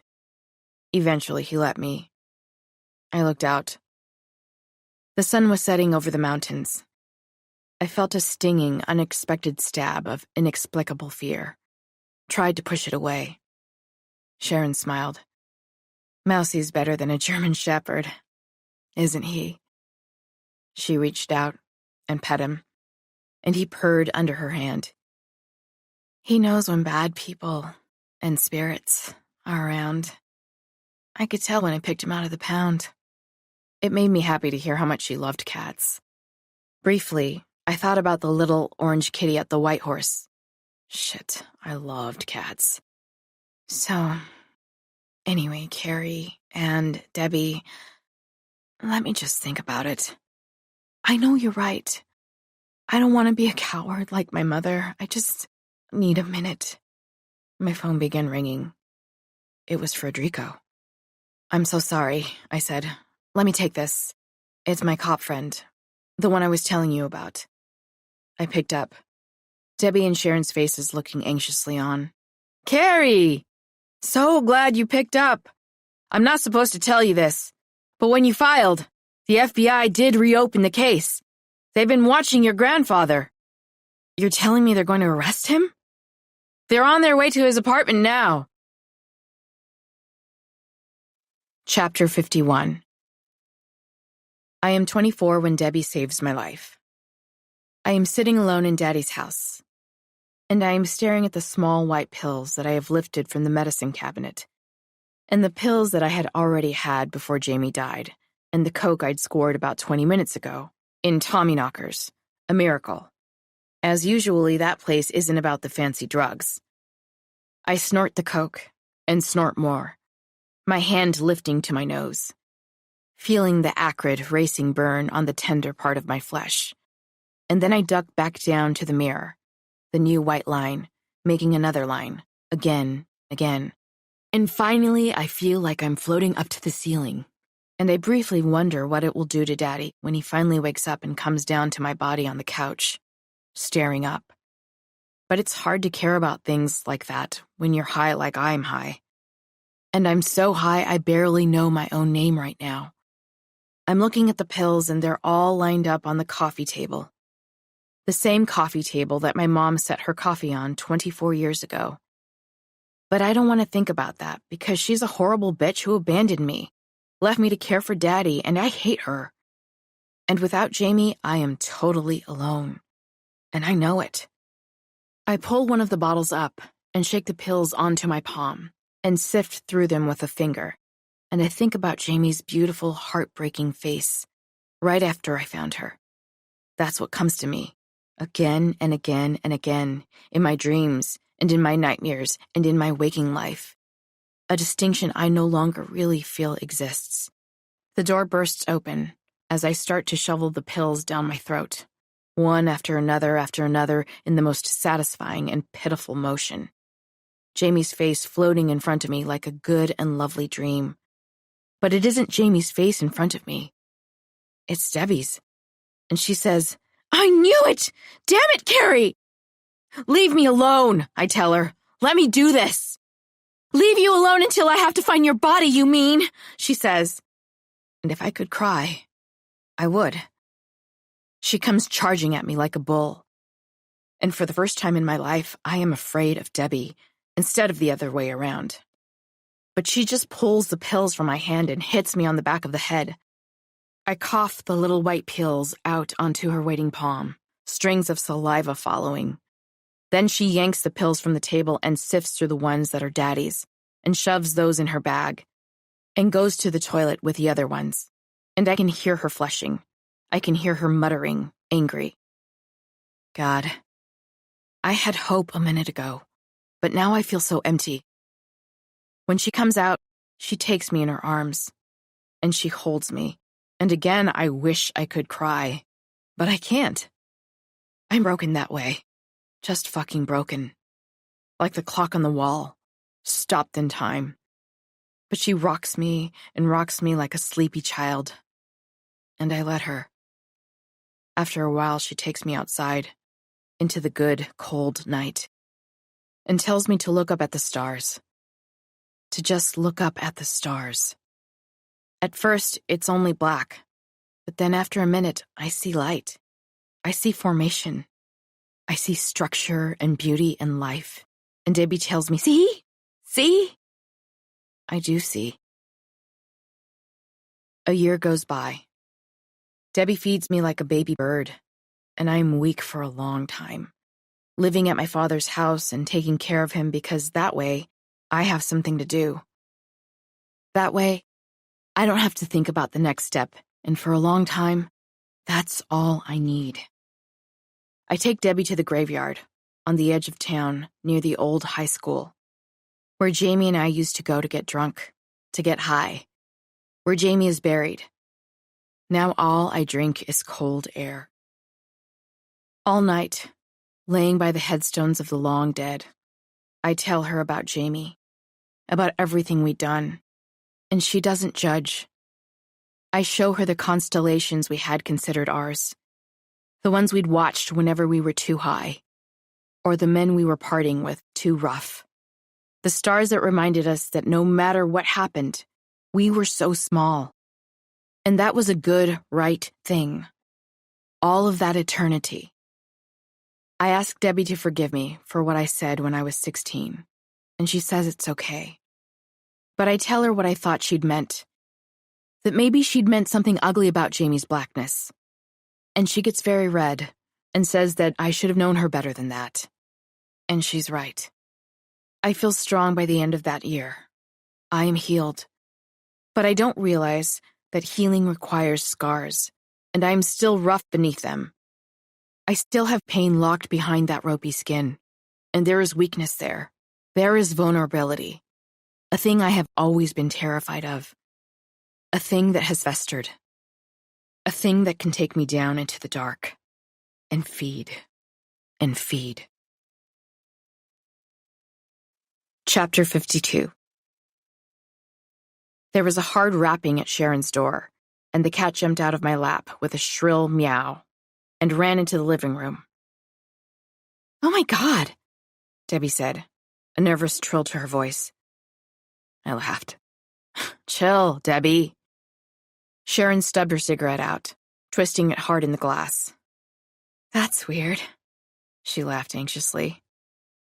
And suddenly, I felt nervous. That seemingly irrational spike of fear I'd felt a moment ago returning, doubling. "If you'll excuse me," Sharon said, standing up, clearing her throat. Debbie and I went silent, both of our heads cocked toward the living room. I couldn't help it. I knew, with everything I was, that it was Michael at the door. That somehow he'd become aware that the FBI were coming for him, and now he was coming for us. "Dad," Sharon said, and I felt shock hit me, hard. I stood up, after putting my smoke out. "How could he—" "I don't know," Debbie whispered. "Let's go," I said, getting up, Debbie following. Michael stood in the doorway, looking abashed, one arm pushed up against the frame. "You," he said, seeing me come in, his eyes narrowing. He sighed heavily, his eyes carrying more shadows than I remembered from the restaurant. "Somehow I'm not surprised. Better this way, actually." I wondered what he meant by that. "Hi, Michael." "Dad," Sharon started. "Can I just come in? I only want to talk." "I don't think so, Dad," Sharon responded. "I ain't here to make excuses. I just want to give you my side of the story." Sharon was quiet. Then, "Dad, I know what you did. I was there, and everything you did to cover it up. There's nothing else to say." I wondered if I should excuse myself, text Frederico, tell him Michael was here. Michael might really just want to talk. But why was he here now, when I knew the feds were on their way to his place? And would Debbie and Sharon be okay if I left them alone with him? I didn't trust this guy. Not after Sharon confirmed what I saw in my vision. "Go away, Dad," she said, and began closing the door. He put his hand out, stopping it. "You get your ass out of here! I'm going to say something to the police, Dad. I'm not afraid of you anymore. You molesting, murdering—" He pushed the door open violently. "Stop!" I realized that maybe opening the door to this fucker was our first mistake. I was drunk! I used to drink! I don't anymore. It was a mistake. And here he trailed off, his voice breaking. "I loved you girls. I loved Cecilia, but she used to make me so mad. Going to those damn protests. I told her it was gonna land her in jail, or get her raped, or worse." "That's goddamn ironic, Dad," Sharon said, and he seemed to wilt. But then he walked in, slammed the door behind him. "You got to listen to me! This one!" he said, pointing to me with his lips and finger. "Stirred things up. There's cop cars outside my place. If they take me to jail, and I'm not saying what I did was right, who'll be there to take care of Nessie? She needs me. She's not right in the head." I laughed. "She's not the sick one." He narrowed his eyes. I came to God. I quit drinking. I spent the rest of my life caring for Nessie, he said, his voice a low growl. But what you did was wrong, Dad, Sharon said, her voice trembling. All I could think was, how in hell had he gotten past the cops? He hung his head, wiped at his eyes. I really did love her, you know? It sounds wrong, but when I was drinking, it would come over me like I wasn't myself. I sighed. That's the thing, he said, reaching behind his back and pulling out a .44. Sometimes you have to do things that you normally would never do. He began screwing a silencer onto it. We all backed up. Quick. Oh my God, Debbie squealed. He aimed the gun at me, determination lining his eyes. Sharon gasped, and he swung it over to her. I pushed Debbie behind me. Stop it, Carrie, she said, trying to get back out in front of me. But she was small, and I was strong. Debbie, you have kids. Just think. Stay behind me, I said. Don't do this, Dad, Sharon said, her voice trembling. Tears streamed down his face. I didn't mean to. I loved her. He beat his fist against his chest with every word. Just turn yourself in, Dad. That's the right thing to do, Sharon said once he'd finished. Nessie, she won't make it without me. She needs me. You're gonna kill us all? I asked, and he moved the pistol in my direction. You might be able to, but then you'll have more bodies, more guilt. And where are you gonna hide those bodies? Or yourself? Let it go. You've been caught. He was silent, his eyes darting as if he was thinking through what I was saying. I took a shuddering breath. Maybe he was listening. I can't, he said, raising the gun at Sharon, his voice rising to a hysterical scream. I can't go to jail. Nessie needs me. Dad, Sharon said, wailing. Come on, Dad. Stop this. Don't do this. He began crying hysterically, and I hoped that maybe he'd lower the gun. But he didn't. He kept it trained on Sharon, though his hand trembled while he was racked with sobs. One hand covered his eyes for a moment. I darted my eyes over to Sharon, both of us clearly thinking the same thing, get the gun while he was distracted. Sharon went for it, and for a moment, I thought she had him. She was quick. She was halfway there, one hand on his arm, when he realized what she was doing. He screamed, yanking her hand off his arm, pulling the gun straight, his eyes filled with terror. He fired. Debbie ran out from behind me, slamming Sharon into the ground. Her face crumpled as the bullet hit her instead. She fell to the floor and pushed herself slowly back against the wall. I'm sorry, Michael said, but he kept the gun trained on us. Debbie was moaning, bleeding from the wound in her side. Sharon's eyes streamed tears. Daddy, no. I can't go. I can't, he said, his voice almost inhuman now with grief and rage. I edged over to Debbie and sat by her side, cradling her head. What had I done? Was I going to lose my best friend? Again? I looked over at Michael, who was pointing the gun at me, and then at Sharon. Sharon kept her eyes trained on Michael. Dad, you need to stop and think. There's still time to call the hospital. This woman, she said, gesturing to Debbie, who was turning alarmingly pale, has 2 small children. I stood up. She's a good person. I know you're a good person, I said. He cried harder and aimed the gun at me. He squinted, and his face, in that moment, seemed to take on the shape of something else. Something determined. Something monstrous. A smell began to fill the room. A smell I knew well. Of rotting meat. I knew he was about to squeeze the trigger. I pulled the war club out from the back of my pants, where I'd shoved it when I first stood up.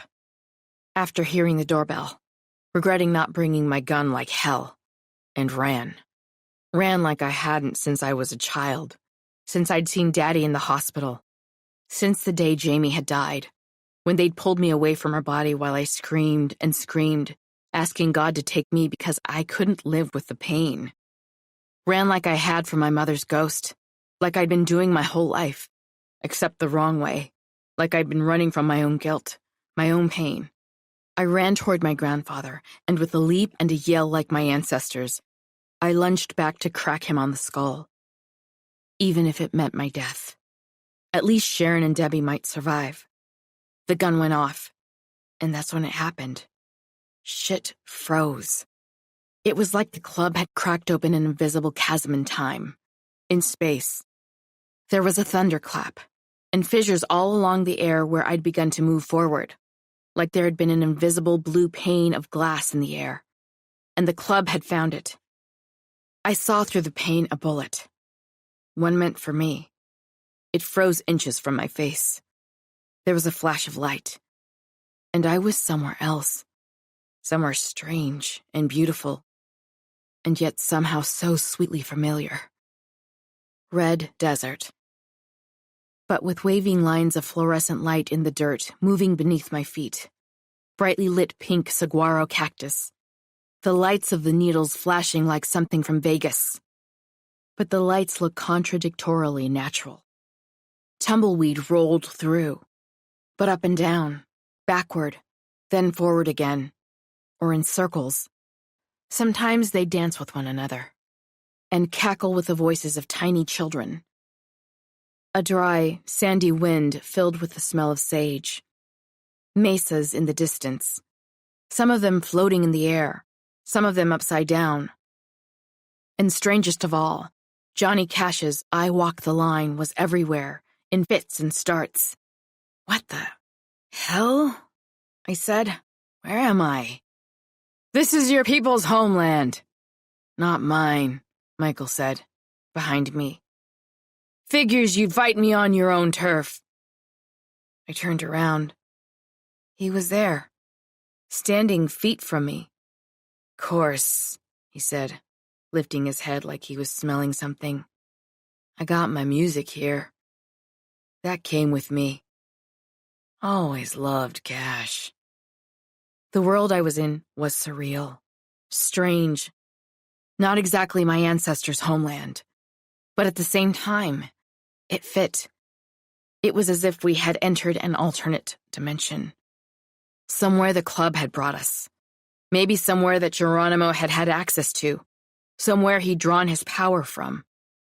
As I listened to the lyrics, trying to process what was happening to me, Michael standing there awkwardly in his black, tooled leather cowboy boots, tight Levi's, and black hat, contrasting his look of shame and sadness.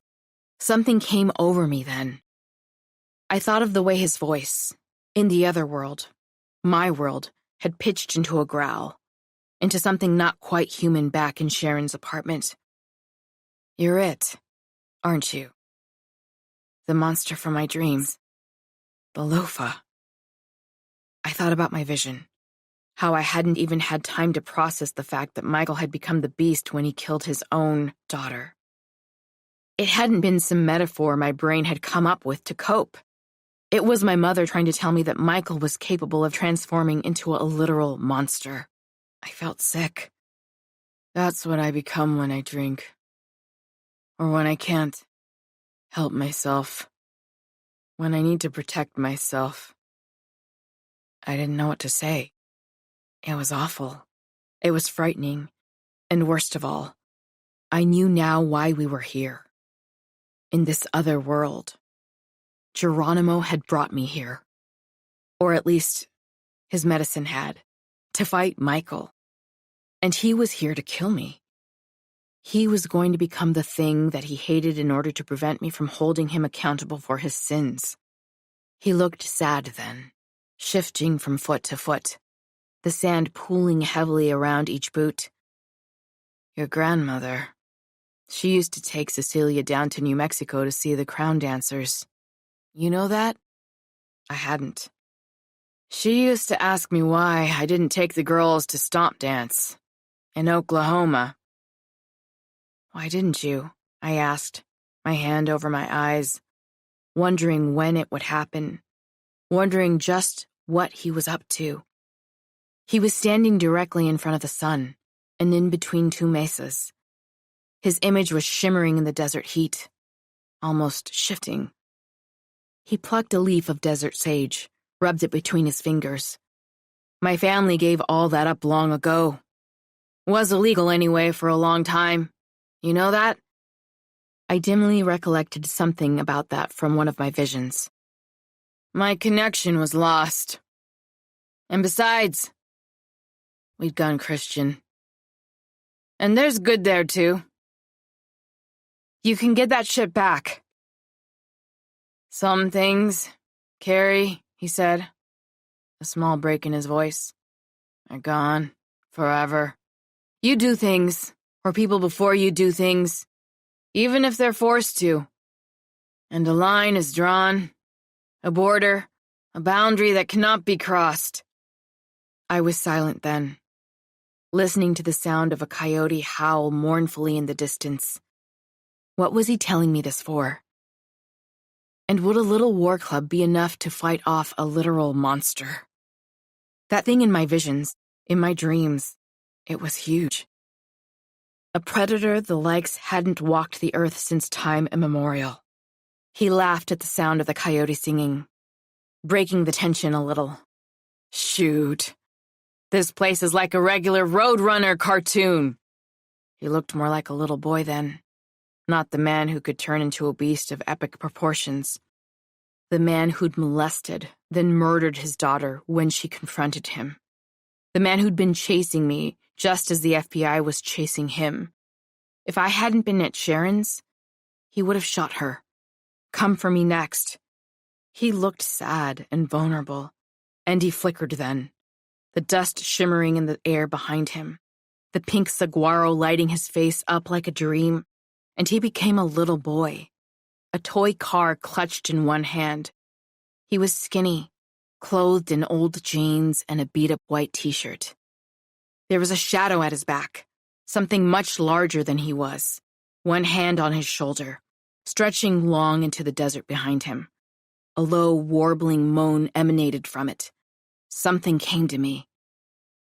A memory of part of a dream that I'd had when this first started up. The dream I'd had of a child. It had been this child in front of me now. It had been Michael. My throat closed up, and my eyes began to water. The boy looked at me, his eyes haunted. You were touched when you were young. He nodded.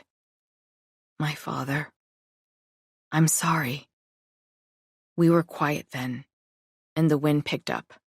A hollow whistle. Then, what about Jamie? He wasn't smiling when he said it. He wasn't mocking. But he knew what he was doing. My body coursed with shock. How did you... I know about everything in here. I know about Jamie. About how much pain I put my daughter through when I was blackout drunk. About her not being able to walk on. What does she have to do with any of this? I asked. Everything. It's why you never could heal when it came to your mother. And your wounds around your mother are why you became friends with Jamie in the first place. It's a big, dang, ugly circle, girl. And the thing is, you got just about as much guilt as I do. I thought of Jamie then. Her smile, her lovely black eyes, so like my own but different, almond to my slant.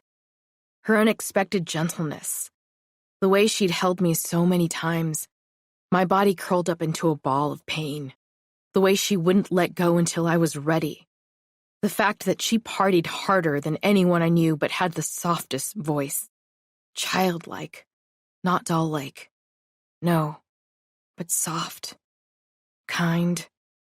I felt like dying then. Why hadn't I done more? My shame quickly turned to anger. How dare you bring her up, you pedophile! His lip curled, and he became the man, Michael, his eyebrows knit into one furious line. What I did, I admit. I just don't want to go to jail. You want to bury it. Bury Jamie. Bury everything you done to her. You piece of shit! I screamed, feeling the guilt crawl through me like 1,000 cockroaches. You molested your own daughter! That ain't the same, he snarled, and I smelled the scent of dead meat on the air. I know who I am. You? You fool yourself thinking you're so tough, so pure, when you're just like me, he said, laughing then. I'm nothing like you. I fucked up. But you say you've come to God, that you know who you are. But you're too much of a coward to face up to your sins. Pay for them like a man, Nessie my ass. You're not willing to kill 3 more women to protect Nessie. You're doing it to protect yourself. You bitch, he said, his voice moving into sharp, jagged, animalistic syllables. He began to vibrate then, the particles beneath his feet dancing, the smell emanating off him visceral, rotten meat, bones, and misery. Cruelty. Long hair sprouting greasily from its height, which looked to be over 7 feet. Teeth the size of a bear's, nails curving yellow and almost down into the ground. The loafa, the monster from my nightmares, the one who had been chasing me all this time, had been thwarting my mother. It roared and went for me. In both realities, I yanked the club up and yelled with rage, with grief, and went toward the beast, pulling back my arm. I tried to bury the weapon in his furry skull. It threw my arm off as if it were nothing. Air. It roared, and I pulled my arm back again, and I yelled as the muscle tore. It pushed me to the ground and pulled a strip of my skin off and brought it to its lips, the blood still slicking the skin. I kicked with both legs right into its testicles. It curled into a ball, twisted, and came for me again. Debbie cried in the background, and Sharon screamed for her father to stop, to leave me alone. I was in the desert, then the apartment, watching Sharon hit her father in the arm, the gun wavering her way, the powder in the air as it went off, Sharon falling to the ground. Now in the desert, the beast tried again to tear at me with his claws. I swung to the side to avoid them. In the apartment, Sharon got back up and pounded at her dad's fist, the one that had the gun. It fell to the floor. Bullets rained around me. They had not touched me. In the desert, the loafa pounced and flattened me to the dirt. It ripped at my flesh, and I screamed. It pulled the meat to its mouth again, and fed. I dropped the club. My grip on reality loosened. I worried that Debbie had died, and I was alone, and that Sharon was gone too. And what would it matter then? It began to pull at my flesh again, laughing like a mad gibbon. And blood pooled under me, my eyes fluttering. Desert, apartment, desert. The scent of Jamie's perfume came over me then, like a dream. It had been a soft jasmine, something she'd bought in the drugstore. At least once a day, I smelled that heady scent, as if it arose out of nothingness, out of the well of grief I kept locked away, a secret pull that lay stark in the heart of me. I thought of her smile, and in the desert, I grasped for the club. I felt like fainting, my eyes rolling back. I bit down on my lip hard. It ripped. I screamed, but it woke me fully. I ground my hips into the dirt, then maneuvered to my left by swinging, hard as I could, my hand feeling for the club. I saw it not far from me, but the loafa pinned me again, pushing the part of me I'd worked free back into the dust. I gathered everything I had inside and pushed down and then up, sharply into the loafa with my hips, popping it off of me for a moment. I turned over and grasped the club. Finally. It took everything I had not to fade, to allow myself to be carried off into the tide. I bit my lip once more as the loafa moved to pin me again, and thought about how Jamie wouldn't want me to die, or carry the guilt of her death like this. How wrong it was that my guilt was the same size as Michael's. About my mother, who I sensed was holding me like she never could when I was a child and so alone. I clasped the club hard, despite the blood, and brought it down in the apartment on the side of Michael's head. His face crumpled, blood spurting out of the side. I kicked the gun, and in my periphery I could see Sharon picking it up. I kept my eyes trained on him while I pushed the club back into my pants. I pulled my phone out, first calling 911, then Federico. I moved a few steps backward, watching him. He was still breathing, but he was out, and the blood was pooling rapidly onto the floor. I turned and sat down next to Debbie. She'd pulled her jacket off and had managed to push it over the wound, but her hands were growing weak now. I took over for her. Michael groaned, one hand reaching into the air. The hair on the back of my neck spiked, and the blood from where the loafa had torn increased. A roar came from the other world. He turned over and sat up, his knees folding under him. I scrambled to pick the club out from the back of my jeans as he began getting up, stumbling. And Sharon hit him in the head with the gun, hard. He fell, lay still. I wondered if he'd survive this. He shouldn't, I knew, but some small part of me felt sorry for him. "I'm so sorry," I said to Debbie, my voice breaking. I was. I would take all of this back if I could. I needed her. Her children needed her. And she deserved so much, just for herself. "It's okay, Carrie," she said faintly, and then passed out. The sound of sirens everywhere. As I waited, my hands pushing a lavender sweatshirt we'd bought together at the mall last year over her wound, I thought about all the years I'd had with Debbie, about all the ways she'd made me feel less alone. It was so unfair. She'd saved my life, and now I was responsible for this? I couldn't live with more guilt. I just couldn't. I couldn't lose her and keep walking forward. The other world parted into ours once more, and I could see the desert, a place I knew I would visit with Debbie if she survived this. I looked up to the blue sky. The sound of the sirens closed now, and blending with the howls of wolves on the mesas mournful in their cacophony, the scent of sweetgrass and sage in the wind, the feel of the dust on my legs, and waited, and waited.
Chapter 53. On the way to the hospital, they tried to staunch Debbie's wound. She was out cold, gray-skinned, and bleeding profusely by the time the EMTs got to Sharon's apartment. They'd lifted my cousin onto a stretcher and gotten her as quickly as they could to the ambulance, the sirens going the minute they took off. One of them inserted an IV into her, flooding blood back into her body. It could have been my imagination, but after they did, she looked warmer. As they worked, I listened to the heart monitor beep out a reassurance that my cousin was still with us, wishing to God that I'd never pursued this thing with my mother. I had the truth now, but if I lost Debbie, it wouldn't be worth it. The cops had taken Michael in a separate ambulance. He didn't require sirens. Frederico reassured me, as I rushed out the door at Debbie's side, that he'd be taken into custody and tried for his crimes, of which there was now plenty of evidence for, as soon as he got well enough to leave the hospital. I stared down at Debbie's sweet, doll-like face. One of the EMTs pulled her eyelid up, flashed a light into it, and her pupil dilated, then contracted. He did the same with the other. "That's good," one of them said, her face a placid mask of focus. "She going to be okay?" I asked. "I don't want to promise you anything," she said, adjusting the IV and supervising the other EMT while he packed her wound further. "But the shot's exactly where it should be." "Where it should be?" "If one has to be shot, you want it here," she said, pointing to Debbie's side. "No organs, no major arteries. That's good. But I'm not gonna lie. She's bleeding a lot. Luckily, we're close to the hospital. Should be there in 3 minutes." I felt my heart thundering. And since they'd finished doing what they could for her, I held her hand. I wanted it to be warmer than it was. It felt cold to me, and I thrummed with fear.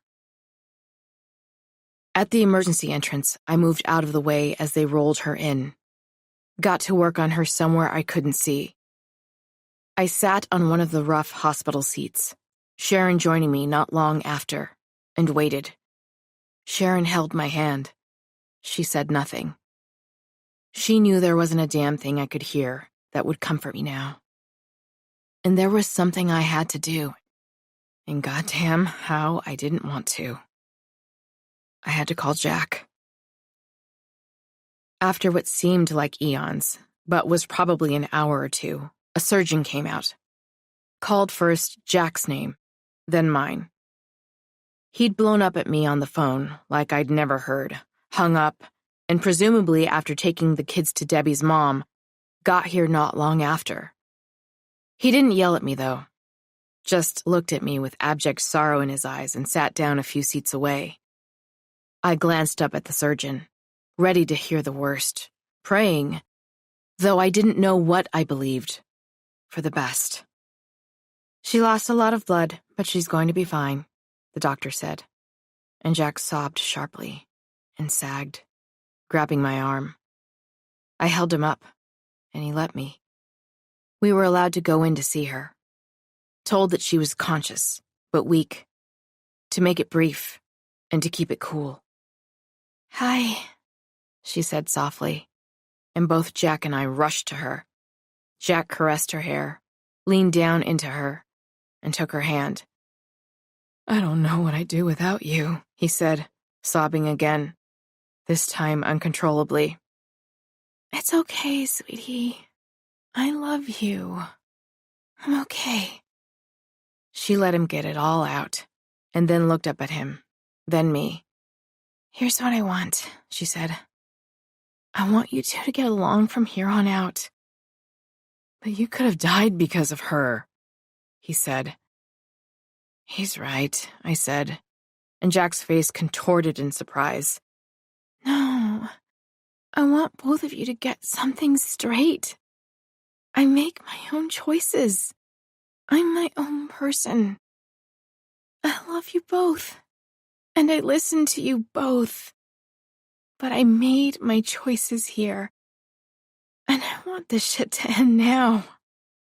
Forever." I'd literally never in my life heard her cuss. "Say it. I want to hear it from both of you," she said. "Okay," I said. I thought for a minute Jack wouldn't do it. He seemed to be battling something in there, something big. But after a minute or so, his face went slack, and he sighed, heavily. "Okay," he said. "All right, Debbie," he said, his voice gentler than I'd remembered in forever. Since he'd been a child. Since we'd all been children, really. Chapter 54. As the buzzer sounded to let me in, Debbie's words echoed throughout my brain. "You don't have to do this," she'd said, and she was right. But I'd thought about it, long and hard. I'd asked Squeaker about it, who I'd forgiven, and most of all, I thought about what my mother would have wanted. I was visiting my grandfather in jail. He'd been tried and convicted, both Nessie and Sharon testifying, and sentenced to life without parole. He'd pleaded guilty, which surprised me. I picked up the phone. He picked up on the other side. "Hello, Carrie," he said. "Surprised to see you." He looked deflated, tired, his thick gray hair cut even shorter than I remembered. "I thought you might be," I said, settling in the chair. It was hard and plastic, unforgiving. "I think I know why you're here," he said. I smiled grimly. "It's," he said, his voice breaking, "by a plateau in Evergreen West, where I used to go hunting. I buried her there." He'd known I was going to ask where my mother was. He'd just known. I was grateful he hadn't drawn it out. "It's so beautiful in the mountains. I just thought she'd like it. I'd taken her there as a girl. We'd gone hiking. I'd bought her these boots, you see. God, they were heavy. She was so skinny as a child." His eyes moved out of focus for a moment, and I could see the mountains, the vibrant red Indian paintbrushes, the pine, the purple, and white columbine. "It's funny. She was always special. I remember on that hike we were sitting there, taking a break, eating some trail mix when a deer, it came right up to her. She stretched out her hand to that tiny little god and just stroked it. The doe. She closed her eyes. It was beautiful. I bet, Michael. I can tell Nessie the specific spot," he said, gathering himself. "Took her there, too. Once." I nodded. "I'll come by again," I said, gathering my bag. He looked surprised. "You will?" "I know that's what she would have wanted," I said. He sat there with his mouth agape for a moment, and then shook his head. "Doing sweats in here, you know," he said. I'd just gotten up, turned around. "That's good, Michael. I'm glad to hear that. We had that in common. I promised Squeaker I'd let her do a ceremony for me, one to heal my heart." I held Sharon's hand in my left, Nessie's in my right. As they pulled my mother's body from the rocky soil, Nessie turned her head, weeping as it came out. Bones and some bits of faded red fabric, tattered shreds of jeans. But Sharon and I watched, and I felt, for the first time in forever, at peace. Epilogue.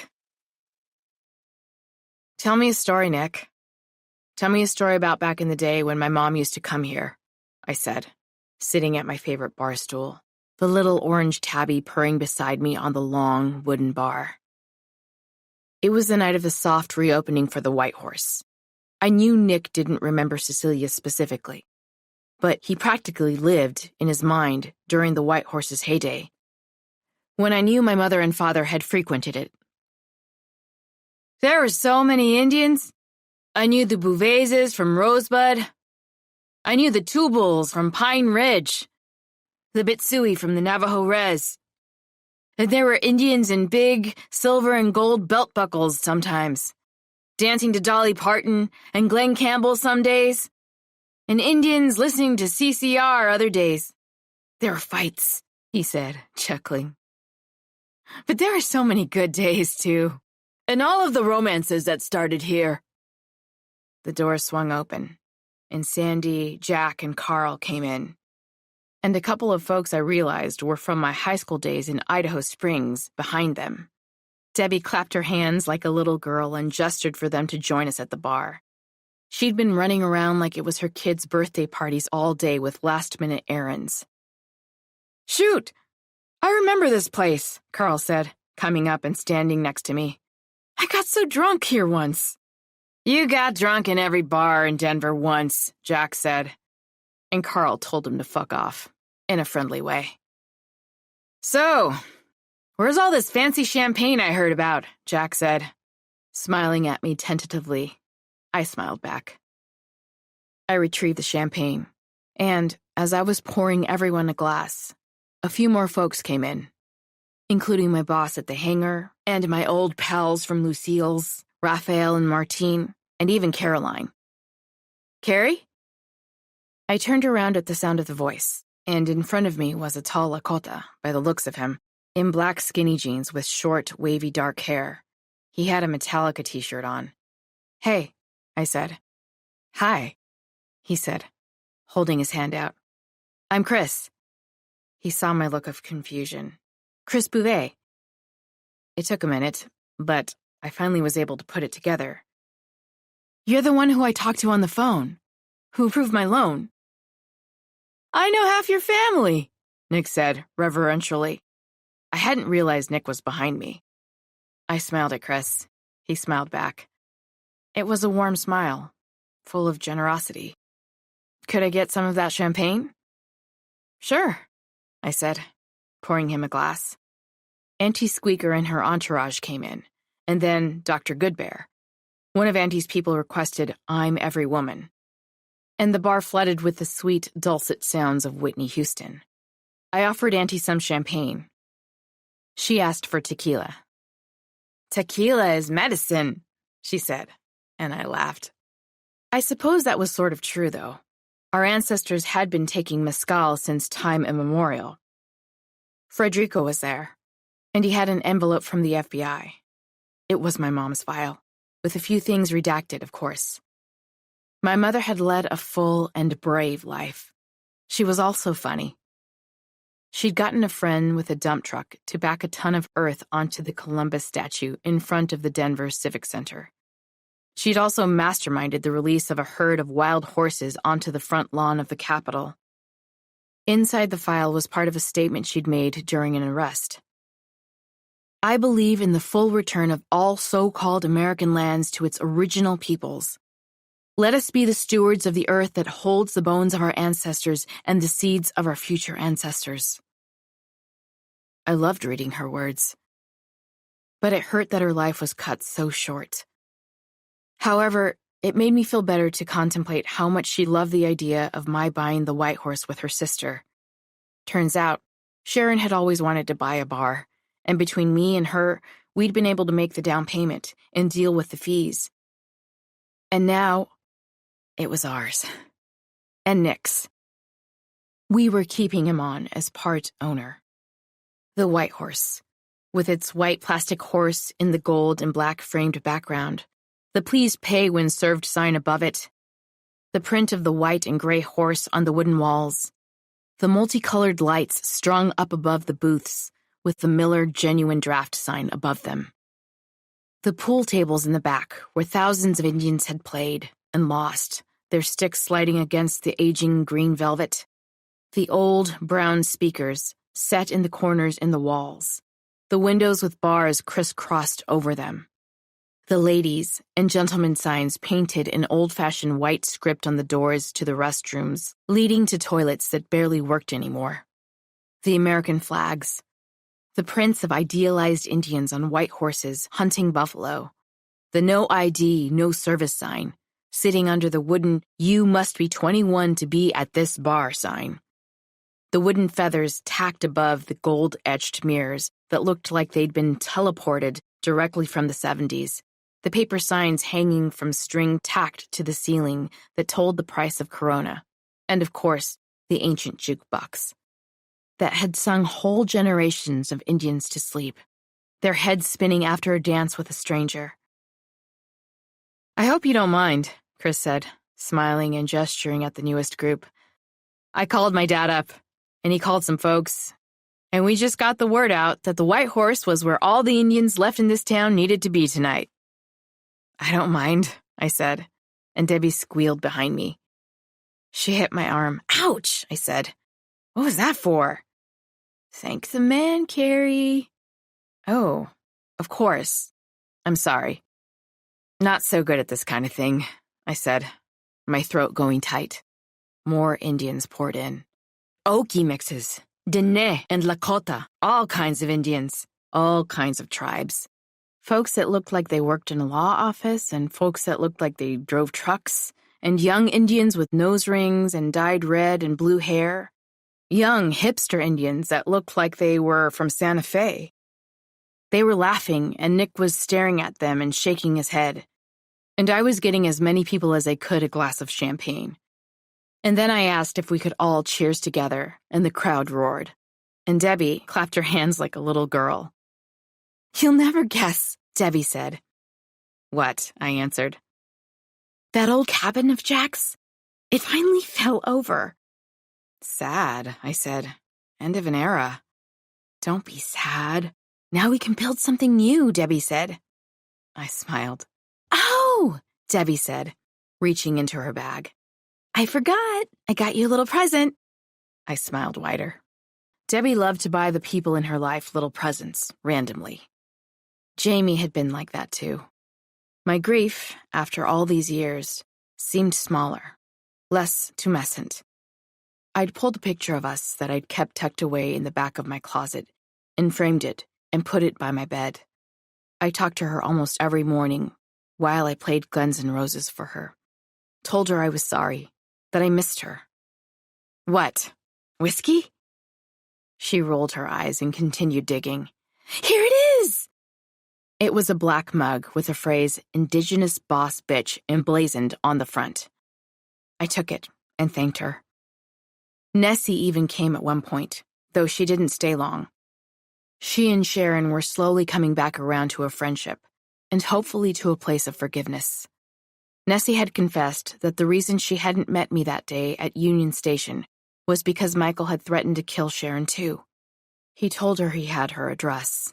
"Oh, hello, you," I said, feeling something soft curl around my ankle. A little furry tail. It was my favorite orange tabby. She jumped up on the bar, and I pet her, and she purred. "Okay if I bring this one home, Nick?" "I've always liked her," I said, watching the kitty shut her eyes as I moved my long brown hand across her fur. "Oh, sure," Nick said. We closed up. I got the kitty kennel I'd brought. Debbie hugged me and told me she loved me, helped me get the kitty into the cage. I told Nick I'd see him tomorrow and got myself an Uber. In the seat, I looked over at the cat. "I think I'm gonna name you Cecilia," I said softly. She looked up at me and yawned. The next morning, I promised Debbie I'd visit her. After, I walked the few blocks down to my father's house from Debbie's, enjoying the golden rays of the sunset on the mountainside, the wind blowing through the grasses, the hiss of it through the pine trees. I stood in front of the old, peeling door for a few minutes before I opened it, the blue sound of the television greeting me. "Dad," I said, and he looked up, then back, squinting. I sat down next to him, the laugh track from the Jeffersons echoing throughout the room, and I wondered what he would do if I told him where I'd been, what I had come to know, if he could even understand, if he wanted to. I leaned into him, and his soft, white arm came around me, and I rested, closed my eyes. I thought of my mother, her life taken by a man who, if not a literal beast, was a beast nonetheless. Someone shaped by the shape of someone else's pain, who only knew to take that pain and try to give it to someone else, thinking that it would take the pain away from himself. What I knew. Once, I'd had a mother who had loved me, and who was gone. I had women who loved me, and I was always welcome with them. And now, I knew a little more about where my mom had come from, and where she'd ended up. As to the war club, we were making plans to return it to the Chirikawa, where it belonged. With my father's arm around me, I thought about the fact that I'd spent my life hating someone who'd loved me. And though she had died days after I'd been born, I felt like I knew her, at least a little bit, and could finally love her back. Tears formed in my eyes, and it was okay. For the first time in my life, I didn't feel like punching something because I felt sad. I was ready to just feel it, and I nestled into my father's shoulder, his hand going up to my hair. It was fine, and that anger I'd felt under my heart, it was gone. I felt my mother's ghost then, a strong presence in the room. Dad felt it too. He lifted his hands into the air and closed his eyes, like he was remembering a tune he couldn't quite get clear in his mind. And then, just as quickly as she came, she blew out like a wind and we were left. Just the two of us. His hand back on my shoulder, my tears dry now, the blue light of the TV covering us both like a blanket, one that my mother had left behind, just for us. And as I drifted off, my head on his shoulder, we became one.